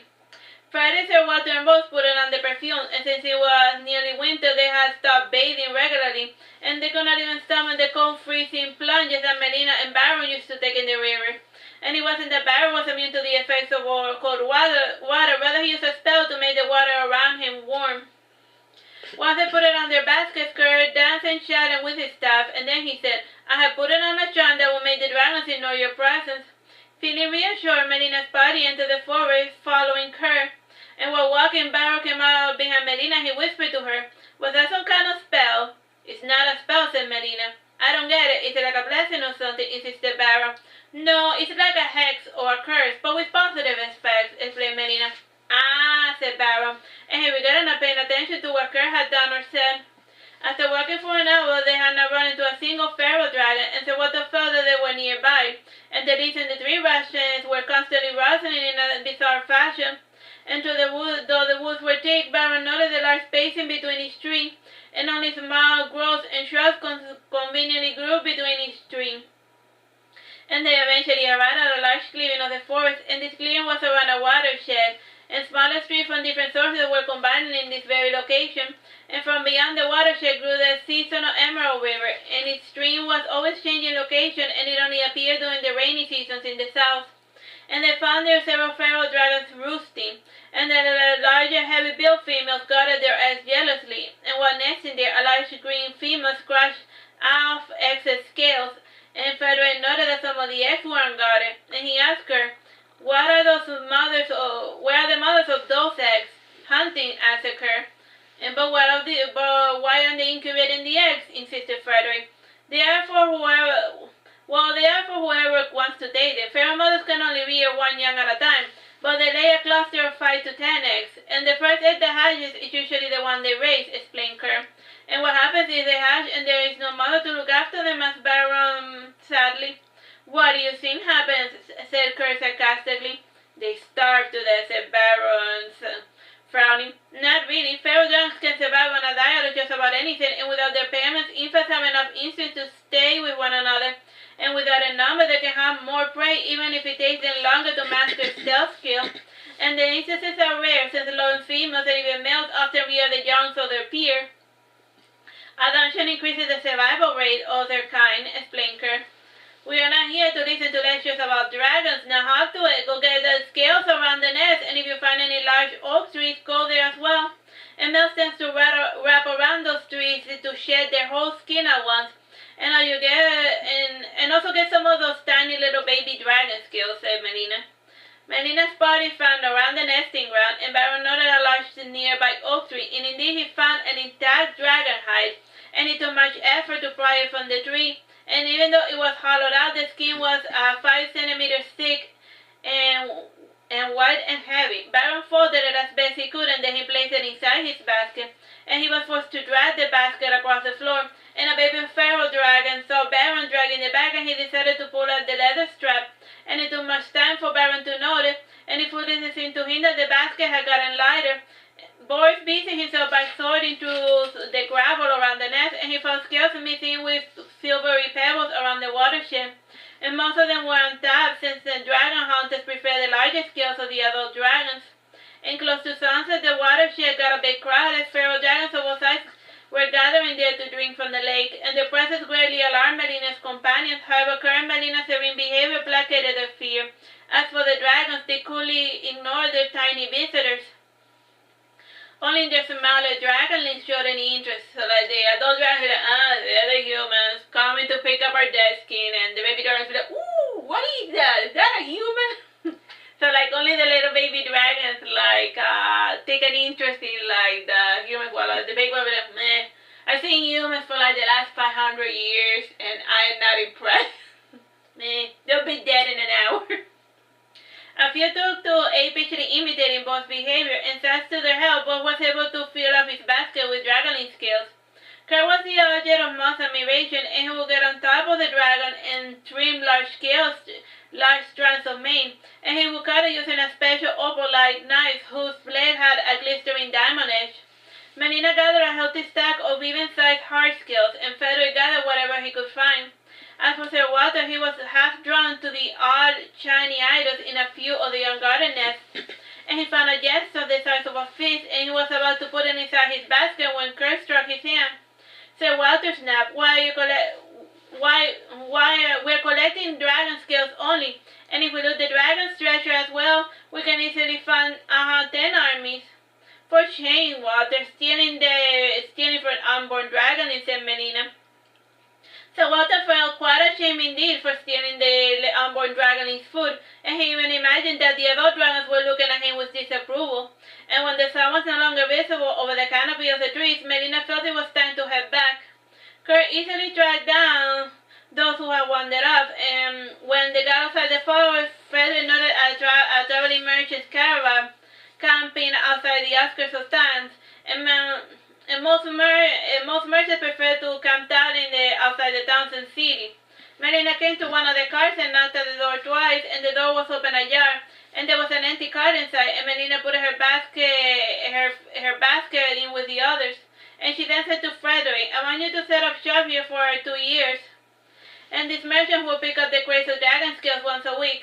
As you wish, my lady, said Frederick, bowing.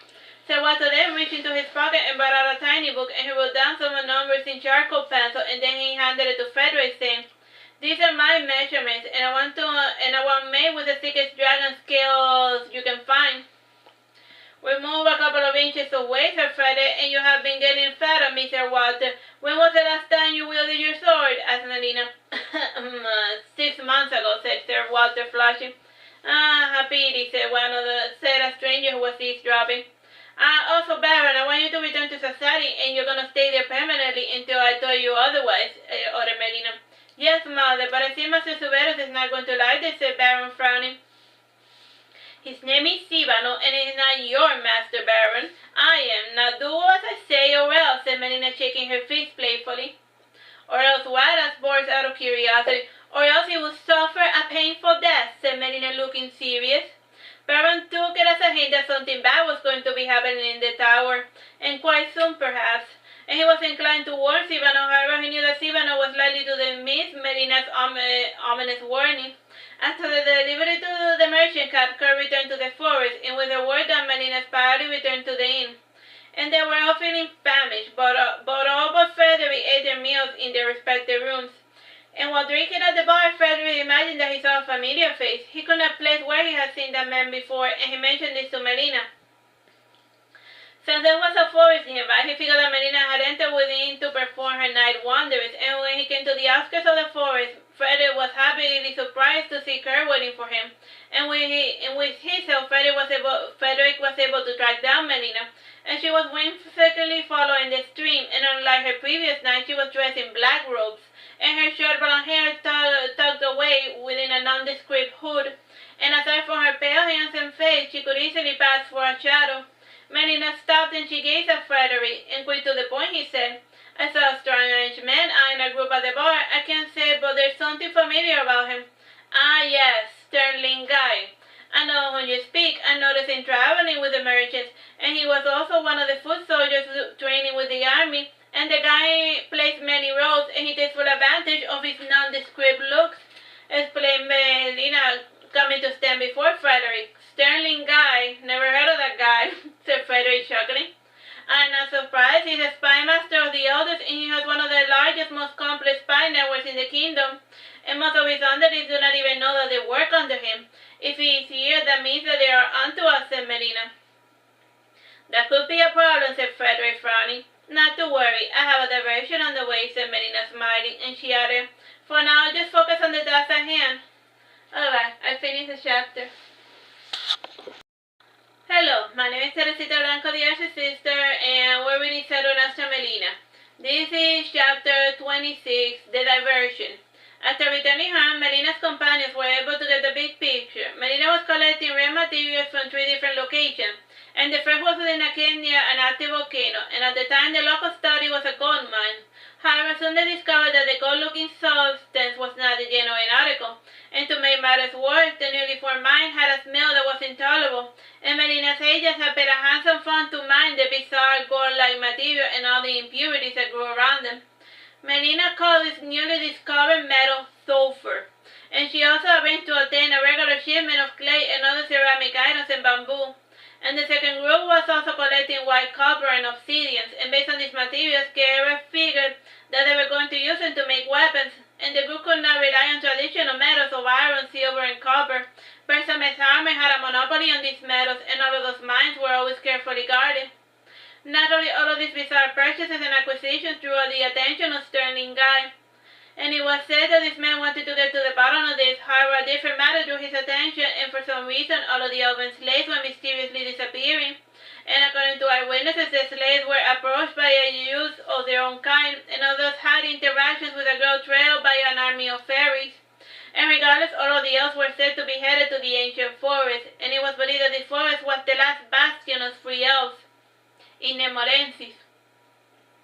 Scouts had seen their ilk at all times in the past, and when captures were attended, the elves disappeared into the magical woods, and many resources were invested in the search sense. The few elves spotted were fey, and they did not behave like normal elves. And based on the ancient records, the forest was called Nemorense, and it was the primordial forest of the elves. And the record stated that there were disagreements between the leader and his son, and the skirmish led to the Alphasios winning exile from the forest with his follower. And the elves returning to the ancestral home was problematic affair, at least as far as humans were concerned. Their sudden departure threatened to bankrupt many of the feudals whose economy relied on slave labor. As for Sterling Guy, he was concerned for other reasons. The Alphasios still maintained a large standing army, and many of the slaves were veterans or had martial training of sort, and Guy suspected that their sudden departure would be a sign of another war with the elves. And the most recent war with the elves took place roughly 270 years ago. And at the time, the elves had conquered more than half the continent, and it was Bersamin who had stemmed this tide of conquest and reclaimed the land for the humans. And the memory of such events were long forgotten in the mind of humans, and it was a fact that slowly faded into a legend, and they took for granted the reason why they had obedient elven slaves, and the elves that had a prodigious lifespan still remember. And as the return of the Alphasier, his army was the biggest threat that a growing rebellion in Sassari. And during that time, Melina spent it traveling all over the continent, and it was a wonder what means of transportation she was using. Baron believed that Melina was using magic as a means of teleportation, and all the story had something to do with the blessing she had of her nameless god. And there was talk among the ranks of whether they should ally themselves with the elves or not, and Melina did argue with Lucrezia on the matter, and they usually had such argument in Imperial study. And Lucrezia was firmly opposed to this, and she said, "The elves have not forgotten all of those years of oppression, and how can we be certain that they will not turn on us on a moment's notice?" "Beggars can be choosers," Lucrezia said Melina. It is like you want to lose this war. As it stands, we do not have nearly enough soldiers to take Veragerum, and the infantry alone has over 100,000 soldiers, and what do we have to work with? I see your point, Melina. Still, our human allies have promised us 50,000 soldiers, and if all goes to plan, and we can take the scale in our favor, said Lucrezia. "I wouldn't count on them if I were you, and they are going to see first how we do, and if we start winning, and then they will commit their forces. They are not to be trusted. When all is said and done, the two will betray us, and who knows, they might even flank and attack us to get on the elders' good side," suggested Melina. "And what do you have against humans anyway?" asked Lucrezia suddenly. "Nothing," said Melina. "And did I give you the impression that I hated humans?" "No, it is just that you speak so negatively of them, so I was under the impression that you hated us for enslaving the Ninskai," said Lucrezia apologetically. "I don't want to indulge in such negative emotions, my dear Lucrezia. As for our human allies, I am only telling you things as I see them, and they are greedy and power-hungry. It is as simple as that, and you can choose whether to believe me or not. And just remember that your choice might lead you and your people to perdition," said Melina ominously.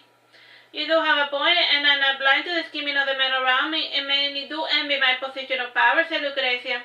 And she added, you have my permission to go approach the non-humans for it, and when you speak to them, say that you're representing the interests of Sassari and not the interests of the human race. And it would be wise to distance ourselves from our species. If someone were to ask for a public apology, would you do it, asked Melina? Maybe, depending on how much they wish to contribute, said Lucrezia. Just to be safe, we should offer a portion of goods and supplies. If I were you, I would be looking for a new source of income, said Melina. Do you have any suggestions? Inquired Lucrezia. Try Dokai. It is a source of all of the bizarre goods that some of the merchants acquire, and with large shipments we might be able to drain some of the resources of our enemy, and prioritizing luxury goods and sell them in the capital, said Melina. We may incur a deficit with this bizarre scheme of yours, said Lucrezia.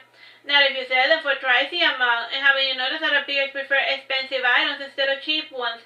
And I can tell you how many times I have seen Elaine bragging about a cubic zirconium she paid a fortune for, said Melina. A what and a what? Asked Lucrezia. A fake diamond. And a good alchemist that makes high-quality fake diamonds, said Melina. I am certain you do, said Lucrezia. Now back to the matter at hand. Which races have significant standing army to pose a threat? As for not only the elves, but the giant swords, dwarves, and nagas, and even the mermaids have a good track record, and due to their low number, they have to refine their fighting skills to minimize casualty. As a result, their kill ratio is on average 1 to 100, and our allies' kill ratio is 10 to 1, and meaning that it takes 10 humans to kill one guy, explained Melina. When you put it that way, the non-humans seem like a better choice, said Lucrezia, standing up and pointing towards the door. Go forth, Melina, and get us some non-human allies. Spare no expense. Losing is not an option for us. Tone it down, Lucrezia, and I will try to haggle when the opportunity seems right, and try to hire some mercenaries as well, and focus on the good ones with a good track record. And also, how do you feel about necromancy, asked Melina. I don't care, just do whatever it takes to keep us from turning into corpses. And the shovels are in the shed, said Lucrezia. Melina gave a low bow, and then she left the room. Alright, we finished the chapter. Fish, wake up. Hello, my name is Teresita Blanco, the Artsy Sister, and we're reading Saturnastra Melina. This is chapter 27, going back home. The Preface Melina went to recruit with the elves, and she said Baroness had proceeded with instruction. The open city has changed quite a bit since the last time Baron had seen it. Its luster white marble homes were in tatters, and there were a few sections that were still burning. The temple too showed signs of a battle, and fighting in the streets was rampant, and his guide was a stern elfman named Odani. And for reasons better could not shake the feeling that he had met the man before, and his face certainly did look familiar. Then again, the early years of his life were kind of a haze, and from time to time, Odani would ask him questions. So how do the studies fare? They are going well, said Baron suspiciously. Are you eating all right? Asked Odani, looking at him from head to toe. Yes, I eat plenty of meat, said Baron. Good, meat will help you grow big and strong, said Odani. Yes. By now, Baron had arrived at the gates of the temple, and 4 robed maidens opened the doors using some sort of blessing, and the doors were far too large for such fragile maidens to open them with their own strength. And Baron remembered there was a greenhouse leading towards the entrance of the spiral temple, but what came of it? The gardens too were unkept, and the traditional forest fauna was slowly reclaiming its dominion over the city, and the windows were at least the same as he remembered, and they had beautiful runes carved into them, and even as dust fell upon them, they glistened with beautiful golden hues. And even now the temple was lighted up with torches, and the basins filled with flaming oil, and all of the sources of light barely forbade the darkness, and the archaic design of the temple did not account for the elves' new fear of darkness, and there was never enough light to keep them from jumping at shadows. And while the maidens guided them up a roll of stairs, Baron noted Odani's disdainful tired look, and he seemed moody for reasons Baron could not understand, and based on Melina's warning, Baron guessed that Odani did not talk too highly of his alpha seed. And then Odani dismissed the maidens, and then when they were gone, he unceremoniously allowed himself into the king's study, and it took some time for Baron to get used to the darkness in the bedroom. The only source of light came from a candle standing in front of an idol, and the idol was a snake coiled around a staff. works in the darkness. I haven't been feeling well as of late, and so you will have to do with a candle to find your way around, and there are 2 chairs near if you can find them. The way the Alpha Seer sports struck Baron like a death blow, and this was not the soft-spoken leader he remembered, and Baron somehow found his way to the promised chair, and not only chose to stand with his back against a wall or a column. Baron couldn't tell at this point. It's like it's so dark. Why is he standing against? I had come on behalf of Sassari to request the aid of the elves in toppling the reign of Bersamen, said Baron. This is not the first time humans have entered my halls with the same request, and what makes your petty rebellion any different, asked the Alpha Seer. Unlike the other rebellion, this one will come eyeing the eve of Bersamen's demise, said Baron. Ha! So that blood-red is dying. This is indeed quite an interesting development, said the Alpha Seer. Is this true? It would appear so, sire, said Odani. According to our estimate, he has another 100 years left for life in him, said the Alpha Seer. One of our allies will give him a push in the right direction, explained Baron, and we can give you proof of his death if you like. That won't be necessary, said the Alpha Seer. The proof will come on its own. This answer quite baffled Baron, and remembering his mission, he said, Can we count on your aid? I had not agreed to do so as of yet, said the Alpha Seer. First, you must do something for me.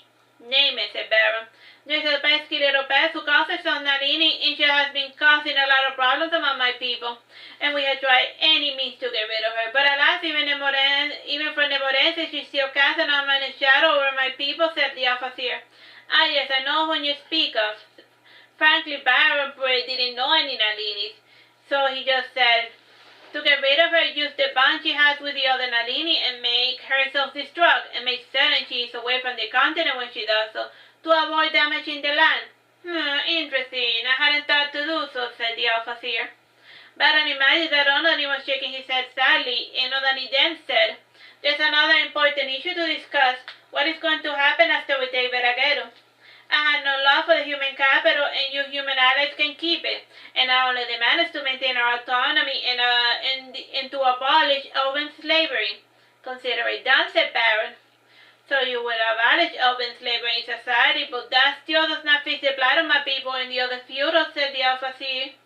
There are no more elven slaves, they have all left from the Morense, and my ruler plans to abolish all types of slavery all over the continent. So rest assured, your elves will not be forced to work in the fields against their will, said Baron. The Alpha Seer said nothing for a moment, and chuckling he added, I propose we form a covenant. A covenant? Said Baron, perplexed. We shall maintain peace with the humans for half a century, and after a century passes, then it is back to business as usual. Do you accept? Asked the Alpha Seer. Make it 2 centuries, and we shall see, said Baron. We shall see indeed, and I accept your terms, said the Alpha Seer. Baron left the tower quite perplexed, and he had no idea what he just agreed to on behalf of the human race. As for the terms of the covenant, he had to inform the other involved parties of his existence, and it seemed to Baron that it was some sort of non-aggression pact of sorts. And since his home was a religious state, it made sense that the Alpha Seer would call covenant instead of a treaty. And Baron arranged a secret meeting between Odani and the humans, and he would act as the Alpha Seer process when discussing the terms of the covenant. Alright, so we finished that chapter, and bye-bye, God bless, we're like making a good headway towards the end. You know, there's still a couple of more chapters, but we're more than halfway done. We're close to the finish line. Bye-bye. Hello, my name is Teresita, Blanco, the Artsy Sister, and we're reading Saturnastra Melina. This is chapter 28, Titan with the Orcs. While Baron saw the elves, Melina had apparently gone and recruited the Nagas and the Mermaid. The Nagas were 8 men, and their race had suddenly cropped up over the last 200 years. Those with prodigious lifespan like the elves, dwarves, and nymphs still remember the Nagas, back when they were just mindless monkeys, and they knew that their sudden awakening of consciousness was just unnatural. Among the human circles, they assumed that the Nagas had come from a different continent, and there have always been legends of the outside world and strange people that live there, and it wasn't implausible for them to find their way to the continent of Bersamen. The Nagas were hard to negotiate with, and they took on matters with a light-hearted nature. However, in battle they were beasts. Like the feral dragon, they seemed to have a sixth sense of danger, and they could smell an ambush from a mile away. In this respect alone, they were more useful than the typical ground soldier. The mermaids were another bizarre group. A large number of them had to spend their time at the sea for long periods of time, and only the groups, the zombie and the cutthroat, spent considerable time in freshwater places, and both made their money through privateering and trade. However, the cutthroats had preferred not to wander off from their native home, and their more fixed nature made them targets for bandits and other humans, and it was rare to see them so enthusiastic about going to war. It was said that the mermaids had a fish-like form in the ocean, and aside from their eyes and faces, most of the mermaids could pass for regular humans. And the zombies had large round eyes with a vertical slit pupil, and when it dilated, it turned round like human eyes, and the color varied from brown, silver, or yellow. Their teeth were razor sharp, and the top of the skin was ashen brown, and at the bottom white. And as for the cutthroat, they all look alike, even males and females, and they had the same white eyes and round pupils, and their teeth were small and sharp, and the frame had heavy spotting from top to bottom. The nest was a deep red color. For the time being, the giants and the dwarfs were refusing to see Melina and her allies, and as a result, Melina invited a representative of the last orc tribe to Sassari. Lucrezia had insisted on seeing the orcs more as a gag than anything, and she knew for a fact that their standing army was less than 80 fighters, and she doubted that their allegiance was even remotely necessary. What Lucrezia didn't know was that the orcs had a kill ratio of 1 to 150, and they specialized in guerrilla warfare and were quite industrious in the little stealth tactic. This contrasted lately with the general notion of orcs as brutish, blunt-force fighters, and indeed they felt like that at some point or another, but adversity changes people.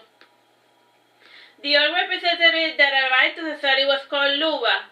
He was quite a large, stout man with a Bowser face, protruding lower canines, small nose and eyes. His short raven hair had the texture of horse mane, and his skin was a dark, opaque green. He wore a black armor with a black cape and hood, and his shoes were made of a special leather that did not produce any sound, even when he walked over creaking wood.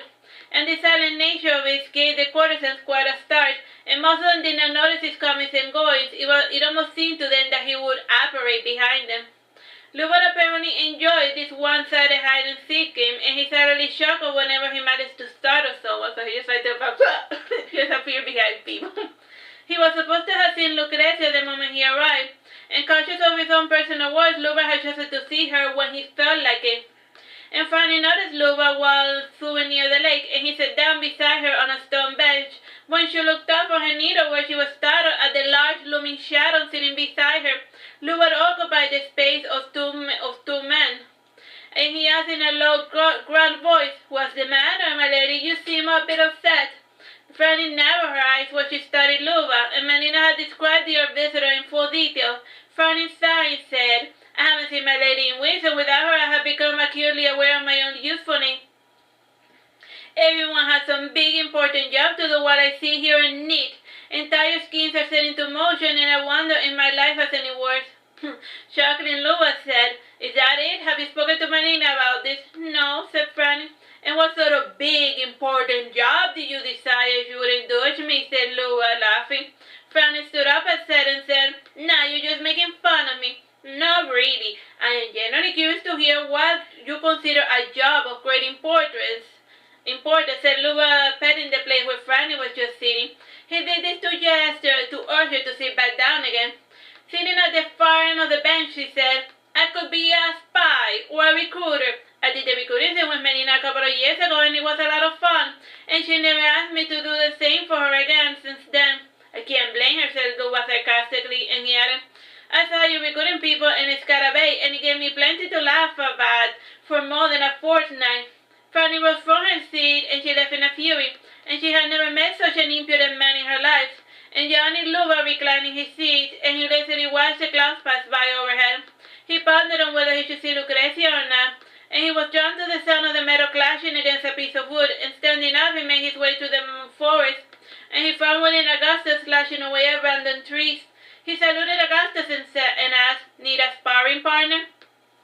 "Not really. Most people hate fighting against me since I take things overboard," said Augustus. And she added, "Aren't you supposed to be seeing my sister?" "I'm not in the mood at the moment," and he added, "You are a natural with a sword, and I could use a hand like yours in my army." You can't call an army of 80. You can't call an army 80 swordsmen," said Augustus. "With you, we will be 81," said Luba. "Not interested, mister," said Augustus. "A pity. I was hoping I'm going to know you a little better," said Luba, starting to leave, and he stopped and said, "Not that your wishes matter much. Your Lady Melina is going to assign you and Gareth to my unit." "What?" said Augustus, sheathing his sword. He was not aware of this turn of events. "This fashion has surprised you, little Agustina, and considering how you and Gareth took out a third of your own army, and not the brightest move considering the impending war with Garagedon, and still I must recognize your fighting progress," said Luba mockingly. "Melina made me do it," said Augustus in her defense. "Sure she did," and he added before leaving. "No human wants to march with you, and not that they were thrilled with you to begin with, but now they're afraid of you, and they think that you will put a sword to their back the moment that they lower their guard." Luban did not stick around to listen to Augustus' response, and he wandered around the Danes' pavilion addressing people in this fashion, and they were all having a bad impression of him. However, from an outsider's perspective, Luba had all the traits of a polite gentleman, and he eventually found the lady in the parlor reading a book alone, and based on all of the paintings he had seen all over the pavilion, Luban guessed that that lady was Imperia la Divina. And she still kept herself well, even though age was finally catching up with her, and she used plenty of powder and makeup to mask this fact. Luba rudely took her book and he flicked through the pages before asking, "What are you reading?" "Nothing for the moment," said Imperia coolly. "A pity," said Luba, returning her book to her, and he added, "How is that daughter of yours working out?" "If it wasn't for Melina, Sassari would have become undone years ago, and all of her plotting and scheming always does more harm than good," said Imperia sadly. "It isn't all bad, and I would not be sitting here with you if she wasn't so open-minded," said Luba. Imperia narrowed her eyes and she said nothing, and Luba looked up and noticed a servant making signs at him, and he went to stand before her, and she looked a bit nervous since she was trying to avoid looking at him, and she said with a broken voice, I was sent here to guide you to Imperia's study." "How come? Imperia is right over there," said Luba, pointing to the queen. "Lucrezia is waiting for you, sir," insisted the servant.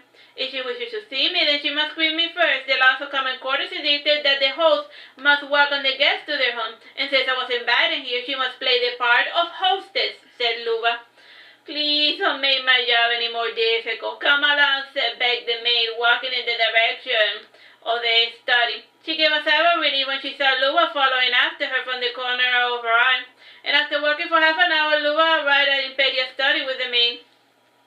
Lucrezia was naturally annoyed by his lateness, and she greeted him by saying, "You are late." "Am I really? I was not informed by anyone that I was supposed to see you at a specific time, date, and location," said Luba, sitting down on the couch. The couch groaned under the stress of his large frame. "You were told that I wanted to see you the moment you arrived," said Lucrezia with his say. "Yes, I know, and as per instruction, I came to see you the moment I arrived at the castle," said Luba, smiling. Lucrezia sighed when she realized again that her visitor was plain, and he was not the brute she had expected, though she found his cynicism extremely annoying. And then she said, "Has Melina drafted a marching plan for you?" "It is in the works, though I am interested in taking Agustina under my wing. Her talent will not go to waste in my unit," said Luba. "Fine, take her," said Lucrezia with disdain, and she added, "It's possible, have her march ahead. It will help her self-esteem." "Self-esteem? I never heard of such a terminology. Do you pick up that dribble from Melina?" asked Luba. "Who cares? Now back to the matter at hand. And I think you should take Boris and Gareth as well. They work well together, and also Gareth was with Augustus when he slew our men," said Lucrezia. Luba felt there was a hint of anger in her voice, and Luba narrowed his eyes and asked, "You do not think very highly of my men, do you? And our race is at the brink of annihilation while you fret about the possibility of losing your little gilded cage. And Imperia was a fool to choose you as your heir for the sole basis of being a woman, and your half-brother was a better candidate, and good day to you, madam, and I will see you in the battlefield. Oh, wait, I won't. Never once have you stepped foot in a barrack, and yet you dare try to lead us." Lucrezia maintained a stern face while her visitor insulted her, and she had heard very similar complaints from her general, her ladies in waiting, and even her mother, and even Melina herself. And the existence of her half-brother was news that greatly disconcerted her, and she had guessed that Melina knew his identity, and after seeking his truth, she guessed that her half-brother was possibly Gareth. He was a so-called orphan raised by her mother, And unlike all of the other lost children she picked up, this one always received special treatment. And she greatly wondered if they ever knew he could challenge her claim to the throne. Time, bro? 12 minutes. The human allies despised the crews being brought by Melina, and they stood outside the north, and they wanted their kind to reclaim their rightful place as the rulers of the continent.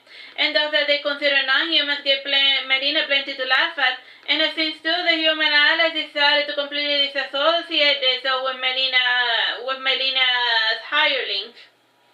And this included the non-humans and her mage companion.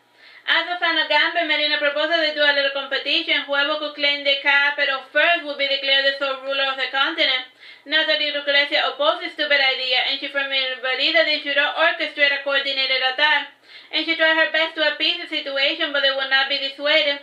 And half a year passed, and the human armies did not march, and they were waiting to see if Melina's prophecy would come true. And just as Melina had predicted, the death of Bersamin would take place in the month 11 of the year 1366. And this waiting comforted Lucrezia, and close to the end of summer, Bersamin's army raided the tower of Suberus, and he had taken with him an army of 4,000. And according to the rumors, Bersamin had lost more than half the men he had taken, and he took from the tower the head of the tower and his sole survivor.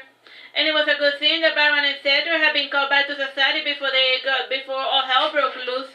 And in order to get on Bersamin's good side, a few of the feudals started to hunt their magic user, and they hunted anyone who was perceived to have magical powers. Lord Sailor took matters into his own hand, and he issued a press release stating that Bersamin wasn't cracking down on magic users, rather that the king was simply putting down a run-of-the-mill insurrection. Melina employed a good number of her resources to save the poor wizards from being burned at the stake, and he was during one of those incidents when a traveling merchant employed their first revenant. And revenants were a type of animated corpse or living ghost, and they only came back to life to fulfill a certain purpose, and naturally occurring revenants came back to life to seek revenge on their killers, and others who wandered the streets yelling the names of the people who would die in 3 days. And these merchant revenants were repurposed dead, and their bodies could only be animated for an hour, and they would then turn to dust, armor and all. And they could also be summoned once per day, and despite having such shorter running time, these revenants were 10 times stronger than the average living corpse, and they were also far more intelligent. And a few such undead warriors still had their sense of self, and even after rotting in the ground for a century or two, and they could also pass for regular humans in a pinch. And whenever a wizard was about to get burned at the stake, a revenant would come and save him. And such unlawful imprisonments were usually discontinued after the 5th or 7th revenant attack. And since they looked so human, these beings were not associated with necromancy. And the revenants also had enough common sense to turn to dust away from prying eyes. And the incidents of revenants caused the elders to worry, and they sent their lords to investigate their appearances. And the necromancer of these revenants was never anywhere near to be found. And also the identities of these revenants were unknown, and the elders feared that they had harvested for one Marcy grave, and to slay one they would have to unearth all of the corpses to perform a cleansing ritual. And since all of those mass graves were unmarked, it was impossible to know the origin point of those revenants. And they all had one commonality: they spoke a foreign tongue, and their races and genders vary, and they carry on their person at least one violet nemesia flower. Nemesia flowers smell like rotting corpses, and the Lord was said to have interrogated all of the wandering mentions about the new revenants. However, all of their investigations have been inconclusive. Time, bro? 8 minutes. According to Franny, the lords had become most insubordinate thanks to Melina's constant interference, and there were rumors of infighting between the lords and the elders, and violence had not officially broken out since the figurehead known as Bersamin served as a deterrent against such civil war nonsense. And one day, for no apparent reason, Bersamin dropped off the face of the earth, and he was spending an undetermined amount of time cooped up in his castle, in his hidden tower in the back of the castle. And during the New Year's ball celebration, Lord Sailor arrived at Sassari, and the New Year was ushered in by an elegant ball. And this one was attended by dignitaries representing each of the allied nations, and Lord Sailor keenly noted that the dwarf and the giant representative, and the giant representative was a lad of 8 years of age, and the Mudra usually said that younglings, when dealing with other species, they did not do this as an insult, but more for convenience purposes, At the age of 8, the mule was the average size of an adult human, and despite his young age, Ragu of the mule was rather mature, and his behavior was devoid of the childhood curiosity one associates with 8-year-olds. And Lorcella watched the lad for some time, and he had never seen a mule before, and his blue skin and white hair were curious enough. However, it was his eye which caught most of his attention. The white of Ragu's eyes was black, and the round part was white. And after getting bored of gaping at Ragu, Lorcella continued surveying the guest, and he was looking for Melina, and he found her speaking with the dwarven ambassador, and the blonde dwarf was called Kriemhild. And she had formerly belonged to the Veragenum court, and she had deserted when her husband was killed over a trivial matter, and at the time she was believed to be the head of the dwarven resistance. However, Melina had told further that Kriemhild was an army trainer, and she was still an important figurehead. When she smiled when she saw Lorcella, and Lorcella was not too happy about Melina's short hairstyle, and Melina whispered something to Kriemhild, who nodded in response, and Melina then got up and she went towards the garden, followed by Lorcella. And once outside, Melina asked, "How's the divergence going?" It's progressing rather smoothly. It is a good thing that Stanley Guy is more concerned about canon deserting than about the instances of revenants, said Lorcella. They only had to put up with them for an hour, said Melina. Speaking of canon, have you any idea where he went? Asked Lorcella. He's with the elves in the Morenci, and for our purposes, it's a good thing he left. Had he fought against us, his immortality would have neutralized the Elven army. And the Elven revival spells only work 16,200 times, and that is roughly 4 lives per Elven warrior. Explained Melina. That's a bit of an arbitrary number, don't you think, said Lorcella, frowning. It is just a rough estimate. Most of the Elven warriors think that the spell will revive them indefinitely, and their fearlessness in battle makes them take stupid risks that normal people would not dare try, and by removing the fear of death, they become quite the efficient killers. Or very easy corpses, depending on how the coin falls, said Melina. If we lords help you, can you guarantee that our families will be spared? Asked Lorcella. No, I cannot guarantee that the non-humans will not harm it, and they take to... I can only guarantee that the non-humans will not harm it. They take to oaths more sternly than humans, and in part this has to do with their occasional dealings with demons in order to survive. And as for the human allies, they plan to loot the capital, and those bastards are going to be marching first. So wait until the signal turn, explained Melina, and she added, and I predict that the elders will try to pull a big move, but like army civilians, so prepare for that eventuality. Huh. The others are not going to like this, said Lorcella, worried. It is not as if we need the Lord for anything, and we could easily take the capital with the elves and my soldiers, said Melina proudly. However, in this scenario, you and everyone you love is going to die. A time, bro? 5 minutes. 4 months passed after this conversation, and Lorcella was beginning to suspect that Bersamin was genuinely dead, and he had completely dropped off the face of the earth since New Year, and this rumor was further complemented by the worried faces painted on the elder's face, and during those 4 months, Lucrecia visited Veragenum with an armed escort for diplomatic mission, and with a stoic expression, she asked for funds and resources to build a public hospital in Sassari, and this petition was naturally denied. And Lorcella believed that Stanley Guy knew of Lucrecia's growing army, and he wasn't about to facilitate funds for her expedition. The pity was that Lucrecia indeed wanted a hospital in Sassari, and she knew that she would need a place to house the wounded after the battle was done. And around this time, the human allies had begun to move, and they were empowered by the perceived death of Bersamin, and he had been missing for 4 months, and thus he was assumed dead, and the others had done nothing to disprove such a rumor. And they were stuck in a pointless siege battle against the feudos in Edinburgh and Sigisora, and they were located at an important crossroads, and taking them would guarantee a steady supply line, which would play an important role in taking over Veragenum.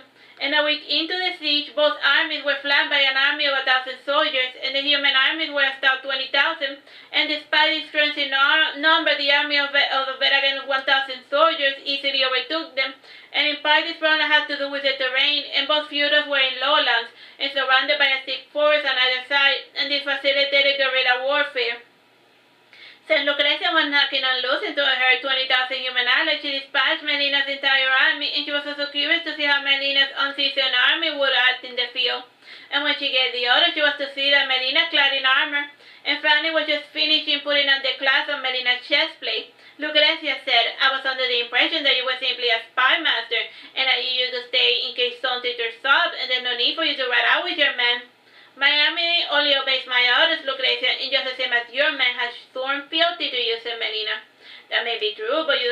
most feudal lords riding out with their army, said Lucrezia. Time, bro? 2 minutes, 30 seconds.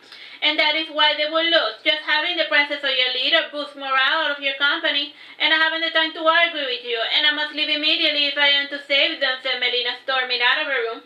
Franny followed behind the maiden clad in leather armor, and she had convinced Melina to let her act as her page boy, and Melina rode with her 687 army.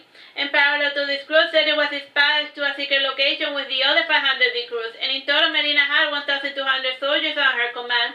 And the second army was heralded by Basila, the frog princess disguised as Melina. Then again, it was just as likely that Lucrezia had spoken to Basila and not Melina. And as of late, Lucrezia had a hard time telling which one was which, and she had suspected that the one in Sassari was Basila.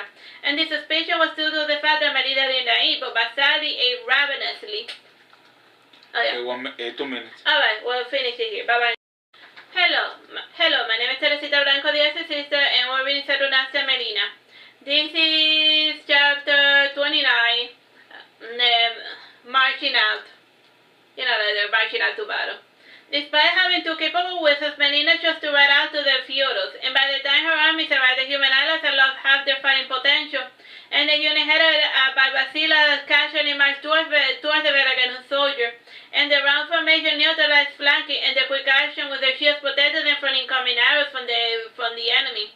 And the battle lasted for 6 hours, but in the end they were victorious despite being outnumbered 2 to 1.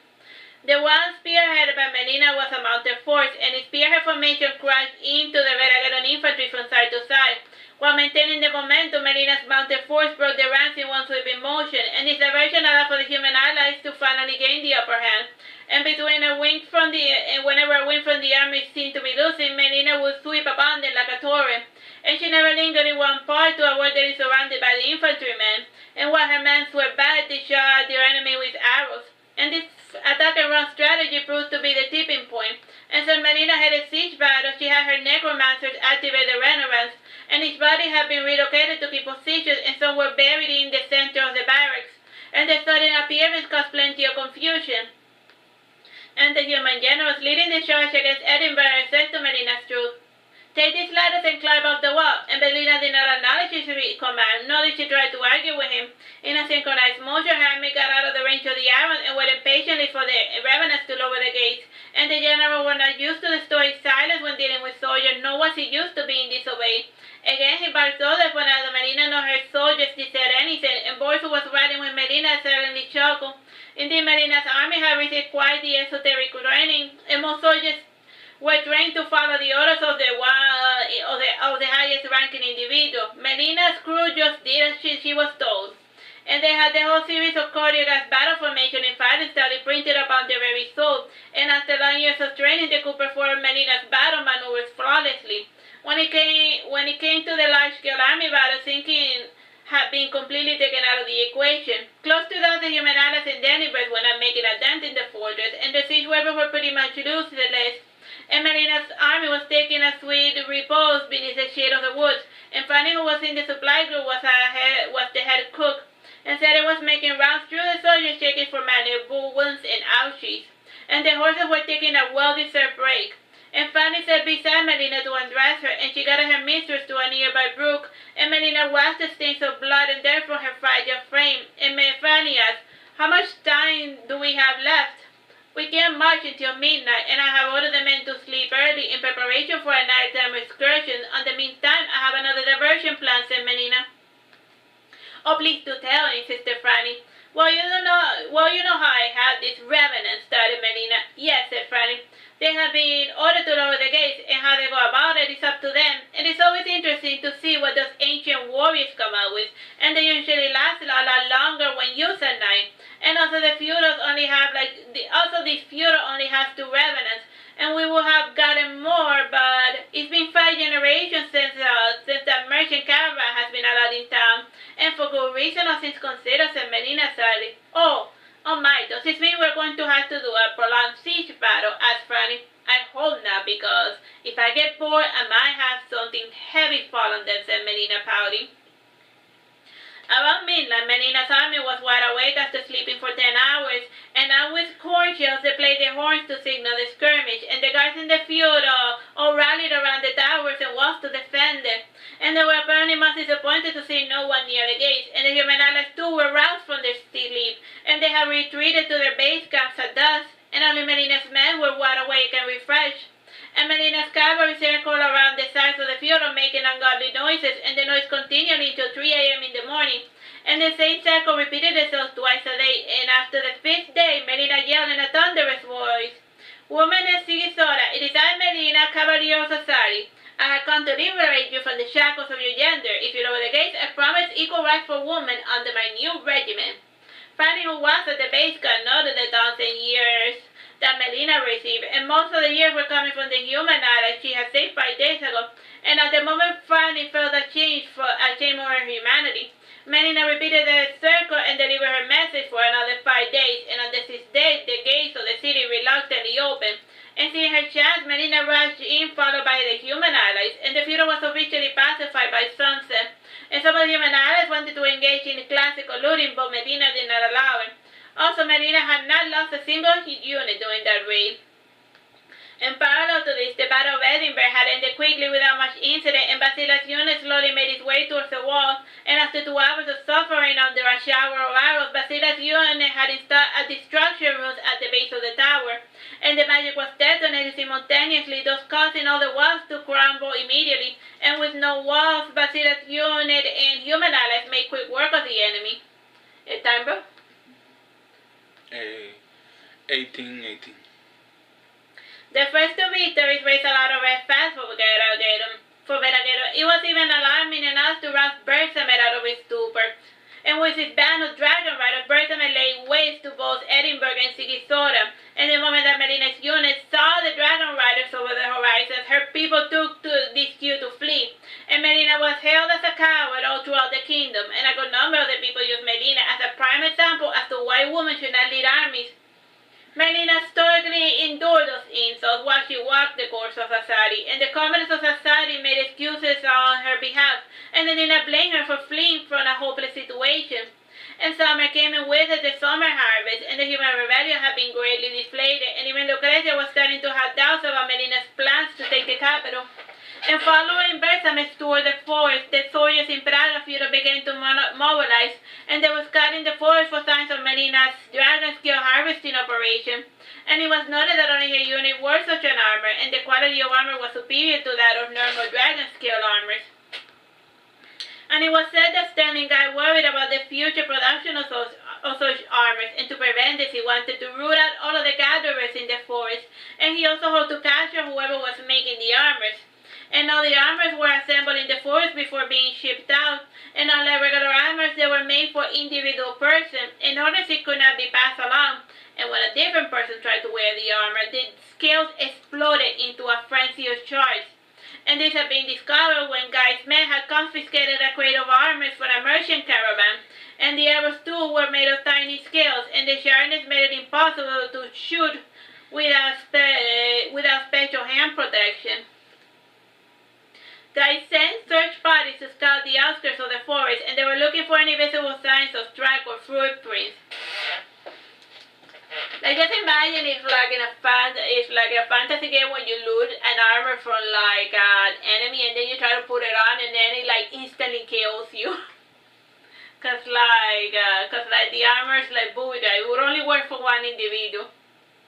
The shipments originating from the forest had increased as of late, and the pity was that the few confiscated items were only discovered a few kilometers away from the forest of the feral dragons. And there was an interval between the Praga and the forest where the goods were shipped out, and Sterling Guy hoped to discover it, and he could find the base of operation. And the first few parties circled around both sides of the forest twice, and after 2 weeks it was determined that the shipments were not using a land-based route, and following they searched the river which flowed to the forest, and when they reached the watershed they found the rocks in the area had been disturbed recently, and there were distinct tracks heading in all directions, and the Sterling Guy noted the perplexing behavior in the dragonlings. And they were flipping stones on the ground and putting whatever scales they found in baskets, and Guy had never seen such an odd behavior among the feral dragon kind. And before he could formulate a plan, he felt an arrow shoot past his head, and then another and another, and Guy's men looked about in search of the origin point of such arrows, and the he became terrified when one of his soldiers got sniped in the eyeball. And Sterling Guy retreated from the forest, deeply worried, and while retreating he noticed a large-built man sitting on one of the tree branches, and despite having a clear shot, the strange man clad in black armor did not shoot him, and Guy reached for his crossbow and he shot the man, and when the both made contact, the man broke into pieces. And when he came to check up on when he looked closer, he noticed that he had shot out a mirror, and he noticed that his arrow was struck in a normal surface. It was a dragon skill, and a strange roaring echoed throughout his surroundings, and it almost sounded like laughter. And it was too horrifying to be the laughter of a humanoid, and gripped by a sudden burst of terror, Sterling Guy fled for his life. The next day he sent a large group of armed men to scout the forest, and again his scout party returned with few remains. And normally such guerrilla resistance was smoked out, and it wasn't too uncommon for them to burn entire forests where the resistance group were believed to be hiding. However, due to the presence of the feral dragons, this could not be done. And in response to this problem, Sterling Guy caught upon the lords, and the lords were famous for using bloodhounds to track criminals, and such hounds were typically used only in hunts, and the lords were the first to use them in other creative ways, and among spans and steel-no hounds, and in the end, Sterling Guy decided to use some of the local hunting dogs, and he gave the dog a piece of cloth containing the scent of an elf, and Guy assumed that the people hiding in the forest had to be elves. And these untrained dogs spent most of their time barking at shadows or at the little feral dragons. And the draconic presence had them terrified, and again the hunting party came back with fewer men. And parallel to this, Luba's guerrilla front was hunting down Sterling Guy's men one by one, and they were using a sophisticated system of mirrors and traps to confuse their target. And Augustus and Gareth integrated to the forest was a welcome boom, and they also usually hunted in pairs, and each pair was supposed to cover a large area of the land. And Augustus and Gareth were still in training, and so they traveled with Luba. And when it was their party which identified Sterling Guy, and Augustus commented, "I recognize that guy," and Luba put his finger to his lips to signal Augustus to shut up. And being trained in the old ways, Augustus still fell into the habit of talking while in the middle of a battle. And whenever they were interested in a target, an arrow would be shot near her. And Augustus was having a bit of a dilemma. His sister Lucretia had ordered her to capture Sterling Guy alive. However, Melina had ordered the Orcs to kill him on sight. And she pondered what to do, and he could not knock out Gareth and Luba to follow Lucretia's order. Or he could kill Sterling Guy and be done with the problem altogether. And noticing Augustus' indecision, Luba pointed at Sterling Guy and made a decapitation sign. Time, bro? 12 minutes. Sighing, Augustus nodded his bow and shot Guy in the forehead. And he must have been off by a couple of centimeters, and the arrow only lightly grazed his chainmail. And this assassination attempt had been a bust, and there were more than 10 berserker soldiers a few meters away from Guy.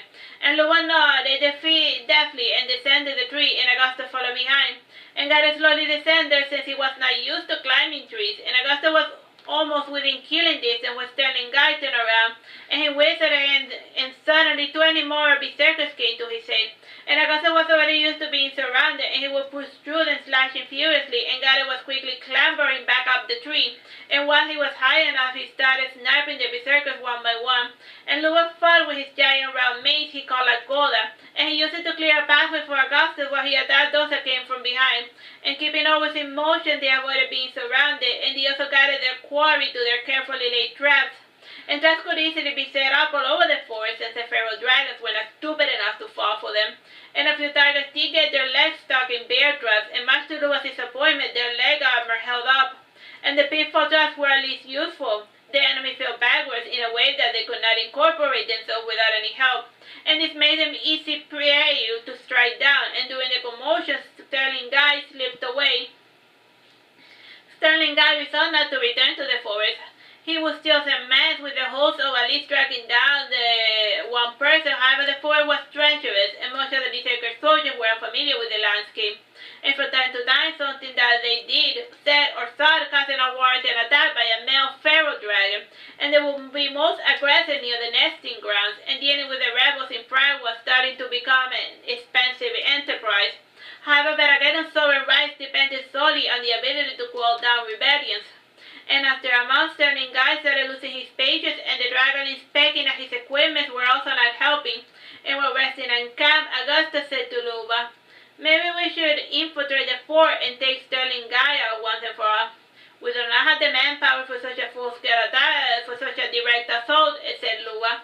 Having him out of the way will increase our chances of victory, Sister Augustus. If you want my maid to die, you are welcome to try and slay them. I, however, am not fond of sending my men to their death, said Lua sarcastically. He does have a point, Augustus. We have not suffered any casualty, and we have taken out at least 300 men, not counting the ones who got eaten by the dragons, said Garrus, laughing. This aversion only works as long as there are men willing to come to fight us, and the raids have become less and less frequent as of late. I propose we provoke them, said Augustus. And how do you propose we do that? Asked Lua. We scale the walls and attempt assassination, said Augustus. You are welcome to try, however the trees are arranged in such a way as to avoid them being used to scale the walls, said Lua. We could hitch a ride in one of those little pharaoh dragons, said Garrus. With the right kind of bait, we could ride a little dragon and scale the walls, said Lua, formulating a plan. The next day, Augustus tried to scale the walls using a dragon, and after attempting the enterprise 5 times, he gave up on the idea altogether. Even by accident, the pharaoh dragons refused to play the role of beast of burden, and they seemed to sense Augustus' intentions and they naturally shunned away from her whenever she came with a saddle. But no, you're not riding me. Oh. Her few attempts gave Lua plenty to laugh at, and when Augustus returned to camp, he gave him a rope and a hook, and then he said, I had this great invention called a rope, and you can use it like so. Very funny, said Augustus in anger. Try to keep things simple, girl, said Lua, and he added, Melina sent you a care package when she heard that you wanted to do a suicide mission. Time, bro? 8 minutes. 2 orcs brought a large crate, and inside was the heaviest looking armor that Augustus had ever seen. And the entire armor consisted of scales placed on top of one another, with a ceramic coating to harden them into a solid form, and each scale had a unique magic circle for decoration. And Lua explained, this armor has a flow spell, and while you wear it, it feels as light as a feather, and you can use it to scale the walls as dust. Lua got a piece of the armor and he placed it on the ground. It hovered a few inches away from the ground, and by putting a bit of motion, it seamlessly glided up a tree. And Garrus said, it is a neat trick and all, but what's this armor made of? What's this armor made by Ceric? Yes, what about it? Asked Lua. All the crap he makes breaks. I wouldn't be surprised if his armor broke in the middle of the battle, said Garrus, frowning. It's fine, said Lua. I have a plan to bail you out should you get in trouble. That won't be necessary, said Augustus. I plan to atone for my sins with my death. Both Lua and Garrus rolled their eyes when they heard this, and still Augustus was determined to see his stupid plan till the bitter end. And late at night, Augustus was armed from head to toe, and the holes of her eyes were so small that Augustus could barely see the holes of her armor. She's like, she had to squint. They were also plated with obsidian to protect her eyes from arrows, and it had only 2 holes for her nose, and the face was like a strange, roaring, rat-looking animal. And the design and the white armor scales contrasted with the black underbelly made Augustus remember painful memories, and not much else could be said about the armor since it did not survive the night.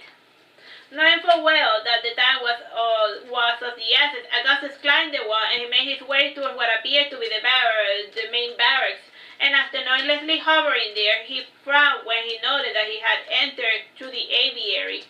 And one of the messenger drivers pointed to another building and said dryly, the barracks are that way. A cold icy wind chilled Augustus from head to toe. Time, bro?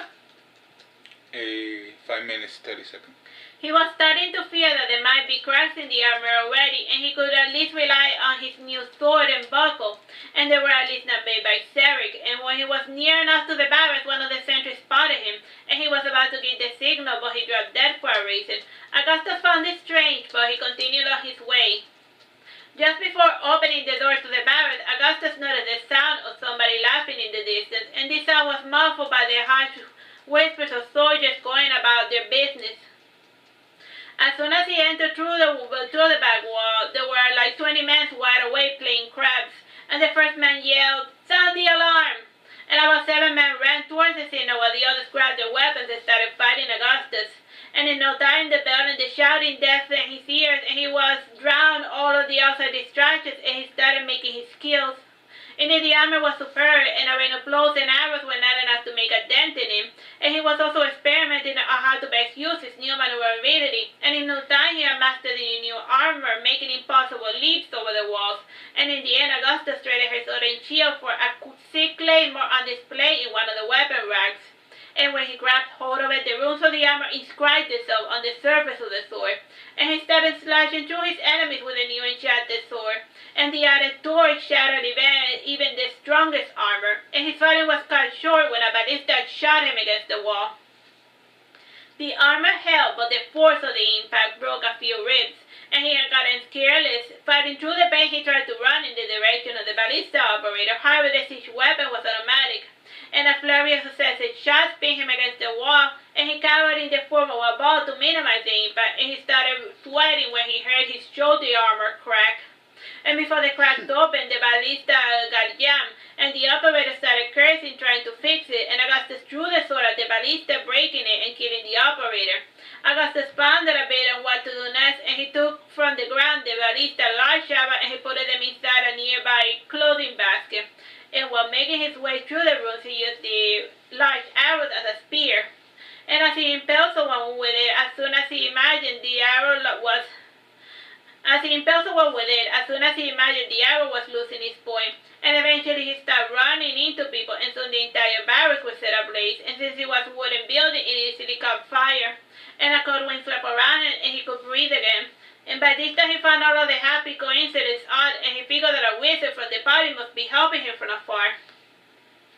And with new impetus he left the barracks, and this time he had enough reflex to dodge the ballista, and they had aimed at all of the possible exits, and Augustus ran in the direction of the manor, and he reasoned that they would not risk shooting their own.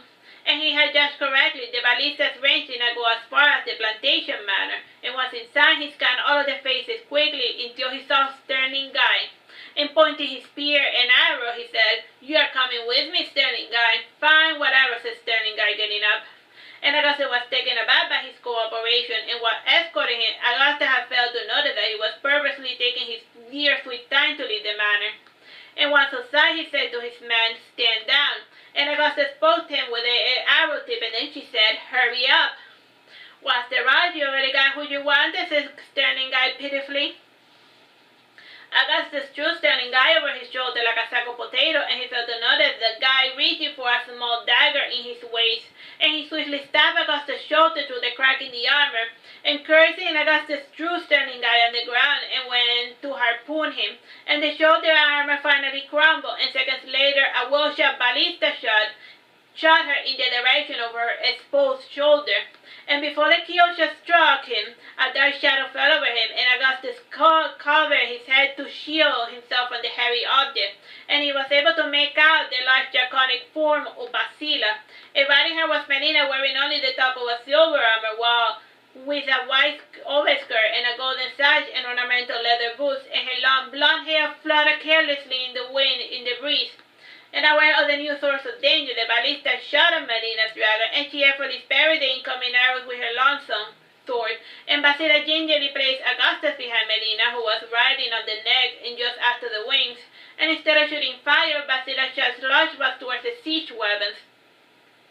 And once she was taken sufficient height, she landed in the forest after slightly shrinking. And after dismounting, Augustus asked, "Why are you here?" "A little birdie told me you wanted to do a suicide mission," explained Melina. "You should have let them kill me. As I am now, I am nothing but a burden," said Augustus pitifully. "You are my pet, Augustus, and as my Kratel, I am responsible for you, and I'm not going to allow them to kill you," said Melina sternly.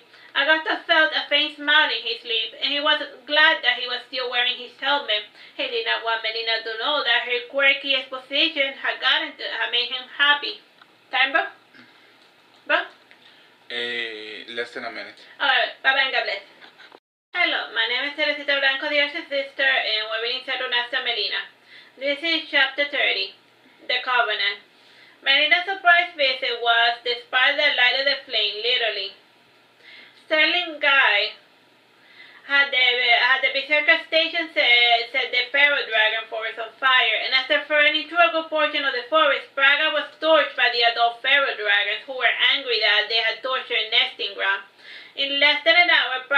no more, and when the fire dissipated, no one could have guessed there were any survivors. After searching the wreckage of the central manor, the sound of voices were heard, and several dozen humans, mostly women and children, were secured in the library. Among the survivors was Iago, the puppet figurehead of Prague, and he described in vivid detail the feral dragon attack, and the voices and the screaming, and then there was utter darkness. And he dreamed of a sea of stars and a rainbow sun and the crashing of the ocean waves, and when he came to, he was standing within the library, the only part of his home that did not burn down. All the survivors described similar visions, and no one could quite understand how or why they had been spared. And those astounding occurrences were naturally attributed to God's intervention, and some believed that they had indeed been saved by Hik, the goddess of darkness. Others attributed the miracle to Anu, the god of the stars. And with the Berserker's presence removed from Prague, the citizens regained some sort of normalcy. And they were rid of sheer part of their supplies and even started helping with reconstruction. And Augustus naturally opposed sharing what resources with people who supported the establishment. Melina insisted that the guerrilla not live until Prague was self-sustaining, and even she insisted on leaving half their force to ward off looters and bandits, and overall Melina's party stayed in Prague till the last months of the summer, and by then the summer harvest had been planted and the citizens had more than enough grain to survive till spring. And Augustus was one day asked Melina why they had held the people in Praga. And he had come to see Melina at the campfire, and the sky was a dull gray, and Melina had a baby feral dragon sleeping on her lap. And Augustus asked this question plainly: why are we wasting our time here, and we should be riding back to Sassari and preparing for our next assault? Helping people is not a waste of time, my dear Augustus, said Melina sternly. They do not deserve it, they are traitors, why are we helping them, repeated Augustus. I am helping them because I want to, said Melina plainly.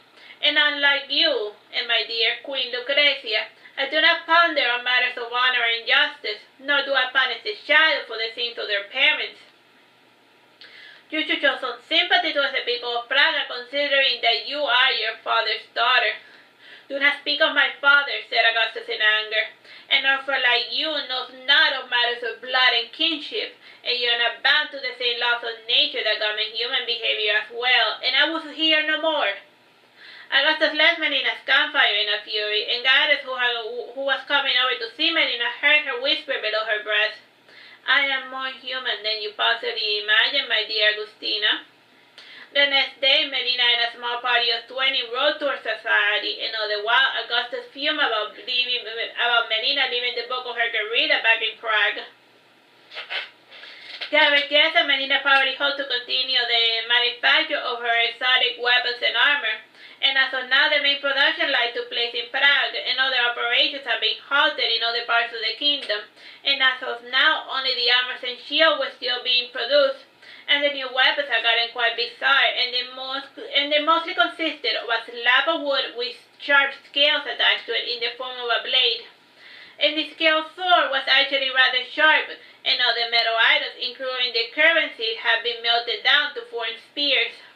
And 2 years ago, Melina has started a campaign to replace Sassari's metal currency for paper, and the new currency was quickly being adopted to by the southern kingdom, and plenty of metal works of art and statues too were melted. And even Lucrezia reluctantly gave up her jewelry, and she was only consoled by the fact that she could still wear her pearls. And as the promised date drew closer, other feudals all over the kingdom started using a new currency, and abandoning the coin with Bersame's profile became a sign of protest against the old order. And it also started to affect Berganu's economy, and merchants from the capital had to convert their coins at exaggerated rates when dealing with the merchants of Sassari in the southern kingdom. And as a result of these many other changes, the castle grounds in Sassari had lost some of their splendors, and the shade had been most brutal in the Danes' pavilion, and all the golden decorations had been stripped down, and only the marble statues to remain, and the bronze and metal works had been melted down as well. And as soon as Melina arrived, she was visited Franny, and she was amusing herself by playing craps with Mia and Baron. Baron greeted Melina by kissing her in the cheek, and at the age of 19 he was quite taller than Melina. Her head only went as high as his chest. Smiling, Melina said, In 2 weeks, the final campaign begins. You sound a bit nervous, Melina, said Mia. Are you worried about dying in a brutal battle? Poof! I'm not worried about dying. What's going to happen next is what worries me, said Melina, sitting down by the table. What do you think is going to happen next? Asked Franny. The same thing that has always happened before, said Melina.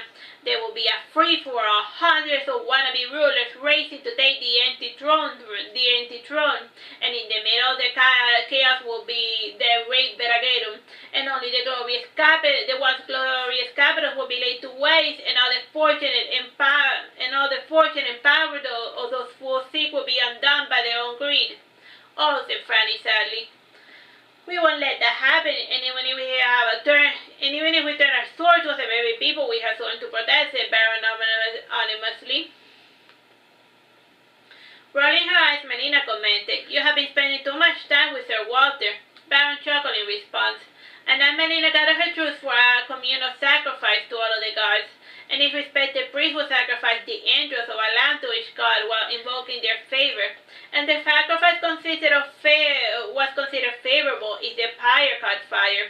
The sacrifice was rejected if it did not burn. A good number of the rituals did not involve sacrifice, and it was also unheard of to do a ritual for other gods. However, Melina reasoned that the army needed as much divine help as they could get.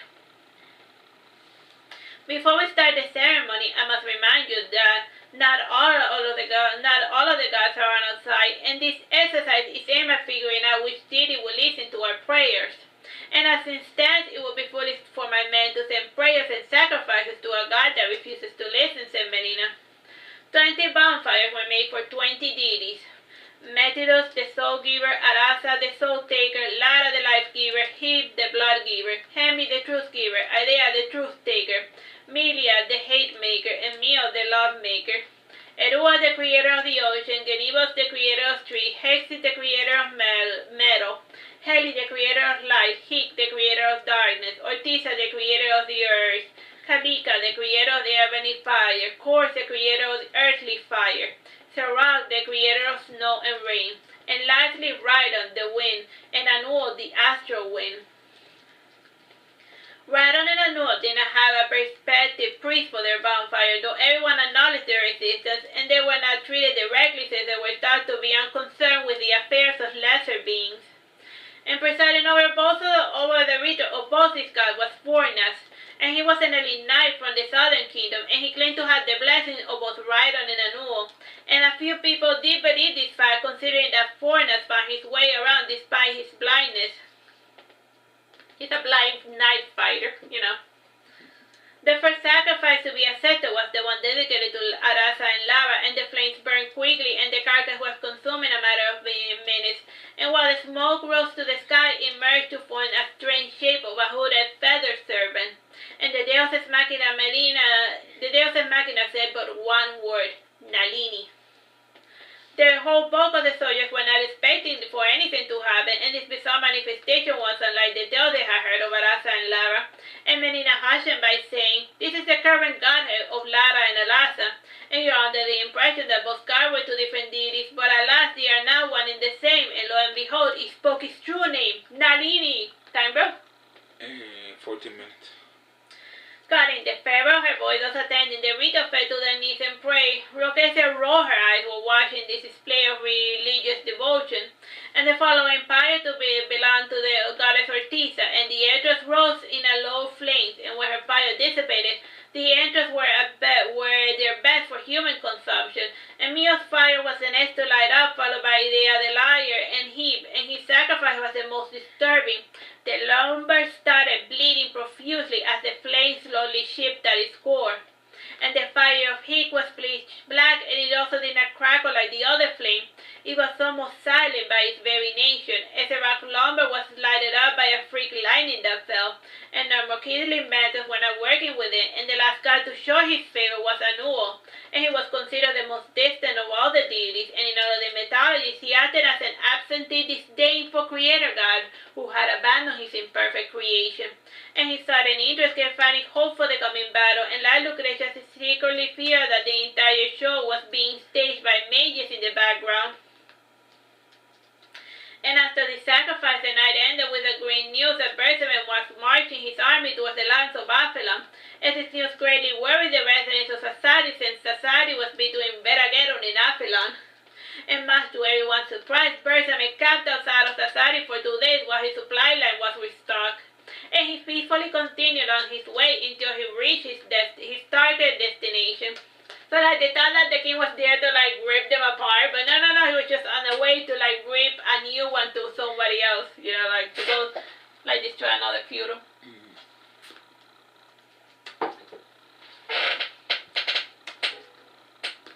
Like Melina had predicted, Bersame died on the month 9, day 13 of the year 1265, and there were plenty of stories and rumors revolving Bersame's death, and Franny claimed that he died of a heat stroke on his way to Aphilon, and it wasn't the most glamorous of deaths, but it was at least known to happen.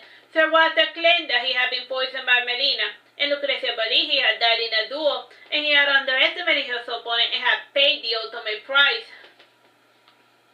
Byron said that his master had killed him. Subero, who had been in Aphrodon at the time of Bersame's arrival, said that he had been killed by a legion of demons, and Lord Sela had also ridden out there with Bersame, and he corroborated Lucrezia's story. Bersame had fought one of his weakest generals in a duel, and had been literally sliced to ribbons.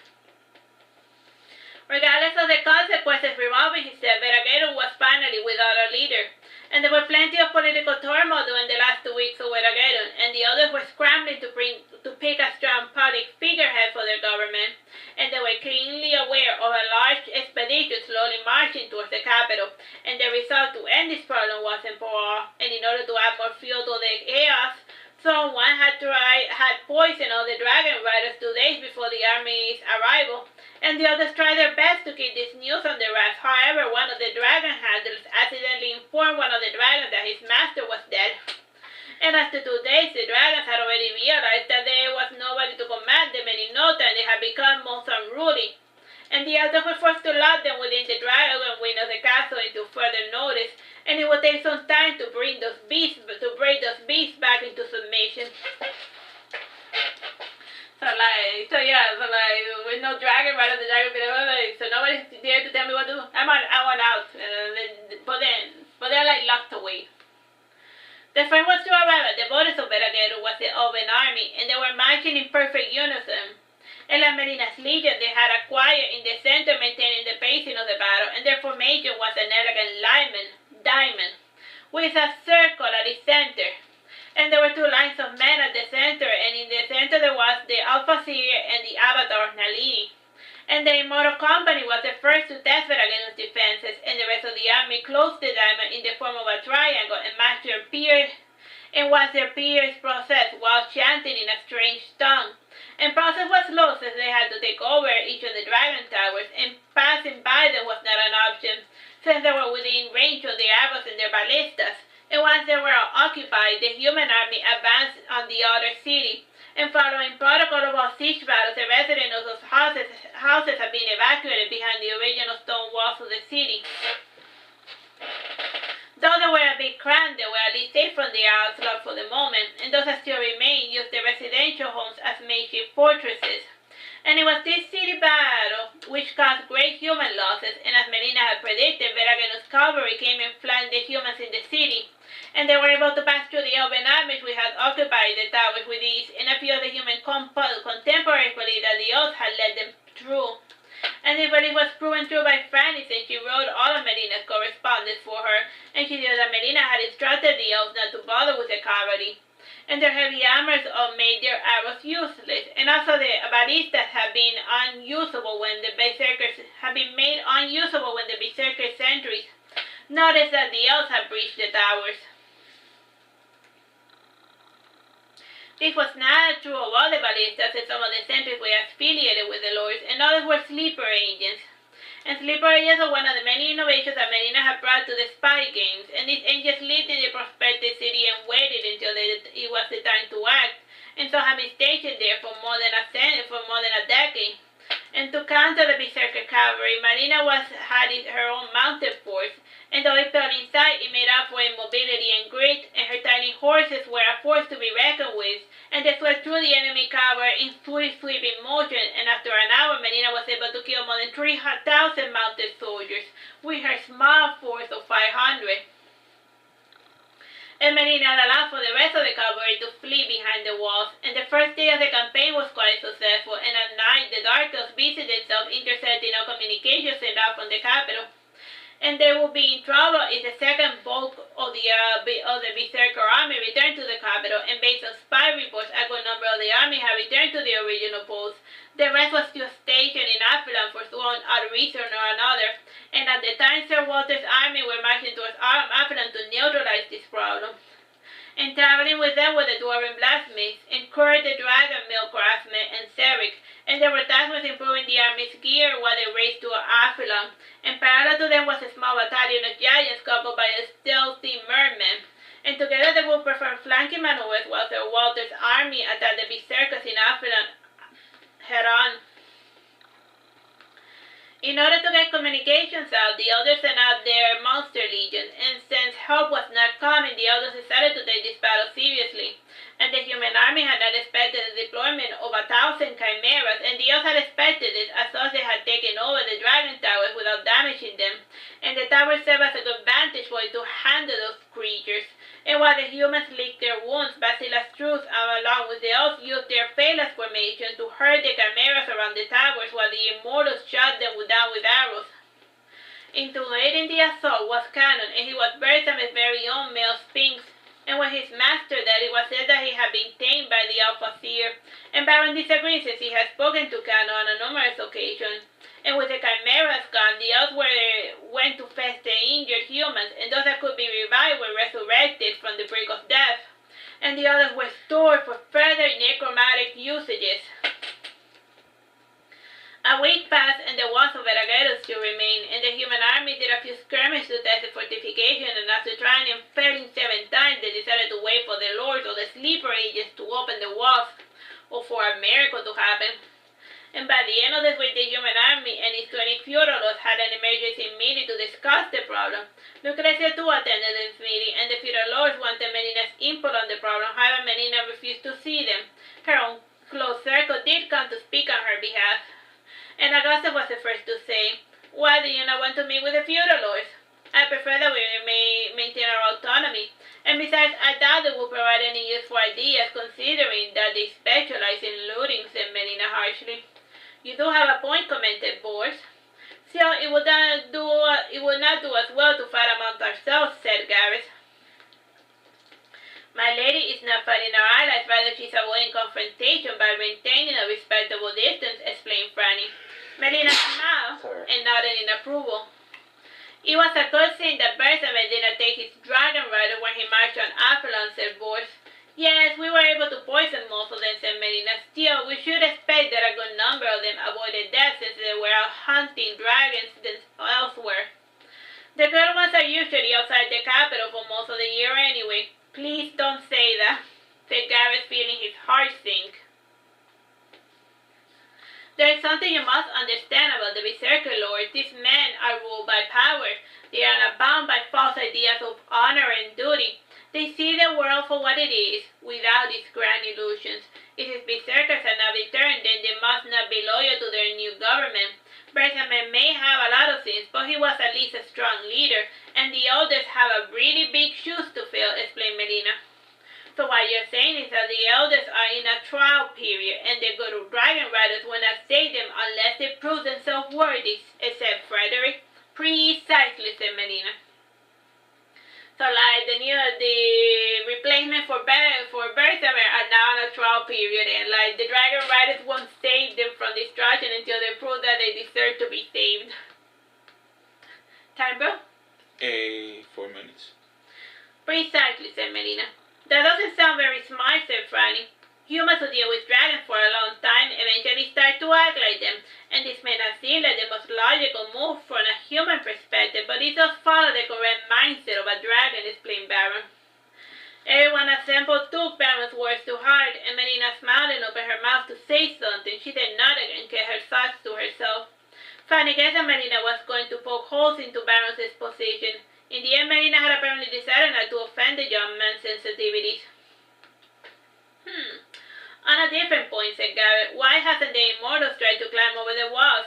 It would seem like an easy task for them, considering that they are, well, immortals. I wonder, do you think that they could shoot the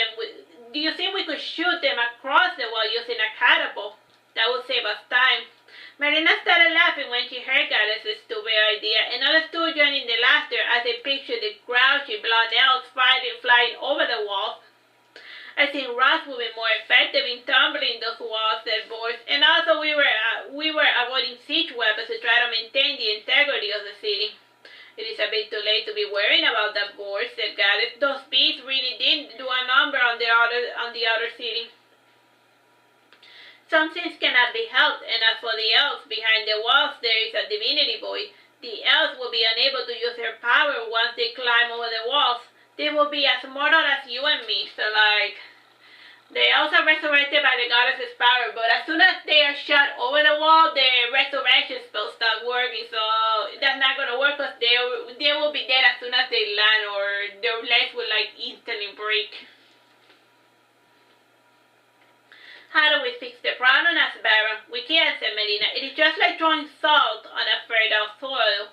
Once you do so, nothing will grow there ever again. Then again, it's not impossible to remove the salt from the soil, so it would take more than 4 years to fix the problem. And Father says that divinity voice can be populated after a century or two.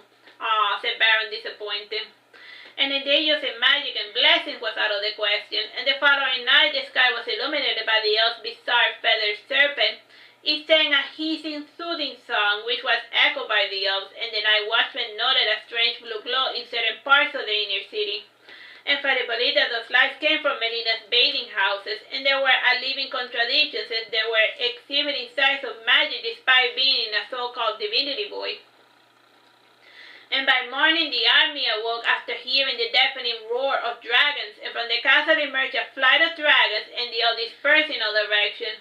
And a few did hover dangerously close to the allied camp. However, they limited themselves to frightening the soldiers' camp outside Verageddon.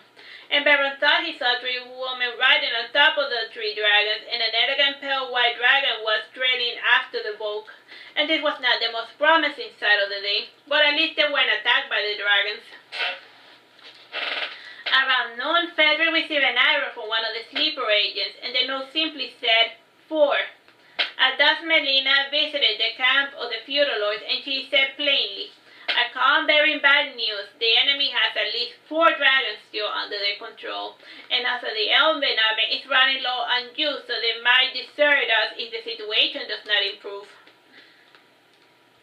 After saying this, Melina left as quickly as she had arrived, and the feudal lords pondered on what to do.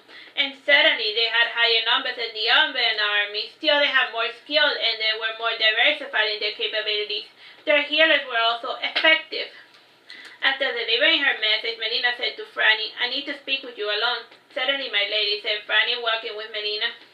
And then when they were at a distance, Melina started as thus, This campaign is going down the pits. So you notice, said Franny sadly, and looking up, she said, Please do not do anything rash. There is no other choice. I am going to try a suicide mission with Basila, and if you don't hear anything from me after 3 days, tell Boris. Hello, my name is Teresita, Blanco, the Artsy Sister, and we're reading Saturnastra Melina. This is chapter 31, part 2. I will go with her, though I frankly see no cause for concern. I think I know what stone your mistress is about to attempt. This problem might have been avoided if your group had succeeded in killing that sterling guy. Fanny kisses her and she says, Thank you for help. Cannon then glowed as he changed into the form of a tiny bat before flying away.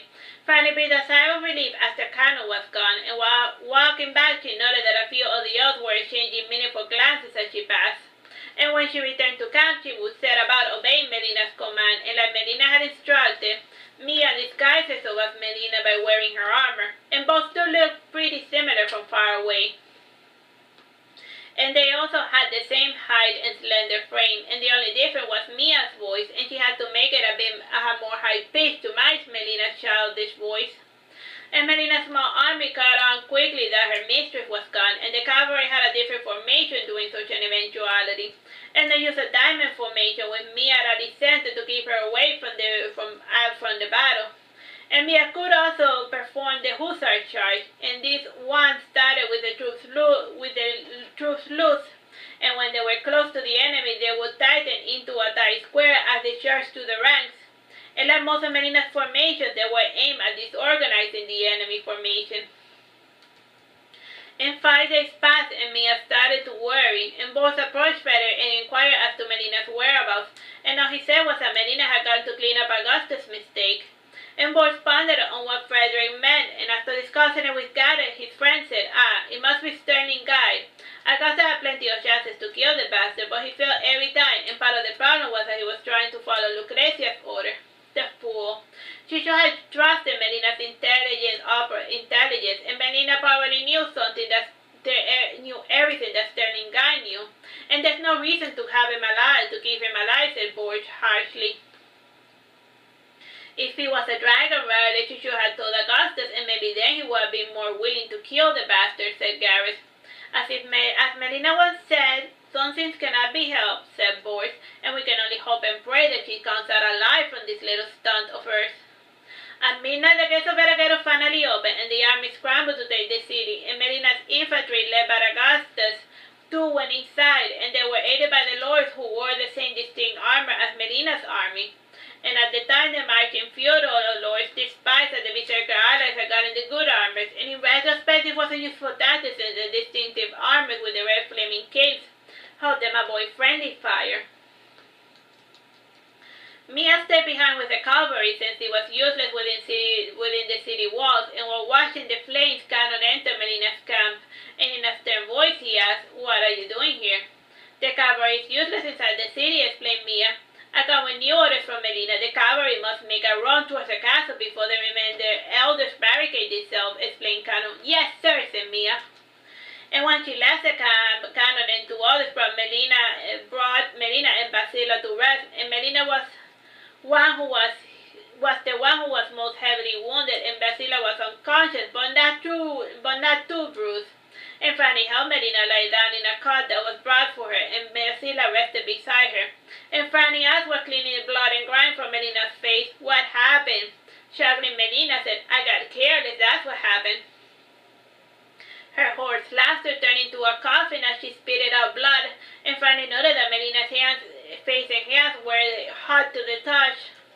Fanny undressed her mistress, thinking that she had a fever, and Fanny was not prepared to see Melina's nakedness, and it seemed to her that Melina had been stabbed numerous times and even mauled by a large beast, and this sight made Fanny's hand tremble, and she was shoved out of the room by Baron, who entered with an elven healer, and the last thing she heard was Baron yelling at the man, "Help her!" Fanny did not remember falling asleep, and she was sitting in the cold ground, resting her head on her knees, and before she knew it, she had fallen asleep, and a cold wind combined by the splendor of the morning sun awoke her, and with the coming morning came the memory of the dreadful night. And when Fanny entered the tent, she saw Basila eating a large breakfast, and Melina was bandaged up, but her breathing was at least regular, and Baron was watching over her, and based on the lines beneath his eyes, Fanny guessed that he had not slept. And Fanny was about to say something, but Baron placed his hand to her lips to silence her, and in her delirious state, Melina mumbled something. 20, then 7, now 6, then 12, and 1. Not desiring to anger Baron, Fanny went outside to look at the city, and she noted that the towers and the city walls were sporting new flags. And around the walls were the heads of all of the elders on pikes, and she saw Mia riding back to camp, and her armor covered in blood from head to toe, and she had a crazy glint in her eyes.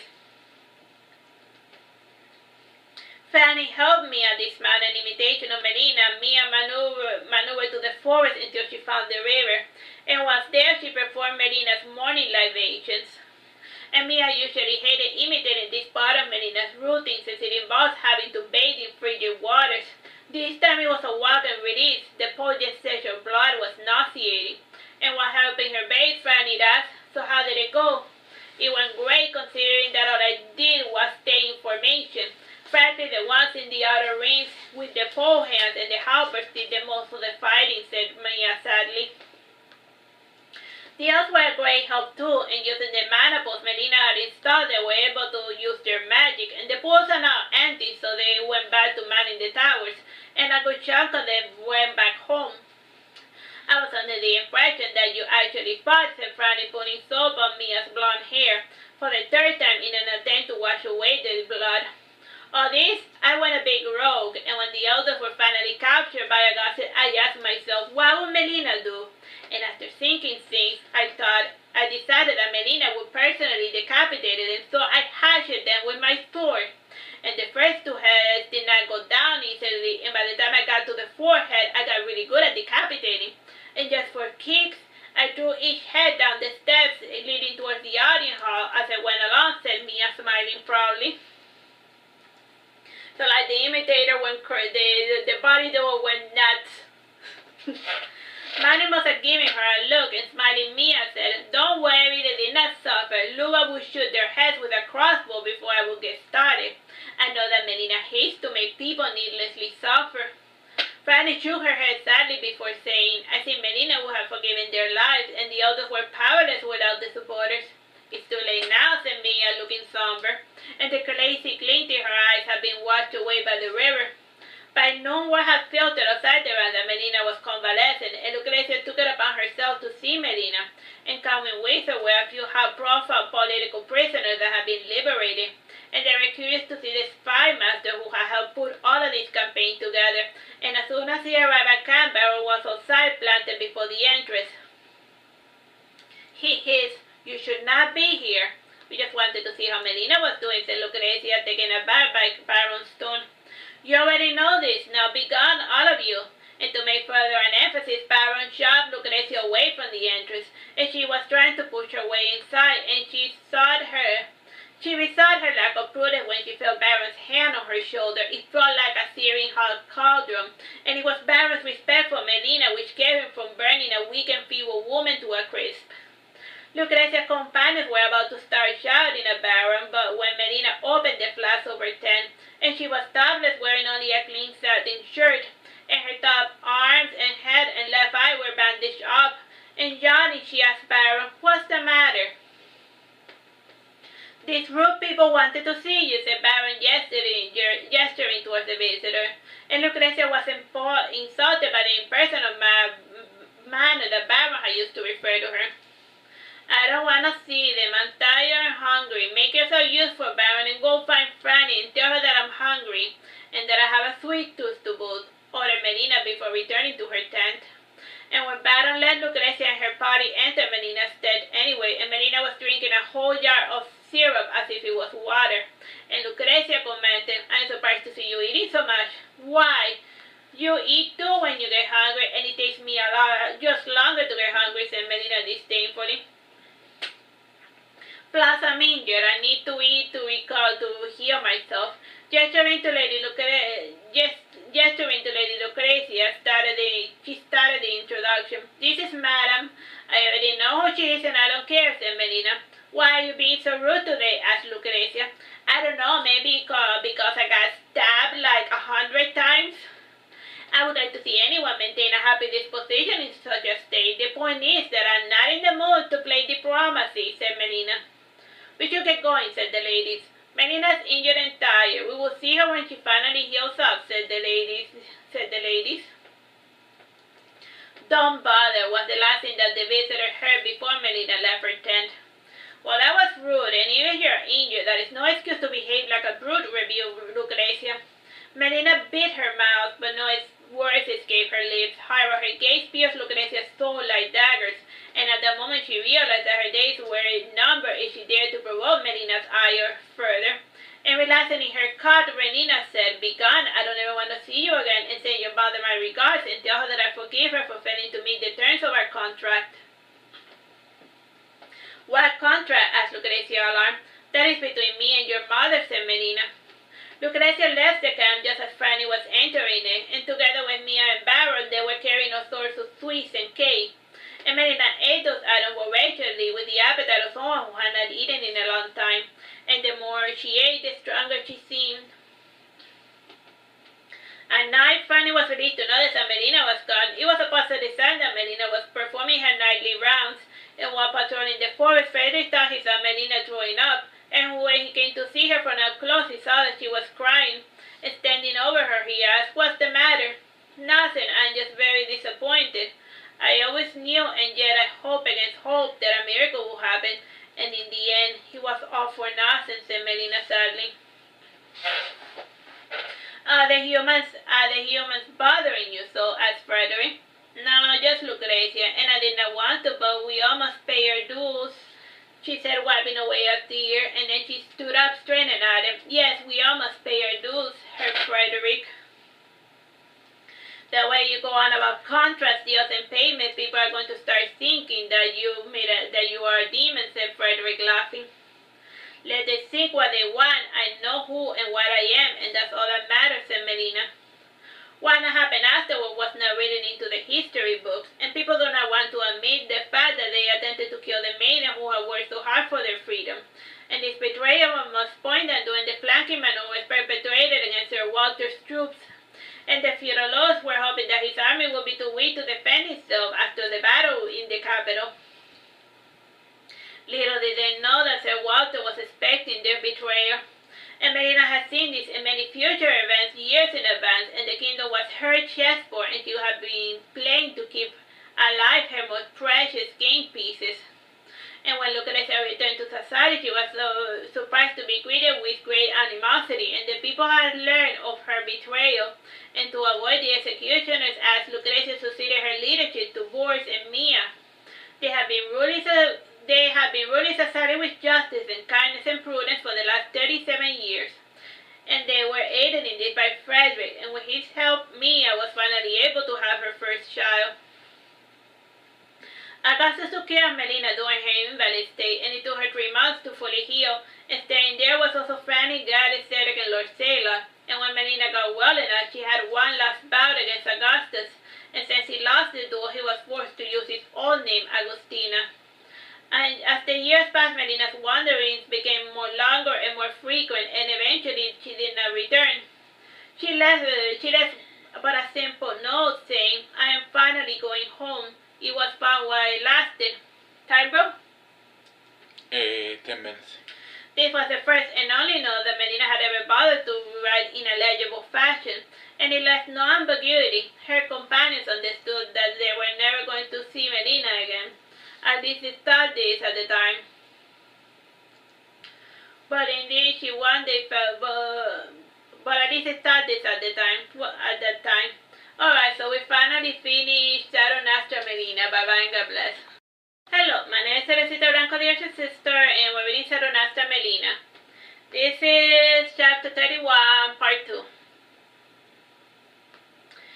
I will go with her, though I frankly see no cause for concern. I think I know what stone your mistress is about to attempt. This problem might have been avoided if your group had succeeded in killing that sterling guy. Fanny kisses her and she says, thank you for help. Cannon then glowed as he changed into the form of a tiny bat before flying away. Fanny breathed a sigh of relief as the cannon was gone, and while walking back she noted that a few of the others were exchanging meaningful glances as she passed. And when she returned to camp, she would set about obeying Melina's command, and like Melina had instructed, Mia disguised herself as Melina by wearing her armor, and both still looked pretty similar from far away. And they also had the same height and slender frame, and the only difference was Mia's voice, and she had to make it a more high-pitched to match Melina's childish voice. And Melina's small army caught on quickly that her mistress was gone, and the cavalry had a different formation during such an eventuality. And they used a diamond formation with Mia at the center to keep her away from the battle. And Mia could also perform the hussar charge, and this one started with the troops loose, and when they were close to the enemy, they would tighten into a tight square as they charged to the ranks. And like most of Melina's formations, they were aimed at disorganizing the enemy formation. And 5 days passed, and Mia started to worry, and Boris approached Frederick and inquired as to Melina's whereabouts, and all he said was that Melina had gone to clean up Augustus' mistake.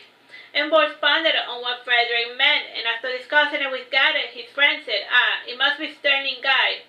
Augustus had plenty of chances to kill the bastard, but he failed every time, and part of the problem was that he was trying to follow Lucrezia's order. The fool. She should have trusted Melina's intelligence, and Melina probably knew everything that Sterling Guy knew. And there's no reason to keep him alive, said Boris harshly.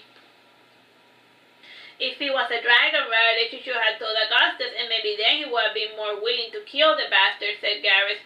As Melina once said, some things cannot be helped, said Boris, and we can only hope and pray that she comes out alive from this little stunt of hers. At midnight, the gates of Veragero finally opened, and the army scrambled to take the city, and Melina's infantry, led by Agustus, too went inside, and they were aided by the lords who wore the same distinct armor as Melina's army. And at the time, the marching feudal lords despised that the Berserker allies had gotten the good armors, and in retrospect, it wasn't useful tactics, and the distinctive armors with the red flaming capes helped them avoid friendly fire. Mia stayed behind with the cavalry since it was useless within the city walls, and while watching the flames, Canon entered Melina's camp, and in a stern voice he asked, "What are you doing here?" "The cavalry is useless inside the city," explained Mia. "I come with new orders from Melina. The cavalry must make a run towards the castle before the remainder elders barricade themselves," explained Canon. "Yes, sir," said Mia. And when she left the camp, Canon and two others brought Melina and Basila to rest, and Melina was the one who was most heavily wounded, and Basila was unconscious, but not too bruised. And Franny helped Melina lie down in a cot that was brought for her, and Basila rested beside her. And Franny asked what cleaning the blood and grime from Melina's face. "What happened?" Struggling, Melina said, "I got careless, that's what happened." Her hoarse laughter turned into a coughing as she spitted out blood, and Franny noted that Melina's face and hands were hot to the touch. Franny undressed her mistress, thinking that she had a fever, and Franny was not prepared to see Melina's nakedness, and it seemed to her that Melina had been stabbed numerous times and even mauled by a large beast, and this sight made Franny's hand tremble, and she was shoved out of the room by Baron, who entered with an elven healer, and the last thing she heard was Baron yelling at the man, "Help her!"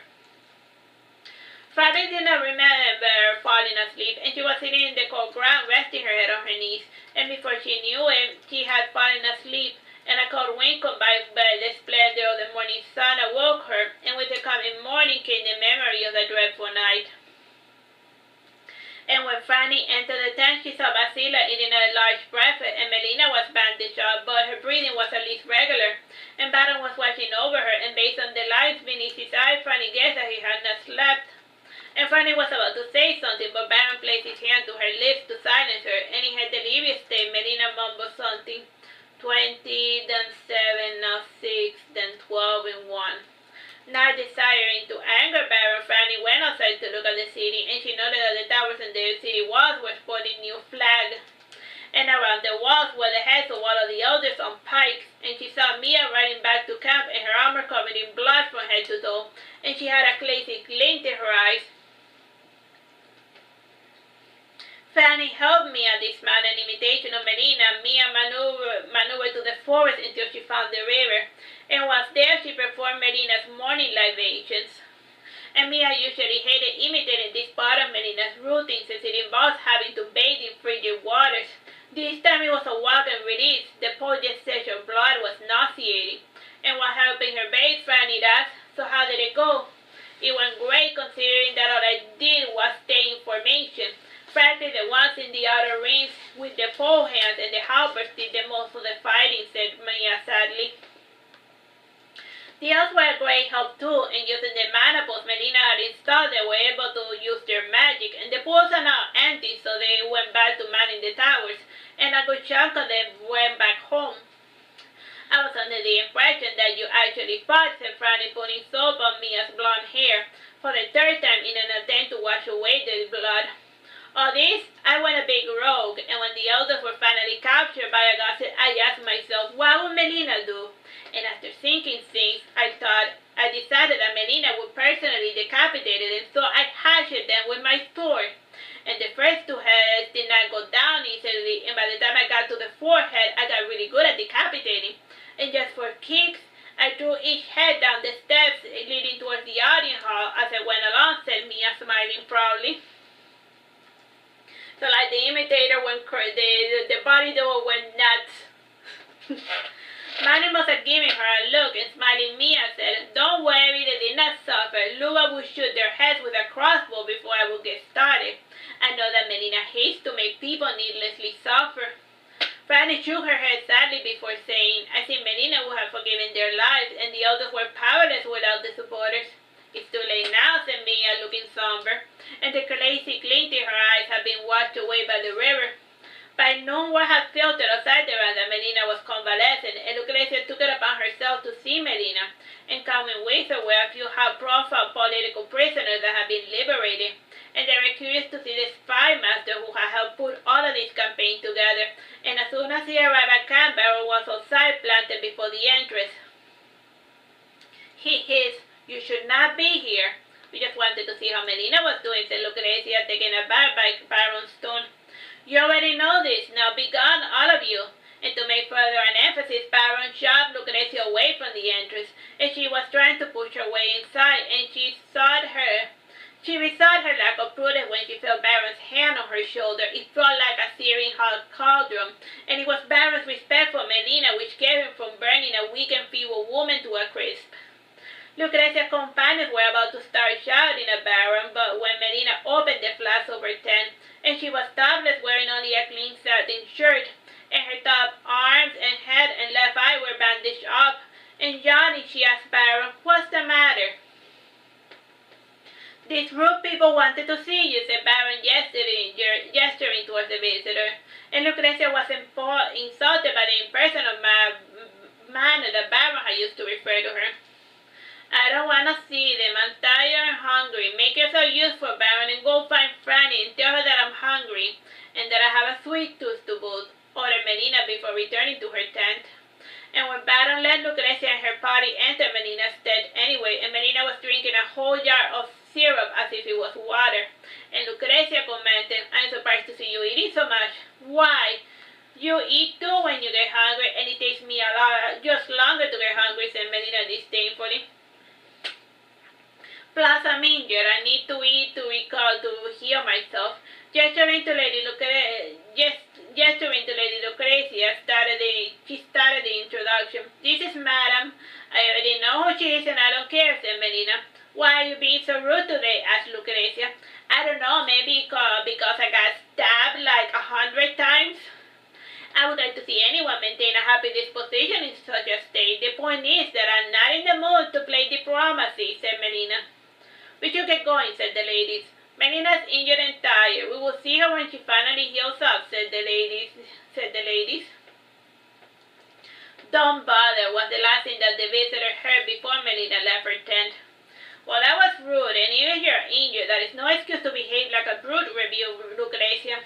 Melina bit her mouth, but no words escaped her lips. However, her gaze pierced Lucrezia's soul like daggers, and at that moment she realized that her days were numbered if she dared to provoke Melina's ire further. And relaxing in her cot, Melina said, "Be gone, I don't ever want to see you again, and send your mother my regards, and tell her that I forgive her for failing to meet the terms of our contract." "What contract?" asked Lucrezia, alarmed. "That is between me and your mother," said Melina. Lucrezia left the camp just as Franny was entering it, and together with Mia and Baron, they were carrying all sorts of sweets and cake. And Melina ate those items voraciously with the appetite of someone who had not eaten in a long time, and the more she ate, the stronger she seemed. At night, Franny was relieved to notice that Melina was gone. It was a positive sign that Melina was performing her nightly rounds, and while patrolling the forest, Frederick thought he saw Melina throwing up, and when he came to see her from up close, he saw that she was crying, and standing over her, he asked, "What's the matter?" "Nothing, I'm just very disappointed. I always knew, and yet I hope against hope that a miracle will happen, and in the end, he was all for nothing," said Melina sadly. Are the humans bothering you so?" asked Frederick. "No, just Lucrezia, and I did not want to, but we all must pay our dues," she said, wiping away a tear, and then she stood up, straining at him. "Yes, we all must pay our dues, Herr Frederick.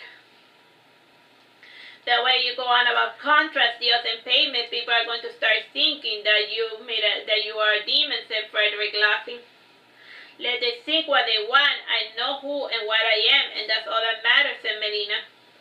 What happened afterward was not written into the history books, and people do not want to admit the fact that they attempted to kill the maiden who had worked so hard for their freedom. And this betrayal must point that during the flanking maneuvers perpetrated against Sir Walter's troops, and the feudal lords were hoping that his army would be too weak to defend itself after the battle in the capital. Little did they know that Sir Walter was expecting their betrayal. And Melina had seen this in many future events years in advance, and the kingdom was her chessboard, and she had been playing to keep alive her most precious game pieces. And when Lucrezia returned to Sassari, she was so surprised to be greeted with great animosity, and the people had learned of her betrayal. And to avoid the executioners, as Lucrezia succeeded her leadership to Boris and Mia, they had been ruling Sassari with justice and kindness and prudence for the last 37 years. And they were aided in this by Frederick, and with his help, Mia was finally able to have her first child. Augustus took care of Melina during her invalid state, and it took her 3 months to fully heal, and staying there was also Franny, Gallus, Cedric, and Lord Sailor. And when Melina got well enough, she had one last bout against Augustus, and since he lost the duel, he was forced to use his old name, Agustina. And as the years passed, Melina's wanderings became more longer and more frequent, and eventually she did not return. She left but a simple note saying, "I am finally going home. It was fun while it lasted." Time, bro? 10 minutes. This was the first and only note that Melina had ever bothered to write in a legible fashion, and it left no ambiguity. Her companions understood that they were never going to see Melina again. At least they thought this at the time. But indeed, she one day felt, but at least they thought this at that time. Alright, so we finally finished Saturnastra Melina. Bye-bye and God bless.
Hello, my name is Teresita Blanco, the Artsy Sister, and we're reading Saturnastra Melina.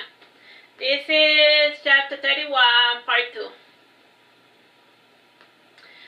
I will go with her, though I frankly see no cause for concern. I think I know what stun your mistress is about to attempt. This problem might have been avoided if your group had succeeded in killing that sterling guy. Fanny kisses her and she says, thank you for help. Cannon then glowed as he changed into the form of a tiny bat before flying away. Fanny breathed a sigh of relief as the cannon was gone, and while walking back she noted that a few of the others were exchanging meaningful glances as she passed. And when she returned to camp, she would set about obeying Melina's command, and like Melina had instructed, Mia disguised herself as Melina by wearing her armor, and both still looked pretty similar from far away. And they also had the same height and slender frame, and the only difference was Mia's voice, and she had to make it a bit more high-pitched to match Melina's childish voice. And Melina's small army caught on quickly that her mistress was gone, and the cavalry had a different formation during such an eventuality. And they used a diamond formation with Mia at the center to keep her away from the battle. And Mia could also perform the hussar charge, and this one started with the troops loose, and when they were close to the enemy, they would tighten into a tight square as they charged through the ranks. And like most of Melina's formations, they were aimed at disorganizing the enemy formation. And 5 days passed, and Mia started to worry, and Boris approached Frederick and inquired as to Melina's whereabouts, and all he said was that Melina had gone to clean up Augustus' mistake. And Boris pondered on what Frederick meant, and after discussing it with Garrett, his friend said, it must be Sterling Guy. Augusta had plenty of chances to kill the bastard, but he failed every time, and part of the problem was that he was trying to follow Lucrezia's order. The fool. She should have trusted Melina's intelligence, and Melina probably knew something that knew everything that Sterling Guy knew. And there's no reason to have him alive, to keep him alive, said Borch harshly. If he was a dragon rider, she should have told Augustus, and maybe then he would have been more willing to kill the bastard, said Gareth. As Melina once said, some things cannot be helped, said Borch, and we can only hope and pray that she comes out alive from this little stunt of hers. At midnight, the gates of Veragero finally opened, and the army scrambled to take the city, and Melina's infantry, led by Augustus, too went inside, and they were aided by the lords who wore the same distinct armor as Melina's army. And at the time, the marching feudal lords despised that the Berserker allies had gotten the good armors, and in retrospect, it was a useful tactic since the distinctive armors with the red flaming capes helped them avoid friendly fire. Mia stayed behind with the cavalry since it was useless within the city walls, and while watching the flames, Canon entered Melina's camp, and in a stern voice he asked, "What are you doing here?" "The cavalry is useless inside the city," explained Mia. "I come with new orders from Melina. The cavalry must make a run towards the castle before the remainder elders barricade themselves," explained Canon. "Yes, sir," said Mia. And when she left the camp, Canon and 2 others brought Melina and Basila to rest, and Melina was the one who was most heavily wounded, and Basila was unconscious, but not too bruised. And Franny helped Melina lie down in a cot that was brought for her, and Basila rested beside her. And Franny asked what cleaning the blood and grime from Melina's face. "What happened?" Struggling, Melina said, "I got careless, that's what happened." Her hoarse laughter turned into a coughing as she spitted out blood, and Franny noted that Melina's face and hands were hot to the touch. Franny undressed her mistress, thinking that she had a fever, and Franny was not prepared to see Melina's nakedness, and it seemed to her that Melina had been stabbed numerous times and even mauled by a large beast, and this sight made Franny's hand tremble, and she was shoved out of the room by Baron, who entered with an elven healer, and the last thing she heard was Baron yelling at the man, "Help her!" Franny did not remember falling asleep, and she was sitting in the cold ground, resting her head on her knees, and before she knew it, she had fallen asleep, and a cold wind combined by the splendor of the morning sun awoke her, and with the coming morning came the memory of the dreadful night. And when Franny entered the tent, she saw Basila eating a large breakfast, and Melina was bandaged up, but her breathing was at least regular, and Baron was watching over her, and based on the lines beneath his eyes, Franny guessed that he had not slept. And Franny was about to say something, but Baron placed his hand to her lips to silence her, and in her delirious state, Melina mumbled something. 20, then 7, now 6, then 12, and 1. Not desiring to anger Baron, Franny went outside to look at the city, and she noted that the towers and the city walls were sporting new flags. And around the walls were the heads of all of the elders on pikes, and she saw Mia riding back to camp, and her armor covered in blood from head to toe, and she had a crazy glint in her eyes. Franny helped Mia dismount, an imitation of Melina. Mia maneuvered to the forest until she found the river, and once there she performed Melina's morning libations.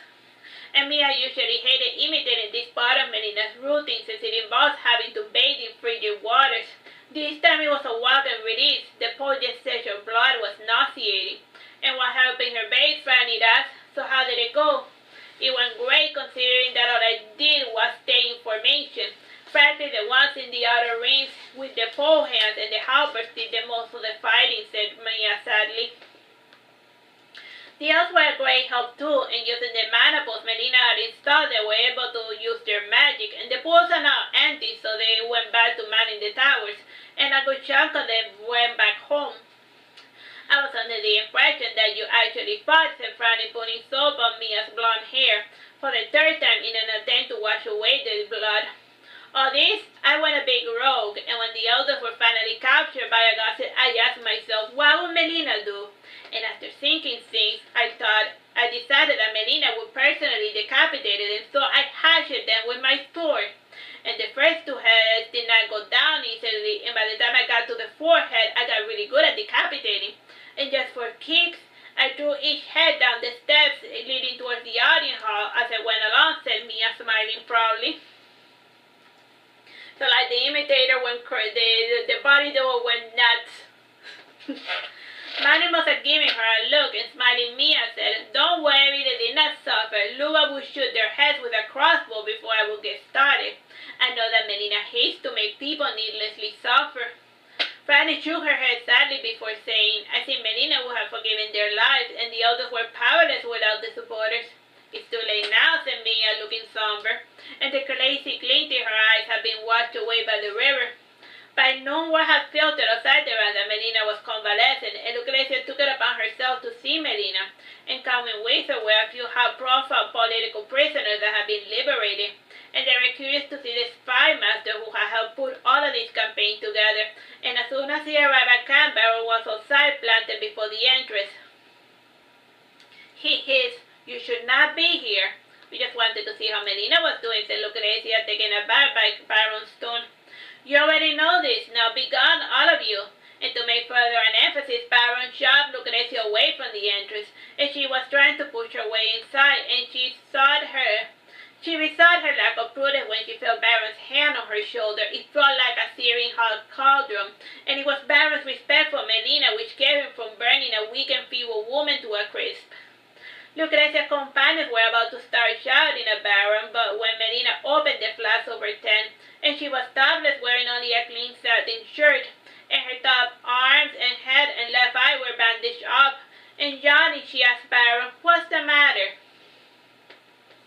These rude people wanted to see you, said Baron, gesturing towards the visitor, and Lucrezia was insulted by the impersonal manner that Baron had used to refer to her. I don't want to see them. I'm tired and hungry. Make yourself useful, Baron, and go find Franny and tell her that I'm hungry and that I have a sweet tooth to boot, ordered Melina before returning to her tent. And when Baron let Lucrezia and her party enter Melina's tent anyway, and Melina was drinking a whole jar of syrup as if it was water, and Lucrezia commented, I'm surprised to see you eating so much. Why? You eat too when you get hungry, and it takes me just longer to get hungry, said Melina disdainfully.